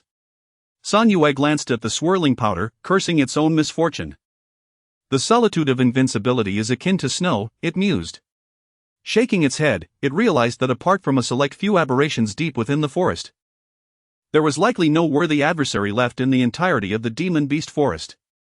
Reflecting on its own illustrious journey, San Yue, born with a pronounced occiput, boasts the purest bloodline and unparalleled talent among its kin. It ascended to the 9th Order at the tender age of 1500. And within the short span of a millennium, had already overcome the majority of its tribulations. With such progress, a breakthrough to supreme status seemed inevitable. Contemplating its path. Even though it had long transcended the vanity of youth, a sense of pride welled within. For San Yue, transcending was as effortless as quenching thirst. And it possessed methods to navigate the thunder tribulations with ease. Having never encountered a rival, it lived an unfettered existence until now. It spotted a human approaching. No, for humans. 3 of them were mere 5th Order weaklings, easily extinguishable with a mere sneeze. Yet one, a striking figure, caused its heart to race. This individual appeared remarkably youthful, yet stood at the pinnacle of the 8th Order, just a step away from the 9th. When did humanity produce such a prodigy? In its recollection, the Canglan Domain and the Beiki Domain had always seemed like forsaken realms, devoid of exceptional talents. San Yue was astonished yet not intimidated. With a difference of 5 or 6 realms, and considering the critical nature of this disparity, extinguishing this human would merely require a few sneezes. How audacious of humanity to trespass into my domain! By the heavens! Is this truly a 9th Order demon lord? Aside from possessing slightly larger nostrils than other Thunderblade tigers, there seems to be little distinction. Lin Yang and his companion stood behind Lu Yang, emboldened by his steady stride. The thunder, it seems to have intensified. Lin Lu whispered in agreement. Little did I, Lin, anticipate witnessing a Ninth Order demon lord in person, nor to stand shoulder to shoulder with my master in battle. This tale will undoubtedly be celebrated by future generations. What a life well lived. Pa! You call this standing shoulder to shoulder? Why not step forward yourself? Zhongzhen cast a disdainful glance at the loquacious individual. I cheered from behind, a gesture of solidarity, a contribution in its own right. Humanity. Would you be willing to serve as my disciple? Song Yu regarded Lu Yang with admiration, ignoring the other three. Lu Yang had approached this ninth-tier demon lord with his own intentions. Setting aside the task of slaying two arbitrary beasts, he sought to test the might of his Great Desolation Prison Skyfinger, as well as the perfected Brahman Saint True Demon technique, a low-grade celestial body refinement method. The system had proclaimed that a perfected Brahman Saint True Demon technique was invincible beneath the supreme tier. Whether this was truth or mere exaggeration remained uncertain. Suddenly, Lu Yang recalled that the system had previously issued a challenge to confront the ninth-tier demon race. What was the reward for challenging a ninth-tier demon lord? Did the task still count? It seemed to be a kiss or a handkerchief from the saintess of the Fox clan, but could the reward be exchanged for something else? You seem to remember quite well. Detected a ninth-tier, 5-layer demon lord. Task, eliminate. Reward, a bellyband used by the saintess of the red dust. Change the reward. What would I do with that? I am not a pervert. There is a tendency towards perversion. Task reward, a bellyband used by the saintess of the red dust, and the method for refining the essence of thunder. Excellent. Excellent. Lu Yang exclaimed joyfully, his mind already envisioning the Great Desolation Prison Skyfinger paired with the essence of thunder. Truly, an enhanced version of the Great Desolation Prison Skyfinger. Song Yu, upon hearing this, was even more delighted. To have such a human genius as his disciple was a mark of honor. After all, who among them did not wish to maintain their dignity as a demon lord? It was said that when the Dragon Clan ventured forth, they required 9 human cultivators to pull their chariots. Young man, you seem rather perceptive. Surrender and sign the contract. Lu Yang was speechless, chuckling to himself. If you can defeat me, I'll sign, if not, death it is. With that, disregarding all else, he charged directly at Song Yu. Humph. A fickle-minded boy. Come at me. Song Yu sneered. This human appeared clever, yet his actions were rather foolish. Why engage in a physical confrontation with a demon endowed with the power of thunder when he possessed a sword? Absurd. The Thunder Sword Tiger clan possessed an innate power of thunder. Their bodies were constantly tempered by lightning. This was also his reliance for enduring 5 thunder tribulations in a short span of time. Boom! Lu Yang charged forward like an arrow, while the sword tiger arched his back, resembling a cannonball, as the two collided fiercely in the air. Both were thrust back several meters but emerged unscathed. The strength of a ninth-tier demon lord was indeed formidable. Lu Yang marveled at the fact that, with all his might, he had managed to evenly match this creature. Impressive. Meanwhile, Song Yu's heart was tumultuous with astonishment. He had not been unfamiliar with confrontations against humans. On the contrary, prior to reaching the 9th tier, he frequently challenged human masters. Yet, he had never engaged in a direct clash. Even if he could triumph, it was always through the advantage of treasures and intricate formations. Before him stood a youth whose physical strength could rival his own. To withstand his full force without a scratch was truly remarkable. What an extraordinary phenomenon! Yet, what was even more bizarre was that the lad across from him suddenly stood motionless, beckoning with his hand. Come, strike me. I shall not retaliate.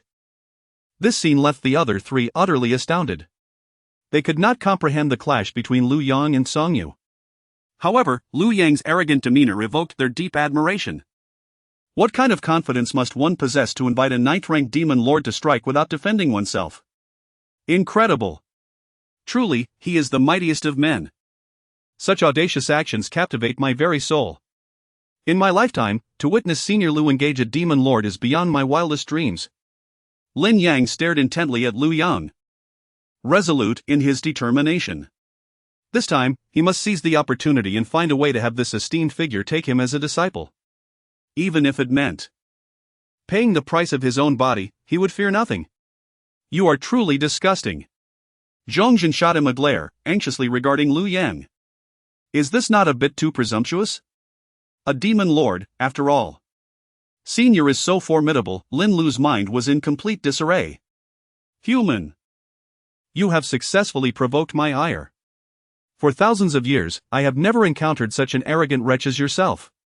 Not retaliating, are you? Song Yu, enraged, burst into laughter.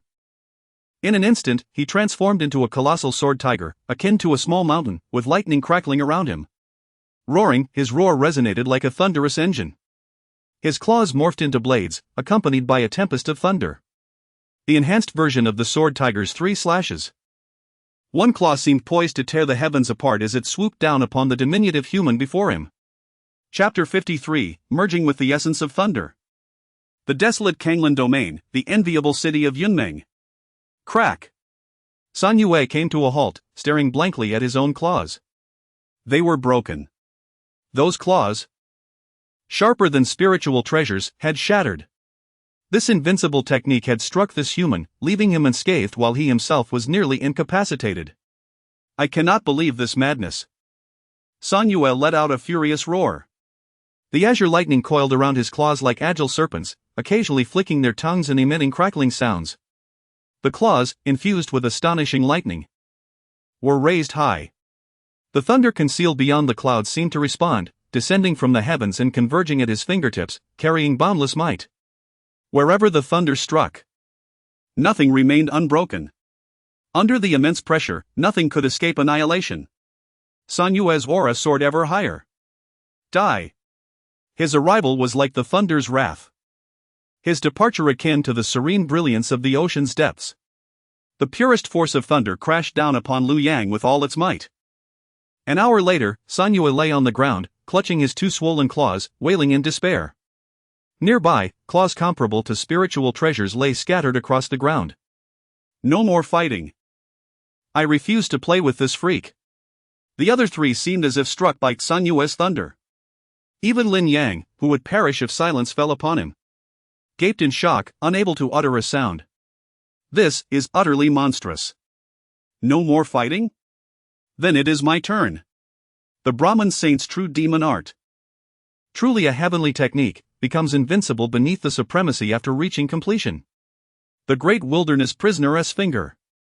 Liu Yang executed the swift crane body technique, instantly closing the distance to the demon lord Sun Yue. Spare me, Great One. I am willing to be your humble servant.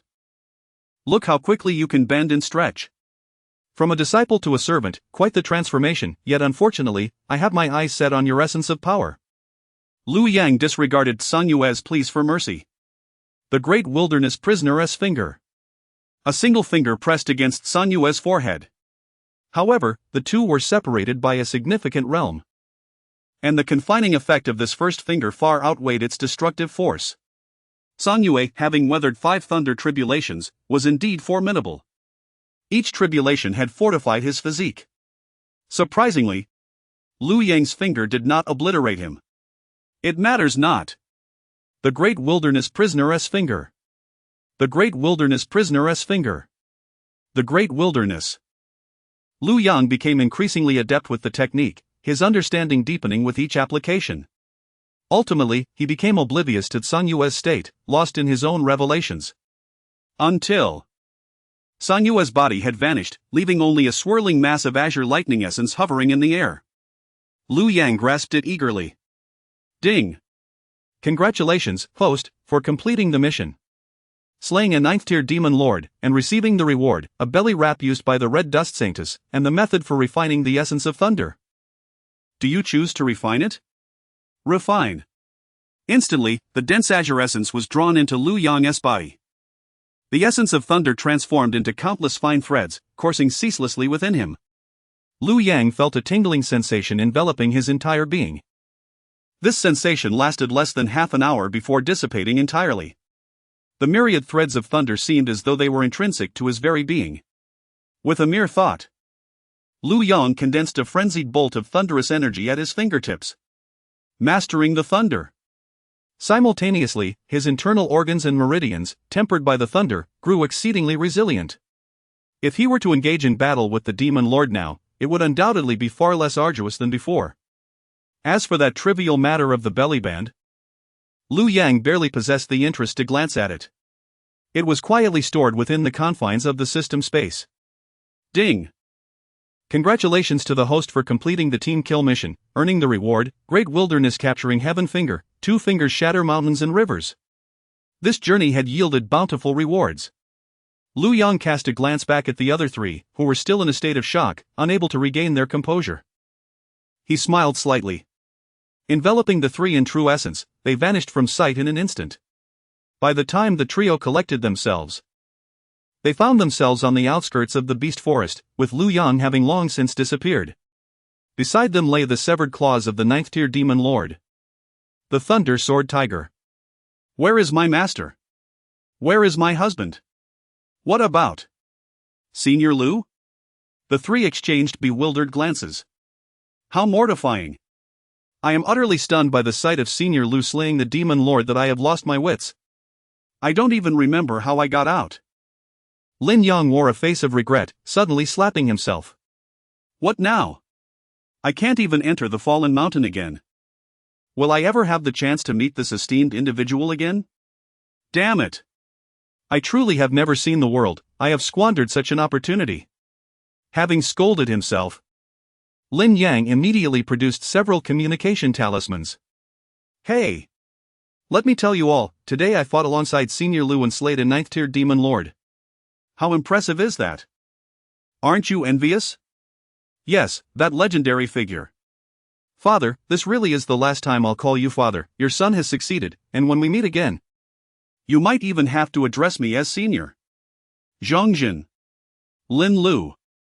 The trio divided the demon lord's claws among themselves and then dispersed, each seeking a way to reach the fallen mountain. That very day, an explosive piece of news spread throughout Yunmeng City. Shockingly, someone had teamed up with Liu Yang to slay a 9th-tier demon lord. Furthermore, it was a crushing victory. The names of Lin Yang and his companions, vividly recounted by Lin Yang, resonated throughout the entire North Qi domain. In the Canglan Domain, at Suifeng City, the city had just weathered yet another assault from demon beasts. The cultivators atop the city wall leaned against the corners to rest, their faces pale and breathing heavily. A large contingent from the Xiantian sect had come to assist, but the heavy lifting was still borne by other sects and rogue cultivators. As Elder Liu remarked, their mission was to find the opportune moment to deliver a decisive blow to the demon race. One battle would determine the fate of the realm. Countless cultivators harbored skepticism regarding this. Setting aside their actual cultivation levels, the critical issue was that the demon forces outside the city were growing ever larger. Many of the demon tribes that once held sway in the northern Qi realm have converged here. The fall of the city seems almost inevitable. At this moment, a piece of news has stirred deep sighs among the people. Liu Yang has slain a 9th-tier demon lord. Could it be true? Are there truly 9th-tier creatures lurking within the beast forest? The vastness of the beast forest might even conceal 10th-tier beings, however. They simply disdain us and choose not to engage. Has Liu Yang's power escalated to such formidable heights? To my knowledge, the head of the Xiantian sect, Liu Ruyan, has only just crossed into the 8th realm, evenly matched with the 8th-tier Howling Moon Wolf. Does this imply that Liu Yang is now capable of vanquishing his former master? Liu Ruyan? There should be no doubt about it. Just look at the current state of Yunmeng City, which has become the most coveted haven for cultivators. One can venture forth into the beast forest for trials without facing the onslaught of the demon tribes. It is said that the spiritual energy there is several times more abundant than that of the outside world, a veritable paradise for cultivators. Yet, it is regrettable that Yunmeng City adamantly forbids any cultivators from the Canglan realm from entering. A paradise on one side and a hell on the other. How the tables have turned. Once, we were the revered sanctuary of the northern Qi realm, and now, alas! Ultimately, it seems that this predicament is of our own making. Is there no one who can beseech Liu Yang to come to our aid, if only for the sake of our shared humanity? You must be daydreaming. You witnessed his decisiveness the last time he visited. He will not concern himself with us again. Alas! Such calamity, such self-inflicted woe. Suddenly, an earth-shattering roar erupted outside the city. The demon tribe's new wave of assault has commenced. These beasts. They truly offer us no respite. Why continue to fight? Surrender may allow us to retain our lives. Wait, look over there. A voice from atop the city wall suddenly cried out in excitement. The members of the Xiantian sect have arrived, including sect leader Lu. They are here to defend the city alongside us. Splendid. In the distance, Lu Ruyan, accompanied by the core members of the Xiantian sect, soared toward the city gate with great momentum. Clad in white robes, the members of the sect appeared as ethereal beings descending from the heavens. From afar, they resembled celestial beings. Lin Yan was the first to land upon the city wall. Facing the southern sky, her beautiful eyes shimmering with tears of joy. Junior brother, you have returned. This time, you shall surely become renowned throughout the three realms. Chapter 54, The Arrival of the Saint Son of the Sword Tomb. The diminutive demon clan dares not kneel in welcome. The cultivators of the Xiantian sect descended upon the city like snowflakes, enveloping the entire Chui Feng city in an ethereal aura. However, the demon clan swiftly initiated a response. A group of demon kings, led by the Howling Moon Celestial Wolf, rushed forth, while another contingent, spearheaded by the Golden Winged Eagle King from the northern Qi domain, made their appearance at the city's base. Humph!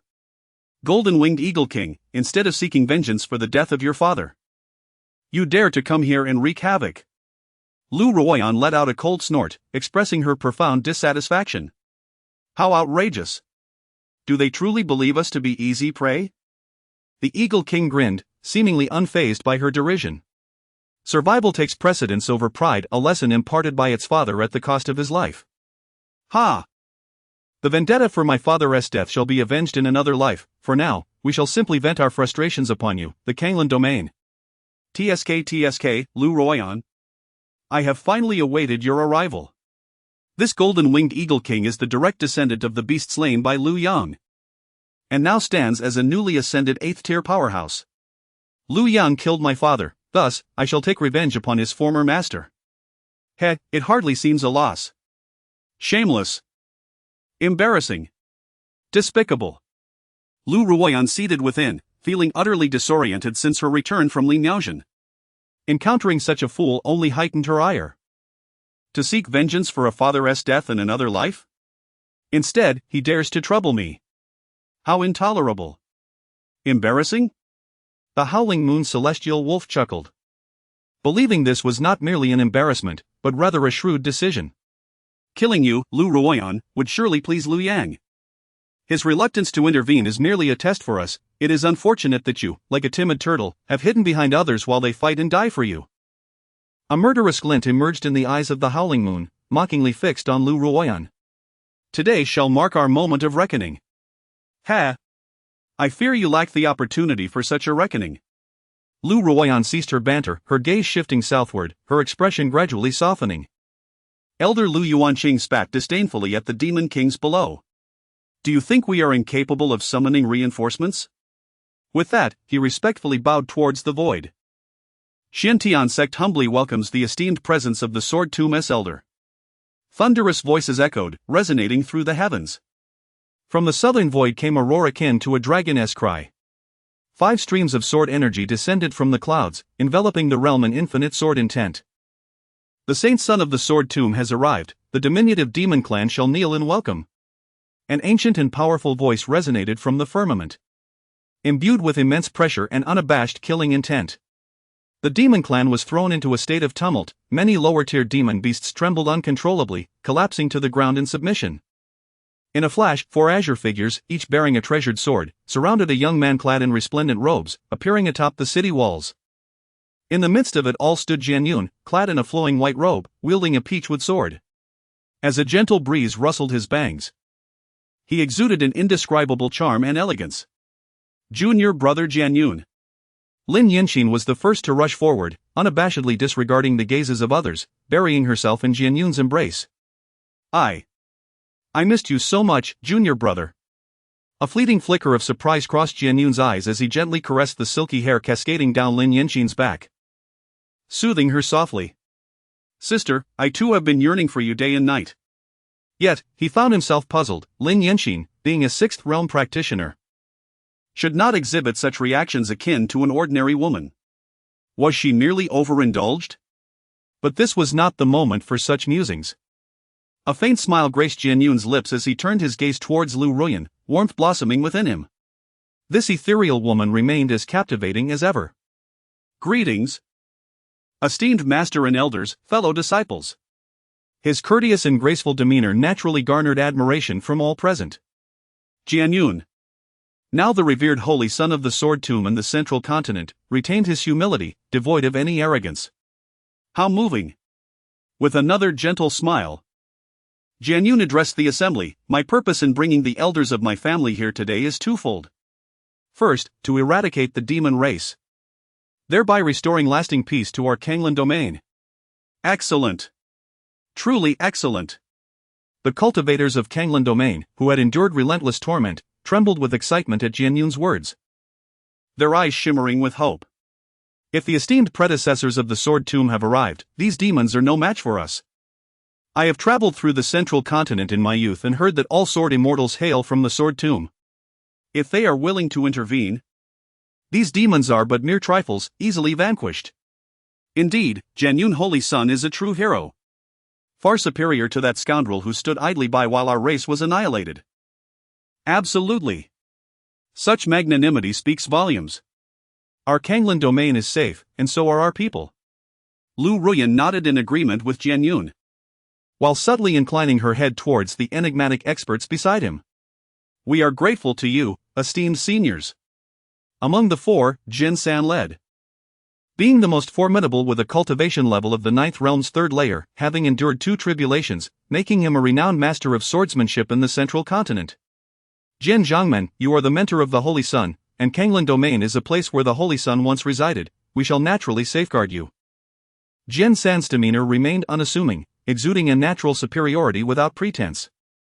Jian Yun continued, the second matter concerns the execution of the traitor Lu Yang. This man is guilty beyond measure, having colluded with the demon race, allowing them to infiltrate our borders. He incited the demons to attack our Canglan Domain, displaying a complete lack of morality and humanity. This proclamation resonated deeply among the crowd. Applause erupted from the heights of Tsuifeng City. The fleeting remorse that had recently surfaced vanished in an instant. Especially those who had just recalled Lu Yang with fondness now cursed him with fervor. You speak the truth.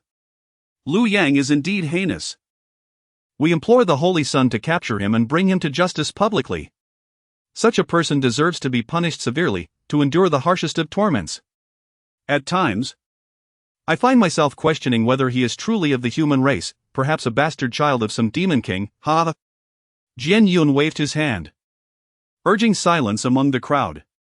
This individual not only lacks integrity but is also a despicable character in private.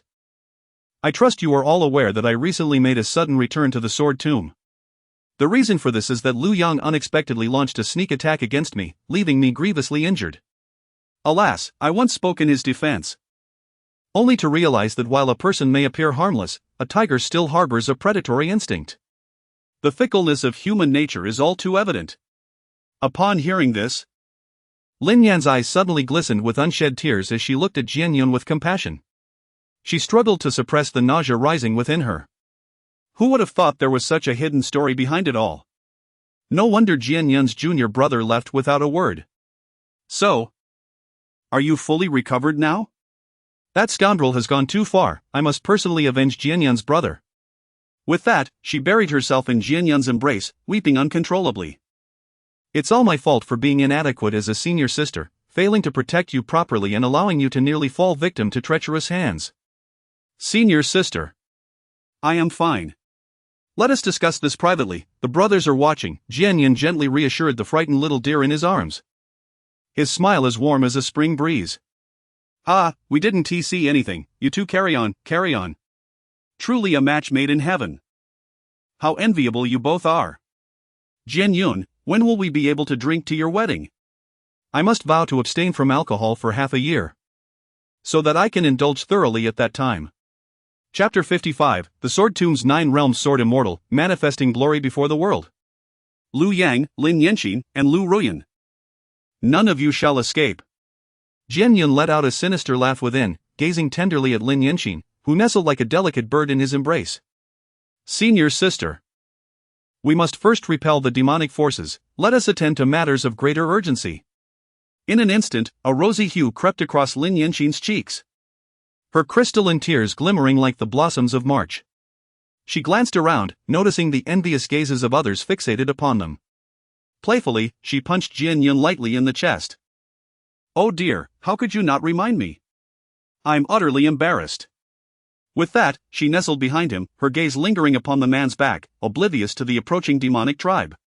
Yet, she was struck by the revelation that Jian Yun had remarkably ascended to the 7th tier. This revelation filled her with unrestrained joy.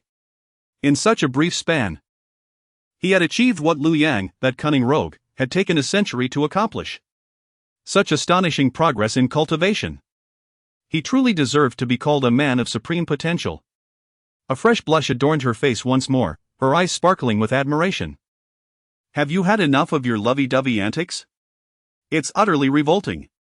What is this? A battlefield or a romance? Furthermore, who was the scoundrel that commanded us to kneel? Step forward.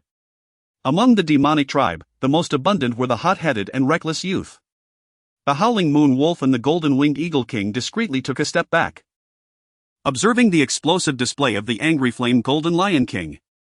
They both sensed the immense pressure emanating from the newly arrived 5. Oh, 4 of them, that oily, prattling fellow is beneath notice. 2 of them exuded a powerful aura, comparable to that of a demon sovereign. They were already prepared to flee at a moment's notice. The angry flame Golden Lion King, now transformed into human form, sported fiery red hair and a beard that encircled his fierce black visage, giving him an extraordinary appearance. Noticing that the Howling Moon Wolf and the Golden-Winged Eagle King remained silent, he grew more arrogant, placing his hands on his hips and pointing at Jian Yun atop the city wall. How dare a mere human tribe provoke us demons? Today, I shall teach you the grand art of the 9 tribes disassembly. To insult a holy son is a capital offense. Jian San did not even raise his eyelids. To him, this 7th-tier beast king was no more significant than an ant, a mere triviality. The sword he bore, as if possessing its own spirit, soared into the air, tracing a graceful arc as it steadily advanced toward the angry flame Golden Lion.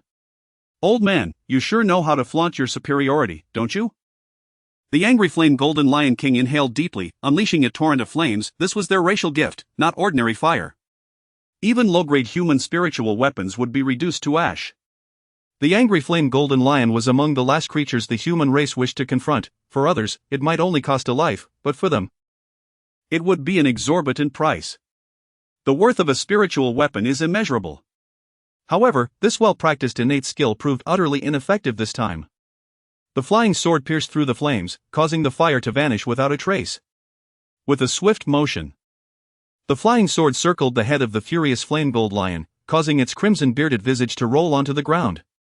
Although the speed was not overwhelming, evasion was utterly impossible. A formidable being of the 9th realm, having endured at least 2 tribulations, the Howling Moon Sky Wolf was left speechless. Presently, the strongest beings in this vicinity were it and the Golden-Winged Eagle King, both of whom had only recently ascended to the 8th tier. How could they possibly contend with such power? Moreover, the trio clad in blue appeared remarkably formidable as well. This disparity in realms could not be compensated for by sheer numbers. For instance, a 7th realm cultivator might not be able to slay 1,000 6th realm cultivators. Yet if they did not fight to the death, those 1,000 6th realm beings would not even be able to brush the hem of a 7th realm cultivator's garment. Humph. A mere swarm of ants. Jian Yun scoffed coldly. Jian San's display of might instantly subdued all the demon race and the cultivators from the Canglan Domain in Suifeng City. Lu Ruyan shuddered, gasping in astonishment at such terrifying prowess. Senior, a 9th realm expert? Jian San nodded slightly, acknowledging Jian Yun's strength. Within the sword tomb, he was but a trivial figure. Remarkable. Lin Yan raised her thumb in admiration for Jian Yun, silently praising her man's extraordinary capabilities. Boom! The entirety of Suifeng City erupted. Countless cultivators turned their gaze towards Jian Yun, illuminated by the setting sun, resembling a burning cloud spanning 3,000 miles. That sword immortal was indeed powerful. Yet Jian Yun surpassed him. He was their young master. Jian Yun. Young master. We implore you to take action swiftly and eradicate the demon race. My heavens, what mastery is this? Slaying the flame gold lion was as effortless as chopping vegetables. This must herald a great resurgence for our Canglan Domain.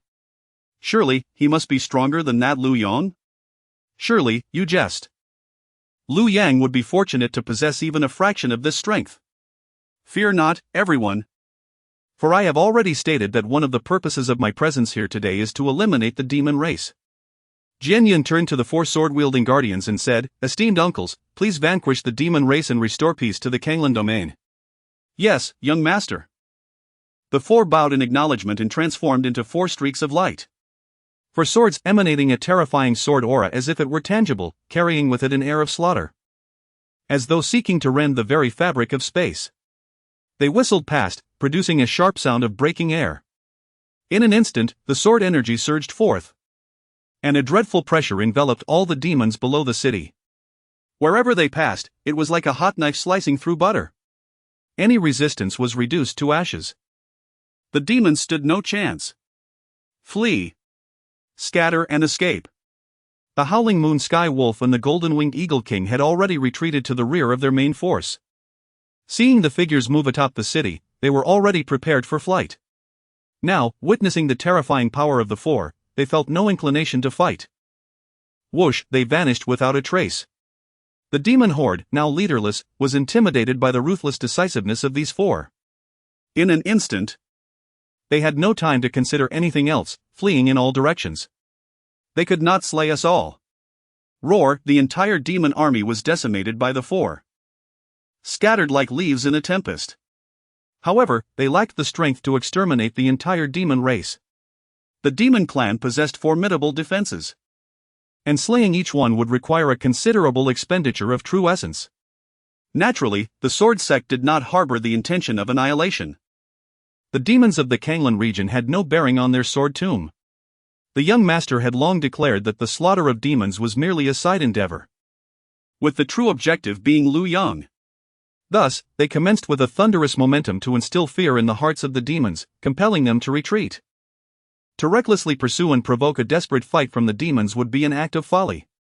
Wherever the 4 went, there were no survivors. The air was filled with anguished cries. Sword cultivators were known for their unparalleled prowess and ferocity. Regardless of the myriad transformations and diverse techniques you may employ, I shall shatter them all with a single sword strike. Lu Ruyan stood atop the city walls, her beautiful eyes gleaming with joy. The sword tomb was exceedingly powerful. With the relationship between Yan Xian and Jian Yun, the Xiantian sect would undoubtedly benefit from this formidable alliance. Furthermore, considering the promises made by Yan Xian's father, her own ascension to the 9th realm might very well be within reach. Contemplating this, Lu Ruyan raised her hand, commanding all disciples of the Canglan region to heed her orders and swiftly charge out of the city to lend their strength to the venerable sword tomb. Slaughter the demons. Chapter 56, The Grudge of Bone Extraction and Irreconcilable Vendetta. With a thunderous roar, Elder Lu bellowed in fury. An elite disciple from the inner sect trembled in fear, gazing at Elder Lu as if he were a monstrous being. This was the first time Elder Lu had displayed such formidable might. Lu Ruyan galloped away, her sleeves flowing like clouds, charging towards the rear of the demon clan. She expanded her divine sense, yet could find no trace of the Howling Moon Celestial Wolf or that insufferable wretch, the Golden-Winged Roc. They were remarkably swift. Furious, the Grandmaster Lu stomped his foot, inadvertently slaying several third-tier demon beasts in the process. Although the demon clan was in disarray, a significant portion of their forces retreated. The dark tide of cultivators from the Canglan Domain, especially the disciples of the Xiantian sect, surged forth with unstoppable momentum, achieving their first victory since the onset of conflict with the demon clan. That night, the Canglan Domain was filled with jubilant song and dance, returning to its former festive glory. The long-closed Guiyue Tower once again displayed its sign, announcing a night of free entertainment. In a flash, countless cultivators flocked to the establishment. Within the Xiantian sect, a grand banquet was laid out to honor the arrival of the Holy Son of the Sword Tomb and his 4 guardians. Lu Ruyan, possessing a naturally aloof disposition, was not particularly fond of such gatherings. However, out of respect for the Sword Tomb, she attended the banquet, remaining silent and composed. Throughout the evening, Elder Lu played the role of the lively entertainer. Why is the Holy Son not accompanied by another esteemed elder? At the head of the table sat the three sword elders of the Sword Tomb, Lu Ruyan, Lin Yenshin, and Elder Lu, all surrounding Jianyun like stars orbiting the moon. Elder Lu, you may simply call me Jianyun, he said graciously, waving his hand in a gesture of relaxation. Stealing a discreet glance at his enchanting master. His heart raced with fervor. Tonight Lin Yenshin, tomorrow Lu Yang, and the day after, it shall be you, Lu Ruyan. Jianyun had already formulated his plans. He aimed to assist Lin Yenshin in awakening her dual pupils. Next, he would eliminate Lu Yang and seize his Dao Bone. Finally, he would acquire Lu Ruyan's primordial essence, allowing him to retreat to the central continent for seclusion. Such a fortuitous opportunity would be sufficient for him to break through to the 10th realm in a short span of time. As for the lives of the demon clan and the inhabitants of the Canglan Domain, they mattered not to him. How could one dare to question the Holy Son? Such status must not be trifled with, Elder Lu remarked with a sycophantic smile, refilling the cups of the Sword Tomb's guests. Uncle will head to the northern Qi domain to inform Lu Yang to come to Tsuathing City tomorrow for his self-imposed judgment before all. A fierce glimmer flashed in Jianyun's eyes. The grudge of bone extraction is one that cannot be forgiven. Moreover, that scoundrel had stolen his ring. And the divine Phoenix Empress had lost contact with him. This time, not only would he ensure Lu Yang's disgrace, but he would also make him endure endless torment until his heart's demons were vanquished. With two 9th realm experts by his side, the cautious Jianyun felt confident. He possessed the memories of a 13th realm emperor. Among cultivators, it was not uncommon for a 6th realm to slay a 7th realm, or a 7th realm to defeat an 8th realm, especially for some prodigies. However, for those below the 9th realm to hope to slay a tribulation-level expert was pure folly. Those beneath the 9th realm were but ants. Excellent! Elder Lu praised. The Holy Son's actions resonate profoundly with the populace. For only through such deeds can the public's ire be assuaged. Recently, we have endured considerable vexation from that young man. Lu Ruyan lifted her eyelids slightly, nodding ever so gently. Lin Yanxan, on the other hand, supported her chin with one hand, gazing at Jianyun with an expression of admiration. Suddenly, Elder Lu slapped his thigh in exasperation. He exclaimed, "Ah! I have heard that Lu Yang not only possesses a plethora of Yuan Shindan but has also procured a divine tree from an unknown source, which he has planted atop the Luopa mountain. Merely approaching this tree can sharpen one's senses and enhance one's mental clarity, akin to the legendary Enlightenment Tree. Furthermore, the entire Yunmeng city has been imbued with an unprecedented density of spiritual energy due to this tree. The Holy Son might as well retrieve the Yuan Shandan and cultivate this tree here at the Xin Tian sect." Yuan Shandan. Upon mention of this, Jianyun's mood soured immediately. He recalled the farcical lengths he had gone to in order to placate Lin Yanxin. They exchanged banter, only for the end result to be feeding it to the dogs. Jiansan smiled at Jianyun, assuring him, "Fear not, the Holy Son. Jianxi is renowned in the Central State as the Grim Reaper, he is unparalleled in his cunning. Should he venture there, the entire Luopa mountain will be excavated to its very depths. However, regarding the matter of Yuan Shandan, it may very well be a fabrication. Such treasures are exceedingly rare in the Central State, let alone in the small Canglan Domain. Perhaps this is merely a result of hearsay. The Holy Son ought to prepare himself mentally for this possibility." Jianyun had only heard Elder Su from the outer sect speak of it. He had never witnessed it firsthand. Deep down, he remained skeptical. "Indeed, as my third uncle has said, our Jin tomb is among the foremost powers in the Central State. With so many alchemical masters in service, yet the yield of Yuan Shandan remains minuscule, especially for a single individual." Absurd! After the banquet, Lu Ruyan found herself alone in her chamber, her eyes reflecting a complex array of emotions. Tomorrow marks the day of the traitor's execution. Before the Jin tomb, he harbors no hope of escape. A sense of unwillingness and discomfort brewed within her. The unwillingness stemmed from her desire to personally mete out punishment to the traitor. It is said that the yuan yin of a Xianpin individual can only be taken willingly. How could that possibly be true? At that moment, she had wanted nothing more than to slay him. How could she have willingly surrendered? Yet, the yuan yin was indeed lost.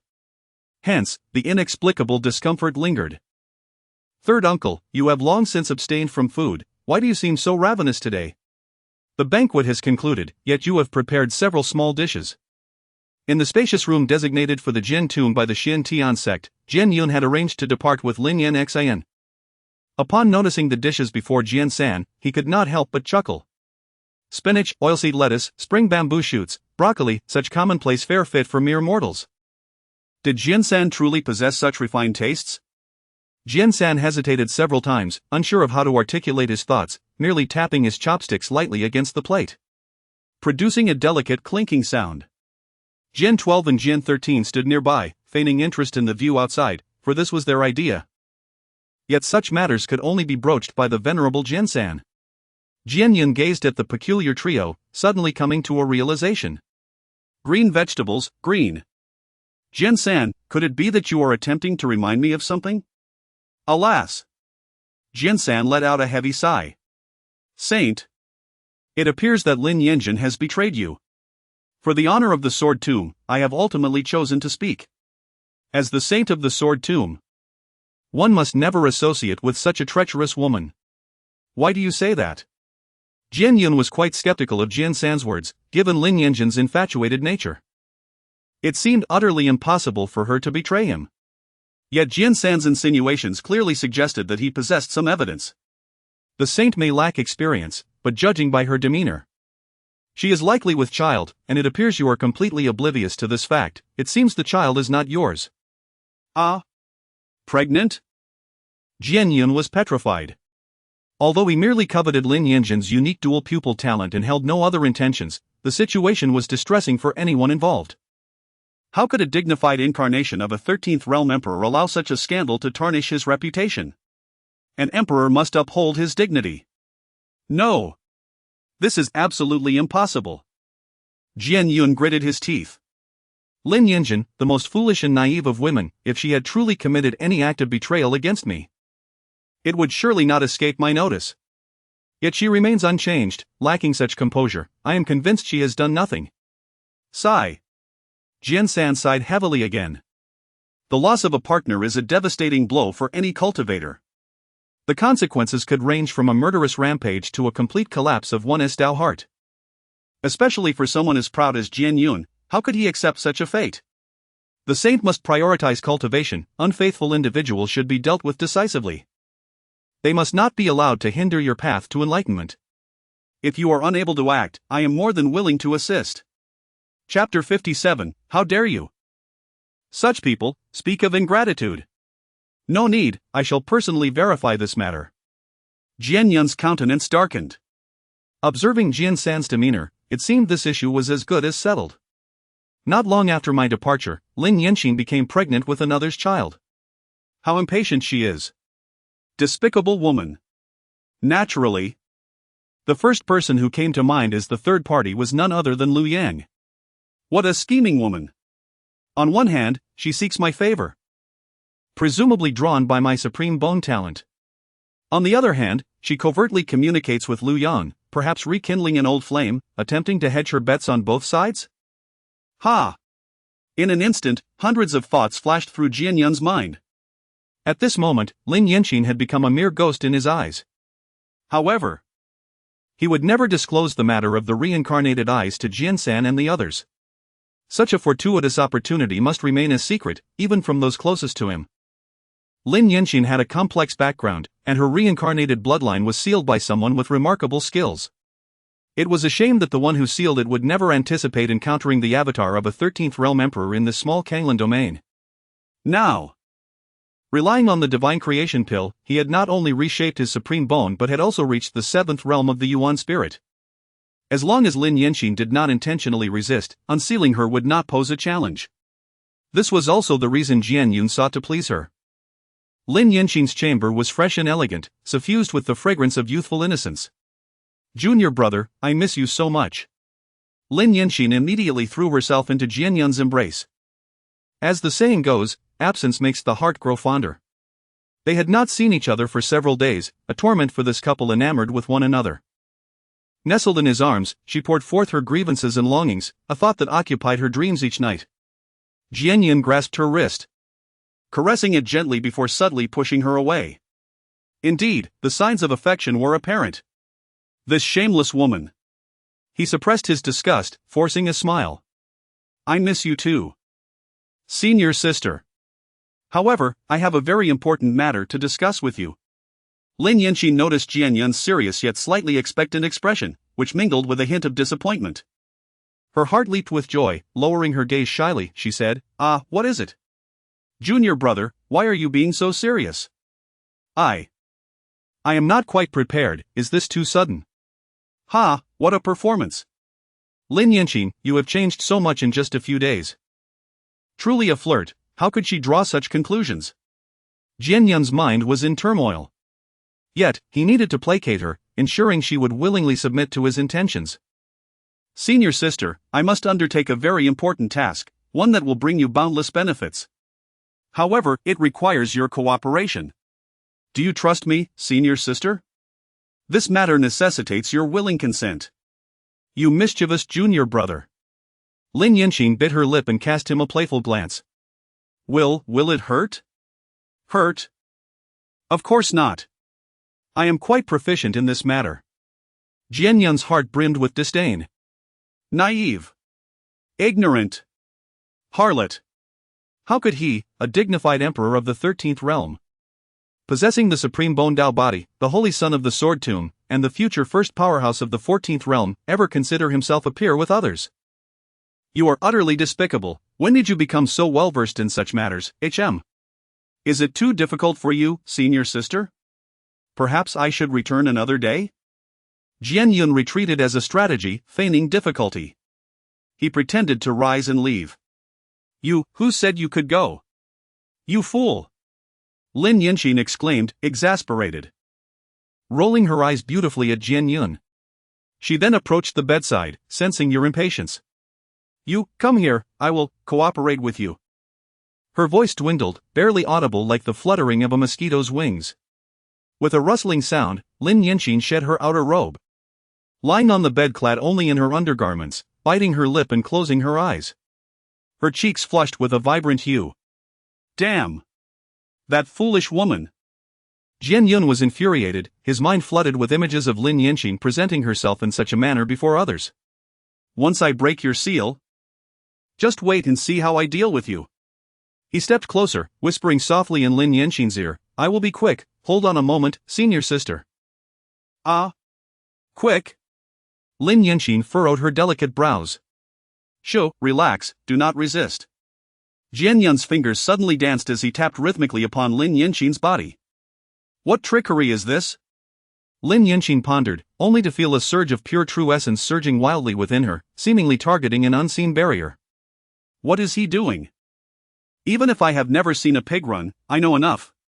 Lin Yanqi slowly opened her eyes to find Jianyun standing, his back turned to her. His aura seemingly transformed. Is this the legendary sage time?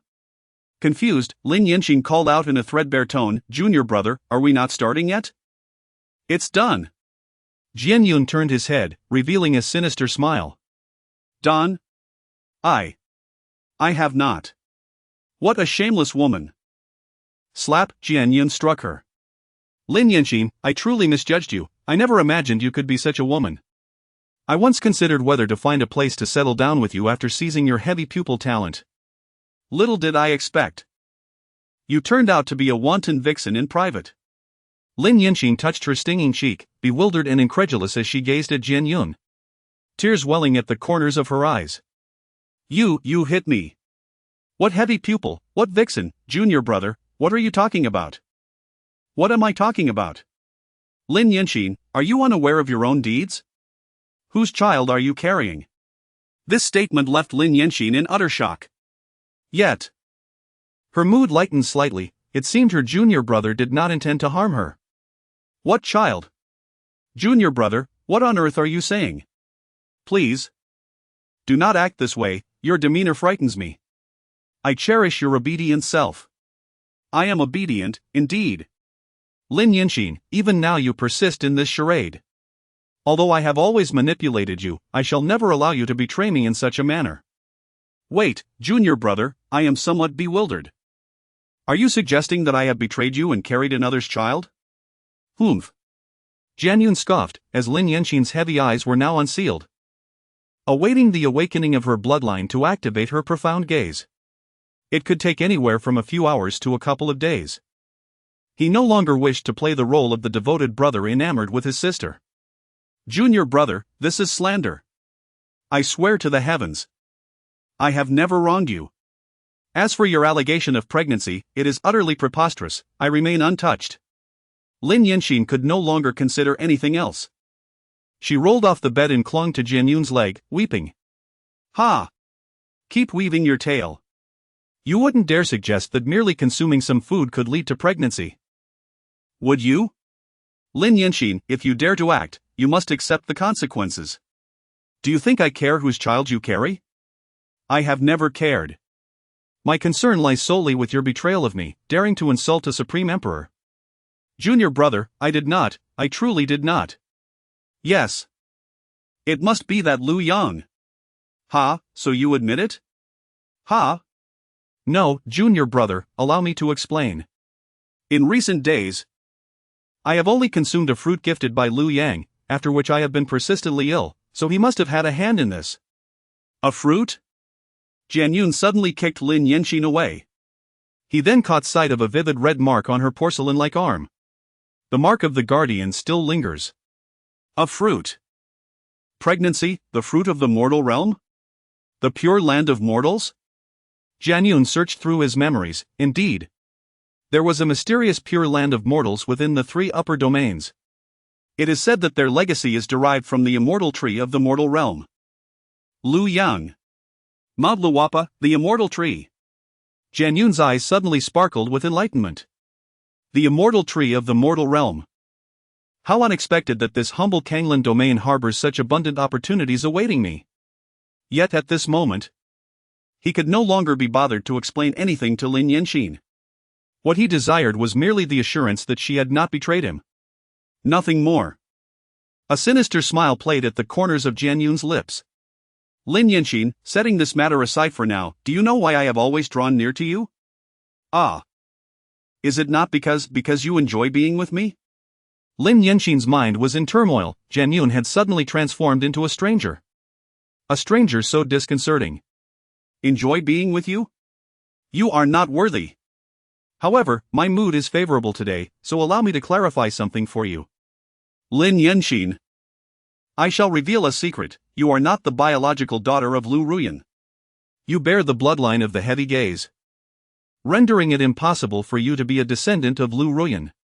If I am not mistaken, you should be a descendant of the Lin family from Shura Island within the 3 middle domains. Among the 9 domains and 13 heavens, only the Lin family possesses the innate bloodline of the heavy gaze. Junior brother, what on earth are you saying? Please, do not act this way.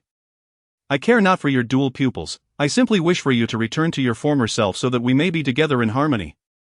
How childish. Cultivators vie against the heavens, driven by the utmost selfishness. A foolish woman like you is destined to meet an untimely end. And if that fate befalls you at my hands, you may at least consider it a noble conclusion. From the very beginning, my sole desire was to possess your dual pupils. Did you truly believe that someone like me could ever develop feelings for a woman? Dream on. Tears streamed uncontrollably from Lin Yinxin's eyes as she grasped the truth of Jian Yun's words. It became clear to her that Jian Yun had never loved her. His intentions were solely fixated on her coveted dual pupils. Despairing, Lin Yinxin gazed at the cold Jian Yun and trembled as she asked, so, was our time together merely a means for you to seize my dual pupils for your cultivation? Is that even a question? What could I possibly gain from your presence? Jian Yun retorted. Allow me to share another secret. Soon, I shall bind you, and when you awaken your bloodline, I will extract your dual pupils. Tomorrow, I will ensure that Lu Yang suffers a fate worse than death, and I shall seize his Dao bone as well. With a mocking gesture, Jian Yun lifted Lin Yinxin's tear-streaked chin. Then, I shall turn my attention to your mother. Lu Ruyan possesses a body of profound potential, ideal for being a furnace. Not to mention her unparalleled beauty, such an experience would far surpass anything you could offer, little girl. Lin Yanxin shuddered in disbelief. She could hardly fathom that this seemingly honest junior brother harbored such malevolent intentions. He was nothing short of a beast in human guise. Not only did he plan to take her eyes, but he also had designs on her mother. You are a devil. You are not human. You ungrateful wretch. Lin Yanxin screamed in a frenzy, attempting to seize Jian Yun, yet she found herself utterly immobilized. Ha ha ha.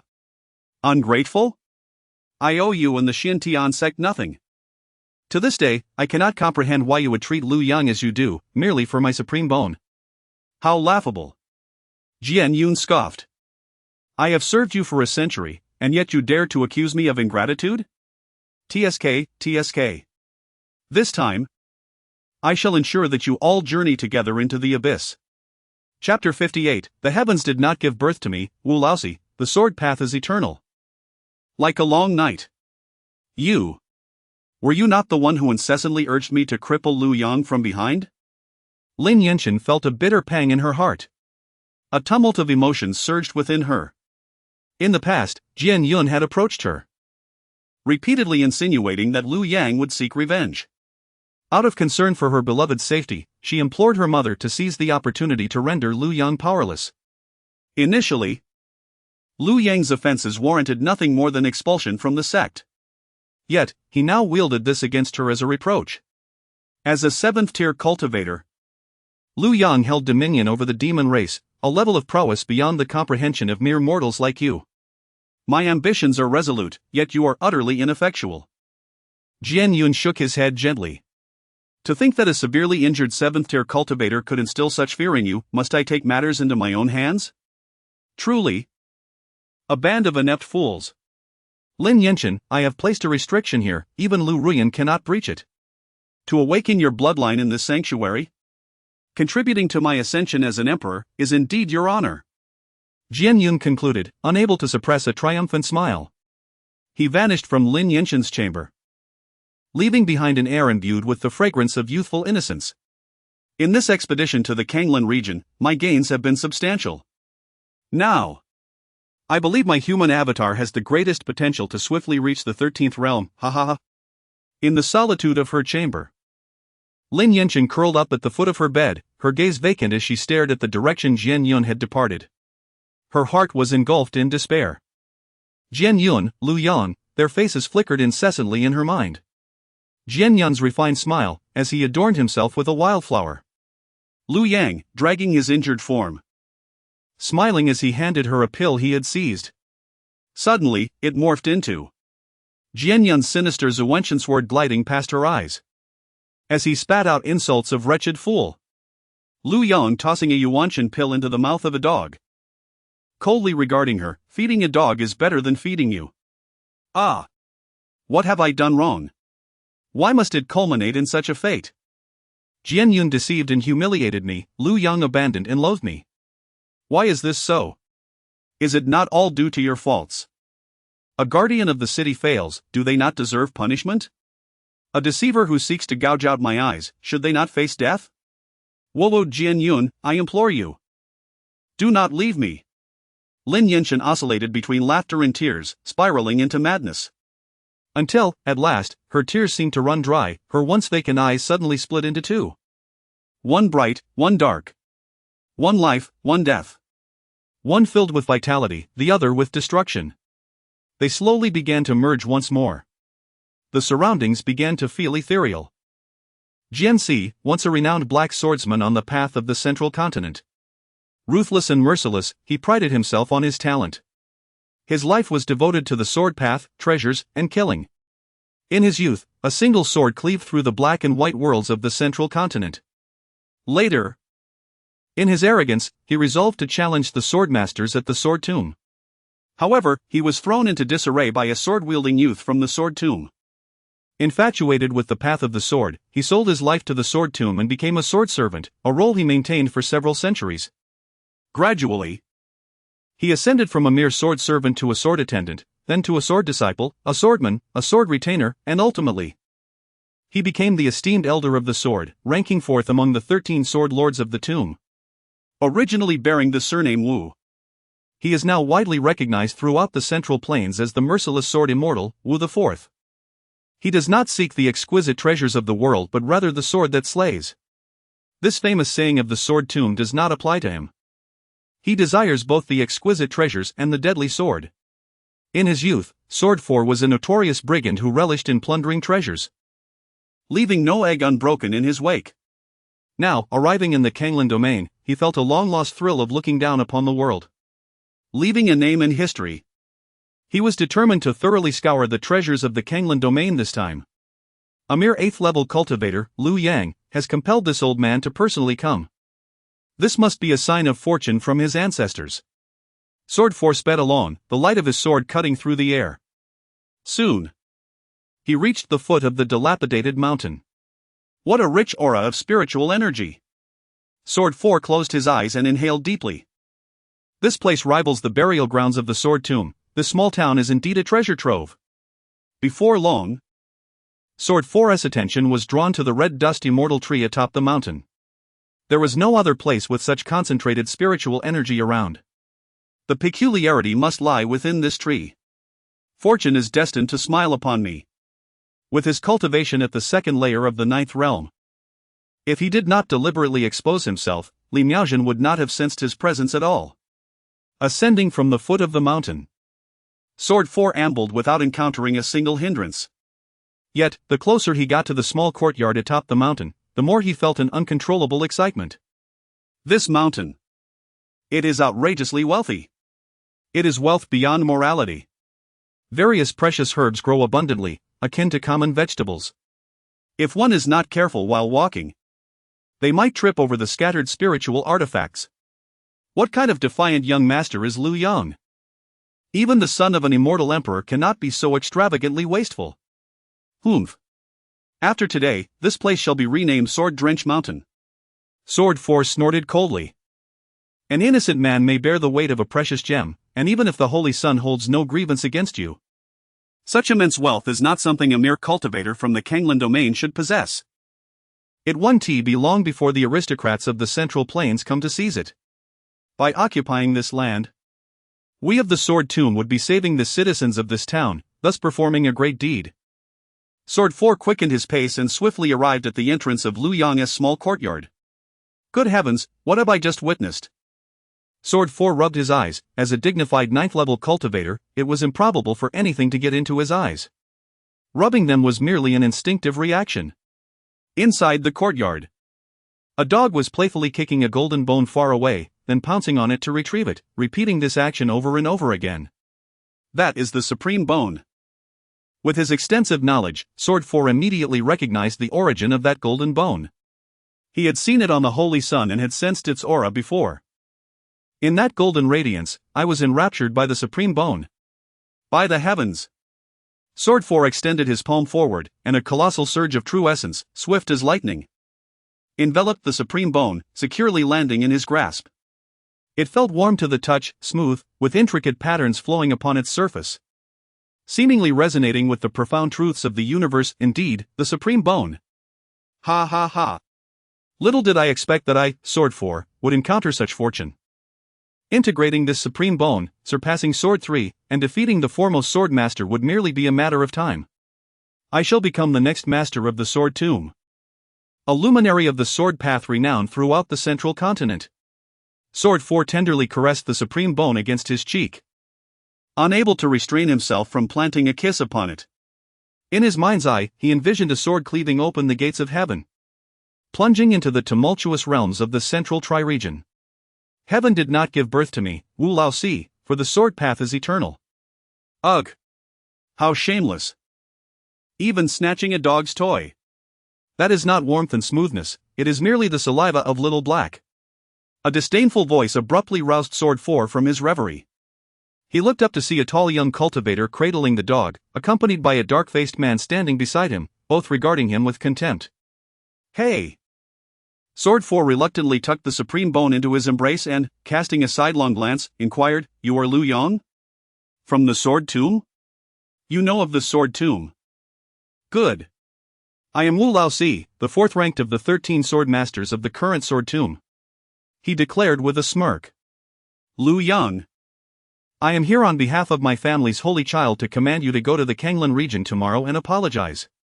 Remember, this is an order, not a negotiation or a notification. The dark-faced man beside Lu Yan was none other than Qinhao. Upon hearing Wu Laozi's proclamation, a strange smile crept onto his grim visage. Master, this fellow must be a fool, he remarked, turning his gaze towards Sword 4. Old man. Have you not heard that my master has just slain a Ninth Order demon sovereign? This news should have spread widely. How dare you come here? A Ninth Order demon sovereign? Sword 4 scrutinized Lu Yang and instantly assessed his prowess, a shiver running through him, an apex of the 8th realm. No wonder the holy child insisted on sending both himself and Sword 3, this individual's cultivation was astonishingly high. Among the younger generation of the central continent, he was a formidable force. Yet, how could an 8th realm practitioner dare to claim they could slay a 9th realm being? Such audacity is unbecoming of a cultivator. A mere 8th realm dares to speak so boldly, unafraid of the winds that may twist his tongue. Moreover, even if you did slay one, how could a 9th Order demon sovereign be compared to a 9th realm human? That creature had endured 5 tribulations. 5 tribulations, you say? What utter nonsense! Chapter 59, If I don't receive more tasks, I shall immerse myself in arduous cultivation. 5 thunder tribulations, yet you dare not mention the path of transcending the supreme. Truly, you are both ignorant and fearless. As Qinhao was about to speak, he was interrupted by Lu Yang. Sword 4, your holy son is Jian Yun, correct? He has come to this place as well? Need I even say it? He has come specifically for you. You should consider yourself fortunate to receive such attention from the illustrious holy son of the Sword Tomb. It turned out that his identity as the holy son of the Sword Tomb had cost me a considerable amount of points. How convenient that he delivered himself right to my doorstep. Lu Yan was still haunted by the several thousand points he had spent on the last purchase of random information. Those points were hard-earned. Tomorrow, in Suifeng City, will you go willingly, or shall I drag you there? I will go on my own. Lu Yang replied without hesitation. Very well, you are indeed a wise man. Sword 4 was not at all surprised by this outcome. Who would dare utter a dissenting word in the presence of a master of the 9th realm? Sword 4, I have a few questions for you. Ask away. Sword 4 replied calmly, relishing the sight of those on the brink of death suddenly grasping the horrifying truth. How many masters of the 9th realm are there in the Sword Tomb? A murderous intent surged within Lu Yang. This time, Jian Yun must die. To eliminate the endless troubles and retaliation that may arise in the future, it is imperative to eradicate the root cause, including the Sword Tomb itself. As the Holy Son, Jian Yun's demise would render the entire Sword Tomb as his foremost enemy. Rather than wait for their vengeance, it is better to strike first. One cannot sleep soundly at night if the grass is not thoroughly uprooted. However, one must also know oneself and the enemy. The Sword Tomb? Sword 4 chuckled lightly. Our Sword Tomb is teeming with experts, how could your meager Canglan Domain and Beiki Domain possibly compare? The 13 swords of the Sword Tomb. Each is a master whose name resonates throughout the central continent. The current foremost sword master, who is also the father of our holy son, has surpassed 8 thunder tribulations and stands on the brink of supremacy. As for the others, there are 6 who have surpassed the 9th realm. As for myself, I am but a mere 4th, Indeed, quite lacking in talent, Lu Yang nodded. Are there any reclusive ancestors or extraordinary prodigies among you? Why do you ask so much? Sword 4 sighed. Very well, let me astound this frog at the bottom of the well a bit more. We do have an ancestor of the Sword Tomb.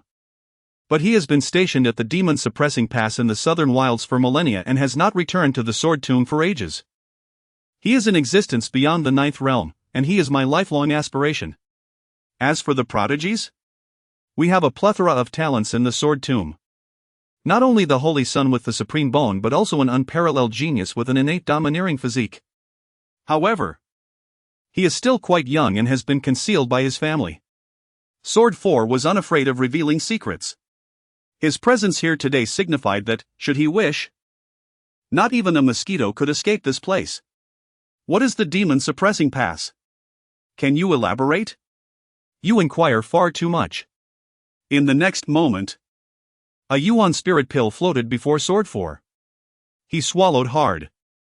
The central continent borders the sacred land of demons and barbarians. In the past, under the decree of the Elder of Red Dust, 4 major demon suppression passes were established in the south: Buddhism, Taoism, Confucianism, and swordsmanship. Among them, the sword pass was constructed by my ancestral sword tomb. The demon and barbarian clans there are not comparable to those on your side. Each demon suppression pass is guarded day and night by tens of thousands of cultivators. So, the ancestor of the sword tomb finds it quite difficult to escape, does he? Liu Yang furrowed his brow. Facing someone above the 9th realm, even if he revealed all his trump cards, he was uncertain if he could match him. For now, he could only strive to elevate his own realm. Naturally, he is the absolute pillar there. If he were to leave, the demon suppression pass would likely be breached by demons and barbarians immediately. Ah, that simplifies matters. I have completed my inquiries. Sword 4 was inexplicably cooperative today, nodding in agreement. Now it was my turn, young man. Allow me to ask you, do you possess any more of these bones? He suddenly had the odd impression that this little brat might not recognize the supreme bones, or perhaps did not know how to integrate them. After all, who could casually toss supreme bones to a dog? Indeed, there are plenty more. Liu Yang, eager to show off, produced dozens of radiant supreme bones, illuminating the entire courtyard with a brilliant golden glow. How is this possible? Even Sword 4, a figure akin to a sword immortal in the central continent, was momentarily blinded by the golden light. Mine, all mine. Sword 4 suddenly accelerated, charging towards Liu Yang. In his eyes, the world seemed to vanish, leaving only Liu Yang beneath the golden light and the supreme bones, whose mere patterns could propel one to breakthroughs. Liu Yang was weak, just as he had anticipated. Sword 4 effortlessly struck him away with a single palm, causing him to scream in agony. The supreme bones were seized into his grasp, and the entire realm was left to himself, enveloped in a golden sea. His life unfolded before him. From a notorious highwayman to the esteemed 4th sword of the sword tomb, overcoming valleys and eternally scaling peaks. Yet nothing compared to the exhilaration of this moment. They were all supreme bones. Even if a 13th realm emperor were to arrive now, he would dare to proclaim himself superior. Ha ha ha. Sword 4 retrieved his treasured wine and downed it in one go, soaking his attire. What a delight! The heavens did not give birth to me, Wu Lao Si. The path of the sword is an everlasting night. With a single stroke, I shall open the gates of heaven, from Wudong to the southern Shaolin. Come forth, sword! Sword 4 roared, and the sword behind him sensed its master's intent, soaring into the sky. He reminisced about the day he first embarked on his journey, performing a sword dance before his brothers as he took his first life. He began to move to the rhythm. Master, this illusory grass is remarkably potent. It can cause a 9th realm powerhouse to become lost within. Xinhao stared in astonishment at Sword 4, who was joyfully dancing with his sword amidst the illusory grass, marveling at the spectacle. Liu Yang, distracted, retrieved the supreme bone and tossed it to the dog nearby. Wait until he has exhausted his vitality within, then you shall slay him with a single stroke of your sword. With that, he turned and entered the room to commence his meditation and cultivation. He had 2 objectives. The first was the overwhelming strength of the sword tomb. He needed to swiftly break through to the 9th realm. Such is the nature of the cultivation world, survival of the fittest, where the strong embody the laws of nature and justice. Should Jian Yun come to kill him, no one would stand up for him. However, if he were to eliminate Jian Yun, it would be akin to provoking a hornet's nest. Therefore, he must incinerate that nest entirely. The second objective was to pressure the system. If tasks were not issued soon, he would immerse himself in relentless cultivation. Chapter 60, The Execution of Jian Yun, A Family Must Remain United. 2 hours later. Ding! The system detects that the host has diligently practiced for 2 hours. It is time for relaxation. You certainly possess remarkable patience. Liu Yang chuckled. Given his understanding of the system, He was certain that there would be some benefits to reap this time. Jian Zhuang is approaching, intending to threaten the host's safety with force.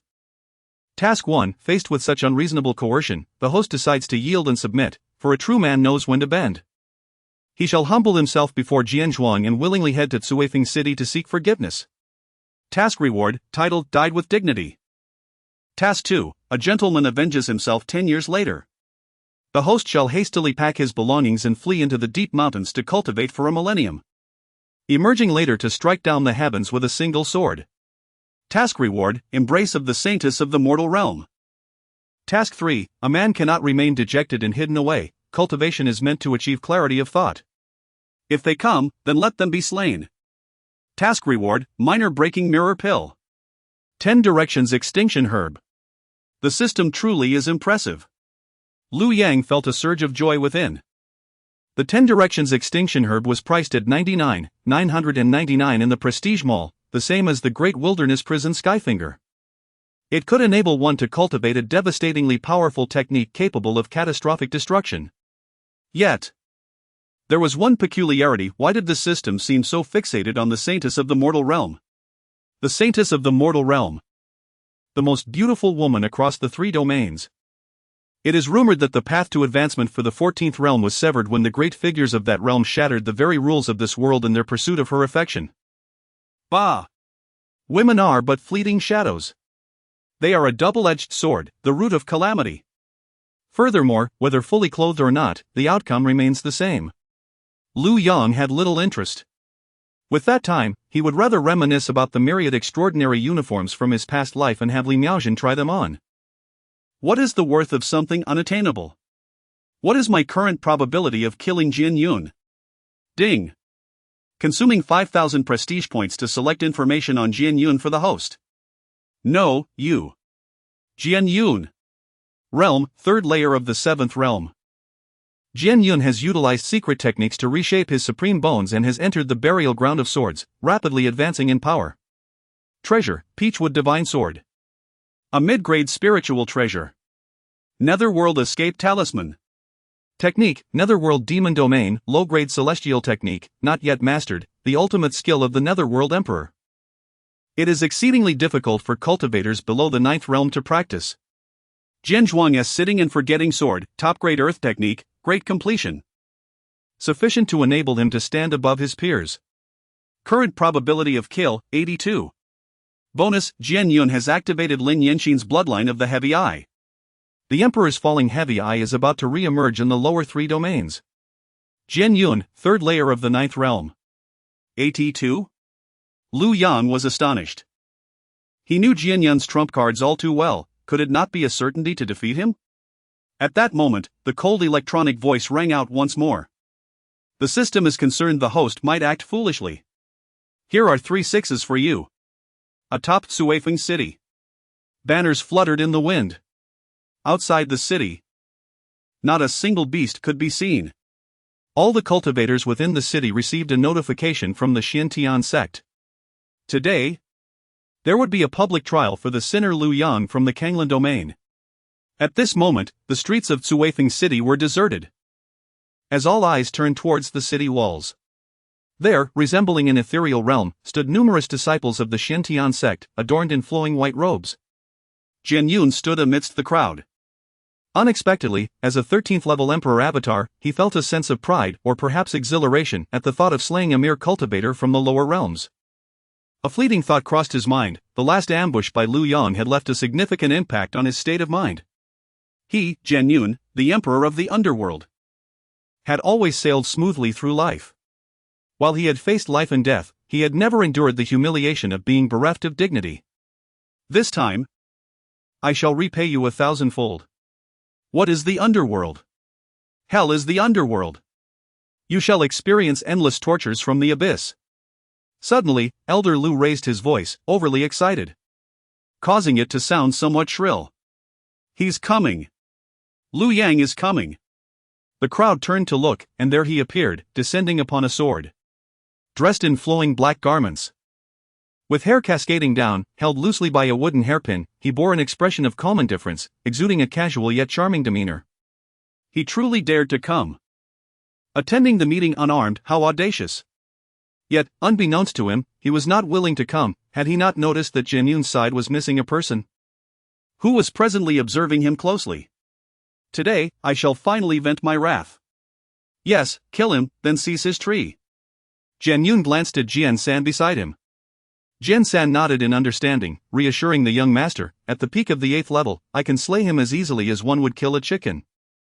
Why do I not sense Jian C's presence? It feels somewhat peculiar, Jian Yun pondered. The young master does not yet know him, wherever Jian Si goes. He stirs the earth beneath him. At this moment, he must be searching for this little brat in the desolate mountains. Very well. By this time, Lu Yang had already alighted upon the city walls, standing opposite Jian Yun and the others. In his vicinity, a group of white-robed disciples, terrified, scrambled away, clearing the space entirely.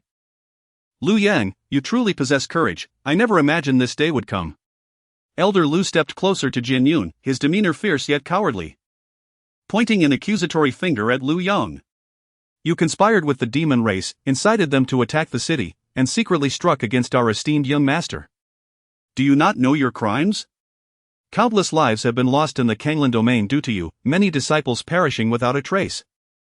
Are you not aware of your sins? You possess precious treasures yet refuse to submit them, do you not know your crimes? Enough! Lu Yang declared. It seems you need not die at the hands of the demon race. With a flick of his right hand, a blood arrow erupted from the center of Lu Yuanqing's brow. Great wilderness prisoner's finger. Whoever I point at shall perish. Before Lu Yuanqing could even utter a cry, he felt an irresistible force strike his forehead. With his 7th level cultivation, he was as fragile as tofu, his head punctured effortlessly. He collapsed immediately. In an instant, the previously boisterous crowd fell into an eerie silence, instinctively retreating backward while casting wary glances at Lu Yang. They were aware of his formidable prowess, yet had never witnessed him take a life. To their astonishment, he had ruthlessly slain a former elder of his own sect upon his arrival. The gravity of the situation was further emphasized by the fact that Elder Lu was a practitioner of the 7th realm, capable of dispatching 99 of those present with ease. With a mere gesture, he had vanished. This trial assembly, was it destined to take a sinister turn? A chilling thought surged within countless hearts. Perhaps even the Sword Tomb denizens would be powerless to restrain the wrathful Lu Yang. You! Sword Yun, enraged, drew the peachwood divine sword gifted by his father. Its tip aimed at Lu Yang. How dare you kill before my very eyes? A mere 7th realm insect, do you dare to question me? Lu Yang cast a cold glance at Sword Yun, a disdainful smile gracing his lips. Sword Yun had come for him, and he, too, had come for Sword Yun. This individual must be eradicated for peace to be restored. When did 8th realm insects become so audacious? Sword San scoffed. In the realm of cultivation, there existed an unspoken rule: those one could not defeat were mere insects. Peers were those of similar standing, while only those who far surpassed oneself were deemed seniors. In Sword San's eyes, Lu Yang was merely an insect. Those who insult the Holy Sun shall perish. It appeared that Lu Yang would not submit to judgment today. Rather than engage in fruitless dialogue, it would be prudent to eliminate him swiftly. The sword behind Sword San stirred. Unlike the previous leisurely strike that had felled the angry flame silver lion, this time, it moved like a startled swan, swift as a dragon. In an instant, it was poised at Lu Yang's throat. Yet in the next moment, Lu Yang vanished without a trace, transforming into 3 afterimages, one lunging at Sword Yun, another aimed at Sword San, and the last ensnaring Sword 12 and Sword 13. Lu Yang was acutely aware of the netherworld escape talisman upon Sword Yun. He approached with the intention of imposing an overwhelming presence. As the system had indicated, failure to eliminate him would be sheer folly. Abandoning the banter, Lu Yang radiated a murderous intent. With a single gesture, he sought to imprison heaven and earth. Rather than strike at Sword San immediately, his focus was directed toward Sword Yun. Sword Yun sneered, having encountered countless talented practitioners and arrogant individuals. Yet never had he witnessed an 8th realm being so audacious before a 9th realm expert. Absurd!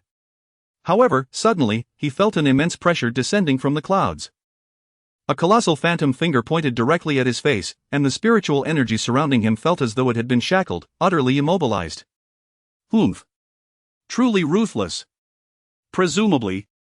After witnessing my previous escape, you intend to restrain me this time.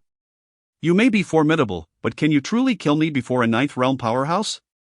Sword Yun's heart brimmed with disdain, though his eyes burned with fervor. Such a method of restraint, despite his former status as a 13th realm emperor, was something he had never encountered. Soon, it would be his. With 2 fingers, he shattered mountains and rivers. But in the next moment, a profound shock manifested in Jian Yun's eyes, as his heart raced tumultuously. 2 spectral fingers descended upon him, resembling 2 unsheathed, weighty swords. They struck atop his head, shattering the peach-wood divine sword with an ominous crack. An overwhelming aura of terror, far surpassing that of the Sword 3, engulfed him. Die, you specter of the underworld! Lu Yang's frigid voice echoed in Jian Yun's ears, akin to a decree from the abyss. Uncle, save me! How dare you, wretched brat! Holy Sun!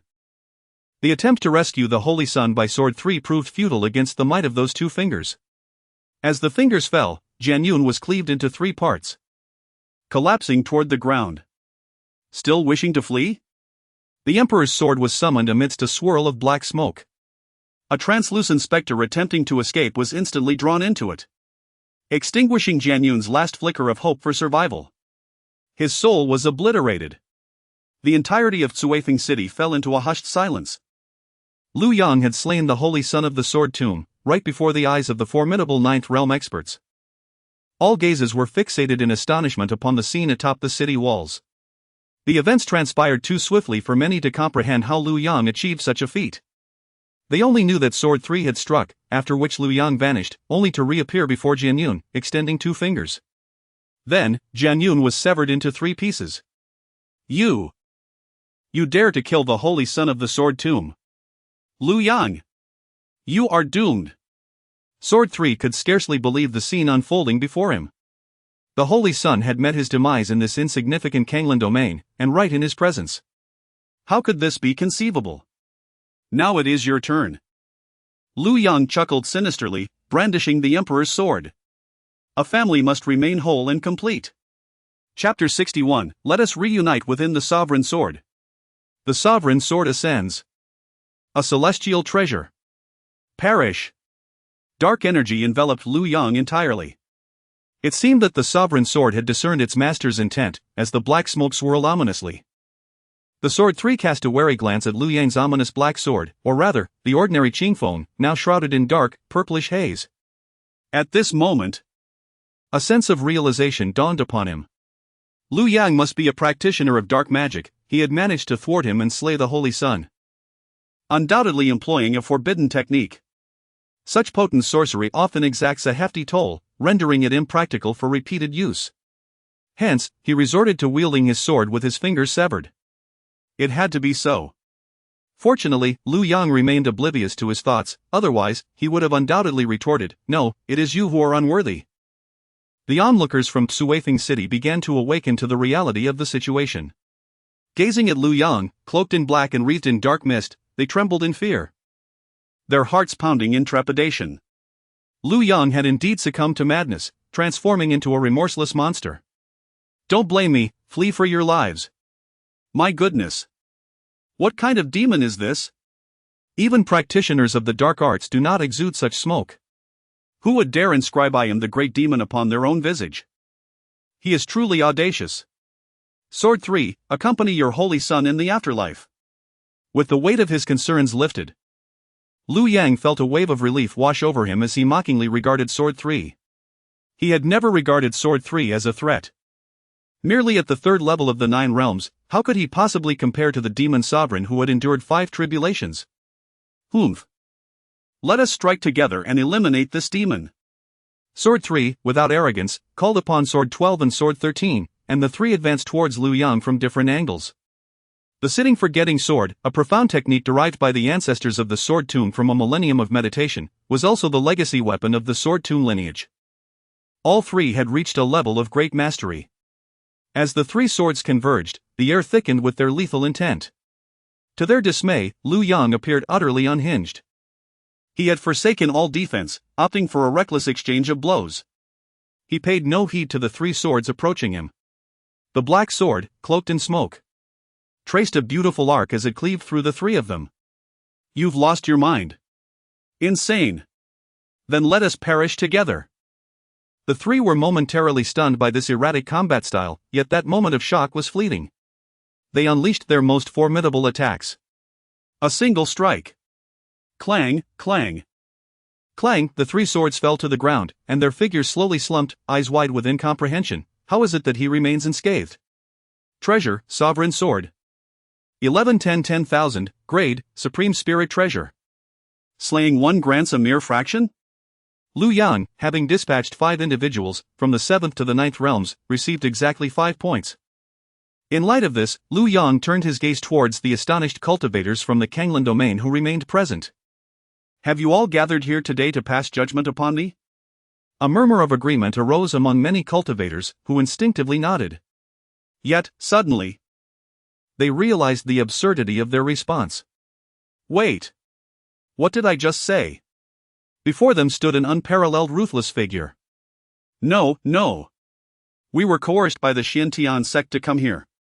We sought an explanation from the Sword Tomb. Why should you be captured?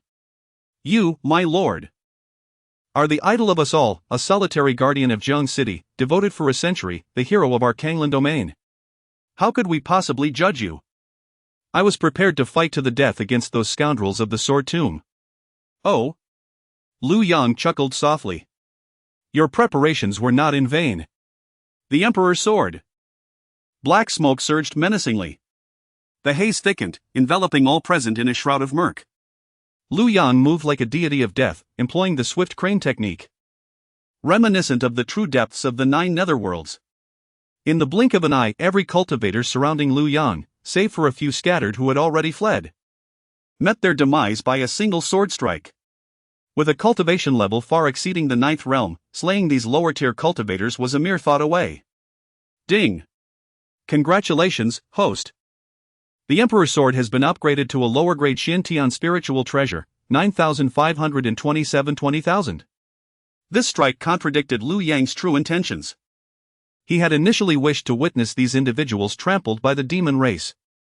Now, however, the dead had benefited from this outcome. Ding!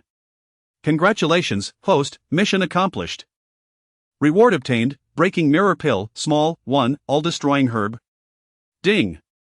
Congratulations, host, for inciting terror throughout the Canglan Domain, reputation 100,000.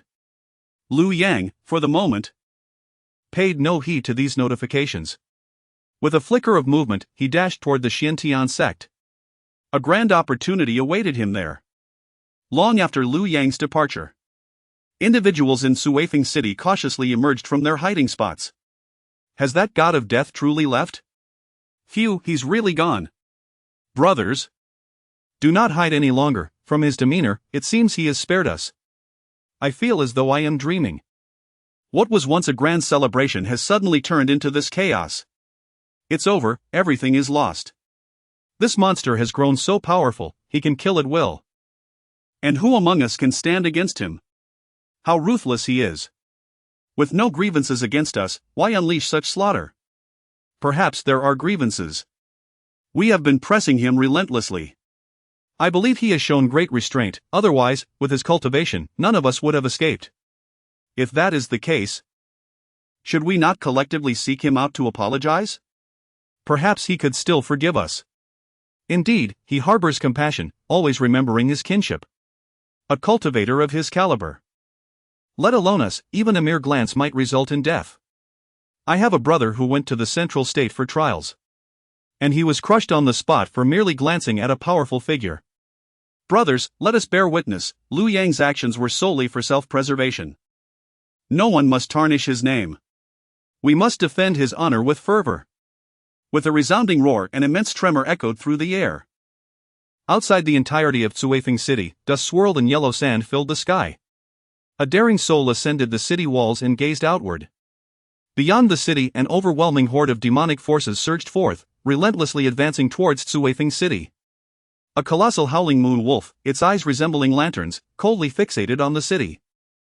Within the walls, piercing sounds of explosions erupted. The demons! The demons are attacking! It seemed as though the entire demon horde had converged. By heavens! I comprehend now why he chose to spare us. Chapter 62, The dual-pupiled emperor falls, others seek to plunder me unreservedly. At the Xiantian sect. Lu Yang confidently made his way to Lin Yanxin's chamber. Within the depths of the original host's memories, this place had always been his wellspring of joy. In times past, he had relished in its delights. Yet today, it promised to be a source of elation once more. The dual pupils. A treasure coveted by countless emperors of the 13th realm. How could he possibly let this opportunity slip away? At this moment, Lin Yanxin remained curled up in a corner. Her face ashen, her hair drenched. She gazed vacantly in the direction from which Jian Yun had departed, having spent the entire night without a wink of sleep.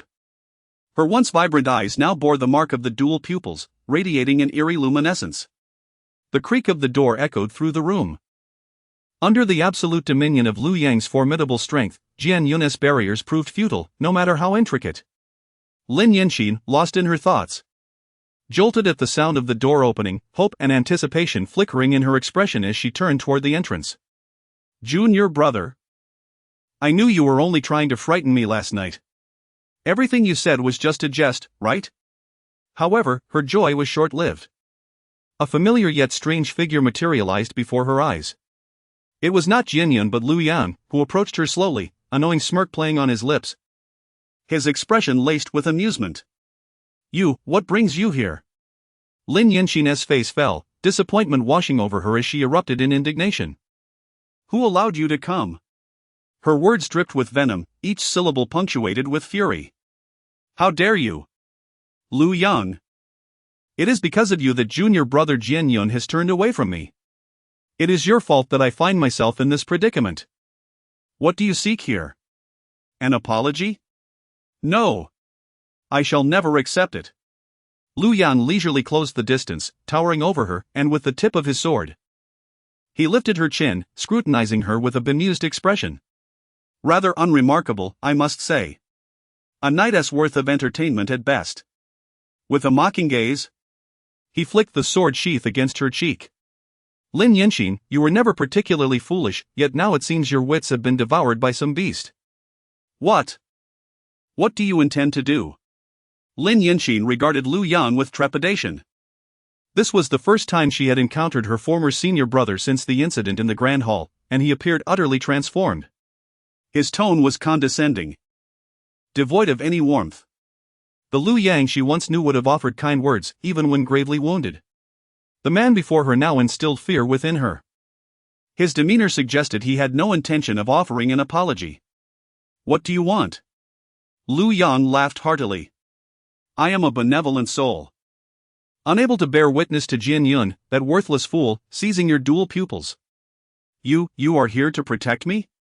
No. Jian Yun was merely jesting with me, you shall not slander him. Lin Yanxin shook her head vehemently.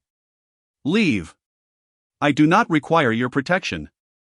Jian Yun's junior brother merely assisted me in activating the dual pupils. I comprehend now, you have come to curry favor while attempting to sow discord between us. It must be so, Lu Yang. Depart, from the moment you betrayed the sect, I could never forgive you. Lu Yang was rendered speechless. The power of infatuation is indeed formidable, terrifyingly so. What version of a T0 fairy is this? You think too much, Lin Daxian. The dual pupils possess the ability to pierce through illusions, leading to an invincible path filled with boundless mysteries. I cannot entrust this to others, thus. I must serve you myself. Lu Yang's gaze scrutinized Lin Yanxin's pupils intently. Not merely any dual pupils, but the imperial fallen dual pupils. You truly are a daughter of destiny. How bold! Lin Yanxin abruptly rose, drawing her sword and lunging at Lu Yang. With a swift motion, Lu Yang parried with his palm, sending her spinning in midair before crashing heavily against the wall. Thud! She was momentarily suspended against the wall before falling heavily to the ground. You struck me. You dare to strike me. Lin Yanxin was in utter despair. Being attacked twice in succession by someone she deemed unlikely to do so was incomprehensible. How could Lu Yang bring himself to do such a thing? He had once shielded her fiercely during her punishment by their master. He had truly changed. Becoming heartless. Lin Yanxin's gaze fixed upon Lu Yang, her entire being shuddered. At that moment, she realized he was indeed intent on plucking out her dual pupils. No! She could not allow him to succeed. Enduring the searing pain on her face, she rose and suddenly shouted desperately towards the window. Help! Mother, come save me! Junior brother, save me! Lu Yang casually pulled up a chair, sitting at the table to quietly enjoy her performance.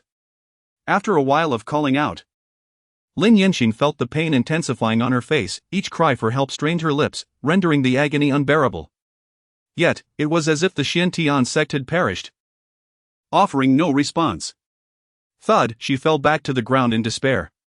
Keep shouting, I find your pleas rather exhilarating, Lu Yang remarked, his gaze laced with admiration. Have you placed a restriction here?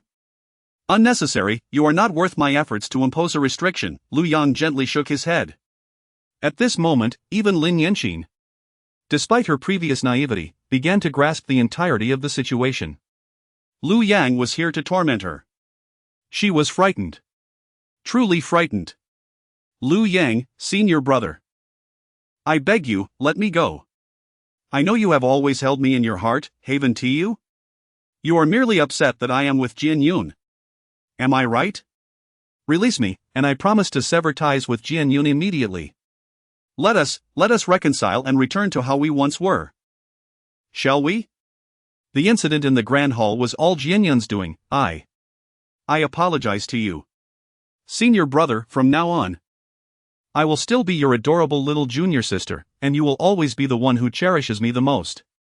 Master, I implore you, please. Lin Yanxin knelt on the ground, inching her way towards Lu Yang, grasping the hem of Lu Yang's trousers. Her expression was one of grievance as she gazed imploringly at him.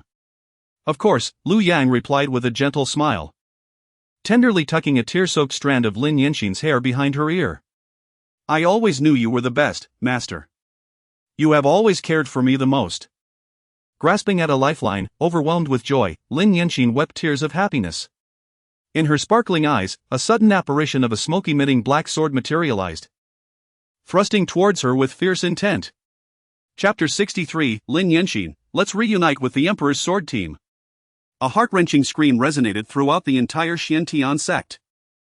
Lin Yanxin's eyes were bloodshot, her hands clasped over her face, crimson liquid seeping through her fingers. Lu Yang fixated on her dual eyes, two iridescent orbs, swirling with enigmatic patterns. A mere glance felt like peering into a black hole, drawing one's gaze into an abyss. Ancient mythologies from past lives speak of the dual-eyed, the saints. The most emblematic among them were Shan and Xiang Yu. As poetic verses attest, the remnants of the dual-eyed are shrouded in the unknown. The ghostly flames dance before the stage of horses. The dual-eyed, born as a saint, truly felt like a squandered gift upon you. Lu Yang concealed the dual eyes. Lin Yanxin, it is time to depart. Lu Yang's ruthless demeanor extinguished the last flicker of hope within Lin Yanxin. This once upright senior brother had indeed resorted to such brutal measures, ruthlessly gouging out her eyes. Furthermore, his current power was both terrifying and uncanny. Confronted with malevolence, a wave of regret surged within her heart. If only she had never met Jian Yun. If only she had remained dutiful to her senior brother. If only she had not acted disloyally, severing ties. What might have been the outcome? The intense pain emanating from her eyes interrupted her musings. Lin Yanxin instinctively clasped her eyes, responding with a faint acknowledgement. Where shall we go? I shall take you to meet your junior brother Jian Yun, shall I? Lu Yang said gently with a smile. Ah, the pain in my eyes seems to have lessened somewhat, Lin Yanxin mused. Is it true? Of course. You know me well, I always see my good deeds through to the end, and my word is my bond. Crimson blood trickled down her face, reaching the corner of her mouth. As she tilted her head, a faint smile began to form at her lips, as she strained to listen. How wonderful!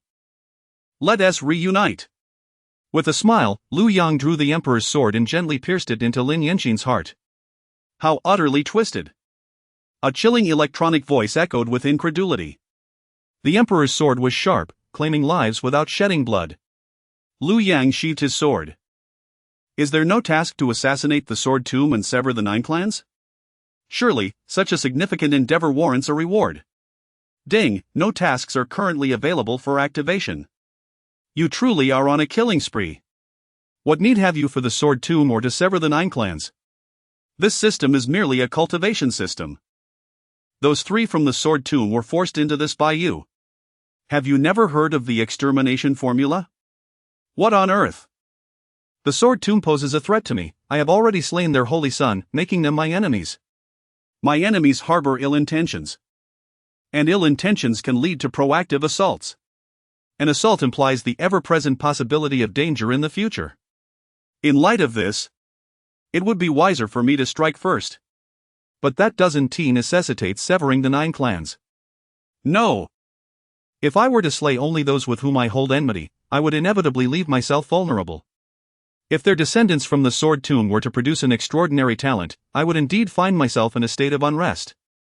Furthermore, they possess an ancestral figure stationed in the south. If we do not swiftly eliminate these individuals, their alliance would pose a significant threat. Is there any information regarding the Sword Tomb's elder? Forget it. Liu Yang pondered, wondering why there was no sign of Lu Ruyan today. However, his thoughts were not focused on her at the moment. The priority now was to enhance his strength to eliminate any hidden dangers posed by the Sword Tomb. With a flicker of intent, he summoned his sword and set forth towards Cui Feng City. To achieve excellence in one's craft, one must first sharpen their tools. This presents a splendid opportunity to ascend to the rank of human Emperor Sword. Cui Feng City. Under the relentless assault of the Demon Clan, the city gates had long been breached. This place had transformed into a sea of carnage. Countless cultivators, faced with the overwhelming number of demons, were paralyzed with fear and fled in all directions. Deprived of the main forces from the Shintian sect and the Sword Tomb, they had no desire to resist. The Howling Moon Wolf and the Golden-Winged Rock King revealed their true forms, hovering majestically above the city. Their enormous eyes quietly surveyed the slaughter below. Truly, it was a feeble sight. The Howling Moon Wolf shook his head. In this siege, he had not even deigned to strike personally. Indeed, if these people could muster the courage to resist and unite against us, even in the absence of the Sword Tomb and the Shintian sect, it would still require considerable effort on our part. How laughable that those at the 7th realm fled the fastest. The Golden-Winged Rock King scoffed derisively. From this day forth, the Canglan Domain shall be our dominion. In due time, we shall engage in a contest of strength with the Central Continent. We are not yet a match for the Central Continent, which would be tantamount to courting death. The Howling Moon Wolf interrupted the Rock King's delusions. What are you suggesting? Shall we venture into the Northern Qi Domain? That would be even more perilous. Northern Qi Domain, what are you thinking? Have you not seen Master Liu Yang capable of slaying even 9th realm experts with a single strike?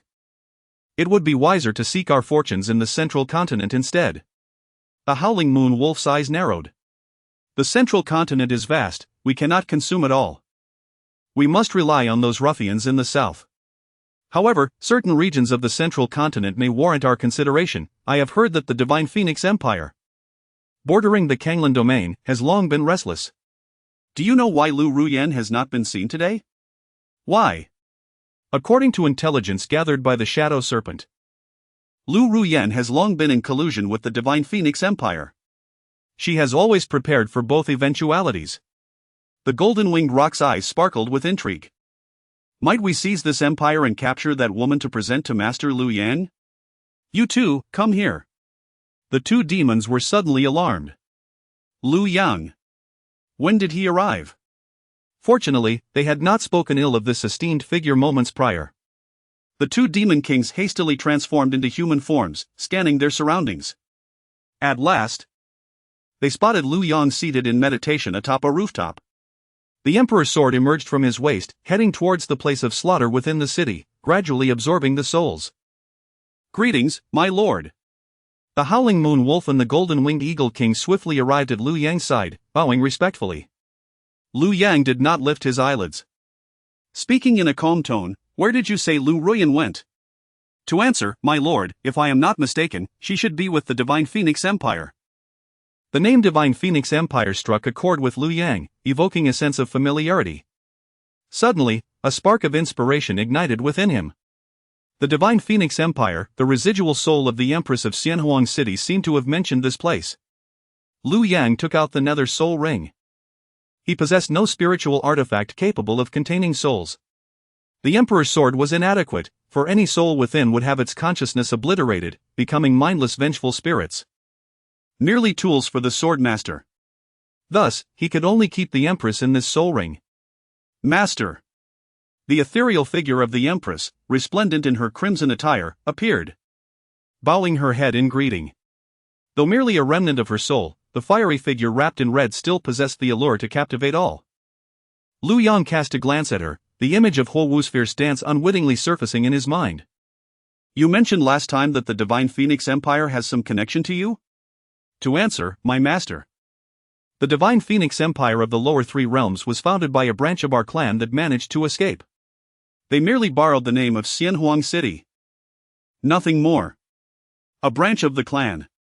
Oh, then as the Empress of Xianhuang, you must be their ancestor? To answer, my master, they are not worthy. Chapter 64, The Annihilation Formula. Witnessing my impending demise feels akin to inviting my own death. Lu Ruoyan, oh Lu Ruoyan. You truly have a knack for choosing your battleground. Liu Yang found himself at a loss for words. Of all places to seek assistance, she chose the Divine Phoenix Empire. Their ancestral figure is currently in my grasp. With a wave of his hand, the ethereal image of the Phoenix Empress vanished into the soul ring. Howling Moon. Summon the leader of the Shadow Serpent clan to meet me. The Shadow Serpent clan, endowed with an innate talent for concealment and disguise, always ensures the timely flow of information from the Canglan Domain to the demon race. Since Liu Yang intended to launch a surprise assault on the Sword Tomb, he needed to keep a vigilant watch over the ancestral figure of the Sword Tomb as well, to stay informed of his movements. The leader of the Shadow Serpents, named Ying Ning, often appeared in a human form with a serpentine tail, yet upon encountering Liu Yang, he opted to retract his tail. According to their intelligence, Liu Yang had a preference for the furry tails of the fox tribe and harbored a strong aversion to scaly ones. Liu Yang scrutinized this longtime rival, whom he had never faced directly in battle. A quintessential serpent-like visage, adorned with barely any clothing, save for a few azure scales guarding vital regions. Ying Ning, I have a task for you to accomplish. In the midst of the central three domains, on Shura Island, lies a desolate burial ground. A few crows were feasting upon the exposed corpses atop the graves. Eerie green lights flickered intermittently around the area, while a gentle breeze stirred the blue phosphorescence. Suddenly, from a half-buried, decaying coffin, a withered hand emerged. In the next moment, a gaunt figure clad in black stood atop the coffin. The figure abruptly lifted his head, gazing into the void. His eyes, strikingly, bore 4 pupils. Lu Ruoyan, you shall pay for this. I entrusted my daughter to you, and in such a short time, she has perished. My poor daughter. The figure, known as Lin Ding, was originally the third son of the Lin family from Shura City in the central three domains, and also the heir of the previous generation's Daozi. A wielder of the awakened bloodline of the once charming and extraordinarily gifted, he was celebrated as the foremost prodigy of Shura City, the pride of the mortal realm. A saying echoed throughout Shura City, one should be as remarkable as Lin Sanlang. Yet, his fortunes took a turn when a genius named Lin Yun, who possessed the Emperor's Fallen, emerged within the family, usurping all that Lin Ding held dear. In a family competition, Lin Yun severely injured Lin Ding, rendering him powerless. Subsequently, Lin Yun healed Lin Ding, relegating him to a state of being a waste, destined to witness his impending brilliance. From that moment, Lin Ding fell into despair, choosing instead to engage in reckless propagation. However, fate favored the diligent. After encountering a woman of the demonic path, Lin Ding fathered Lin Yanxin, who was born with the. Through the esoteric demonic techniques imparted by this woman as sect, Lin Ding began to restore his prowess, surpassing his former self. He understood that if Lin Yun were to discover this, he would undoubtedly seek to obliterate him. At great cost, he sent his daughter to the lower realms. while he himself feigned death to escape, retreating to a graveyard to cultivate.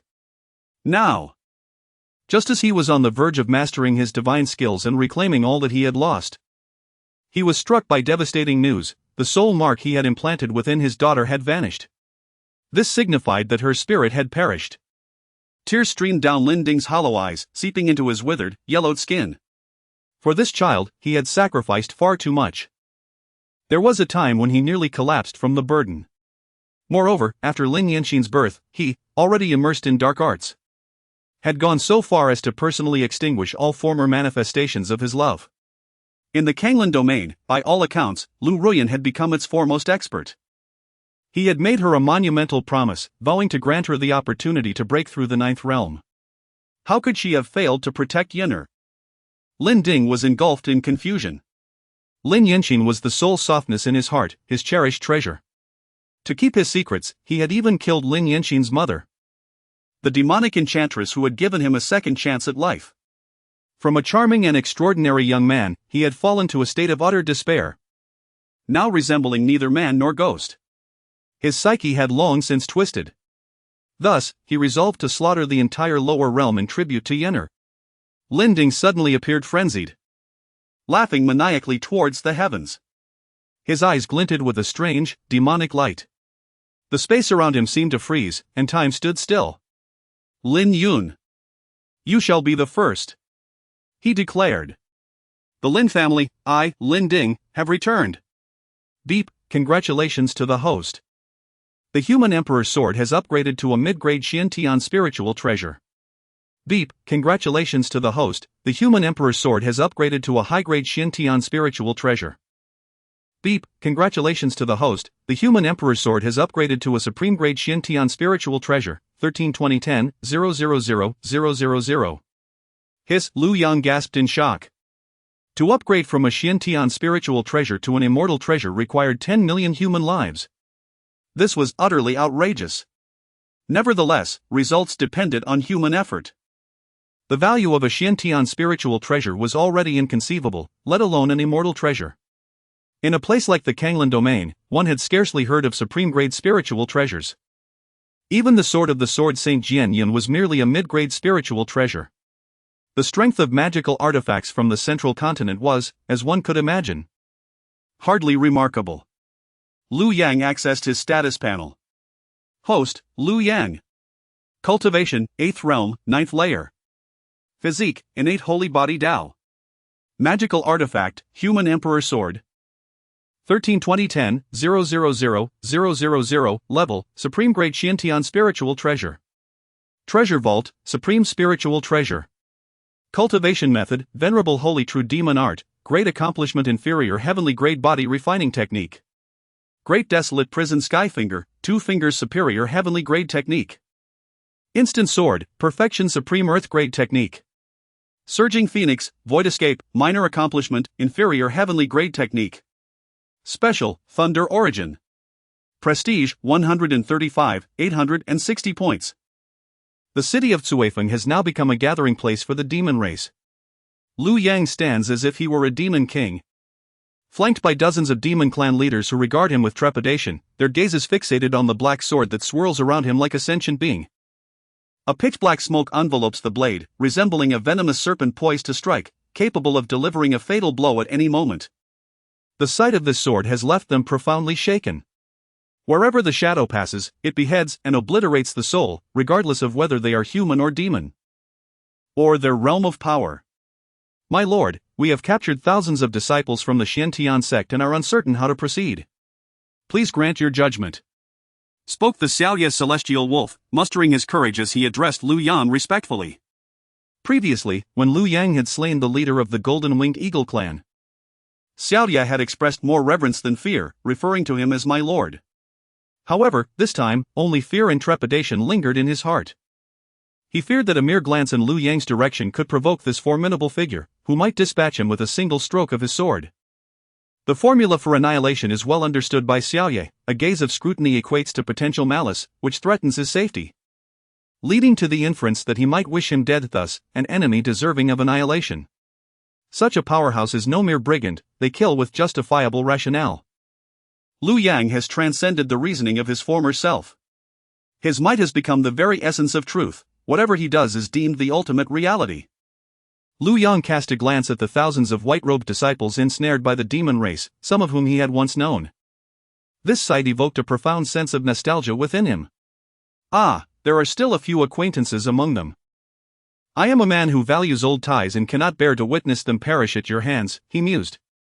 Xiaoye felt a sense of helplessness to voice his thoughts. Yet he dared not express them. This esteemed individual rebels in witnessing the deaths of those from the Canglan Domain at the hands of the demon race. Otherwise, with his capabilities, the Canglan Domain would not have survived to this day. Yet, he found himself unable to act against them, his heart simply would not allow it. The Emperor's sword, having ascended to the status of a Xiantian spiritual treasure, has developed a consciousness of its own, capable of discerning its wielder's intentions. Liu Yang gently patted the agitated Emperor's sword. Go ahead, make it swift and clean. 3 breaths later. Treasure, Emperor's sword, upgrade progress, 4440 10,000,000. Chapter 65, The Lazy Talk in the Ant-like Realm of the Seven Realms. The Path of the Sword, 3 stages. In the Sword Tomb's martial arena. A young boy named Jianfan, merely 6 or 7 years of age, was diligently practicing the ancestral sword technique known as the sitting forgetting sword. Despite his tender years, his gaze was resolute, and his expression was one of unwavering determination. He had already reached the pinnacle of the 5th realm. Within the martial arena, the esteemed 13 swords of the Sword Tomb gathered around the young prodigy. Except for the 4 who accompanied the Holy Sun on a journey to the Canglan Domain and the clan leader, Jianyi. They looked on with pride at this naturally gifted genius of the Sword Tomb. Indeed, Jianfan exhibited extraordinary talent. Having engaged with the sitting forgetting sword for only a few days, he had already attained the minor stage of the 3rd realm. The Sword Tomb was truly a cradle of exceptional talent, with each generation surpassing the last.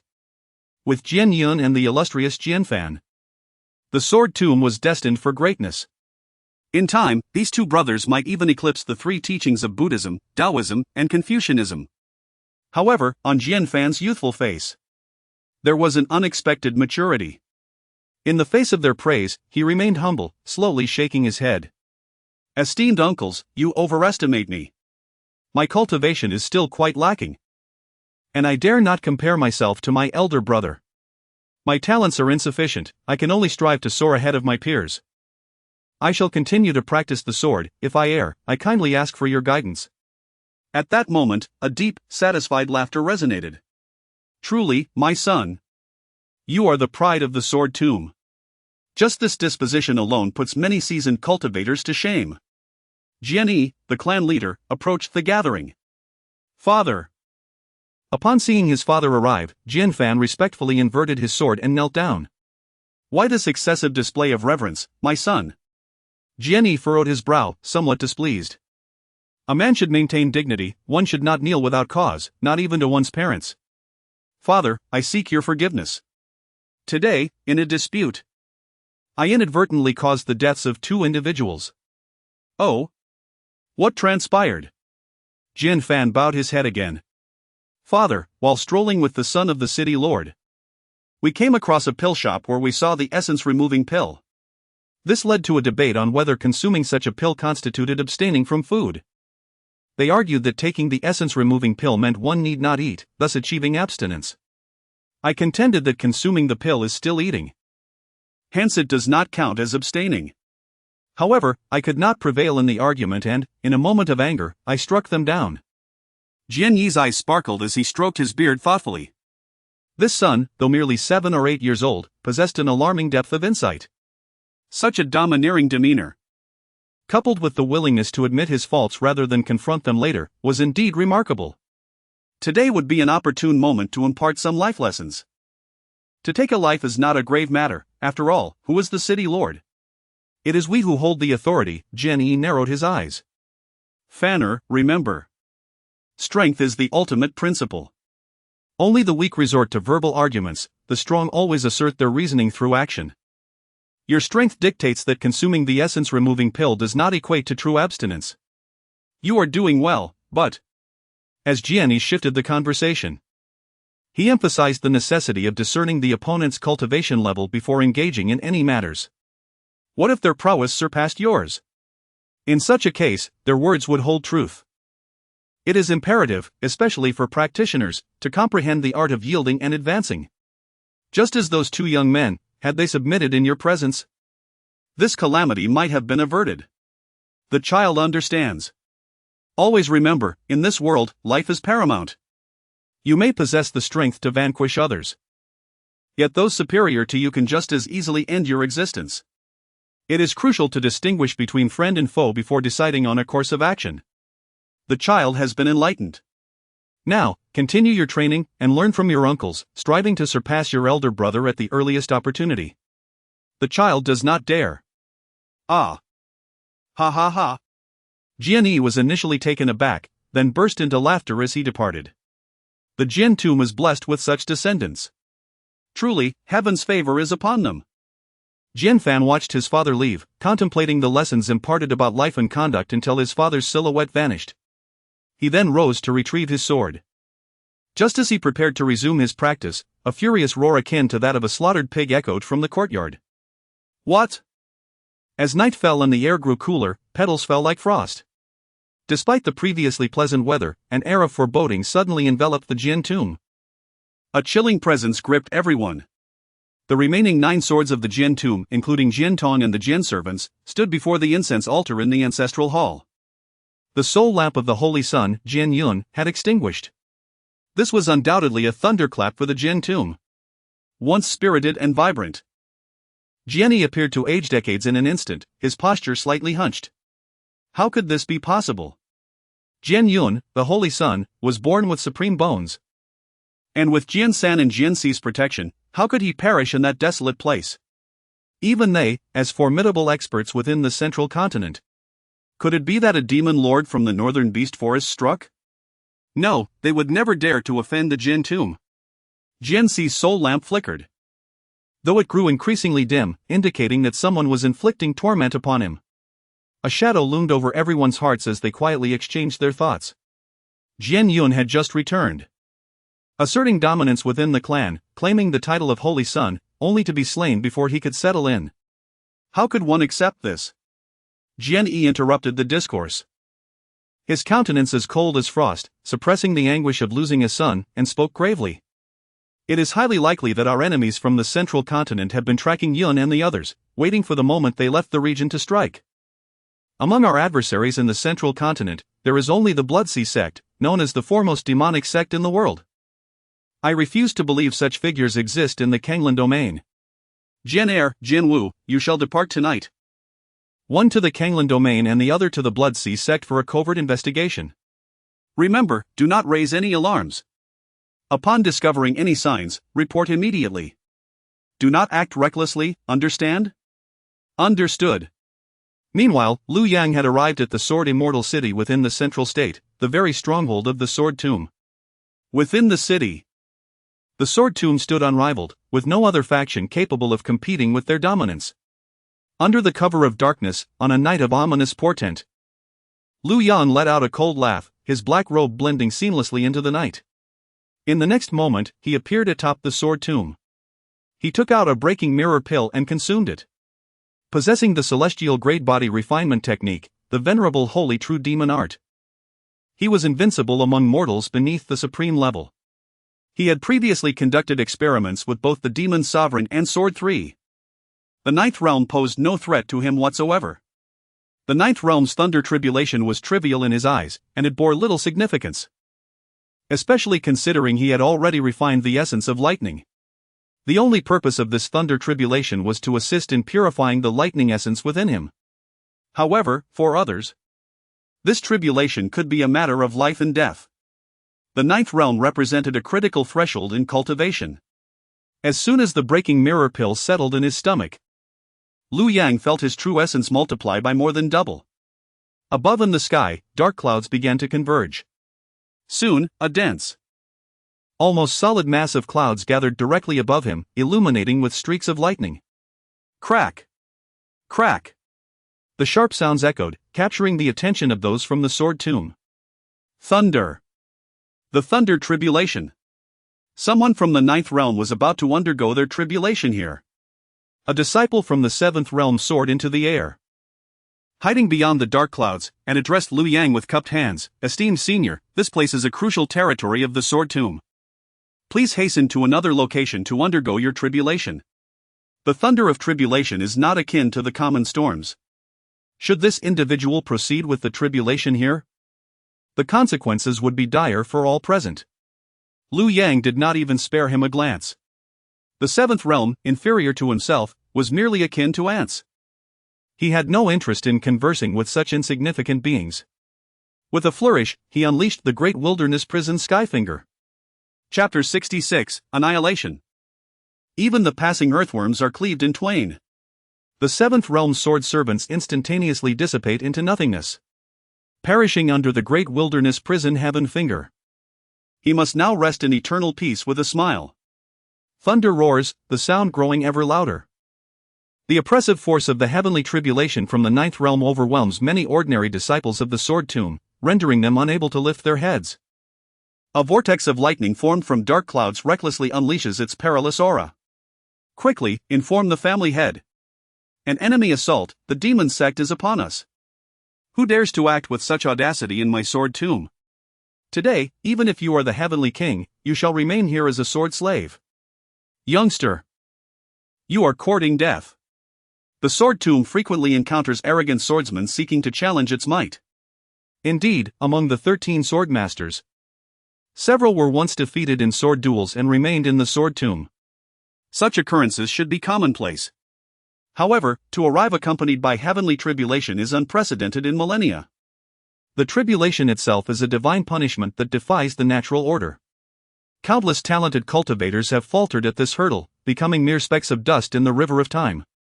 To confront the heavenly tribulation, one must exert their utmost effort. This individual is exceedingly arrogant, attempting to undergo the tribulation atop the Sword Tomb, clearly seeking conflict. Yet, he is also incredibly conceited. Undergoing the tribulation in the presence of others is tantamount to suicide. With merely a remote attack during his tribulation, a well-aimed sword aura could terminate the nefarious life of this ninth realm powerhouse. In the next moment, a series of clear, crisp sword cries resonate. Several seventh realm sword servants ascend to the heavens, encircling the tribulation clouds in a formation reminiscent of the Big Dipper. My lord, do not be obstinate. Great wilderness prison Heaven Finger. A few sword servants who had just soared into the skies found their footing unsteady, plummeting to the ground like dumplings. At that moment, the thunderclouds reached their zenith. Dozens of lightning bolts churned and intertwined within the clouds, akin to a bowstring drawn taut, preparing for its mightiest strike. With a thunderous crash, several bolts of lightning, as thick as a bowl, descended with unparalleled speed. Liu Yang stood as a living lightning rod, guiding the thunder towards the most opulent structure of the Sword Tomb. As the thunder struck him, he felt not a thing. After coursing through him, it cascaded down upon the Sword Tomb. Boom! The edifice beneath him instantly disintegrated into ash.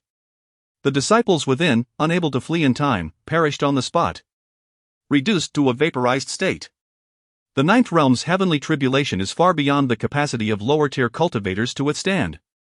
Regrettably, this ninth realm tribulation only grants one chance per layer, one for the first, two for the second, and so forth, until 9 chances at the ninth layer. Yet, the potency of this singular event rivals that of an all-consuming obliteration. The entire Sword Tomb trembled with the colossal roar. Following this, several figures of ninth realm lords emerged from the ancestral hall. Such an audacious youth, daring to act with impunity in my Sword Tomb. Utterly brazen. Slaying my Sword Tomb disciples and undergoing the tribulation here, even if you are a 10th realm powerhouse, your life shall be forfeit today. Who exactly are you? And what deep-seated enmity do you bear against my Sword Tomb, to unleash such a massacre upon us? Jenny seethed with fury. Having just endured the excruciating loss of his son, he now faced a malevolent force that recklessly slaughtered his disciples. Truly, blessings do not come in pairs. And misfortunes never arrive alone. He stood not far from Liu Yang, scrutinizing the unfamiliar young man before him. Clad in black, the sword in his hand emitted wisps of black smoke from the crevice of its sheath. A practitioner of the demonic path. Yet, he appeared remarkably handsome, devoid of the sinister aura typical of those from the demonic realm. The key point was that there had been no reports of such a young ninth-tier individual emerging from the central continent. Moreover, he was a master swordsman. As the foremost swordsman of the central continent, Qingmei prided himself on his knowledge of all notable sword cultivators. How dare you, a ninth-tier master, act with such reckless abandon against lower-tier cultivators? Do you truly believe that reaching the ninth tier grants you impunity? Who exactly are you? At this moment, nearly all disciples within the sword tomb had gathered in this place, their faces etched with fury as they glared at the inexplicable harbinger of death. You are Qingmei? Lu Yang observed the individuals encircling him, all of whom were above the ninth tier. The slain Jin 12 and Jin 13 were merely mid-8th tier cultivators. These must be the remaining ninth-tier sword masters mentioned by Qingmei. I am Qingmei, the current leader of the Sword Tomb and the foremost swordsman of the central continent. Ah, so you are the father of Jian Yun. You must be aware of my identity. Your esteemed son sought to kill me in the Canglan Domain. Lu Yang? In an instant, Qingmei grasped the entirety of the situation. Yun must have been killed by this very person before him. Their strengths were vastly disparate. Yet, how could he have slain Jian-san with only recently entering the ninth tier? Qingmei suppressed his doubts, letting forth a cold chuckle. What audacity! You have slain Yun and dare to come here? Do you intend to annihilate my clan? No, you are mistaken. I am not so ruthless. The notion of extermination is merely jest. I do not take the lives of the innocent. Innocent lives? What of the deceased lower-tier disciples? Did they provoke you? You are mistaken again. Within the sword tomb, there is not a single innocent soul. Lu Yang drew forth the emperor's sword. While you conspire to kill others, you should have anticipated the inevitable consequences. Humph. Arrogance personified. A mere insect newly entered into the ninth tier should beware of the winds lest they slip upon their tongue. Lu Yang's sword immediately captured the attention of all present. The sword, emanating black smoke, was indeed a rare sight. Never had they witnessed a sword cultivated to such an extent that it exuded such dense black smoke. A demonic cultivator. Master, please slay this fiend to avenge our fallen disciples. Given the density of that black smoke, one can only wonder how many lives have perished beneath his blade. Such a monster incites the wrath of both gods and men. Qingmei cast a wary glance at the sword in Lu Yang's hand. He hesitated to strike. Concerned about Lu Yang's origins, if he were affiliated with a certain superpower, it would be prudent to bide his time. At most, he was to be confined within the sword pool for centuries.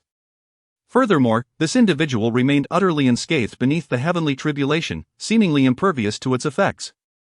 This unnerved the ever-cautious Qingmei.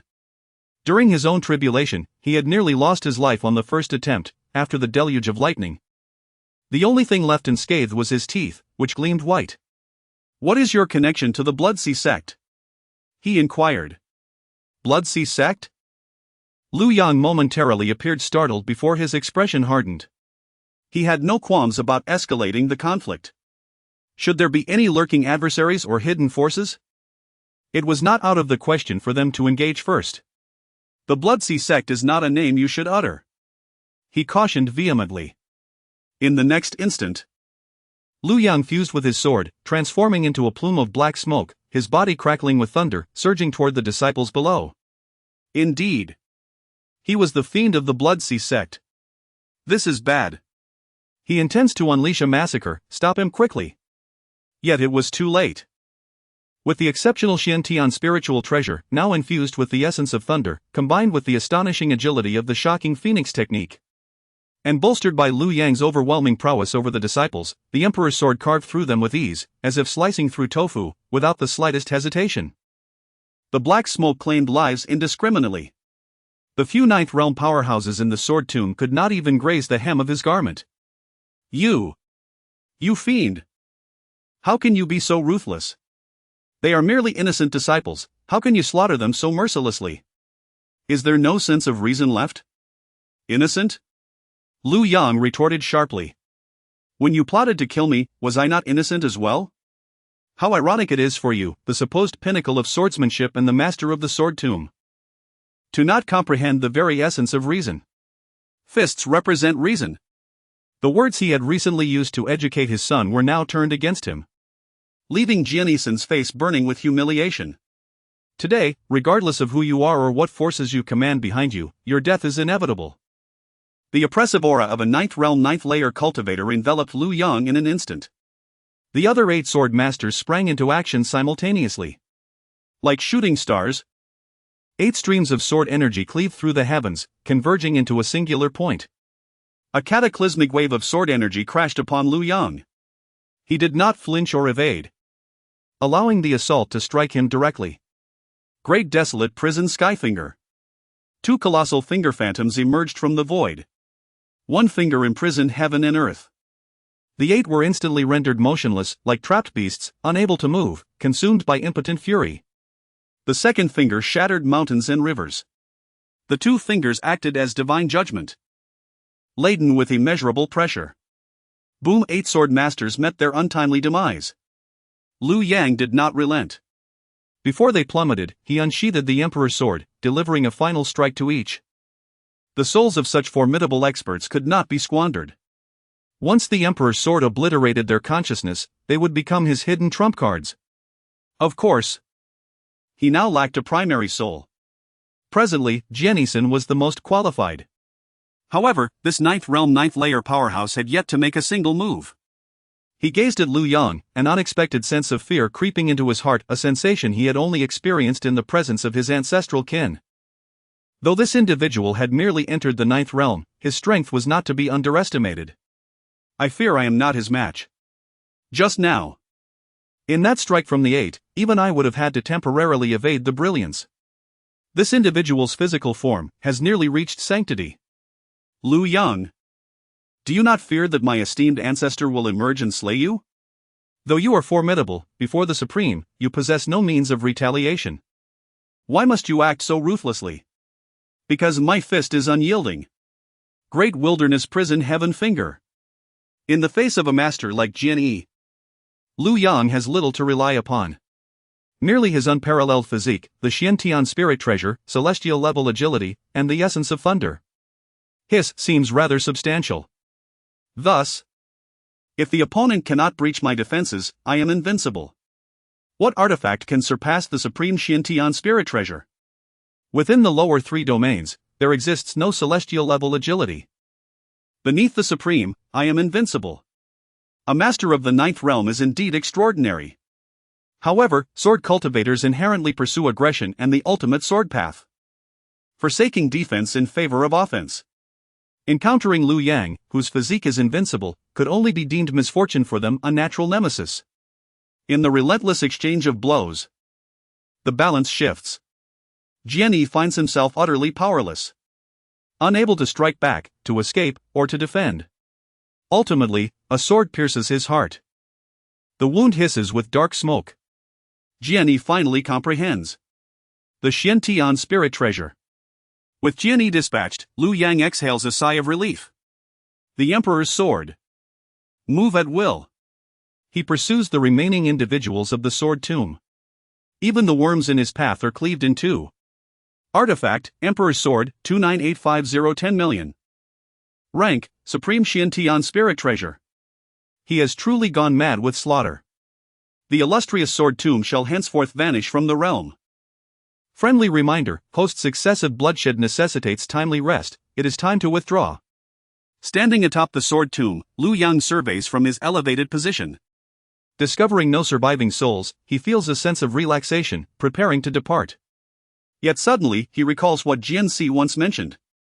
Within the sword tomb, there exists a young prodigy endowed with a natural supreme physique.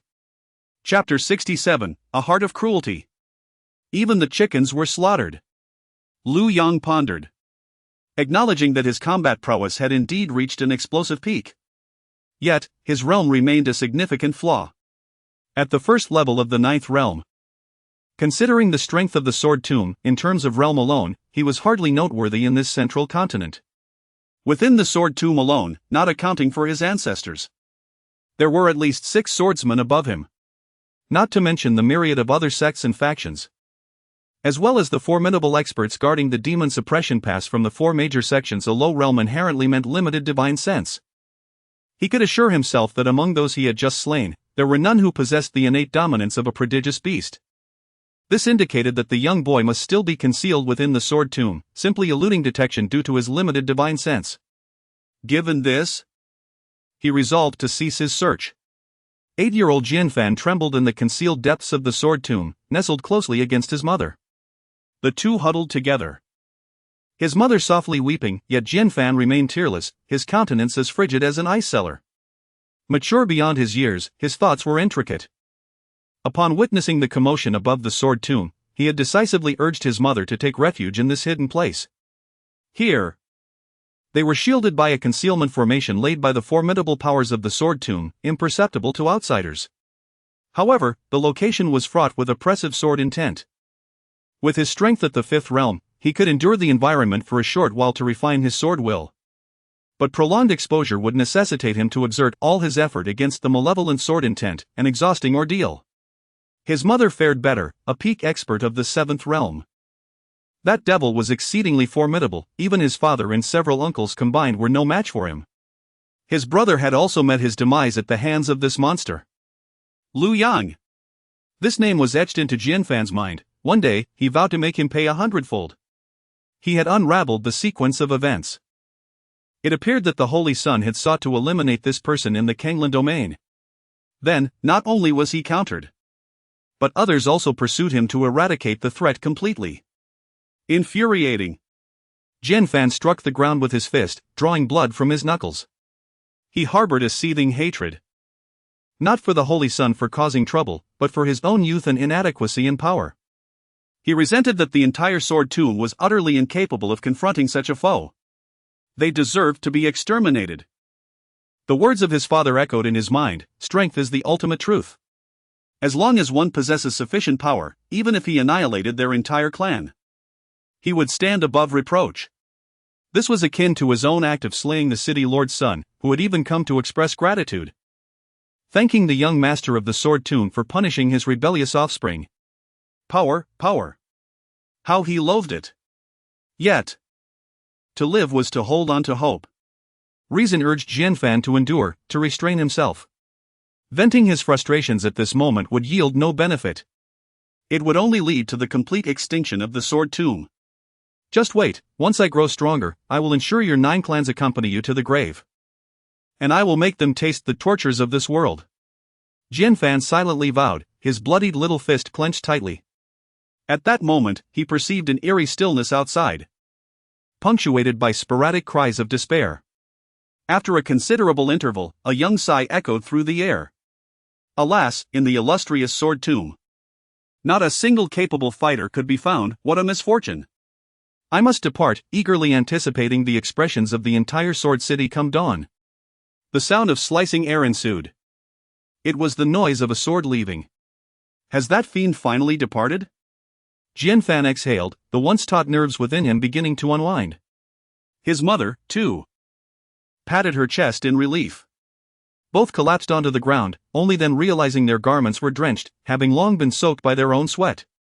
In this moment of sudden relaxation, Jianfan, still a child at heart, recalled how his father had been imparting wise teachings just earlier that day, and now the chasm of separation seemed insurmountable. Overwhelmed with grief, he buried his face in his mother's embrace, weeping uncontrollably. Mother, they died such a tragic death. I shall avenge them. Good child, once we escape, we shall seek out the ancestral spirits at the demon suppression pass for vengeance. But we must hurry and flee. Jianfan, stifling his tears, refrained from acting impulsively. Grasping his mother's garment, he urged, Mother, let us wait a moment longer. There may yet be a ruse. His mother paused, then nodded vigorously. This child is destined for greatness. Jianfan cautiously approached the center of the sword-burying pool, where he drew forth his fated sword, Song Yunya. Those of the sword tomb have but one chance in their lifetime to seek their destined sword from this sacred pool. Song Yunya, fierce and untamed, had remained ungoverned for years, as if it were crafted specifically for Jianfan, the sword of destiny. Who speaks of heroes? Who speaks of tyranny? Who can sweep through legions, who stands supreme? Who can single-handedly challenge 10 foes, who is invincible? Jian Fan gripped the sword. A formidable aura coursing through him, offering a semblance of solace. He calmed his mother and leaned in to listen for sounds from above. After an indeterminate period, silence reigned above. Unable to withstand the oppressive aura of the sword-burying ground any longer, he cautiously peered out. The sight was desolate, corpses littered the area. Even chickens and ducks lay cleaved in two. A gentle breeze stirred, carrying remnants of feathers through the air. The sword tomb was finished. Not even the fowl were spared. Such cruelty! Yet, the fiend had indeed departed. Mother, we are safe now, let us flee. Once dawn breaks, this place will surely become a target, and news of our survival will inevitably spread. Given that man's ruthless nature, he will undoubtedly hunt us down. Indeed. His mother, already in a state of disarray, relied entirely on her young son's judgment. They moved stealthily, taking every precaution as they emerged from the sword-burying pool. Dad! Jian Fan caught sight of his father's lifeless body from a distance, his eyes reddening momentarily before he regained control over his tears. We should gather his remains. Fanner, his mother suggested with a sigh. Though a formidable warrior of the seventh realm, her composure faltered, revealing a vulnerability that rivaled her child's. Perhaps it was her long tenure in the sword tomb, where she had enjoyed prestige and wealth, that had dulled her resilience. A sudden upheaval has thrown everything into disarray. Mother, we must hasten our escape, any delay may bring greater peril. Once our ancestor returns, we shall attend to father's burial without delay. With a heavy heart, Mother cast one last sorrowful glance at the desolation of the sword mound. The entire site lay in ruins, its walls crumbled, and the courtyard was strewn with corpses, making every step treacherous. Jian Yi's eyes remained wide open, his gaze reflecting the terror that still haunted him. Let us depart. Despite their tender years, the depth of their thoughts surpassed that of ordinary children. Truly, they were destined for greatness. Suddenly, a voice emerged from behind, startling them both. They turned to face the source of the sound and beheld a young swordsman standing there, enveloped in a faint black mist, his demeanor calm, and his gaze filled with a touch of admiration as he observed them. Chapter 68. This child is destined to become a remarkable figure in the future. You are that great demon? Jian Fan's mother was struck with terror, pulling Jian Fan into her embrace while warily regarding Liu Yang. No. Please do not kill us. We promise to seek no revenge, just let it be as if we have never encountered you. My son is still young. He will soon forget this incident. Jian Fan wriggled free from his mother's grasp. After overcoming his initial fright, he reminded himself to remain calm. There is always a purpose behind every act of violence, no one kills without reason. In dire straits, there is often a glimmer of hope. Senior, I beseech you to spare us, a mother and her orphan child. Jian Fan took a deep breath, respectfully cupping his fists toward Liu Yang and lifting the treasured sword. Kanji Yunya, with both hands. Senior, this is our Jian Tomb's renowned sword, I hope you will accept it. If you spare us, I shall reveal the location of our Jian Tomb's sword hidden chamber, which contains numerous precious swords that will all belong to you. Furthermore, our ancestral Sitwang sword technique and the wealth accumulated over thousands of years will also be at your disposal. This child is destined to become a remarkable figure in the future. Liu Yang observed Jian Fan's composed demeanor, feeling a sense of admiration for his calmness in the face of danger. At such a tender age, his mental fortitude led one to wonder if he were a reincarnated prodigy. Rest assured, I adhere to two principles: I do not kill women, and I do not kill children. True leak, really? Jian Fan's mother, tears of joy welling in her eyes, hurriedly inquired after brushing away a feather that had floated onto her face. Jian Fan cast her a helpless glance, internally lamenting, Mother, he has slaughtered chickens and ducks. Even the worm at your feet has been cleaved in twain. Can one trust the words of such a ruthless individual? Even the Blood-Sea Sect's demons are not this merciless. Such a person would kick even the stray dogs that cross his path. I have no interest in the swords of Jian Tomb. What is your name? Liu Yang disregarded the sword Jian Fan offered, unimpressed. Such items of middling spiritual treasure quality were far beneath his appetite, he could easily acquire numerous similar ones daily. It would not be an exaggeration to say that even wood used for flower fences is superior to this spiritual treasure. Given the caliber of Jian Yi's weaponry, one could surmise the quality of the swords buried in Jian tomb. Senior, my name is Jianfan. Jianfan dared not lie, for the opponent's cultivation was overwhelmingly fearsome. Every word could determine his fate. Each statement was to be made with the utmost caution. His expression remained as tranquil as water. Yet his heart was already a cacophony of despair. A new account should not be tampered with. A fortuitous start, a fully equipped new account. It cannot be allowed to perish like this. How can one accept such a fate? Jianfan, a splendid name, those bearing the character Fan tend to be quite formidable. Lu Yang suddenly recalled an old trope from his previous life. He produced a pill and a magical artifact. Very well. I see that you possess exceptional talent and a steady mind, making you excellent material for cultivation. I have taken a liking to you. I grant you an opportunity to choose one of these two items. Should you select correctly, I shall release you. Truly, is that so? Jianfan's mother blinked. This elixir she recognized, it was the soul-nourishing pill. The artifact must surely be a supreme spiritual treasure. What a remarkable stroke of fortune! Regardless of the choice made, it would be a tremendous boon, offering unparalleled enhancement to one's power. Lu Yan nodded affirmatively. Indeed, it is true, if you choose correctly. I shall not only spare you but also bestow upon you many treasures. Fonger, choose the elixir. A magical artifact is merely transient. But the cultivation gained from the elixir will last a lifetime. Jianfan was at a loss for words, glancing at his naive and affluent mother. Mother, it seems we are doomed today. Regardless of my choice, this esteemed elder will surely end our lives. How could that be? With such profound cultivation, he would never speak falsely. His mother admonished him with a glance, conveying her disapproval through several subtle gestures. This child was usually astute. How could he be so muddled at such a critical juncture? Such words might provoke ire. What if he were to take offense, however? Jian Yun took a different stance. He opted for the path of desperation. Perhaps, by displaying such calmness, he might persuade this fiend to spare him. The tactic employed by this villain was one he had encountered with his companions before. Mother, if I choose the elixir, this esteemed elder will undoubtedly declare. This one cannot be allowed to live, he harbors intentions of cultivation and vengeance, and thus he shall meet his demise. And if you choose the artifact? Jianfan's youthful face bore a wry smile. If I select the artifact, this esteemed elder will likely say that my heart is filled with murderous intent. Unable to quell my thirst for revenge even for a moment, and I would still be doomed. As Jianfan spoke, he covertly observed Lu Yang's expression, noting a slight change in the fiend's demeanor. A flicker of relief washed over Jianfan. This was the desired effect, navigating an unconventional path in search of survival. What if I were to choose both?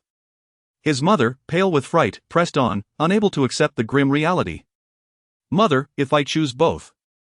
This esteemed elder would proclaim, this one cannot be permitted to live, his greed is insatiable, destined to become a fiend in the future. I would surely perish. How could this be? Yes. Fonger, do not choose either. Choosing neither, the elder would then say I possess too much scheming nature for one so young. If I were to grow, my fate would be even more tragic. How could this be ultimately? It seemed we were destined for death today. Jianfan forced a bitter smile, turning to Lu Yang. Esteemed elder, am I correct in my assessment? Indeed, for one so young to possess such insight is quite remarkable. Lu Yang mused inwardly, increasingly convinced that this boy was either a reincarnated soul or a powerful being reborn. Such a cunning strategy could not possibly originate from a child not yet 8 years of age. Allow me to pose a question, should your answer please me? I shall grant you your freedom. Child, do you yearn for your father? Jianfan could only manage a bittersweet smile. If you wish to kill me, then do so.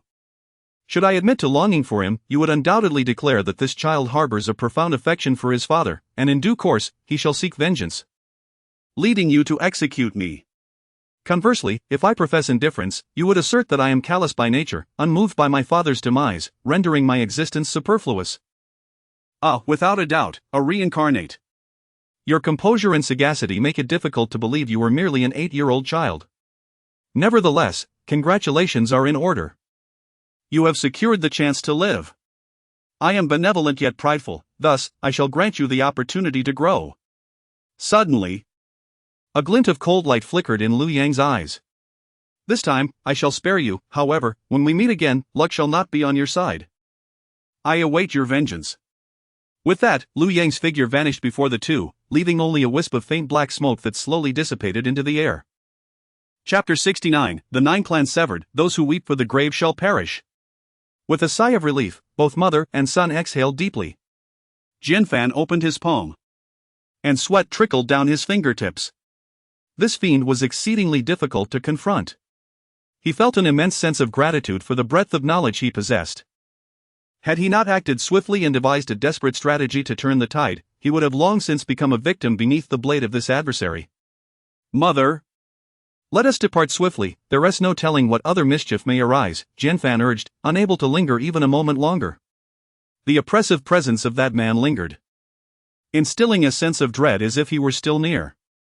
Indeed, let us run, for the night is long and fraught with peril, he is far too terrifying. His mother grasped Jinfan's hand tightly, their vital energies swirling as they prepared to take flight. Suddenly, a familiar voice echoed, "Huh? What a coincidence, we meet again." Liu Yang's figure reappeared before them. You. Jinfan closed his eyes in despair. He had anticipated that matters would not be so straightforward. Resigned to his fate, he awaited death, realizing that further discourse with such a person was futile. Were he in Liu Yang's position? He too would undoubtedly eliminate any threats without hesitation. I previously stated that I would kill you upon our next encounter. How unfortunate that we meet again so soon. Liu Yang sneered, drawing forth the Emperor's sword. But you claimed you would spare women and children. Jinfan's mother trembled, pointing a shaking finger at Liu Yang, desperately clutching at the last vestige of hope for survival. I said I do not kill women and children, regrettably, you are not a child, nor is he a woman. Liu Yang retorted. This sword is known as the Sword of Equality, under its blade, all are treated equally. You, a solitary mother and son, are pitiable in this world. I am a man of compassion and cannot bear to witness such tragedy, go, reunite with your family. In a flash of dark smoke, the progress of the Emperor's sword increased by 2. Liu Yang ensured no one escaped, departing upon the Emperor's sword. Before leaving, he waved his hand, and a line of blood-red characters materialized above the gate of the Sword Tomb, Murderers, Bloodsea Sect. Liu Yang did not return immediately to the Canglan Domain but chose to remain in Sword Immortal City. The following day, the massacre at the Sword Tomb reverberated throughout Sword Immortal City and even the central continent. The esteemed lineage of the Sword Path, the pinnacle of swordsmanship, the master of the demon-suppressing pass, had been annihilated overnight. The news sent shockwaves across the realm.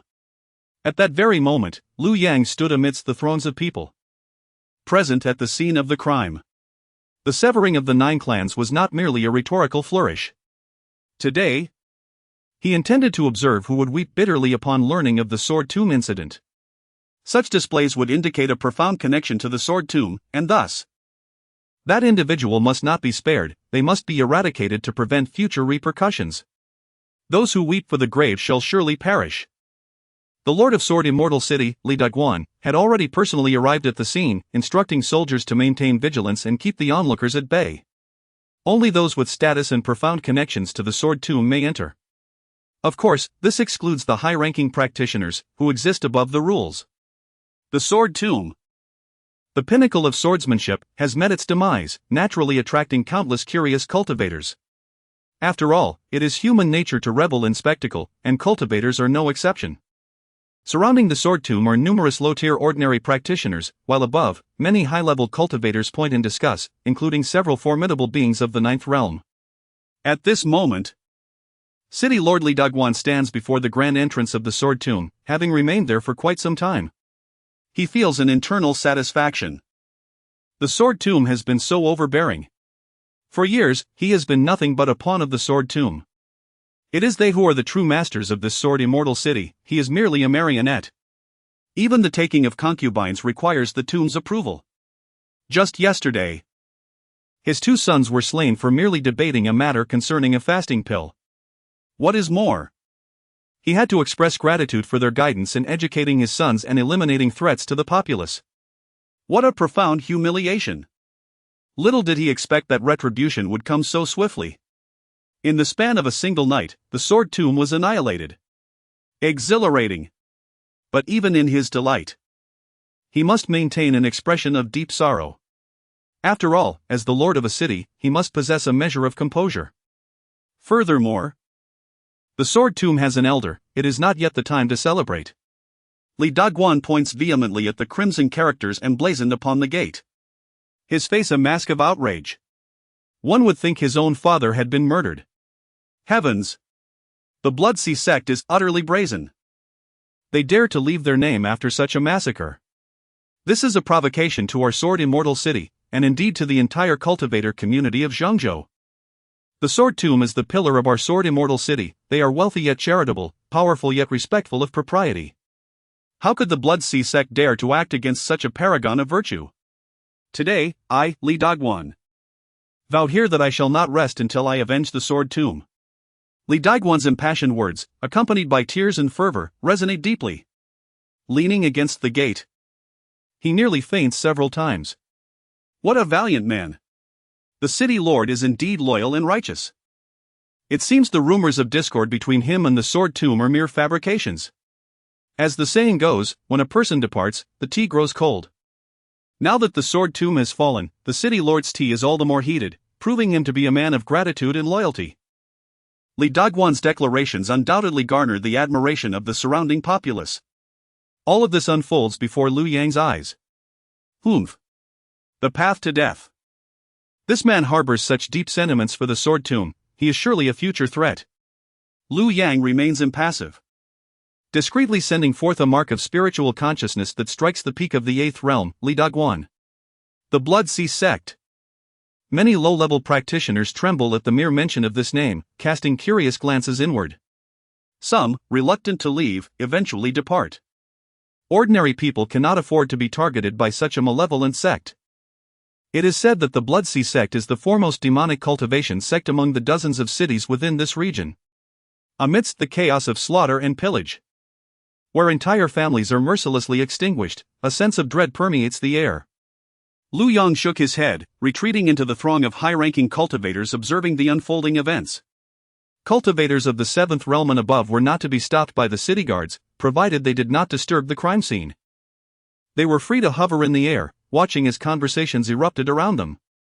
Could it truly be the work of the Bloodsea sect? Do they possess such formidable power? Inquired a newcomer among the crowd. What is this Bloodsea sect? As an outsider, I seek the wisdom of kind souls to enlighten me. Are you unaware of the Bloodsea sect? Very well, allow me to recount the tale of their long-standing feud. An elderly local cultivator, his hair as white as snow, cleared his throat before addressing the multitude. 3 centuries passed. The Bloodsea sect birthed a prodigious sword cultivator named Xiang Tian. He believed his mastery of the sword had reached its pinnacle and sought to challenge the sword tomb. Renowned as the pinnacle of swordsmanship. That battle was cataclysmic, a display of sword energy so overwhelming that words fail to encapsulate its grandeur. Alas! Xiang Tian fell just short of victory, ultimately succumbing to defeat and becoming a sword attendant at the sword tomb. However, his innate talent was unparalleled, within a mere century. He vanquished the contemporary sword one, an unprecedented feat in the annals of the sword tomb. The sword tomb, formidable in its own right, drew strength from its lineage. And never before had an outsider breached the top 3 among their 13 swords. For an outsider to assume the role of sword one and master of the sword tomb was anathema, particularly given Xiang Tian's origins from the demonic sect. Eventually, the venerable ancestor of the sword tomb returned from the demon suppression pass and, in a single strike, nearly incapacitated Xiang Tian. Yet, against all odds, he escaped. Thus commenced a relentless enmity between the Bloodsea sect and the sword tomb.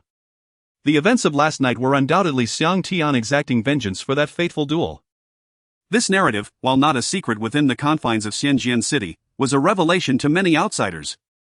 Expressions varied across the crowd as they absorbed the tale. It seemed the sword tomb had acted with excessive arrogance, to impose servitude upon the defeated while demanding death from the victor, who could endure such injustice. Indeed, It smacked of hypocrisy. If one cannot best another, one should not impose such draconian rules. Alas! It is lamentable to hear that the Sword Tomb has recently birthed a saintly son of supreme bone, truly a case of heaven's envy towards extraordinary talent. Suddenly, a surge of spiritual consciousness rippled through the crowd, as another mark of intent was cast forth. Chapter 70, Wronged. How could our demon sect be so merciless? It is utterly tragic. A sight to behold. Within the Sword Tomb, not a single soul remains alive, let alone unscathed. The eggs have all been smashed, their yolks scattered. Ant nests have been scalded with boiling water. The green onions in the back kitchen have all been uprooted. Even the garden behind the Sword Tomb is strewn with salt and alkali.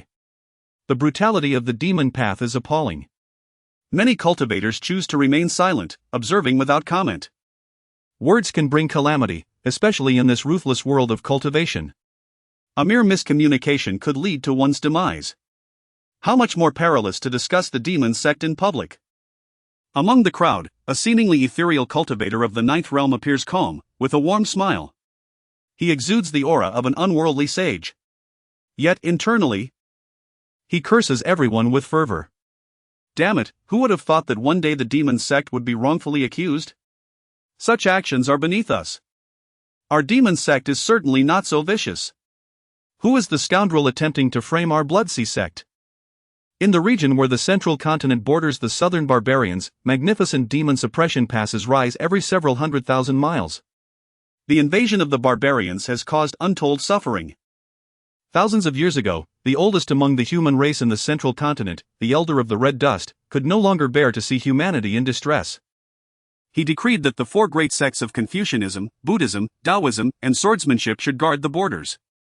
Thus, the four demon suppression passes were established. The four sects have long protected these passes, and after years of warfare, a balance of power has gradually been achieved between the central continent and the barbarians. The barbarians can no longer invade, yet similarly, human cultivators cannot leave the confines of the passes. The sword character demon suppression pass stretches for thousands of miles. Compared to the other three passes of Confucianism, Buddhism, and Taoism, this place is steeped in killing intent, with sword energy soaring to the heavens.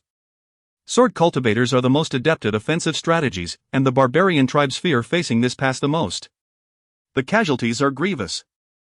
In the very center of the sword character demon suppression pass stands a dilapidated thatched hut, so worn down that it seems a gust of wind could topple it. Yet this is the safest place within the sword character pass. Here lies the place of profound cultivation for the ancestor of the Sword Tomb. In front of the hut, 4 dry wells stand. The ancestor of the Sword Tomb often sits in meditation here, contemplating the ultimate sword technique, the skywatching sword. It is said that if mastered, it will become a heavenly level technique, aspiring to devour the heavens and the earth in the guise of an ant. The 4 dry wells are each occupied by one of the 4 renowned ancestors of the Sword Tomb. They guard this place. Engaging in combat with the demon tribe sharpens one's sword intent, aiding in cultivation and understanding. Suddenly, a flash of white light pierces through. An old Taoist emerges from the hut, his features sharp and refined, hair gray, wielding a whisk, his face marked by a solemnity. Following him is a scholar adorned with a Confucian cap, dressed in elegant blue robes, exuding charm and grace. Behind them is a smiling monk, bare-chested and jovial, reminiscent of Mithraea. These 3 are the contemporary leaders of the 3 teachings of Confucianism, Buddhism, and Taoism, the Taoist master Wujizi, the great Confucian Shenzhua, and the Zen master Kongkong. The human race has guarded this place for thousands of years, utilizing abundant resources to construct a teleportation array that connects the 4 passes, in order to counter the demon beasts. This humble abode is one of the teleportation arrays at the Swordtown Demon Pass. Now that everyone has arrived, you may emerge. Master Kongkong called out with a smile toward the well. In the next moment, the 4 ancestors of the Sword Tomb, Jianing, Jian Xiong, Jian Hao, and Jian Jia appeared in unison at the well's mouth. All 4 appeared gaunt, their faces pale and waxen. Jianing, the eldest, glanced at the 3 newcomers and spoke in a subdued tone. Esteemed guests, my Sword Tomb has stood guard here for millennia, yet we find ourselves beset by calamity. Now, only the 4 of us remain. Tell me, is there still reason for us to remain here? Do not be angry, do not be angry. Such emotions may lead to illness with no one to care for you, Master Kong Kong interjected with a light-hearted chuckle. We are already aware of the Sword Tomb's predicament. It is rumored that the Bloodsea sect is behind this, but I believe they lack the strength to overpower the Sword Tomb. It is more likely the work of the demon beasts, for they are the only ones with such audacity within the central state. By staying here, you can both vanquish demons and avenge the Sword Tomb, truly a twofold benefit. The scholar Qingmei gently shook his head. If you depart, what shall become of the demon pass? This is not the time for impulsive decisions. The demon beasts are once again stirring, soon to organize a large-scale assault. We must prioritize the greater good and temporarily set aside this matter. Jianing scoffed, casting a displeased glare at the two. You seem quite detached. As though it is not your kin facing peril. Allow me to be clear, today, I am merely informing you, not seeking your counsel. Jian Hao shall return today. In the event of trouble at the Sword Tomb, all suspicious individuals shall be held accountable, affecting their entire lineage. If the culprit remains unfound, then the existence of the Sword Immortal City becomes unnecessary. While the Bloodsea sect may not possess the strength to act, their name being mentioned at the gates of my Sword Tomb is a capital offense. Master Kong Kong and Shenzhou exchanged glances, both perceiving the resignation in each other's eyes. Among the four sects, the Sword Tomb is the most domineering. In terms of overall strength, the Sword Tomb may not be the strongest, but among them, these four individuals are formidable.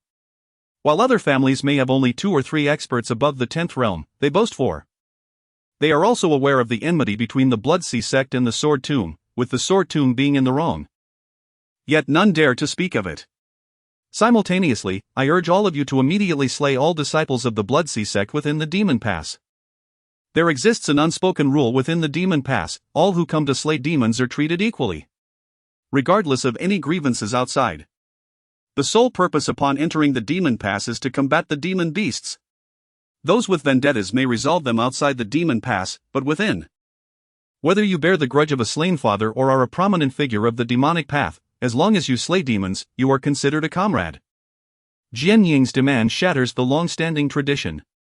If we were to slaughter them without reason, would other solitary practitioners dare to approach the demon suppression pass in the future? What? Are you all in a difficult position? If you do not take action, then it shall fall upon us 4 elderly men nearing our graves. With our families gone, we have nothing to fear. Should there be any collateral damage, let it not be held against you. Of course, should that occur, we shall depart from this place entirely, disregarding any notions of demon clans. You may handle it as you see fit. Nearby, Wojizi sighed inwardly. The ancestor of the Sword Tomb frequently resorts to threatening them with demons, which is excessive. They do not leave decisively, yet only one returns. Unable to part with the cultivation opportunities at the Demon Suppression Pass. While fraught with danger, this place serves as an exceptional training ground for cultivators. This is the primary reason countless disciples of the demonic sect flock here to subdue the demon clans. Yet, he feels helpless. Without these 4, the sword barrier would soon fall to the demon tribes, which would pose a grave threat to humanity. Why should Jianing be enraged? The Confucian and Buddhist schools emphasize benevolence. One advocates for letting go, while the other promotes seizing opportunities. However, we Taoists are different. We believe in taking action. Since the Bloodsea sect is so ruthless, we must be even more ferocious to quell the unruly. A fire in the rear is a military taboo. As we toil to safeguard this place, how can we allow them to thrive in the back? Such disregard for righteousness is unforgivable. Kill. Chapter 71, Awaiting Their Defense. Lu Yang sat cross-legged in an inn within Sword Immortal City, having just dispatched dozens of weeping cultivators at the Sword Tomb, including the city lord, Li Daguang. It was only later that he discovered the man's earth-shattering lamentations at the Sword Tomb were merely a facade. However, it was too late for regrets. One could only attribute it to his ill fortune. It is wise to avoid being overly insincere in life. Better to err in judgment than to let an adversary escape. Such is the self-cultivation of a demon. A small azure serpent swiftly approached from the windowsill. In the blink of an eye, it transformed into a strikingly seductive serpent spirit before Lu Yang. Greetings, my lord. It was Ying Ning, the matriarch of the Shadow Serpent clan, whom Liu Yang had permitted to accompany him to Central Continent. With the presence of the Shadow Serpent clan, he could remain informed of worldly affairs without stepping outside his abode. Although their cultivation was modest, their cunning was unparalleled. During his time in Jiang City, he had never encountered this clan leader directly, which speaks volumes. As for the annihilation of the Sword Tomb, the Blood Sea sect he had casually inscribed could only conceal the truth temporarily, not eternally. If someone were to investigate the movements of Jianyun or inquire within the Canglan Domain, they could easily pinpoint him as the target. However, the Canglan Domain was exceedingly barren. With a spiritual energy concentration far inferior to that of Central Continent, resulting in few who dared to tread there. For now, the news had yet to spread. His current objective was to eradicate all the ancestors of the Sword Tomb before anyone could react. Once they were eliminated, who would dare to speak of such a massacre? Even if it were a matter of extermination? Yet, he sensed a deficiency in his spiritual awareness. His combat prowess surpassed his realm, and beneath the 11th realm, none could harm his corporeal form. As long as he could breach another's defenses, indiscriminate slaying would be within reason. However, his spiritual awareness lagged behind, appearing significantly weaker. He was uncertain whether he could withstand spiritual attacks from those above the 10th realm. Regarding the prestige shop, he had searched long and hard without encountering anything that could enhance his spiritual awareness. Furthermore, his 860 points of prestige had all been invested in the invaluable Shifang Jumi grass, priced at 99,999. He was determined to acquire the Shifang Jumi divine art, as a large-scale area of effect killing technique was what he currently lacked the most. Within the system's space, the Shifang Jumi grass and over 30,000 points worth of ripening fertilizer were fully prepared, awaiting his understanding of the Sword Tomb ancestors. Thus, he instructed Ning not only to gather intelligence on the Sword Tomb ancestors but also to scour for dragon birth grass that could enhance his spiritual awareness. My lord! The serpent spirit bowed low, recalling the beauty stratagem proposed by Qingmei in the past, instinctively adjusting the scales on her chest and bending her waist slightly. Her scales perilously close to falling away. One of the sword masters, an ancestor of the Sword Tomb, was already on his way back to Sword Immortal City. His cultivation too profound for them to ascertain. Simultaneously, the 4 great demon suppressing passes commenced the slaughter of the Blood Sea sect disciples. Oh! Liu Yang paused, then chuckled. It seems I have inadvertently done a good deed, ridding Central Continent of a demonic sect. TSK, my benevolence knows no bounds. Ning smiled and offered a flattering remark. My lord, the dragon birthgrass is exceedingly rare in this vicinity. With the 1,000,000 low-grade spirit stones you provided, we managed to procure 100 stalks. It typically requires nearly 10,000 low-grade spirit stones to purchase a single one. Ning produced a small storage ring, revealing vibrant, lush dragon birthgrass, teeming with vitality. Well done, yet these are far from sufficient. We cannot rely solely on purchases. Have you uncovered any locations where this herb is abundant, or which clan specializes in its cultivation? Does my lord wish to acquire it for free? Ning responded with a slight whimper.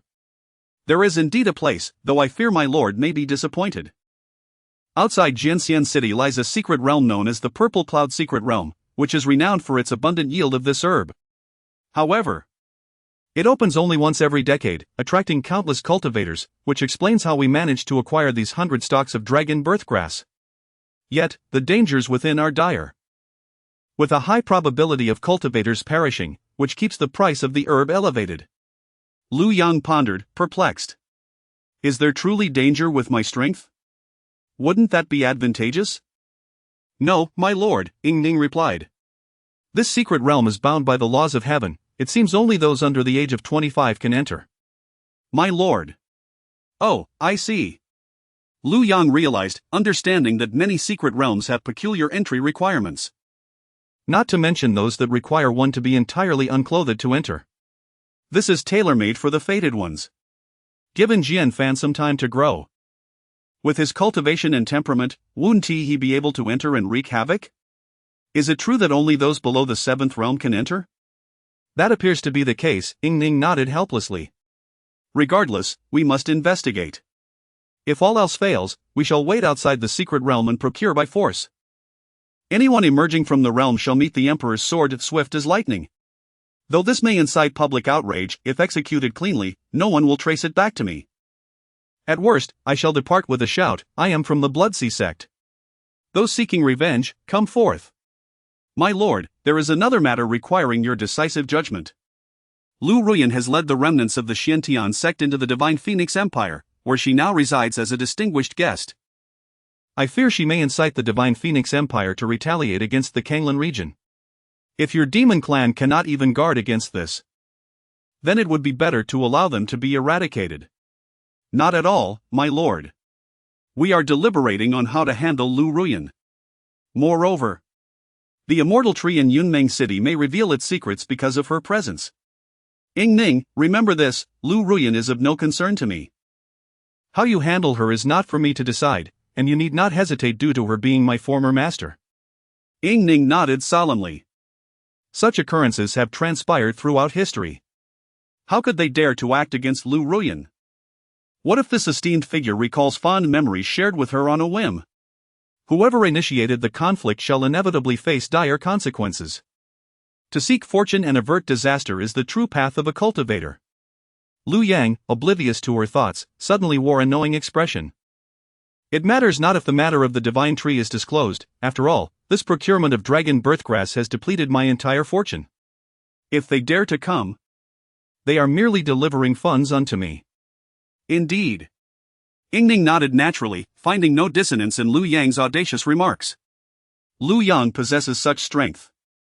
Even the formidable sword tomb was annihilated by him in a single night. By the way, my lord, there is one more matter. It is merely my personal opinion. Would you care to hear it? Speak. The ancestors of the Sword Tomb No. 4, jointly guarding the demon suppression pass beneath Sword Character Town. Should you eliminate them?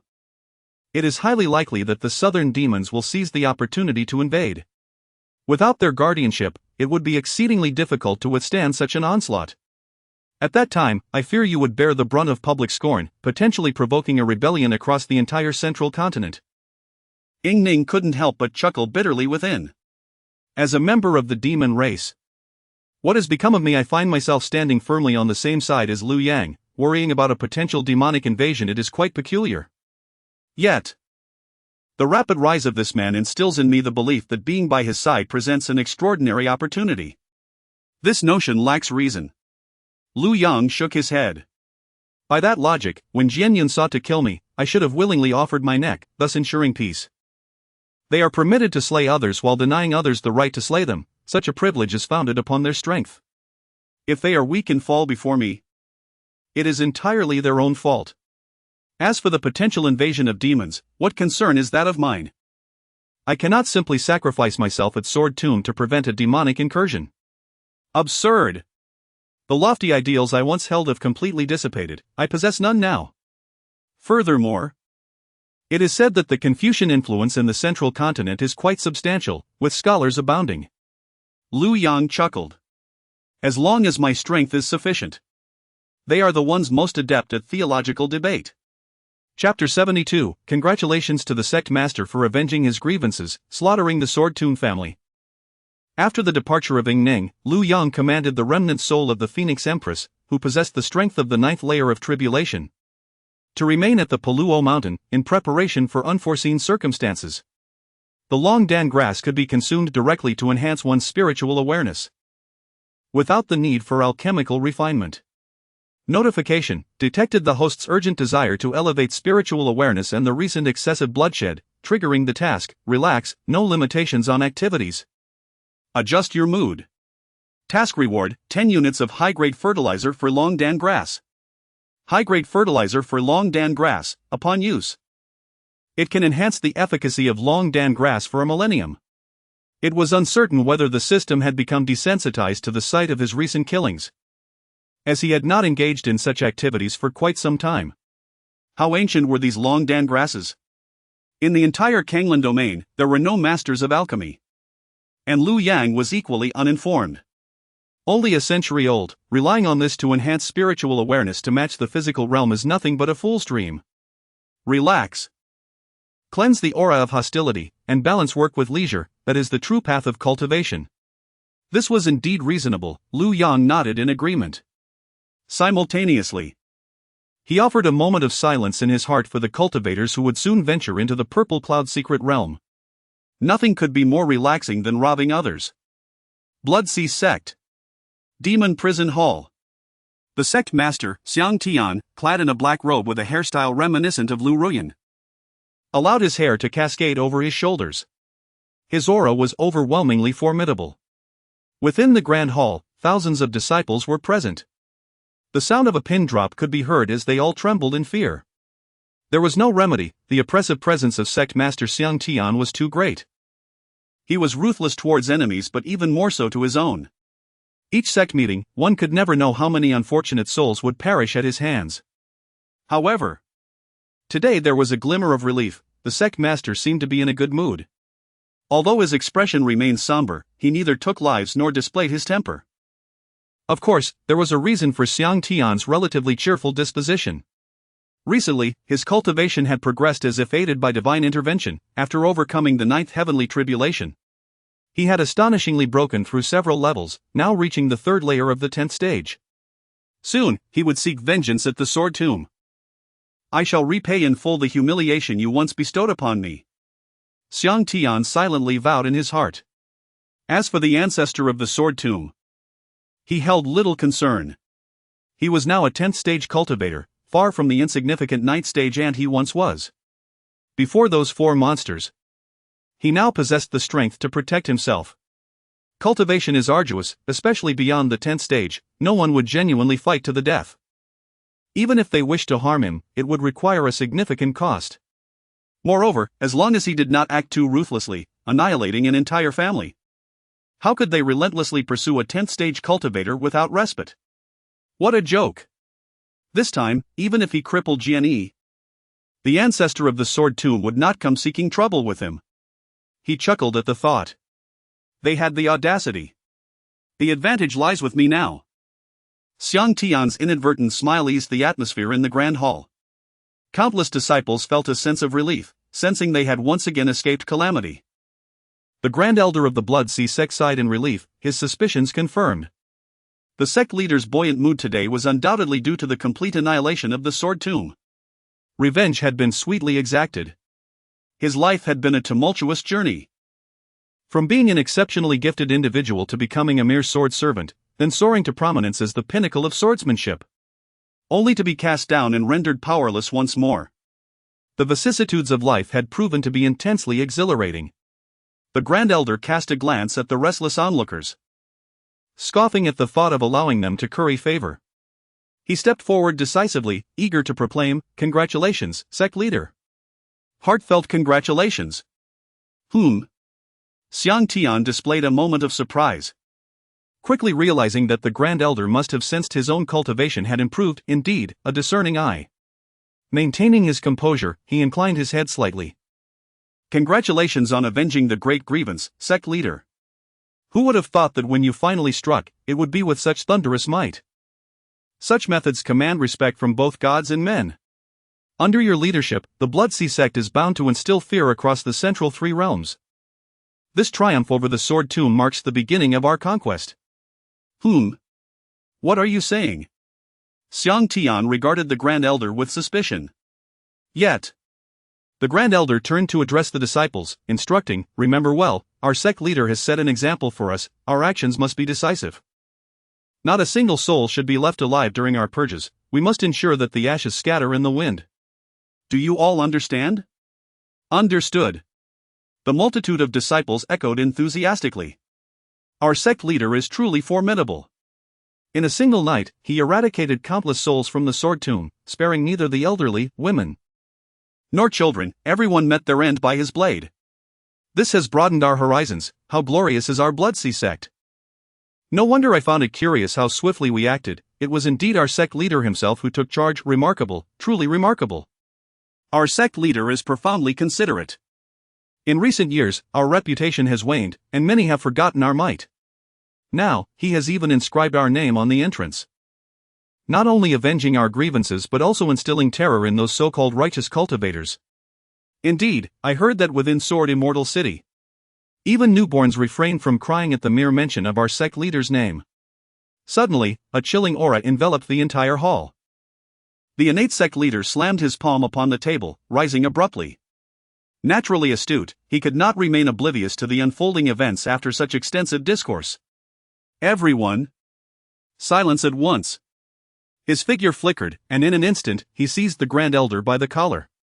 The sword tomb was obliterated? Is this true?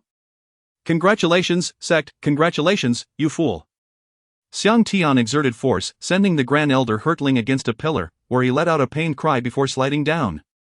Are you telling me that the sword tomb was destroyed, and our Blood Sea sect's name was carved upon its entrance? Xiang Tian approached one of the disciples who had just spoken, gripping his face tightly. Ah. Sect. Sect leader, such skill. Killing and inscribing, your disciple has learned well. Die. With a resounding explosion, the disciple's head burst apart, blood splattering everywhere. With a flick of his hand, Xiang Tian summoned the Grand Elder from afar. Relate the details to me. Half a stick of incense later. Good, good. Good. The air within the demon prison hall resonated with Xiang Tian's gritted teeth and the anguished cries of dozens of disciples. How dare someone frame our Blood Sea sect in such a manner? Although Xiang Tian had ascended to the 10th realm, his confidence rested solely on not pressing the sword tomb too hard. Those old geezers would not dare to confront him recklessly. Yet, in matters as grave as this extermination, those old fellows would surely devour him alive. Even if it meant exchanging lives, they would ensure his demise. Misfortune never comes alone. At that moment, a sound transmission jade slip flew before Xiang Tian. Sect Master, our disciples stationed at the Demon Suppression Pass have been nearly annihilated by the 4 great sects. The Sword Tomb's ancestor and the Swordmaster are on their way back to Sword Immortal City, intent on avenging the massacre. As a 10th realm cultivator, regarded as a leader of the demonic path, Xiang Tian felt an overwhelming sense of injustice, causing him to spit a mouthful of blood. Who is the scoundrel that has brought such calamity upon our Blood Sea sect? Such methods are the ancestors of the Sword Tomb fools? How could our demonic sect resort to such brutal tactics? Sect Master, what shall we do now? The Grand Elder, struggling to rise, was equally consumed by rage. What to do? Xiang Tian lamented helplessly. Extermination, how could one possibly overlook such a grudge? No, we absolutely cannot sit idly by. Everyone, head to Sword Immortal City and find that bastard who has framed us. Suddenly, Xiang Tian plopped down onto a chair, his legs outstretched, staring vacantly at the beams of the Great Hall. If we cannot find the culprit, then we might as well disperse and flee. Chapter 73, The Secret Realm Unveils. I seek to confront my vulnerabilities. The Xian Secret Realm, nestled upon the Yuzhen Mountain beyond the Sword Immortal City, stands as a remnant left by the eminent Yuzhen fairy prior to her foray into the central 3 regions. Cultivation levels: Qi Induction Realm, Acquired Realm, Innate Realm, Foundation Establishment Realm, Divine Abode Realm, Purple Mansion Realm, Primordial Spirit Realm, Cavernous Realm, Tribulation Crossing Realm, Path Severing Realm, Supreme Realm, Chaos Origin Realm, Emperor Realm. Every decade, this mystical domain opens its gates. Now, the moment has arrived once more. At the entrance of the secret realm, various sects have gathered, their elders accompanied by core disciples, eagerly awaiting the unveiling. Although no skirmishes have ever transpired at this threshold, larger sects still dispatch their elders, both to maintain order and to flaunt their prestige. Meanwhile, a number of solitary cultivators, either in small clusters or standing alone, linger in anticipation of the secret realm's opening. Lu Yong has blended into the throng of solitary cultivators. Despite his handsome visage and remarkable demeanor, his lack of affiliation renders him somewhat unremarkable. The gaze of the multitude is predominantly drawn toward the unparalleled prodigies of the grand sections. A cheerful solitary cultivator, noticing Lu Yang's solitary state, approaches him. Hey, brother. Are you a solitary cultivator as well? Indeed, Lu Yang replies with a casual nod. My name is Yin Shun, also a solitary cultivator. You seem unfamiliar and are glancing about. Is this your first visit to the secret realm? Lu Yang nods once more. Perfect. Let us enter together. This secret realm permits only 1,000 entrants, yet only 50 spots are allocated for us solitary cultivators. Once the grand sects have entered, we will be vying for those precious spots. It's better to have each other's backs. Lu Yang noncommittally nods in agreement. Yan Shan appears to possess a social nature akin to Lin Pingji, whom Lu Yang encountered in the demon beast forest. Sensing Lu Yang's acquiescence, he relaxes and gestures toward the grand sections. Those sects are exceedingly domineering, always claiming that since they guard the demon suppression pass, they deserve a larger share of resources, leaving no path for us solitary cultivators. Oh? Then why not join one of those grand sects? Yan Shun casts a disdainful glance toward the sections. These sects are not what they once were, now it's all about connections. Without a backing, one would fare worse there than as a solitary cultivator. Becoming an inner disciple is out of reach, and even outstanding disciples are hard to come by. As an outer disciple, one merely becomes a tool for those in power. I refuse to go down that path. Lu Yang finds this reasoning agreeable, recognizing parallels with certain institutions from his previous life. It matters not, even upon entering, there may be no prospects for advancement. Look at that individual holding a book, he is a newly minted core disciple of the Confucian sect. The tome he possesses is called the Great Scholar's Sacred Text, though merely a replica. When confronted by foes, inscribing words upon it invokes the power of command. Oh, how intriguing! In the desolate northern regions, such as the Canglan and Domain domains, where resources for cultivation are scarce, these esteemed sects have long since sought refuge in the southern lands. Their roots severed in the north, remnants of their influence linger only within some mortal kingdoms. Not merely wondrous, but perilous, inscribed with a binding character. Should our cultivation fall short of his, we would find ourselves utterly immobilized, at his mercy for slaughter. Should he inscribe a character for release, we might be caught unawares, stripped of our garments. Observe that Taoist with the heaven-turning seal in hand, though a mere imitation, its potency is boundless, even sword cultivators dare not contest its might. And that shaven-headed monk, wielding a small tower known as the Brahma Tower, which can ensnare individuals within, subjecting them to the ethereal sounds of the tower for days on end, ultimately severing their six senses, compelling them to embrace the monastic life an abhorrent prospect. This tower is versatile, capable of both serving as a defensive talisman and being employed as a weapon, truly grotesque. However, there is a slight silver lining, this time. The sword cultivators from the sword tomb are absent, their ruthlessness against loose cultivators is unparalleled. What grade are these magical treasures?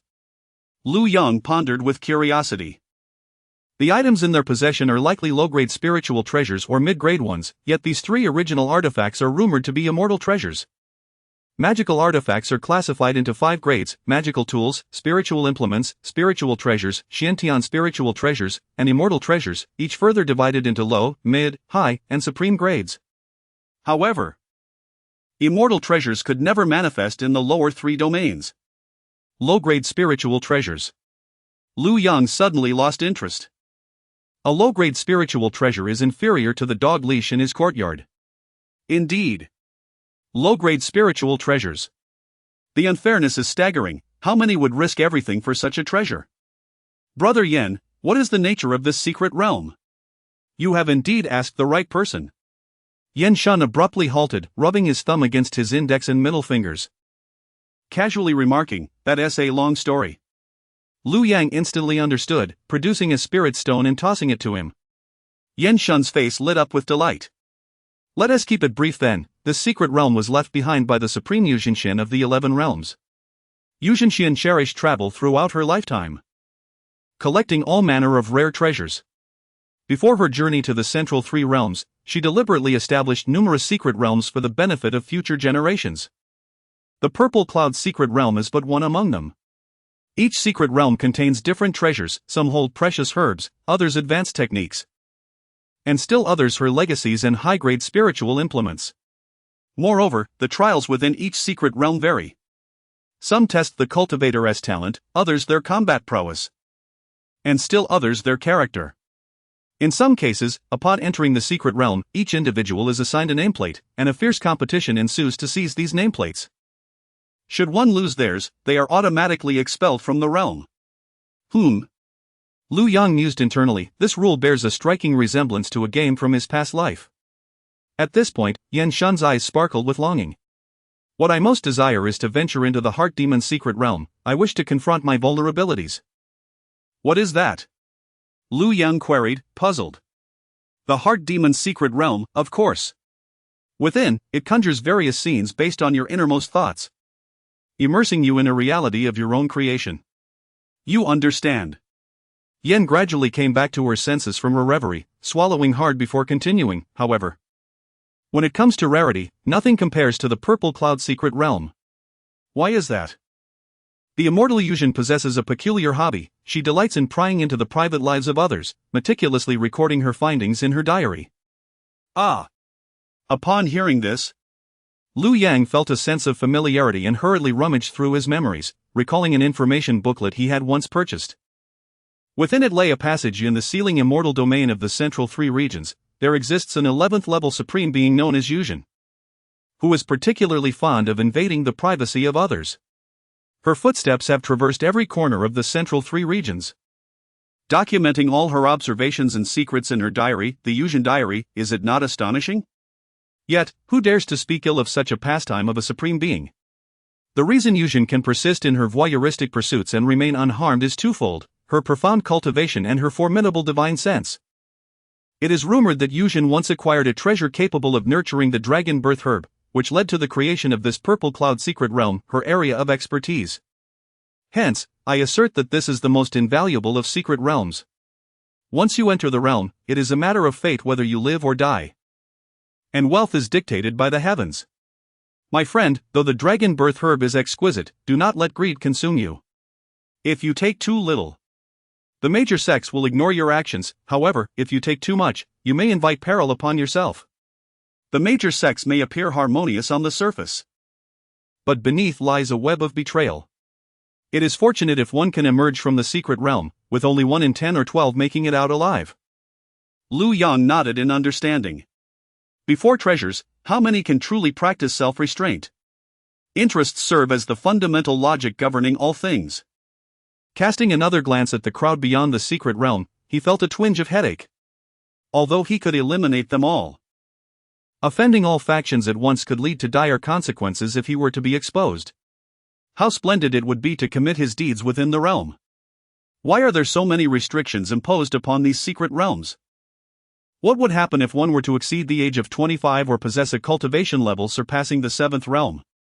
Yen gazed at him with an expression of disbelief. Brother, if one does not meet either of those criteria upon entry, they will incur a fatal strike from Yuzhen's 11th level cultivation. The 11th level. Mind you, even a 10th level expert attempting to force their way in would perish instantly. Yet, some individuals, in their quest to seize more dragon birth herbs, will restrain their breakthroughs and choose to ascend within the realm. Such individuals are often the most formidable. Wait. Are you suggesting that as long as one can withstand Yuzhen's lethal strike, they can defy the rules she has established? Lu Yang's eyes sparkled with intrigue. The 11th level is merely a supreme being, so surely, he would be unscathed. Indeed, but who in this world could possibly withstand a strike from an immortal? Chapter 74, The Emperor's Sword, a glimpse and instantaneous execution. The feathered beast strips the skin. Soon, at the entrance of the secret realm, a transparent barrier resembling ripples in the air gradually materialized. It opened. Yen Shun shouted, guiding Lu Yang towards the entrance. With only 50 slots available and over 1,000 scattered cultivators present, we must unite our efforts to secure our place. He anxiously reminded Lu Yang once more. In contrast to the scattered cultivators' chaos, other sects appeared remarkably composed. A Taoist flew to the forefront of the secret realm's gate, casting an assessing glance over the gathered crowd. He spoke in a resonant voice, "Esteemed guests, once we enter, the fates of life and death shall be determined by destiny. The opportunities one can seize are directly proportional to their strength. As per our long-standing tradition, no sect shall hold accountability for events occurring within. Any violators shall be met with collective repercussions. The secret realm is now open. Enter." Upon his declaration, disciples from various sects stepped forward in an orderly manner, unruffled as they crossed through the ripple-like barrier. Such utter nonsense. They claim not to pursue matters within, but that only applies to them. Should a scattered cultivator dare to harm one of their own, they would undoubtedly face relentless pursuit. Yen Shun secretly spat in disdain. "Brother, it's nearly our turn, prepare yourself," he cautioned Lu Yang, channeling his true essence while vigilantly observing the movements of those around them. The other scattered cultivators mirrored his readiness. "Charge!" Yan Shan suddenly bellowed, his protective true essence forming a gust that pushed the surrounding individuals away. Simultaneously, he brandished a large blade, cleaving down anyone who obstructed his path. In an instant, chaos erupted at the barrier's entrance. Ha! These people truly lack decorum. The spectacle of scattered cultivators vying for slots is a favorite entertainment for those grand sections. Look at that one, kicking aside his companions for a mere spot. Scattered cultivators will forever remain inconsequential. Oh dear, there's only one slot left. Hurry and seize it. At that moment, only a single opportunity remained. Lu Yang and Yan Shan found themselves at the threshold of the secret realm. Lu Yang extended his hand to gauge the barrier's strength and the prowess of the Jade True Fairy. Yan Shan had already stepped halfway through the entrance. Seeing Lu Yang's hand reaching in, he steeled himself, swinging his long knife in a wide arc towards Lu Yang's arm. Yet, it felt as though he struck cotton. This empty strike caused him to stagger, just as a tremendous force pushed him from behind. The next moment, he found himself within the secret realm. Before entering, he caught a glimpse of a companion who shook his head and smiled at him. "Brother, cultivation is like this, the weak are devoured by the strong. Driven solely by self-interest. Never trust so-called allies, may you gain wisdom in your next life." A glint of cold light flickered in Yan Shan's eyes as he cautiously slipped further into the depths of the secret realm. Lu Yang, feeling helpless, had initially intended to let this fellow off the hook, but the intentions of man are often as unpredictable as the whims of a tiger. The crowd of 1,000 was now complete. The other wandering cultivators that followed were all repelled several meters by the transparent barrier gate. Only Lu Yang remained, still feeling the impact of the fatal strike from the 11th realm of the Jade True Fairy. It seemed she too could not breach her own defenses. "Kid, the place is full, come back in 10 years. Don't just stand there foolishly," a Taoist elder jestingly reminded Lu Yang. However, in the next moment, he was left dumbfounded. The boy, as if merely strolling, stepped into the secret realm with one foot. There was no hindrance whatsoever. What? How is this possible? Has the rule of the secret realm changed? His reaction was swift. He quickly assessed the strength of those present, realizing that they had brought the most people this time. Fortune was bound to be theirs. Then, he moved like lightning towards the secret realm. Boom! A tremendous roar erupted. The Taoist elder was reduced to nothingness by the fatal strike left by the Jade True Fairy. What just happened? Why could that person just enter? To break the rules of the secret realm, there was only one possibility: that person's strength must surpass that of the one who set up the secret realm. The Jade True Fairy, a supreme being of the 11th realm. This meant that the one who just entered had surpassed the 11th realm? That was utter nonsense. The ancestors of the 4 great sects, or the foremost individual from the lower 3 domains, the elder of the mundane world, what realm were they in? In an instant, everyone exchanged bewildered glances, utterly perplexed. The fatal strike from the Jade True Fairy felt like a mere tickle to Lu Yang. He effortlessly entered the secret realm. Within the realm, there existed a different world. Mountains stretched endlessly, and rare grasses carpeted the ground. As he gazed around, dragon birth grass was abundant. Near the entrance of the secret realm, Lu Yang made a rough estimation. At most, it was just a year or two old, of no value. Something ordinary cultivators would hardly bother with. Yet for him, it was immensely useful. With this relaxation of tasks, he could expedite the growth collectively. Lu Yang shifted his form and delved deeper. Everywhere he passed, regardless of size, including the saplings of dragon birth grass, he uprooted them all, storing them within his system space. He even extracted a century-old dragon birth grass before his eyes. Holding it in his hands, he examined it closely. It was precisely the kind purchased by Ying Ning. At this moment, the sounds of clashing blades could be heard, indicating a fierce battle within. With a 20 survival rate, the rumors were indeed true. Since this was the case, he wouldn't mind hastening their combat progress. With his own strength, he could lower the survival rate of this secret realm. Suddenly, a sharp voice rang out from behind. "Kid, hand over the grass." Lu Yang turned around, somewhat taken aback. sighing internally. He thought how unfortunate these people were to have crossed paths with him. In this secret realm, all cultivators below the 7th realm regarded him as a divine being. A small team of 5 was now teasingly eyeing the dragon birth grass in Liu Yang's hand. At the forefront stood a young maiden, adorned in exquisite garments.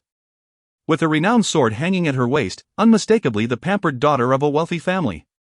The 4 companions surrounded her like stars encircling the moon, providing her with protection. They gazed at the ground behind Liu Yang, which resembled a freshly plowed field. The tender dragon birth grass seedlings seemed to have been entirely uprooted by the individual before them. They couldn't help but be awestruck. How impressive you are! Liu Yang's actions were unprecedented in their experience. The saying goes, pluck the feathers as the wild geese pass, yet this was beyond comprehension. Greedy and foolish. What use is there in uprooting those seedlings, you poor wandering cultivator? Young man, hand over the grass. The maiden tilted her chin, gazing at Liu Yang with impatience and disdain. Seeking death. How dare you insult a tribulation-transcending cultivator? Liu Yang's expression darkened instantly. Young man. This is the daughter of our city lord, you should hurry. Have some peanuts, look at how drunk you appear. A wisp of black smoke flashed by. The group departed in tranquility. In the next moment, Liu Yang dashed towards the throngs of people. With the might of the 9th realm, he traversed this secret realm. Inhabited by cultivators of at most the 7th realm, like a wolf among sheep, or a hot knife through butter, encountering no obstacles whatsoever. The melodious chirping of birds and fragrant blossoms in this ethereal secret realm were soon enveloped in dense black smoke. Liu Yang remained silent throughout the ordeal. The imperial sword, swift as lightning. Upon spotting the wandering cultivator Yan Shun again, he merely shook his head lightly and dispatched him with a strike. He, too, ought to have had a promising future. What was initially a 3-day secret realm experience was unexpectedly condensed into a mere 2 hours by him. Alas, beneath the 7th realm, even ants were not worthy. After loosening the soil of the entire secret realm, Liu Yang stepped out through the boundary gate. Upon exiting, he immediately mounted his sword and departed, simultaneously shouting back towards the boundary gate, "Damn it, we of the Bloodsea sect shall remember this grudge." His words prompted those waiting outside the secret realm from various factions to shake their heads in disbelief. Here was yet another coward, afraid of death. Indeed. Regardless of the chaos within, it was unheard of for anyone to leave prematurely. The demonic sect is what it is, without exerting oneself to the utmost. How could one hope to seize fortune? Ding, congratulations to the host for completing the relaxation task. Reward obtained, high-grade fertilizer for dragon birthgrass 10. Liu Yang felt elated. This harvest was bountiful. With at least several thousand dragon birthgrass plants aged over 100 years. If combined with those tender seedlings, the quantity was staggering. He could hardly wait to find a tranquil place to accelerate their growth and cultivate himself. He could only imagine how much these dragon birthgrasses might enhance his consciousness.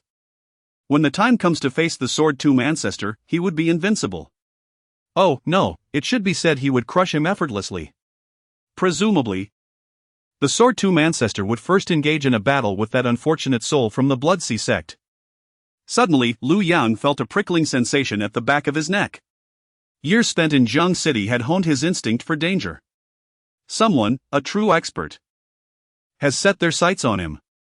Chapter 75, The Sword of Equality Among All Beings, Death Awaits Beneath the Blade, Regardless of Cultivation.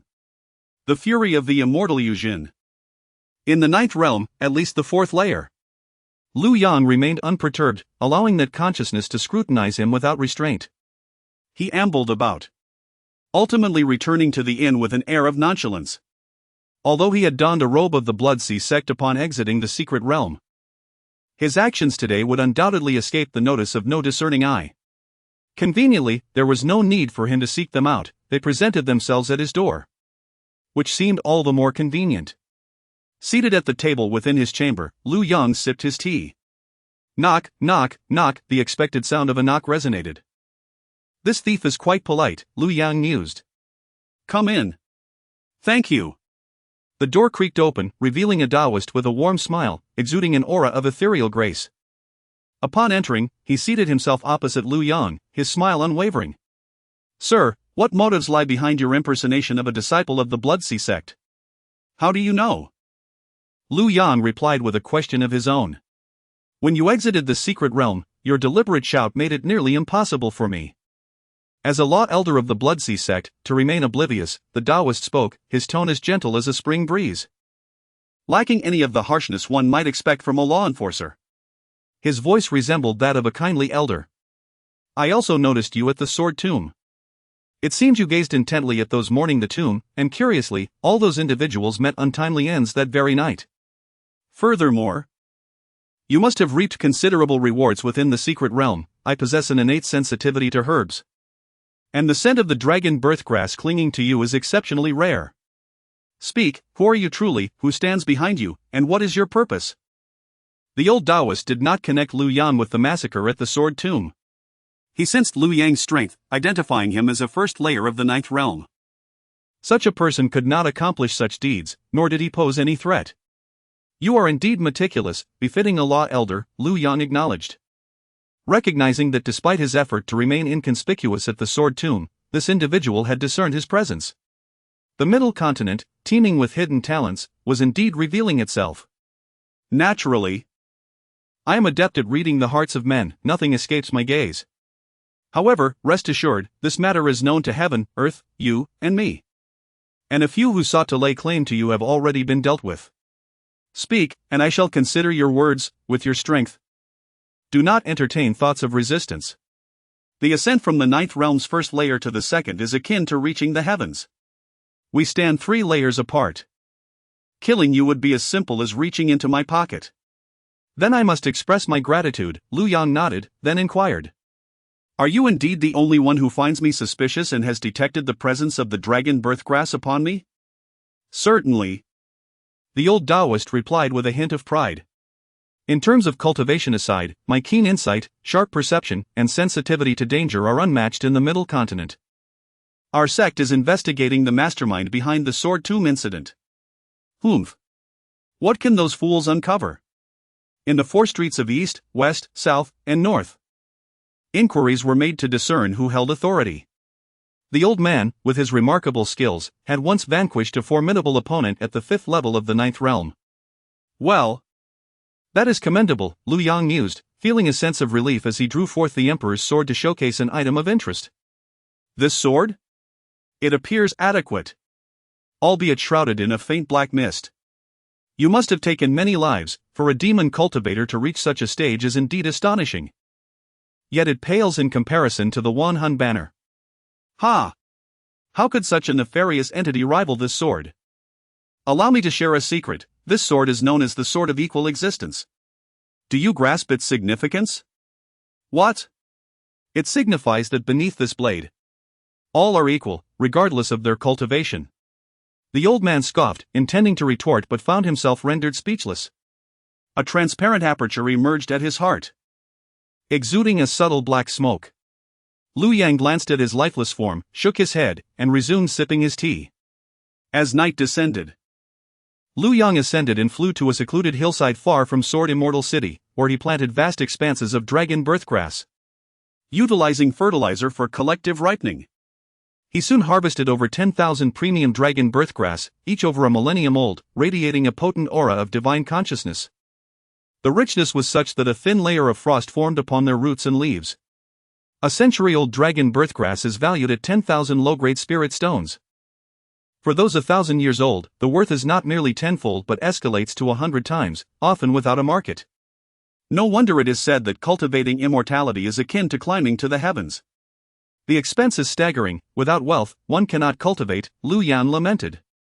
However, he counted quietly, 3, 2, 1.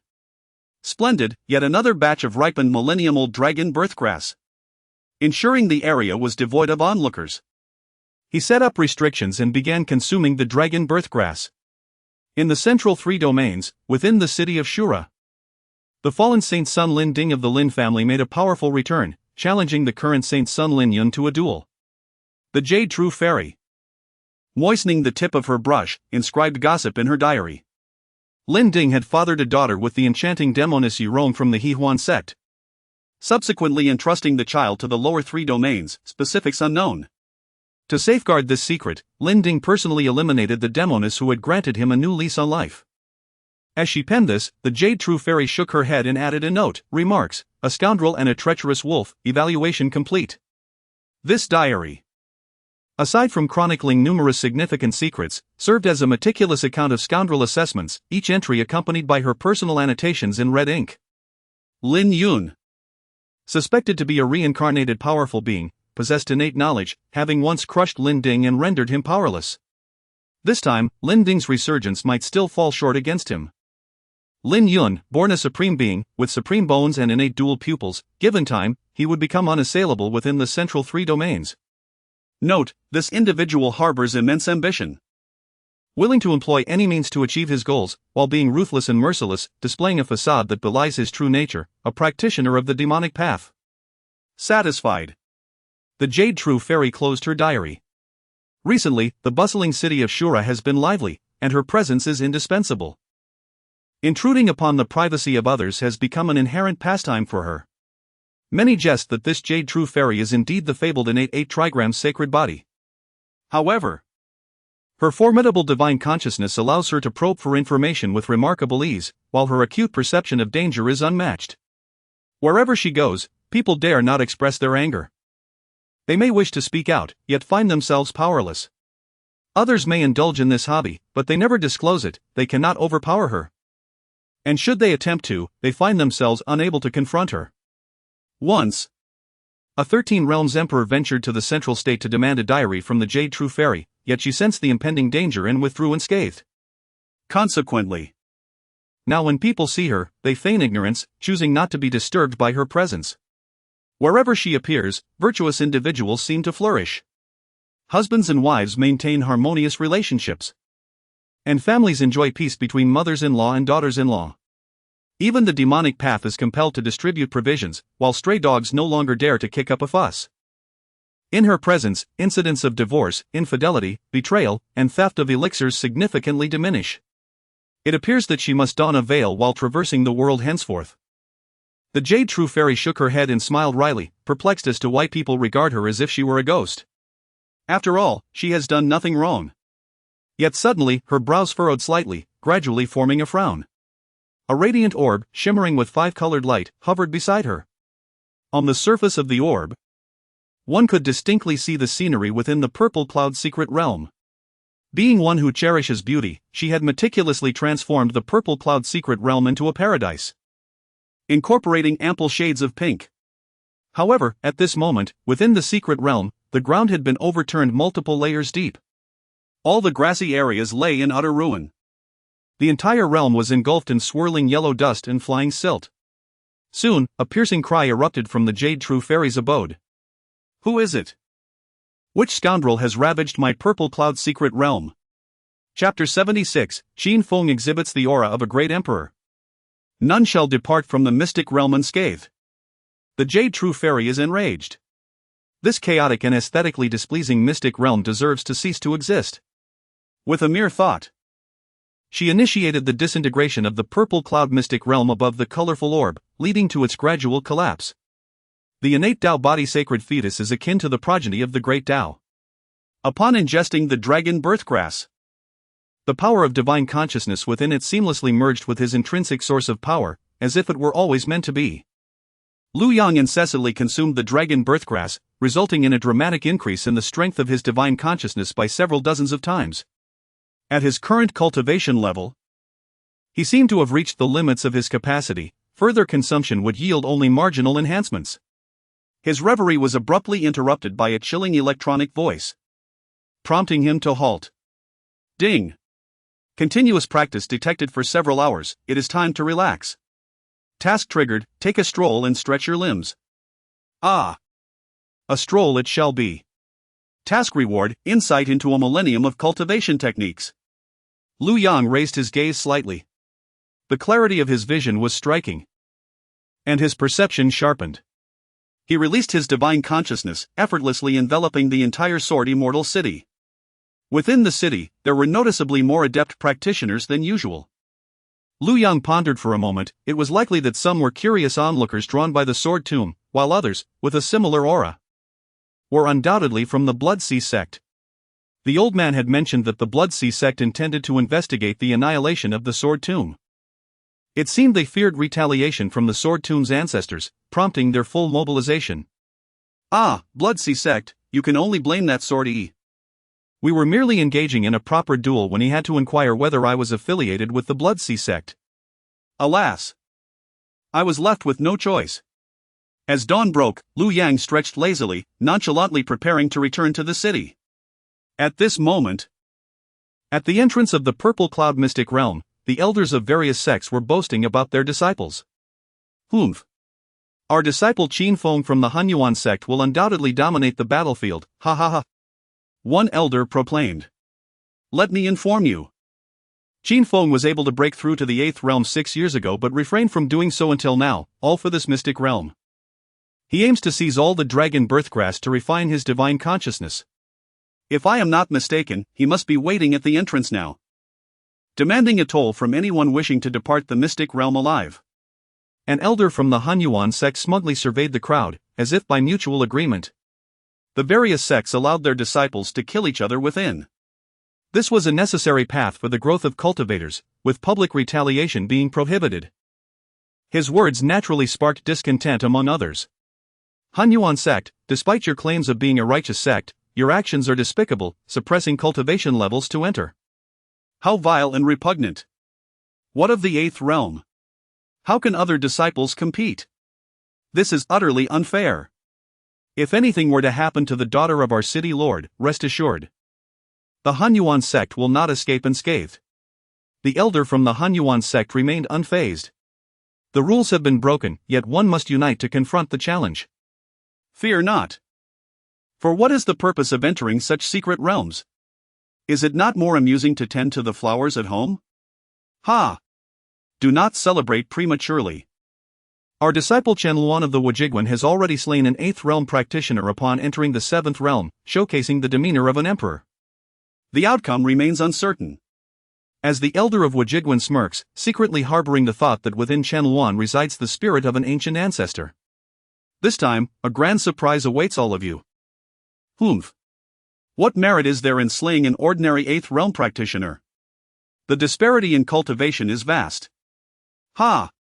A group of individuals with a limited perspective, how laughable. Have you not heard the saying, no matter how high your cultivation, a kitchen knife can instill fear? Our disciple Meng Hao of the Forgetting Emotion sect wields the exquisite spirit treasure, the Forgetting Emotion sword, bestowed by our revered ancestor. No matter your prowess, a single strike from my sword will prevail. Under the supreme spirit treasure, there will be no survivors. He. How outrageous! The Forgetting Emotion sect disregards martial ethics. Deploying the sect's treasure in such a secret realm, do you not have any shame? Ha ha ha! What is martial ethics? The Forgetting Emotion sect only acknowledges the heavenly path. Even the lesser paths of forgetting emotion. Our Confucian sect's 7th realm genius has already received the profound wisdom of the sages, acquiring the righteous aura left by them. Capable of shattering myriad laws, rendering all heretical paths into mere dust. Ah! The Confucian sect is so shameless. How can such a person be allowed into this minor secret realm? In an instant, the atmosphere before the secret realm grew tense, as everyone eyed each other with suspicion and defiance. Each had their own hidden cards, making the outcome uncertain. Such is the nature of secret realms. One may lose their life or achieve fame that echoes through the world. Suddenly, a thunderous roar resounded. Within the secret realm, massive disturbances surged, distorting the very illusion of the boundary gate. The crowd hastily turned, their gaze fixated on the secret realm. This is going to end prematurely. Humph! You shall soon be left in astonishment. It must be Qin Feng's triumphant return. Nonsense, Wujigwan shall surely prevail. He. The elder of the Forgetting Emotion sect merely shook his head in indifference. Boom, the boundary gate shattered. The entire secret realm appeared as if conjured from thin air before everyone's eyes. What is this? Such a situation is unprecedented. In the past, when secret realms concluded, there was never such a spectacle. Typically, one would wait until the time was up, with disciples emerging one by one, after which the secret realm's entrance would vanish. Why has it flung wide open this time? This is bad, the secret realm is collapsing. Quick, rush in to rescue the disciples. Someone sensed the anomaly and shouted, swiftly leaping into the secret realm. Following this, a sound of a plummet echoed within the realm, a sharp crack resonating from the sudden descent. The crowd exchanged glances. Yet for the safety of their disciples, they had no choice but to cautiously enter. Soon, they found themselves, like the first entrant, helplessly plummeting from the heights. The scene before them rendered them utterly speechless. As they gazed upon the collapsing secret realm, they found themselves at a loss for words.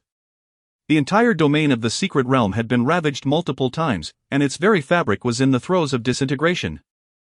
What was even more infuriating was the sight of the ground strewn with debris, littered with lifeless bodies. In the next moment, the wind.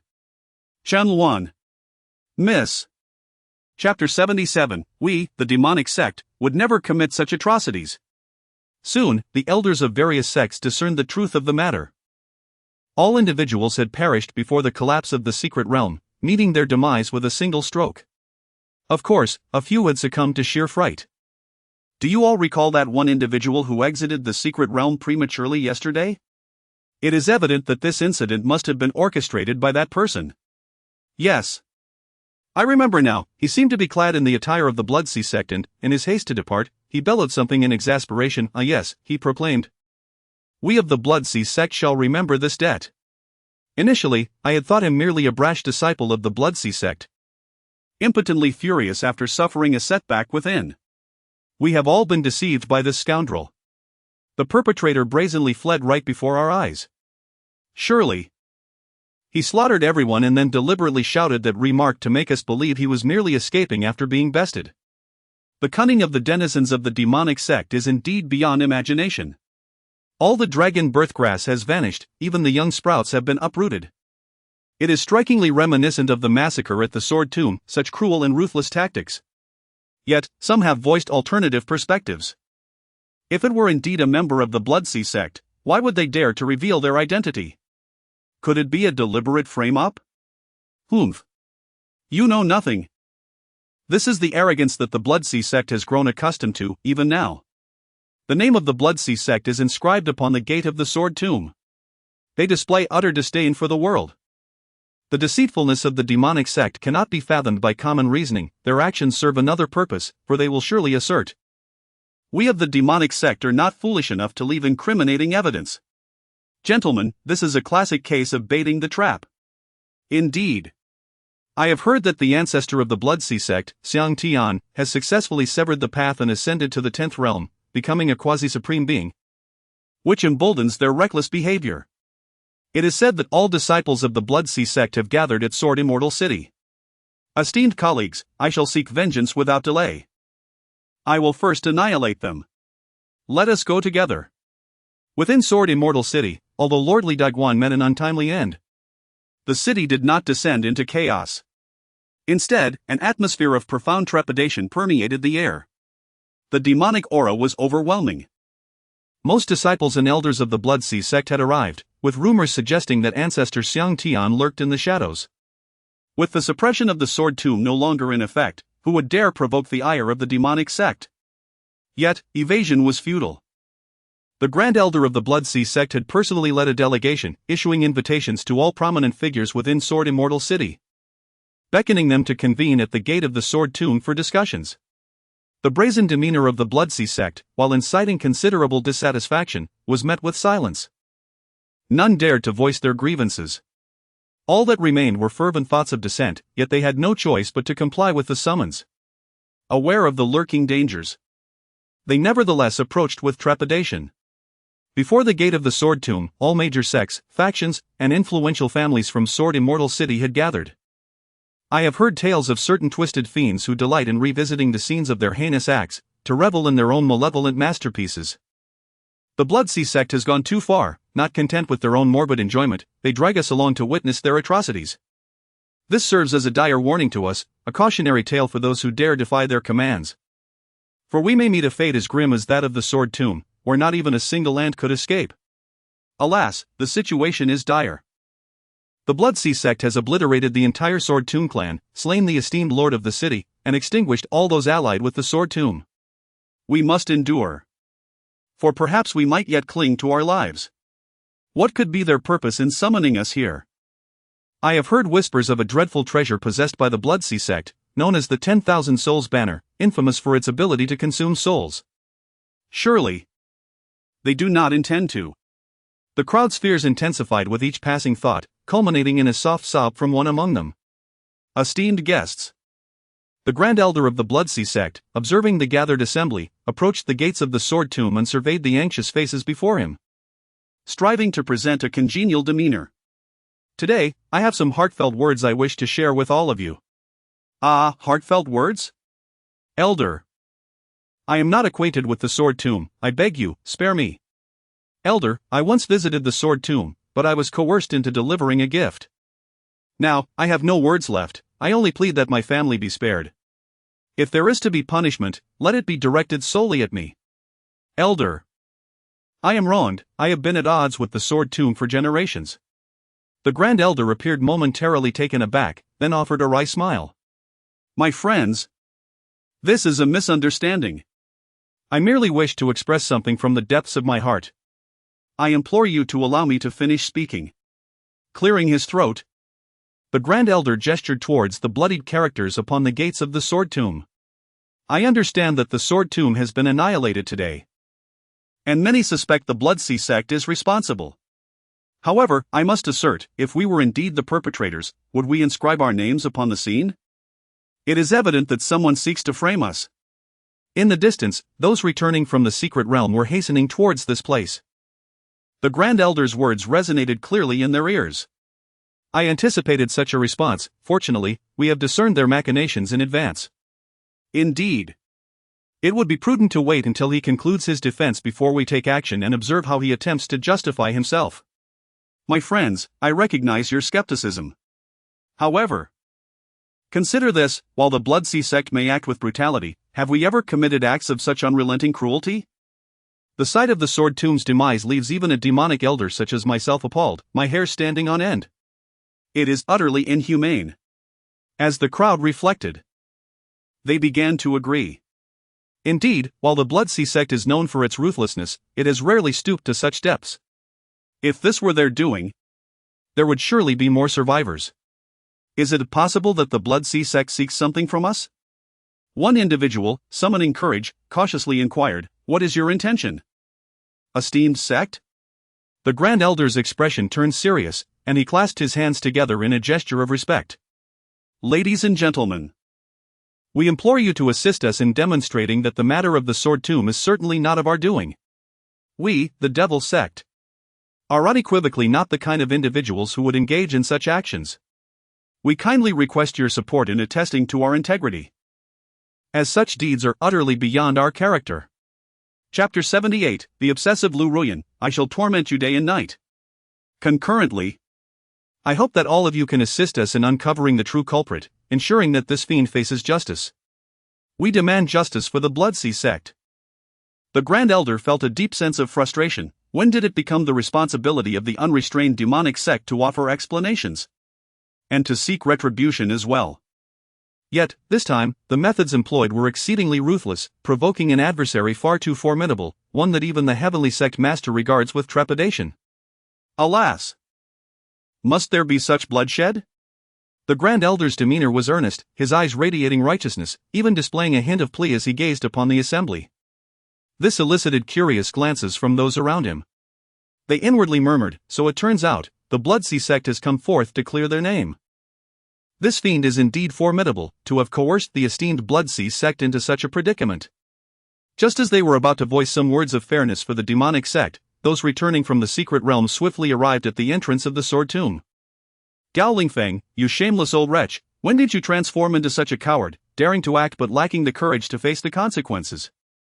Not only did you annihilate the entire Sword Tomb clan, but you also slaughtered all our disciples who came for the trial. You truly have some audacity. What? The Grand Elder of the Bloodsea sect, originally named Gowling Feng, bore a name of great propriety, yet his notorious reputation had long pervaded the central three domains. At this moment, he appeared exceedingly aggrieved, a look of utter bewilderment etched upon his face. Humph! Still feigning ignorance. Did any of your disciples venture into the Ziyun secret realm for trials yesterday? The demonic sect was ostracized by the righteous path. Yet it was quite normal for some disciples to masquerade as rogue cultivators and enter. Gao Lingfeng momentarily found himself at a loss for words.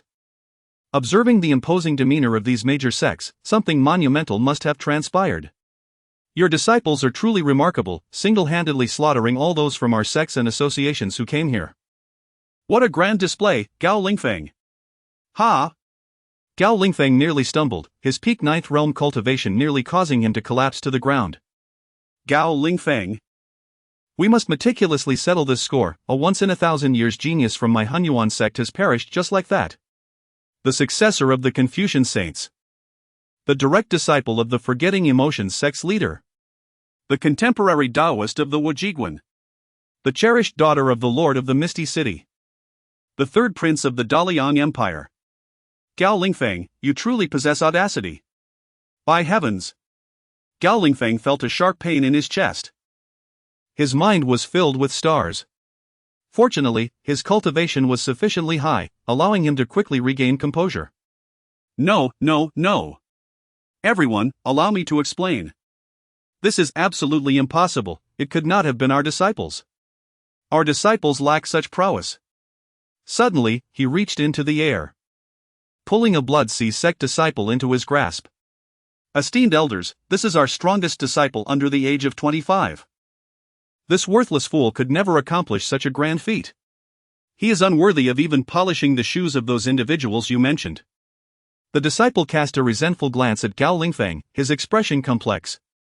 This must be the insidious plot of another. Dear friends, please do not act impulsively, lest we create a tragedy that brings joy to our enemies and pain to our loved ones. Indeed, this individual must be the one responsible for the massacre. For who else possesses the capability to slay such prodigies among us? It must be him. Bah! Who among us is related to you? Gao Lingfeng declared. And many nodded in agreement. It is inconceivable that such a master could emerge from the younger generation. Absolutely impossible. Fabricate more tales. The elder of the Hunyuan sect scoffed, lamenting the vast resources they had expended to cultivate Qin Feng. In the past, when the sect ventured outside, they wielded superior spiritual weapons. Now, they have been downgraded to mere magical artifacts, all resources diverted to nurture Qin Feng. Their sect is modest, and Qin Feng represents their sole hope. Now that he has suddenly vanished, how could Gao Lingfeng simply wash away suspicion with mere words? Friends, do not be deceived by the machinations of this demonic sect. Such heinous acts could only be perpetrated by them. Let us unite and eradicate the Blood Sea sect to appease the spirits of the Sword Tomb and our fallen disciples. I, the old man, vow with my heart of Tao, uttering not a single falsehood. Should I do so, let me fall into the abyss of 10,000 souls, eternally enslaved. Gao Lingfeng observed that the fury of the crowd was insatiable. He pointed to the heavens, swearing an oath of his Tao heart. Ha! Gao Lingfeng, your oath holds no merit sufficient to spare your Blood Sea sect. Kill. You lack the qualification, but what of me? A voice, cold to the core, echoed through the air. The immense pressure of a 10th-tier powerhouse enveloped everyone. A figure cloaked in black materialized at the center of the gathering. It was Xiang Tian, the formidable demon king from 300 years ago, who had clashed with the Sword Tomb. He had indeed become a near-supreme being, just as the legends foretold. And the Sword Tomb had suffered defeat. Xiang Tian's icy gaze swept across the crowd. As his eyes met theirs, everyone hastily averted their gaze and fell silent. Ladies and gentlemen, our demonic sect has always acted without restraint or concern. We are here today to clear our name.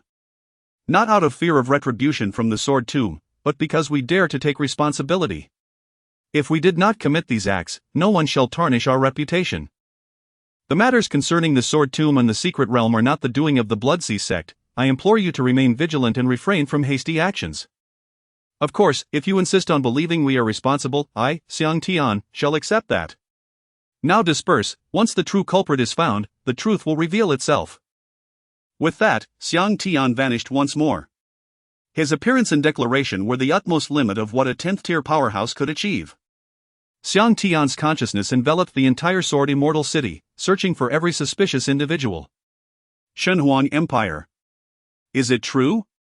The Divine Empress, reclining on her phoenix throne, meticulously tended to her fingernails. Indifferently, she inquired of Lu Ruoyan, who stood beside her, clad in black and with long hair cascading over her shoulders. Yes. Ever since that immortal tree appeared in Yunmeng City, the concentration of spiritual energy has surpassed that of other locales by several folds, closely resembling the legendary Enlightenment tree. Lu Ruoyan, although you possess the token of the Nether City, should you dare to deceive me, you shall face the consequences. One will know upon departure. Before the Divine Empress, Lu Ruoyan remained neither servile nor arrogant, her demeanor still exuding an air of frigid elegance. She held a vital card for her survival, the token bestowed upon her by Lin Ding when he entrusted her with his legacy, belonging to the Lin family. The holy son of the Nether City in the middle 3 domains. The denizens of the lower 3 domains would likely hesitate to offend her too gravely. Suddenly, the Divine Phoenix Empress rose, spinning gracefully in midair, her garments billowing around her, revealing her shapely, alluring legs. She descended lightly before Lu Ruoyan, playfully lifting the chin of this cold beauty and blowing a gentle breath. If I can obtain the celestial tree, I will surely aid you in reclaiming the Canglan Domain and driving back the demon race. Remain here and wait, this time, I shall take matters into my own hands. I am truly eager to witness the legendary celestial tree. With that, the playful expression on the Empress's face transformed into one of grim determination. She turned and strode out of the hall, her red robes cascading behind her. The maidens flanking her adorned her with bright red armor embroidered with the phoenix soaring through the heavens. Lu Ruoyan gazed in the direction of her departure, the corners of her mouth curling slightly upwards, her eyes igniting with a fierce, deranged intensity. Lu Yang, it is all your fault. My sect is gone, Yenxin is lost. And my hopes of reaching the 9th tier have vanished. Ah, I shall make you kneel before me, begging for mercy. I will torment you day and night. Lu Ruoyan drew a whip from her waist and struck it fiercely against a nearby pillar. I will whip you to death. Whip you to death. Chapter 79, The Divine Phoenix Empress Lu Ruoyan, you have truly bestowed upon me an extraordinary surprise. Luapa Shan. With the enhancement of the supreme bone and elixirs, Lu Yang's 13 demon beasts, along with Qin Hao, have been diligently cultivating beneath the red dust immortal tree, making rapid progress. The strongest among them, Qin Hao, seems to have activated an extraordinary power, having reached the 7th level of the Yuan spirit realm. Consequently, the other demon beasts have ceased to refer to him as Manager Qin, instead addressing him as Qin Ritian. At this moment, he is meticulously recounting all matters concerning Luopashan to a 7th-tier shadow serpent, who will then relay the information to Lu Yang in the sword immortal city of Zhengzhou. Given the limitations of the transmission talisman, 2 women and a man have been waiting at the foot of the mountain for quite some time. They claim to be old friends of the master, seeking to pay their respects and learn from him, hoping for his decision. Indeed, the man insists that he shall remain kneeling until the master acquiesces. Jian Si, with his tenacious vitality, still dances with his sword in the illusion. Li Miaozhen has made several attempts to seek out the master, only to return in disappointment. All is well at Luopashan. Wait. It seems there may be a bit of trouble. Qin Hao gazes in horror at the 5 individuals who have suddenly appeared beside him. 5 women clad in red armor are curiously observing the red dust immortal tree beside him. Who are you? Qin Hao, unable to discern their cultivation levels, leaps before them and coldly admonishes. These 5 exude an unprecedented sense of oppression. Even Li Miaozhen pales in comparison. Where is Lu Yang? The woman in the center continues to admire the immortal tree, while one of her attendants glances at Qin Hao and, losing interest, speaks nonchalantly. My master's name is not one you can casually utter. 13 other demon beasts, alerted by the commotion, rush to stand behind Qin Hao, blaring angrily at the uninvited guests. This tree belongs to me, inform Lu Yang to express gratitude to the Divine Phoenix Empire. The Divine Phoenix Empress speaks with commanding authority. Yet her heart is already tumultuous with waves of shock. This tree. It is at least of immortal tree caliber. Merely approaching it fills her with a profound sense of enlightenment in her cultivation. To think such a treasure could exist in the humble Canglan Domain. Lu Ruoyan, you have indeed surprised me greatly. Seeking death. Qin Hao snorts disdainfully, but suddenly senses something amiss. Those words. They seem to have been uttered in unison with another, a woman. With a crack, he raises his gaze to see the divine Phoenix Empress being sent flying.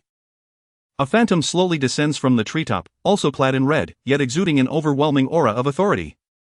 You, who are you? Determining that she is neither friend nor foe, Qin Hao quickly concludes. Lu Yang is my master. The phantom of the divine Phoenix Empress beckons to the real divine Phoenix Empress. Come here. The divine Phoenix Empress is struck with astonishment. She feels a bloodline suppression emanating from this person, even a hint of her ancestor's aura. Furthermore, observing her figure, the divine Phoenix Empress's mind is suddenly overwhelmed, as if struck by lightning. At this moment, she was utterly convinced that she had seen this individual from afar in the upper three domains. It was the revered emperor of the Phoenix City, the 13th Realm Emperor. The celestial Phoenix Empress. She had stealthily descended from the upper three domains to establish the divine Phoenix Empire, all in emulation of this ancestral figure. Yet, what was even more terrifying was the fact that the illustrious ancestor of the 13th Realm Empress had become a mere servant to a lowly cultivator in the Canglan Domain. She had just declared that Lu Yan was her master. Was this a mistake? Lu Ruyan, you truly are building a house by the sea, you've gone too far. What a shocking surprise you have given me. The celestial Phoenix Empress stifled the burning pain on her face, hesitating to use her powers to heal. She knelt before the ethereal figure, trembling as she spoke, Phoenix. Fengjiu, I pay my respects to the ancestor. Ah. Not only Qin Hao. The 13 demon beasts, but even the 4 ninth realm guards beside the celestial Phoenix Empress widened their eyes in disbelief at the scene before them. The celestial Phoenix Empress.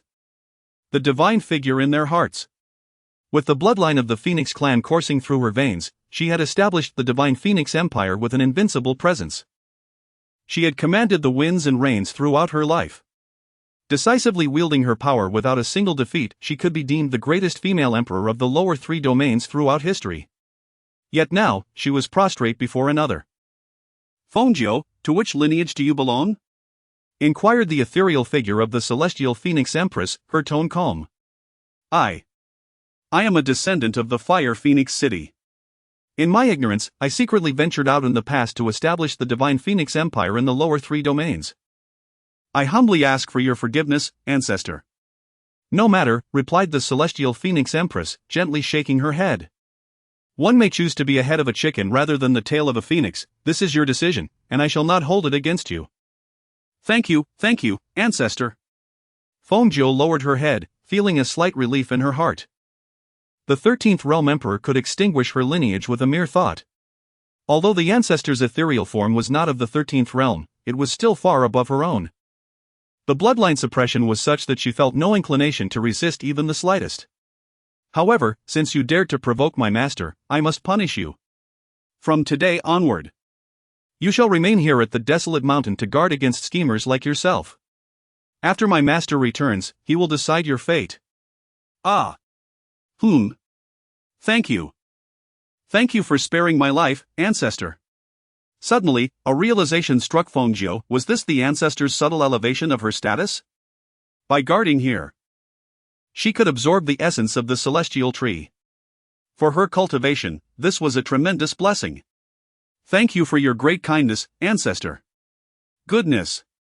The typically reserved Qin Hao roared inwardly. What on earth is happening? It seems one is the Empress of the Divine Phoenix Empire, and the other is her ancestor? And that ancestor refers to her master as master. Qin Hao.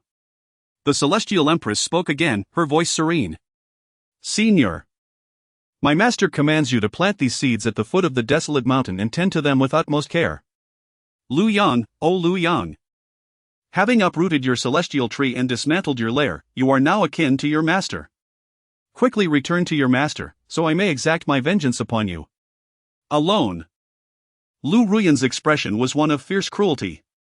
Whenever she closed her eyes, the image of that rebellious disciple haunted her, causing her considerable distress. To the point that solitude rendered her somewhat frail. Master Lu. At that moment, the voice of the Phoenix Empress's attendant, Fengwei, broke through her reverie. Lu Ruyan gently turned, Transforming back into the ethereal beauty she often portrayed, her demeanor calm as she spoke softly, "What is it? Has the Empress returned?" "The Empress cannot return." "Oh. Lu Ruyan, you truly have a talent for mischief. Your misguided scheme has led the Empress to serve as a maid for another. I have never encountered a woman so capable of such folly." "What?" Lu Ruyan's countenance darkened with indignation. Though she had fallen from grace, the protective talisman of the three domains shielded her from being openly derided. "I have long been aware of your enmity with Lu Yang.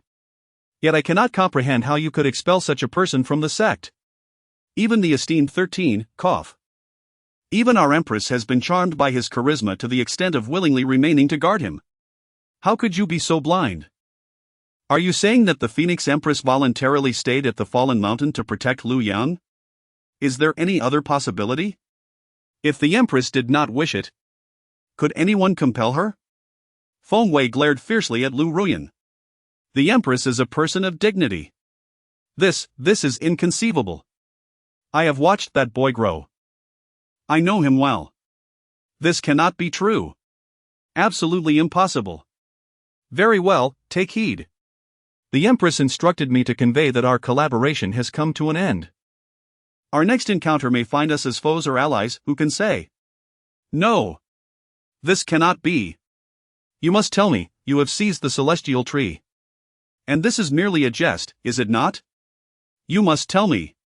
This is beyond belief." In the grand hall, only Lu Ruyan remained.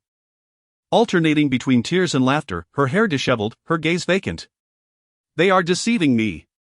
All of them. Fengjiu, you are deceiving me. Lin Ding is deceiving me. Lu Yang is deceiving me. The Sword Tomb is deceiving me."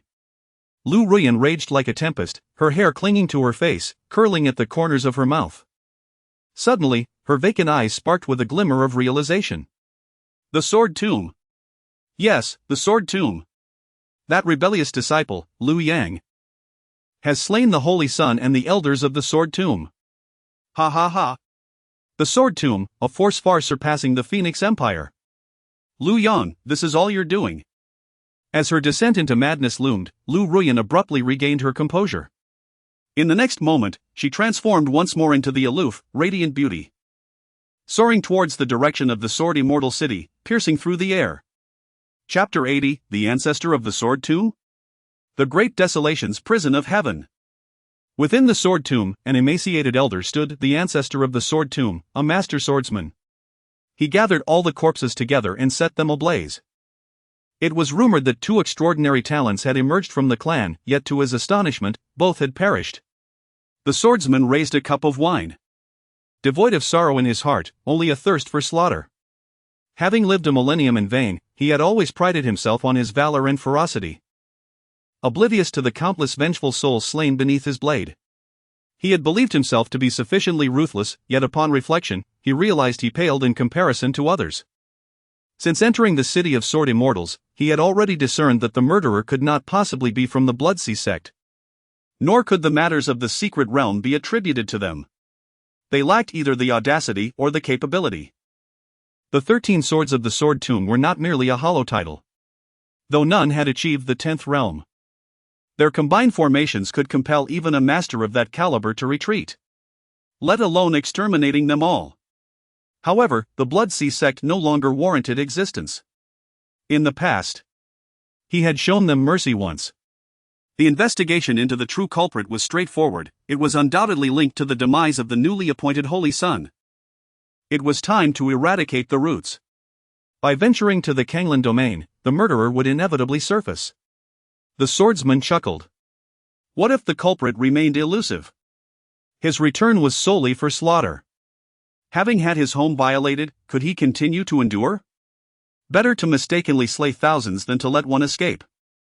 He poured the wine upon the yellow earth before him. Rest in peace. In your next life, remember to cultivate swiftly. If your strength is inferior, your demise is well deserved. He cast the wine cup into the flames. With a gentle flick of his right hand, his treasured sword resonated softly, trembling before descending into his grasp. The sword of the gale. At his level, even a fallen flower or a drifting leaf could serve as a weapon. Indeed. He had long since become a sword of unparalleled sharpness, no longer needing to rely on external objects. Yet today, he would wield a sword. This sword had accompanied him for a millennium, earning him the illustrious title of Gale Swordsman in his prime.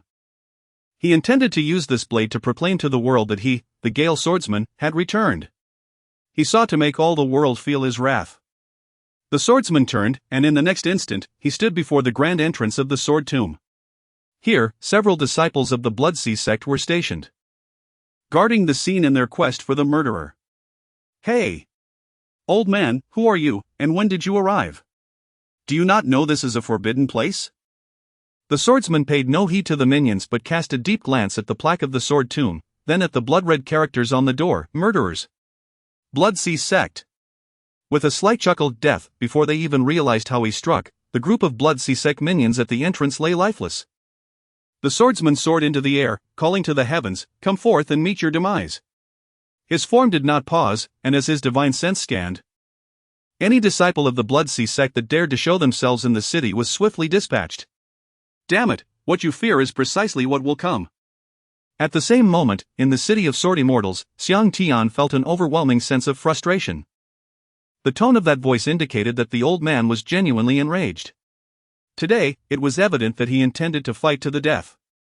He was not particularly fearsome. The crux of the matter lay in the three formidable brothers at his side, each a master of the 10th realm. Damn it, who has brought this upon me? Xiang Tian soared into the sky, swiftly appearing before the swordsman in response to the voice. Old man, this incident is not our doing. You should be able to surmise that, he exclaimed. Whether or not it was you who committed the act is of little consequence now, you all must die. As soon as he finished speaking, the swordsman lunged forward with his blade. You scoundrel! Are you truly so unreasonable as to seek trouble? Even when you know we are innocent? Die! At that moment, Liu Yang had also ascended to the rooftop of the inn, observing the two with keen interest, preparing to seize an opportunity to eliminate them both simultaneously. The clash between the two resonated throughout the entire city of sword immortals. The ancestor of the Sword Tomb had returned. No wonder the Bloodsea sect, known for its tyranny, was desperately seeking evidence to clear its name. The swordsman launched a fierce assault, and Xiang Tian countered each move. Old bastard, this is your sword immortal city. If you and I fight here, half of the city will perish. That is of no concern to me, the swordsman retorted, disregarding Xiang Tian's words, unleashing a torrent of powerful sword energy without a care for collateral damage. As Xiang Tian had stated, if two masters of the 10th realm unleashed their full power in this city, it would surely be doomed. You bastard! I cannot tell if you are of the demonic sect or if I am. Xiang Tian spat defiantly, fighting while